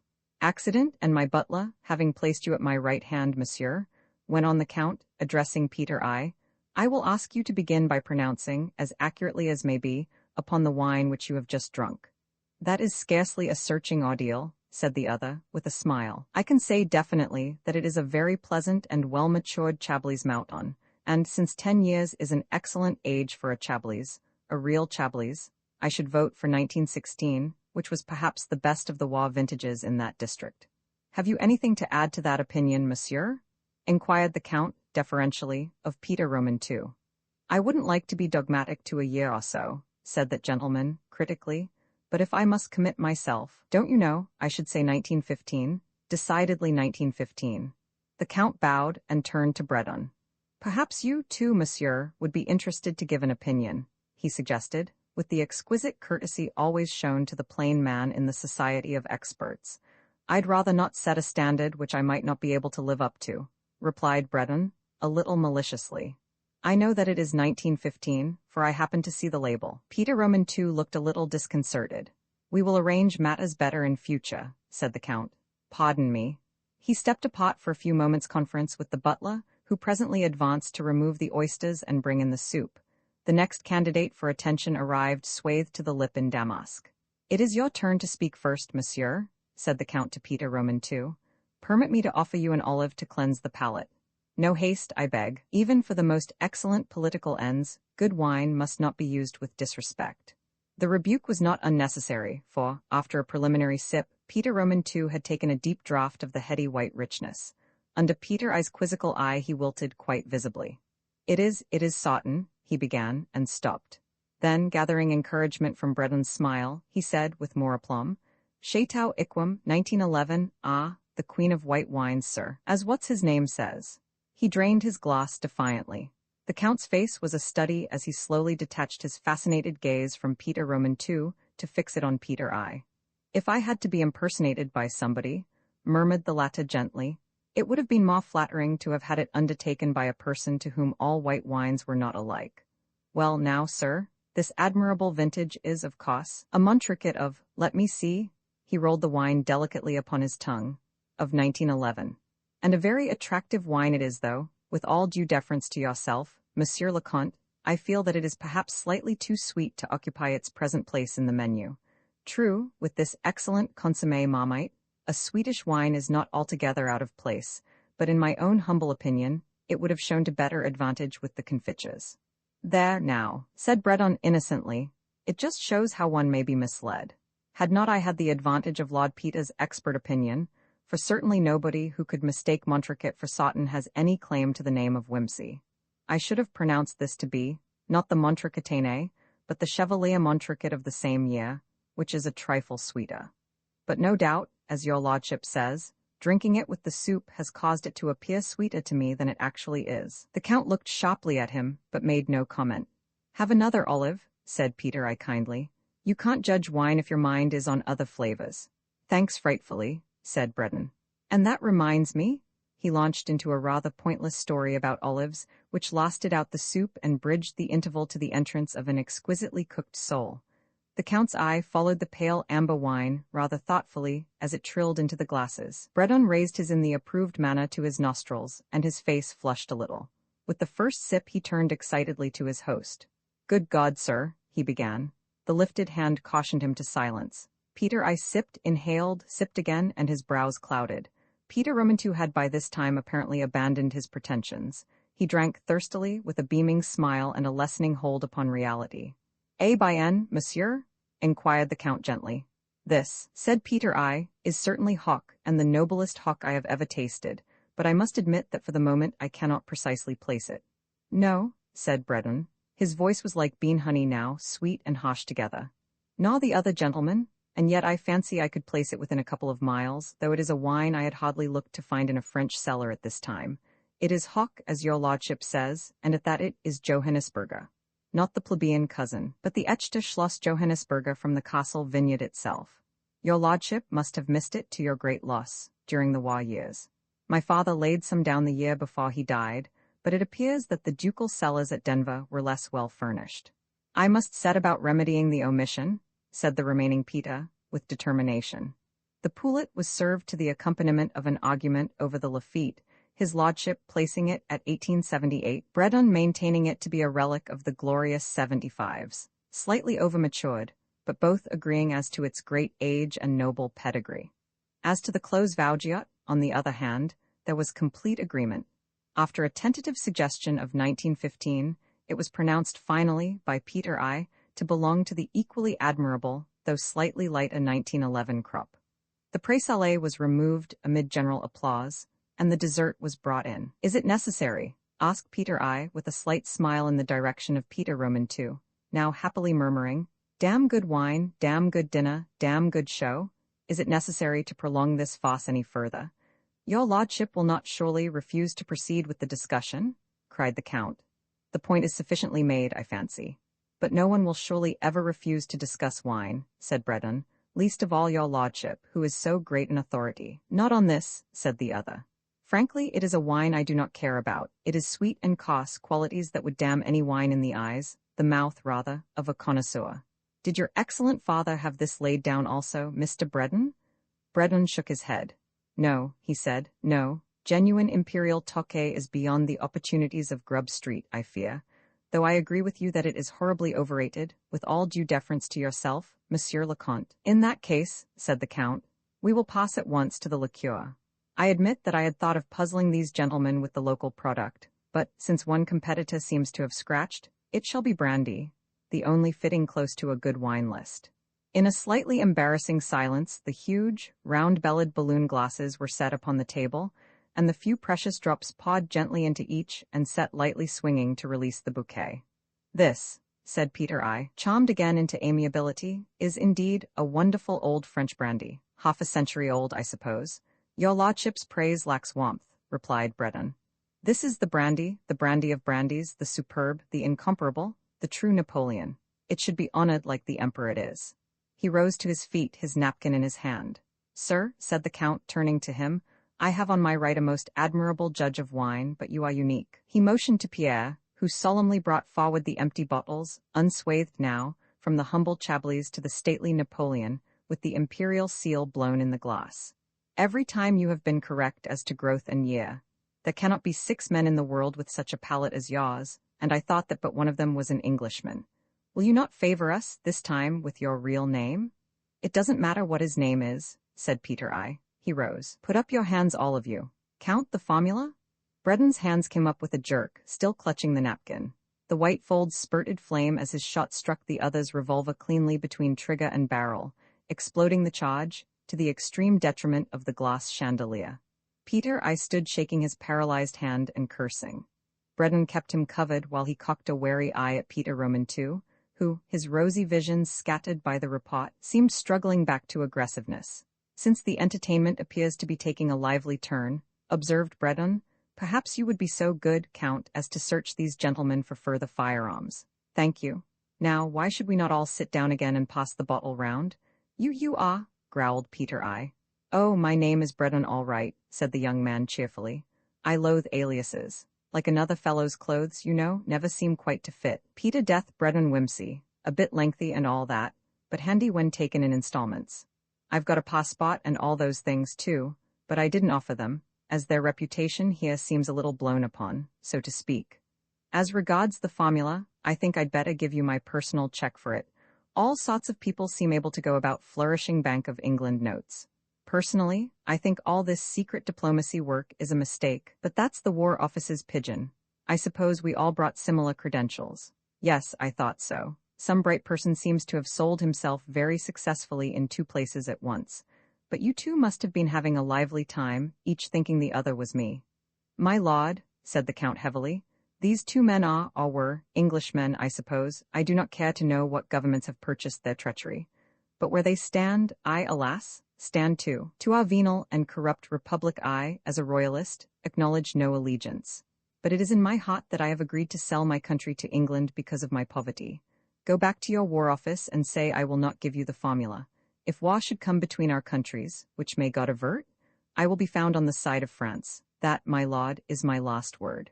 Whimsy bowed. "Sir," he said, "it appears that my mission has, after all, failed. I am glad of it. This trafficking in destruction is a dirty kind of business after all. Let us shut the door upon these 2, who are neither flesh nor fowl, and finish the brandy in the library." The entertaining episode of the article, in question the unprofessional detective career of Lord Peter Whimsy, was regulated, though the word has no particular propriety in this connection, by a persistent and undignified inquisitiveness. The habit of asking silly questions, natural, though irritating, in the immature male, remained with him long after his immaculate man, Bunta, had become attached to his service to shave the bristles from his chin and see to the due purchase and housing of Napoleon brandies and Villa y Villa cigars. At the age of 32, his sister Mary christened him Elephant's Child. It was his idiotic inquiries, before his brother, the Duke of Denver, who grew scarlet with mortification, as to what the woolsack was really stuffed with that led the then Lord Chancellor idly to investigate the article in question, and to discover, tucked deep within its recesses, that famous diamond necklace of the Marchioness of Riddle, which had disappeared on the day Parliament was opened and been safely secreted by one of the cleaners.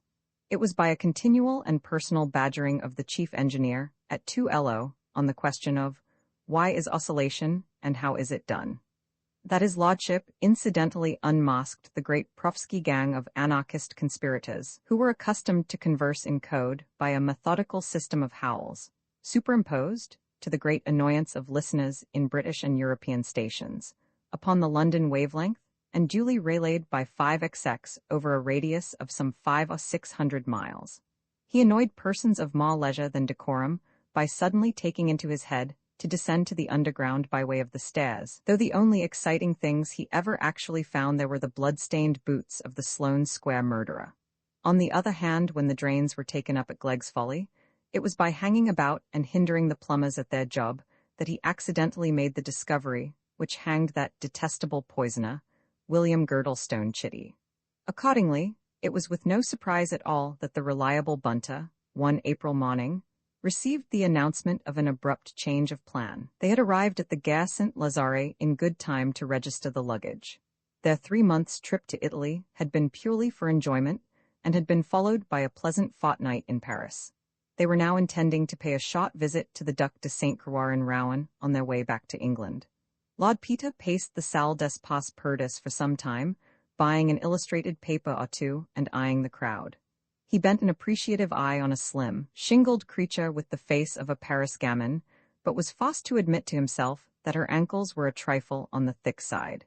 He assisted an elderly lady, who was explaining to the bookstall clock that she wanted a map of Paris and not a carte postale, consumed a quick cognac at one of the little green tables at the far end, and then decided he had better go down and see how Bunta was getting on. In half an hour Bunta and his potter had worked themselves up to the second place in the enormous queue, for, as usual, one of the weighing machines was out of order. In front of them stood an agitated little group. The young woman Lord Peter had noticed in the Salle des Pas Perdus, a sallow-faced man of about 30, their potter, and the registration official, who was peering eagerly through his little gitchet.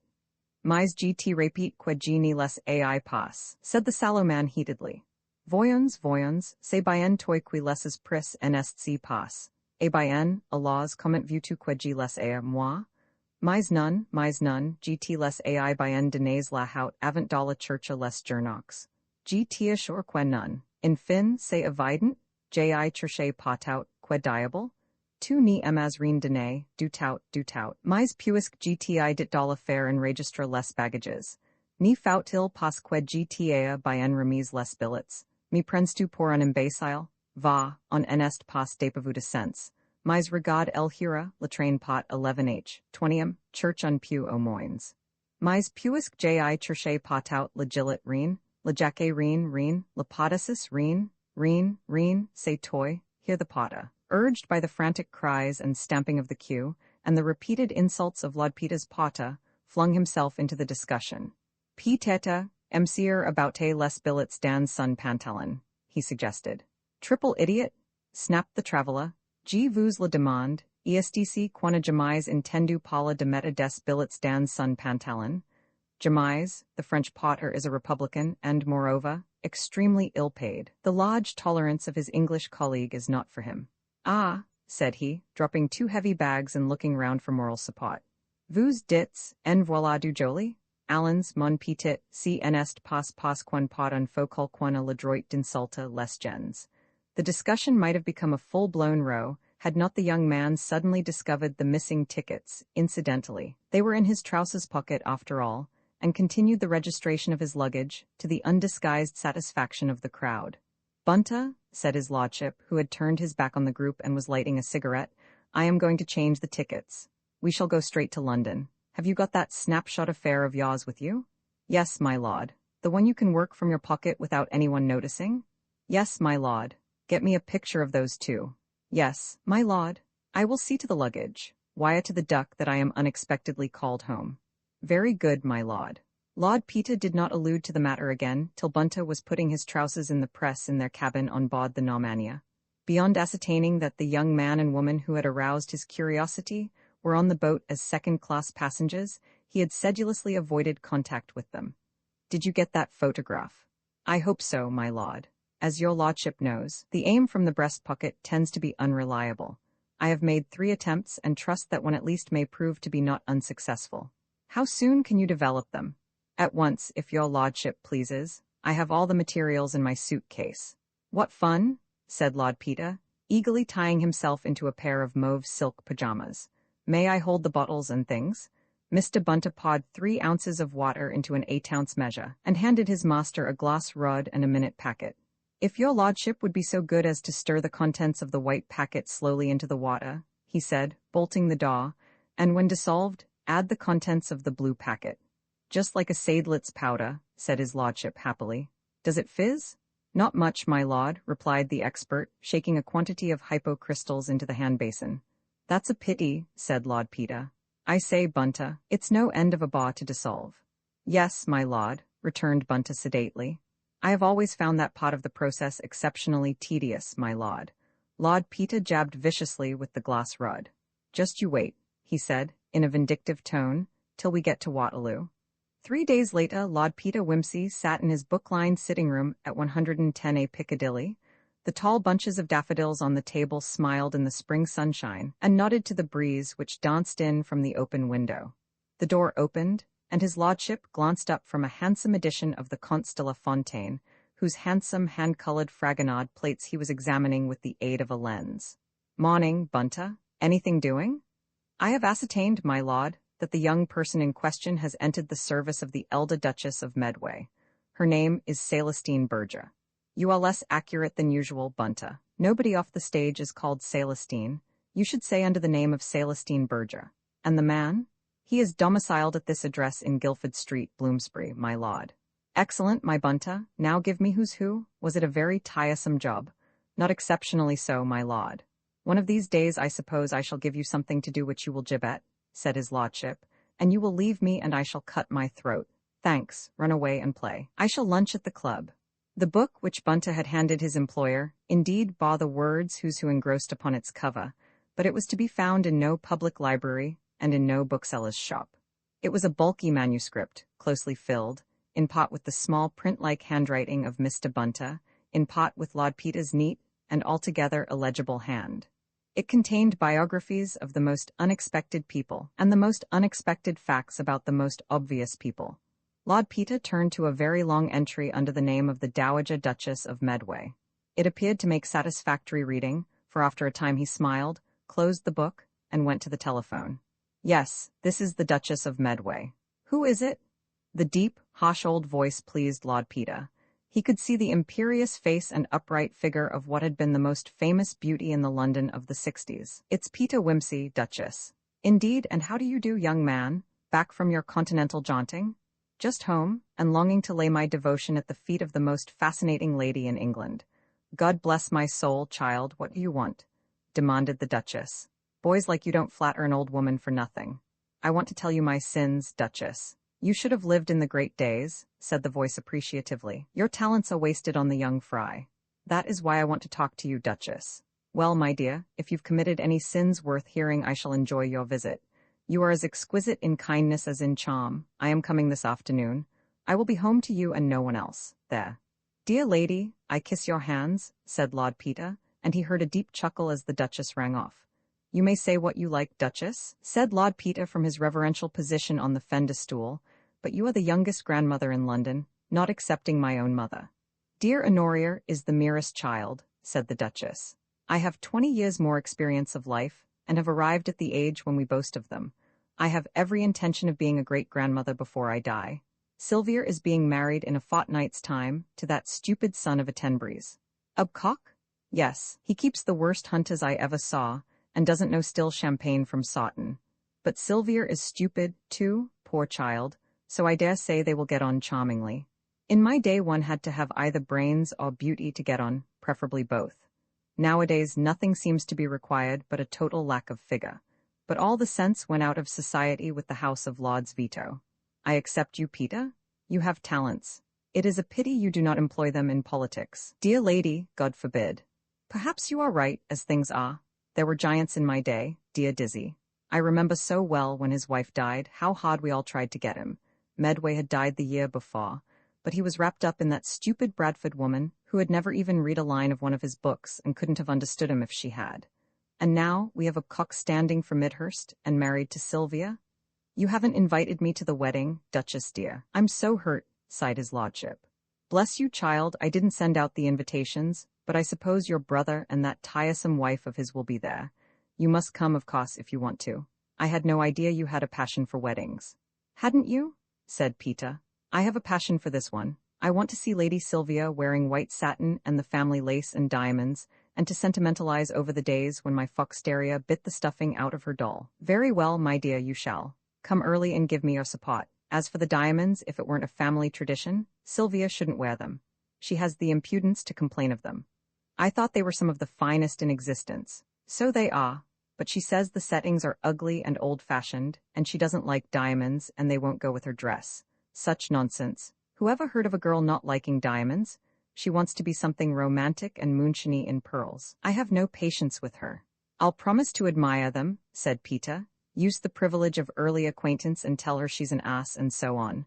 I'd love to have a view of them. When do they come out of cold storage? Mr. Whitehead will bring them up from the bank the night before, said the Duchess, and they'll go into the safe in my room. Come round at 12 o'clock and you shall have a private view of them. That would be delightful. Mind they don't disappear in the night, won't you?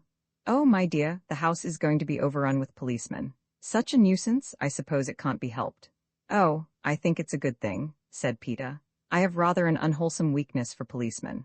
On the morning of the wedding day, Lord Peter emerged from Bunta's hands a marvel of sleek brilliance. His primrose-colored hair was so exquisite a work of art that to eclipse it with his glossy hat was like shutting up the sun in a shrine of polished jet. His spats, light trousers, and exquisitely polished shoes formed a tone symphony in monochrome.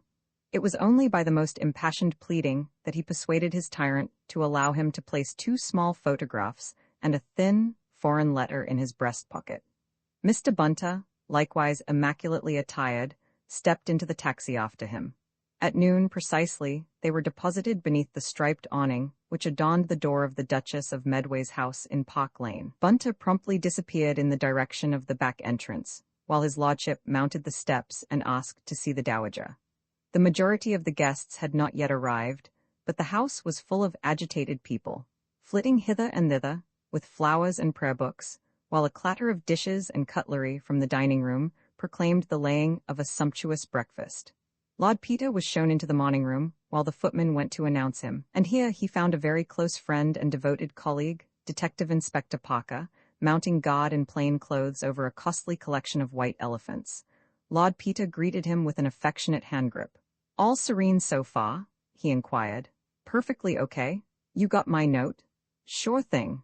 I've got 3 of our men shadowing your friend in Guildford Street. The girl is very much in evidence here. Does the old lady's wig and that sort of thing. Bit of a coming on disposition, isn't she? You surprise me, said Lord Peter. No, as his friend grinned sardonically. You really do? Not seriously? That would throw all my calculations out. Oh no, saucy with her eyes and her tongue, that's all. Do her job well? I've heard no complaints. What put you on to this? Pure accident. Of course I may be quite mistaken. Did you receive any information from Paris? I wish you wouldn't use that phrase, said Lord Peter peevishly. It's so of the yoddy. One of these days it'll give you away. Sorry, said Parker. Second nature, I suppose. Those are the things to beware of, returned his lordship with an earnestness that seemed a little out of place. One can keep guard on everything but just those second nature tricks. He moved across to the window which overlooked the tradesman's entrance. Hullo, he said, here's our bird. Parker joined him and saw the neat, shingled head of the French girl from the Gare Saint-Lazare, topped by a neat black bandeau and bow. A man with a basket full of white narcissi had rung the bell, and appeared to be trying to make a sale. Parker gently opened the window, and they heard Celestine say with a mocked French accent, No, nothing today, thank you. The man insisted in the monotonous whine of his type, thrusting a big bunch of the white flowers upon her, but she pushed them back into the basket with an angry exclamation and flirted away, tossing her head and slapping the doss smartly too. The man moved off muttering. As he did so, a thin, unhealthy-looking lounger in a check cap detached himself from a lamppost opposite and mouched along the street after him, at the same time casting a glance up at the window. Mr. Parker looked at Lord Peter, nodded, and made a slight sign with his hand. At once the man in the check cap removed his cigarette from his mouth, extinguished it, and tucking the stub behind his ear, moved off without a second glance. Very interesting, said Lord Peter, when both were out of sight. Hark! There was a sound of running feet overhead, a cry, and a general commotion. The two men dashed to the door as the bride, rushing frantically downstairs with her bevy of bridesmaids after her, proclaimed in a hysterical shriek, "The diamonds, they're stolen. They're gone." Instantly the house was in an uproar. The servants and the caterer's men crowded into the hall. The bride's father burst out from his room in a magnificent white waistcoat and no coat. The Duchess of Medway descended upon Mr. Parker, demanding that something should be done, while the butler, who never to the day of his death got over the disgrace, ran out of the pantry with a corkscrew in one hand and a priceless bottle of crusted pot in the other, which he shook with all the vehemence of a town crier ringing a bell. The only dignified entry was made by the Dowager Duchess, who came down like a ship in sail, dragging Celestine with her, and admonishing her not to be so silly. "Be quiet, girl," said the Dowager. "Anyone would think you were going to be murdered." "Allow me, your grace," said Mr. Bunter, appearing suddenly from nowhere in his usual unperturbed manner, and taking the agitated Celestine by the arm. "Young woman, calm yourself."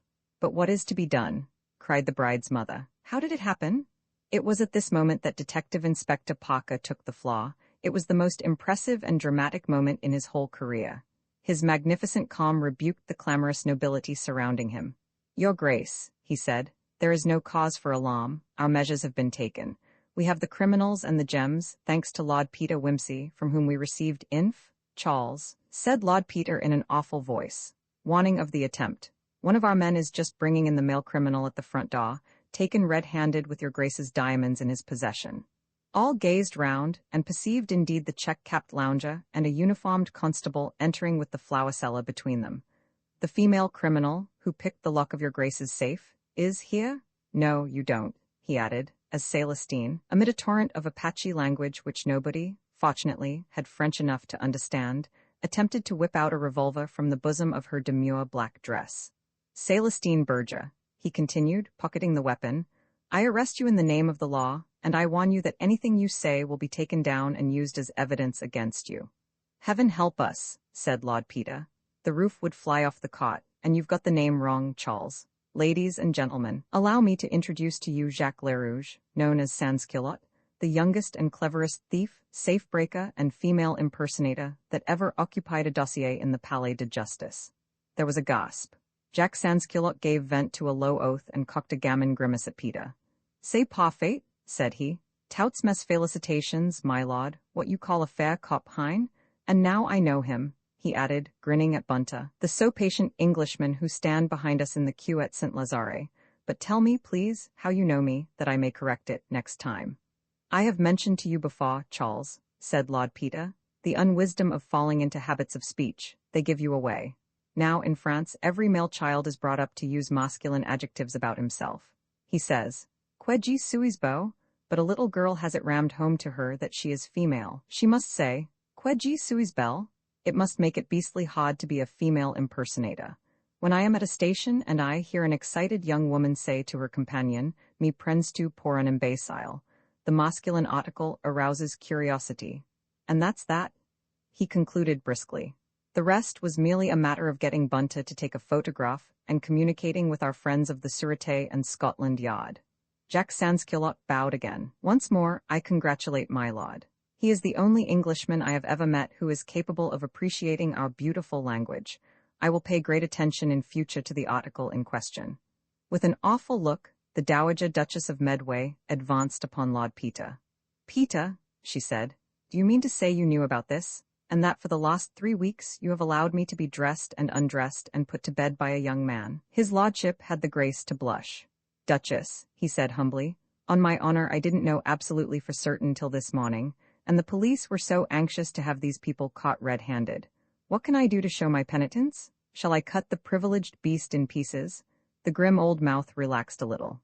After all, said the Dowager Duchess, with the delightful consciousness that she was going to shock her daughter-in-law, there are very few women of my age who could make the same boast.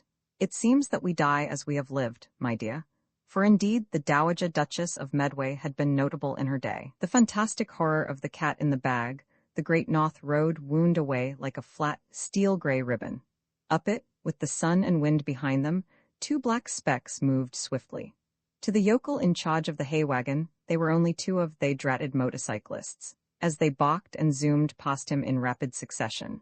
A little farther on, a family man, driving delicately with a two-seater sidecar, grinned as the sharp rattle of the OHV. Naughton was succeeded by the feline shriek of an angry Scot flying squirrel. He, too, in bachelor days, had taken a side in that perennial feud.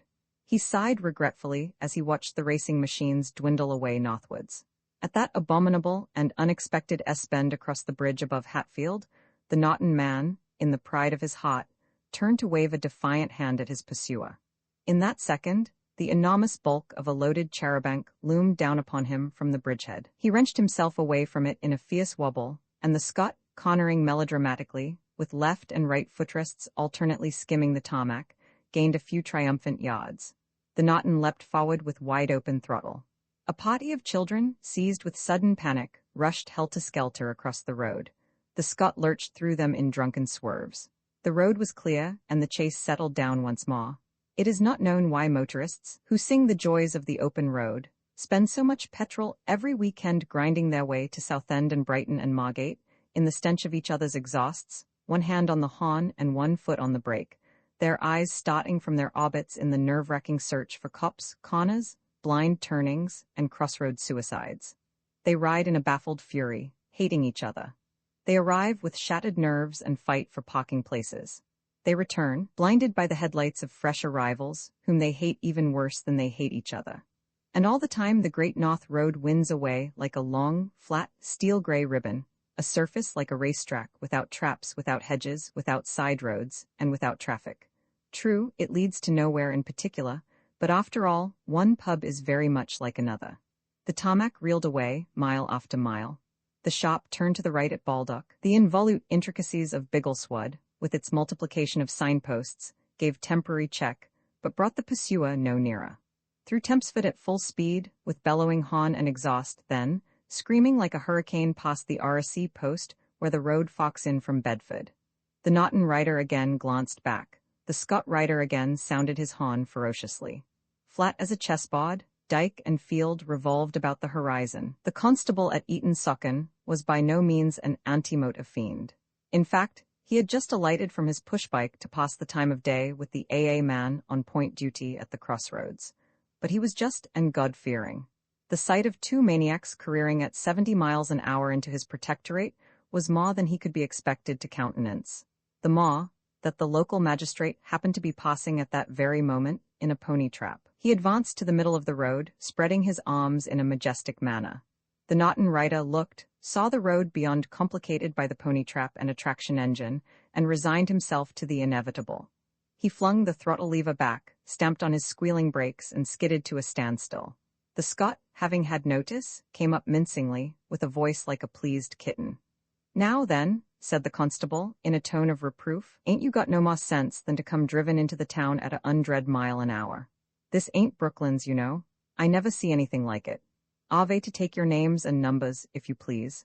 You'll bear witness, Mr. Nadgett, as they was doin' over 80. The AA man, after a swift glance over the two sets of handlebars to assure himself that the black sheep were not of his flock, said, with an air of impartial accuracy, "About 66.5, I should say, if you was to ask me in caught." "Look here, you blighter," said the Scot man indignantly to the Naughton man, "why the hell couldn't you stop when you heard me hoot?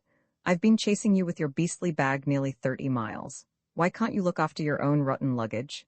He indicated a small, stout bag, tied with string to his own carrier.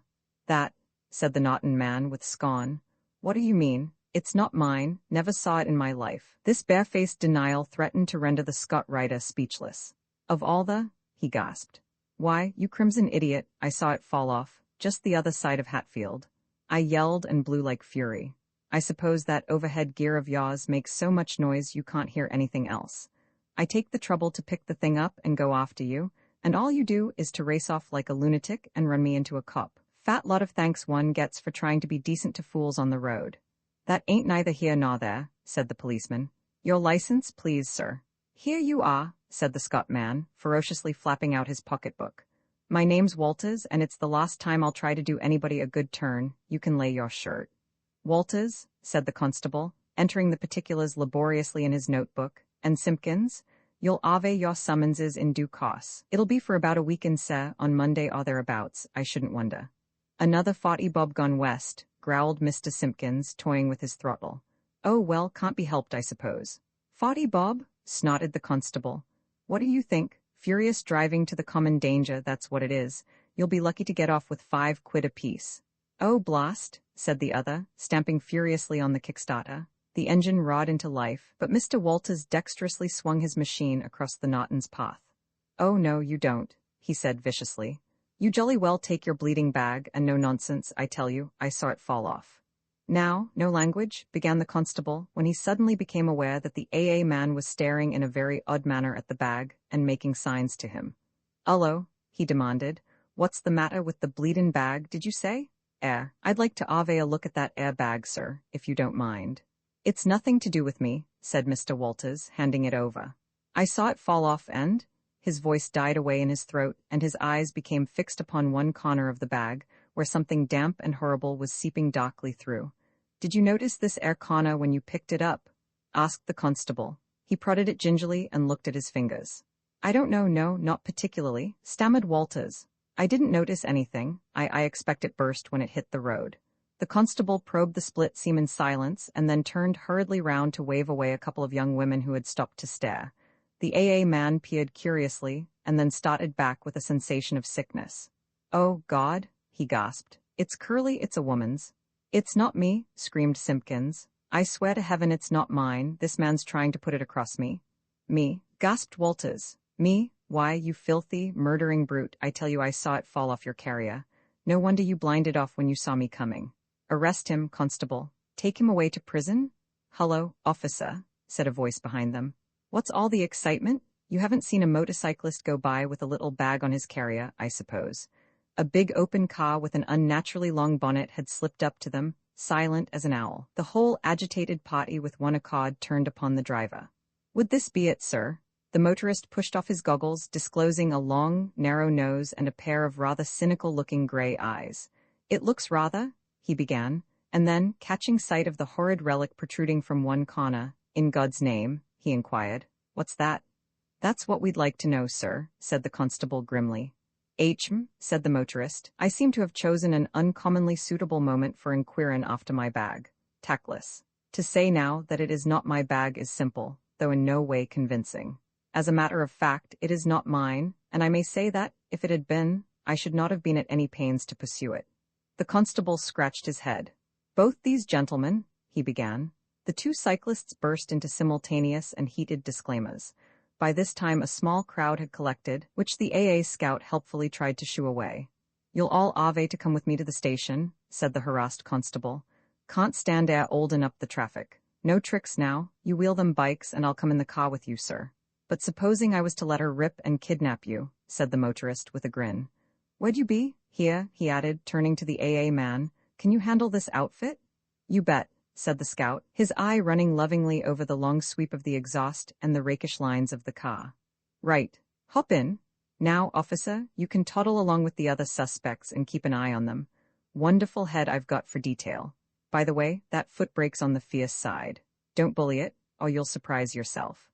The lock of the bag was fast at the police station in the midst of an excitement unparalleled in the calm annals of Eton Socken, and the dreadful contents laid reverently upon a table. Beyond a quantity of cheesecloth in which they had been wrapped, there was nothing to supply any clue to the mystery. "Now," said the superintendent, "what do you gentlemen know about this?" "Nothing whatever," said Mr. Simpkins with a ghastly countenance, "except that this man tried to palm it off on me." "I saw it fall off this man's carrier just the other side of Hatfield," repeated Mr. Walters firmly, And I rode after him for 30 miles trying to stop him. That's all I know about it, and I wish to God I'd never touched the beastly thing. Nor do I know anything about it personally, said the car owner, but I fancy I know what it is. What's that? Asked the superintendent sharply. I rather imagine it's the head of the Finsbury Park murder, though, mind you, that's only a guess. That's just what I've been thinking myself, agreed the superintendent, glancing at a daily paper which lay on his desk, its headlines lurid with the details of that very horrid crime, and if so, you ought to be congratulated, constable, on a very important capture. Thank you, sir, said the gratified officer, saluting. Now I'd better take all your statements, said the superintendent. No, I'll hear the constable first. Yes, Briggs. The constable, the AA man, and the two motorcyclists having given their versions of the story, the superintendent turned to the motorist. And what have you got to say about it? He inquired. First of all, your name and address. The other produced a card which the superintendent copied out and returned to him respectfully. A bag of mine, containing some valuable jewelry, was stolen from my car yesterday, in Piccadilly, began the motorist. It is very much like this, but has a cipher lock. I made inquiries through Scotland Yard, and was informed today that a bag of precisely similar appearance had been cloakroomed yesterday afternoon at Paddington, Main Line. I hurried round there, and was told by the clerk that just before the police warning came through the bag, had been claimed by a man in motorcycling kit. A porter said he saw the man leave the station, and a loiterer observed him riding off on a motor bicycle. That was about an hour before.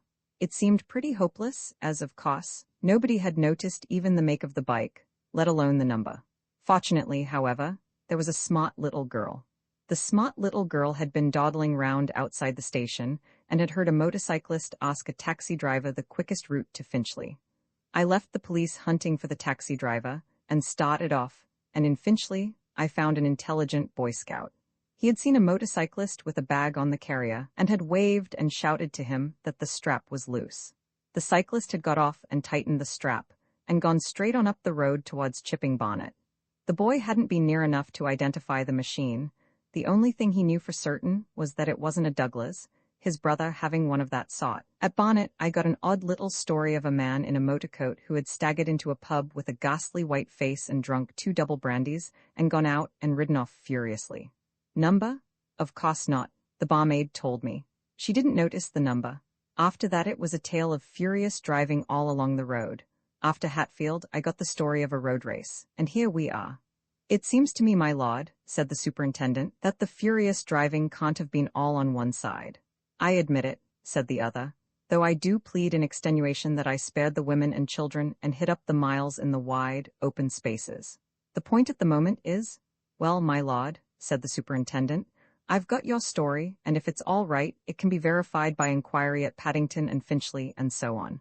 Now, as for these 2 gentlemen, it's perfectly obvious. Broken Mr. Walters, the bag dropped off this man's carrier, and when he saw me coming after him with it, he thought it was a good opportunity to saddle me with the cursed thing. Nothing could be clearer.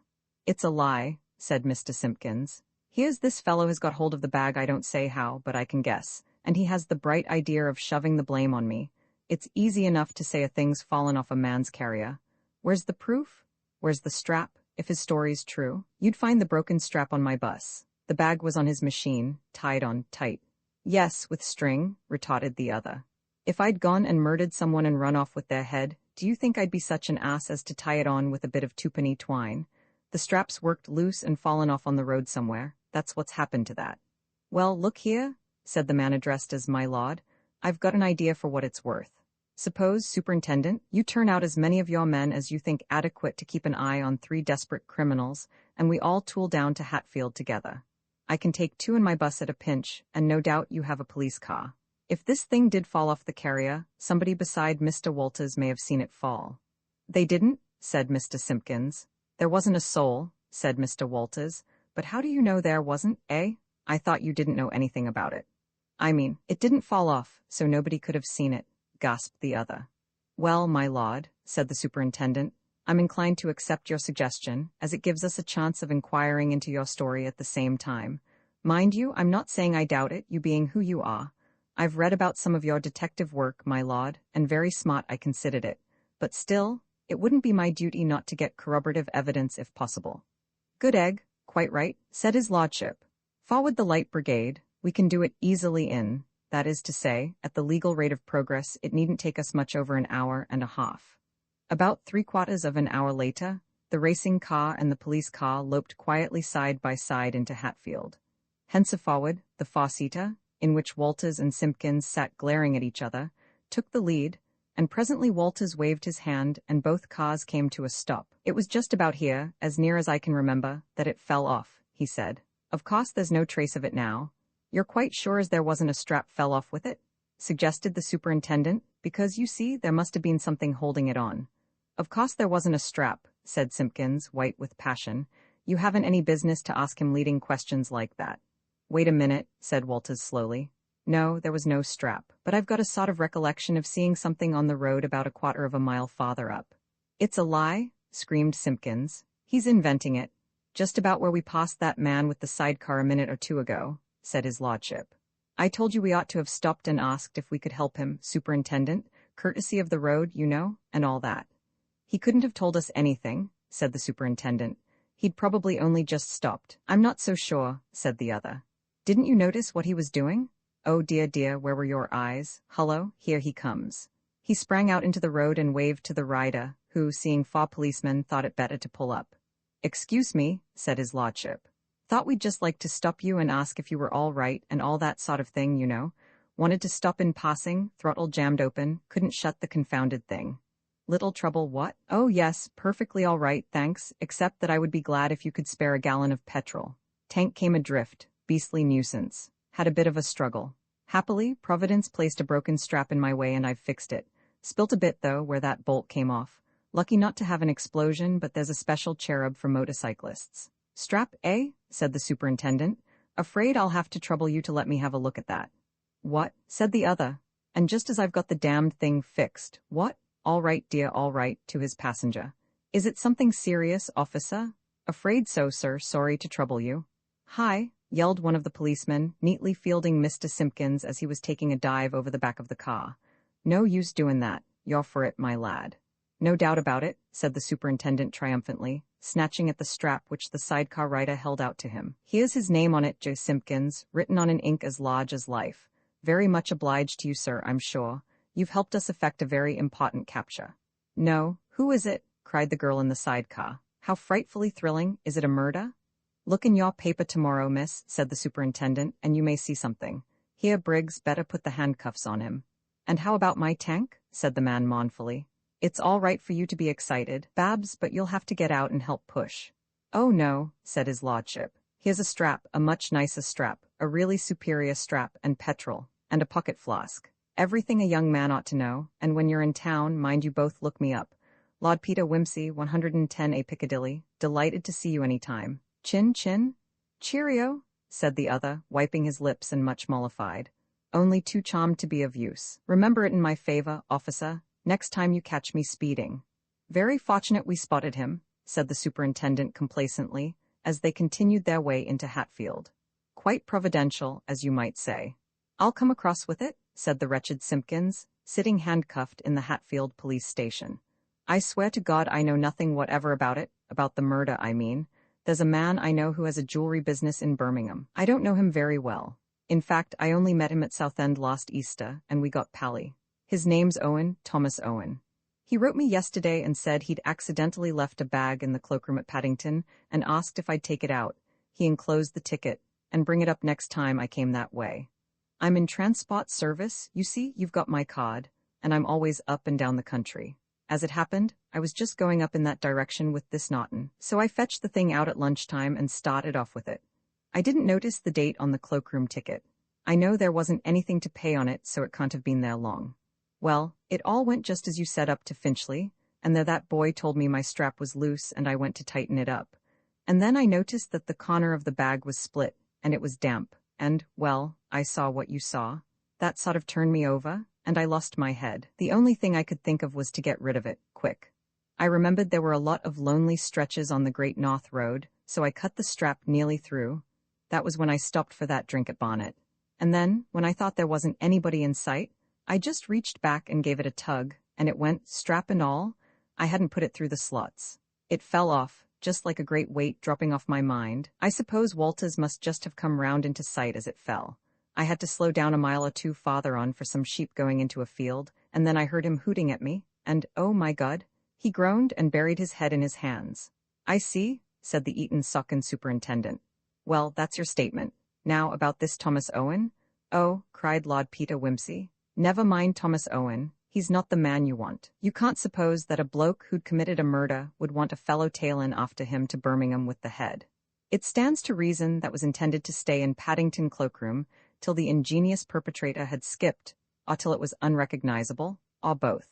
Which, by the way, is where we'll find those family heirlooms of mine, which your engaging friend Mr. Owen lifted out of my car.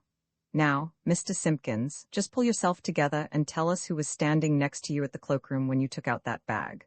Try hard to remember, because this jolly little island is no place for him, and he'll be taking the next boat while we stand talking. I can't remember, moaned Simpkins. I didn't notice. My head's all in a whirl. Never mind, go back, think quietly, make a picture of yourself getting off your machine, leaning it up against something. No, I put it on the stand. Good, that's the way. Now, think you're taking the cloakroom ticket out of your pocket and going up, trying to attract the man's attention. I couldn't at first. There was an old lady trying to cloakroom a canary, and a very bustling man in a hurry with some golf clubs. He was quite rude to a quiet little man with a, by Jove? Yes, a handbag like that one. Yes, that's it. The timid man had had it on the counter quite a long time, and the big man pushed him aside. I don't know what happened quite, because mine was handed out to me just then. The big man pushed his luggage in front of both of us, and I had to reach over it. And I suppose, yes, I must have taken the wrong one. Good God, do you mean to say that that timid little insignificant-looking man was a murderer? Lots of 'em like that, put in the Hatfield superintendent. But what was he like, come? He was only about 5'5", and he wore a soft hat and a long, dust-colored coat. He was very ordinary, with rather weak, prominent eyes, I think, but I'm not sure I should know him again. Oh, wait a minute. I do remember one thing. He had an odd scar, crescent-shaped, under his left eye. That settles it, said Lord Peter. I thought as much. Did you recognize the face when we took it out, Superintendent? No, I did. It was Dahlia Dalmire, the actress, who is supposed to have sailed for America last week. And the shot man with the crescent-shaped scar is her husband, Philip Story. Sodded tail and all that. She ruined him, treated him like dirt, and was unfaithful to him, but it looks as though he had had the last word in the argument. And now, I imagine, the law will have the last word with him. Get busy on the wires, Superintendent, and you might ring up the Paddington people and tell 'em to let me have my bag before Mr. Thomas Owen tumbles to it that there's been a slight mistake. Well, anyhow, said Mr. Walters, extending a magnanimous hand to the abashed Mr. Simpkins, it was a top-hole race, well worth a summons. We must have a return match one of these days. Early the following morning, a little, insignificant-looking man stepped aboard the transatlantic line of Volupria. At the head of the gangway, two men blundered into him. The younger of the two, who carried a small bag, was turning to apologize when a light of recognition flashed across his face. Why, if it isn't Mr. Story, he exclaimed loudly. Where are you off to? I haven't seen you for an age. I'm afraid, said Philip Story. I haven't the pleasure. Cut it out, said the other, laughing. I'd know that scar of yours anywhere, going out to the States. Well, yes, said the other, seeing that his acquaintance's boisterous manner was attracting attention. I beg your pardon, it's Lord Peter Wimsey, isn't it? Yes, I'm joining the wife out there. And how is she?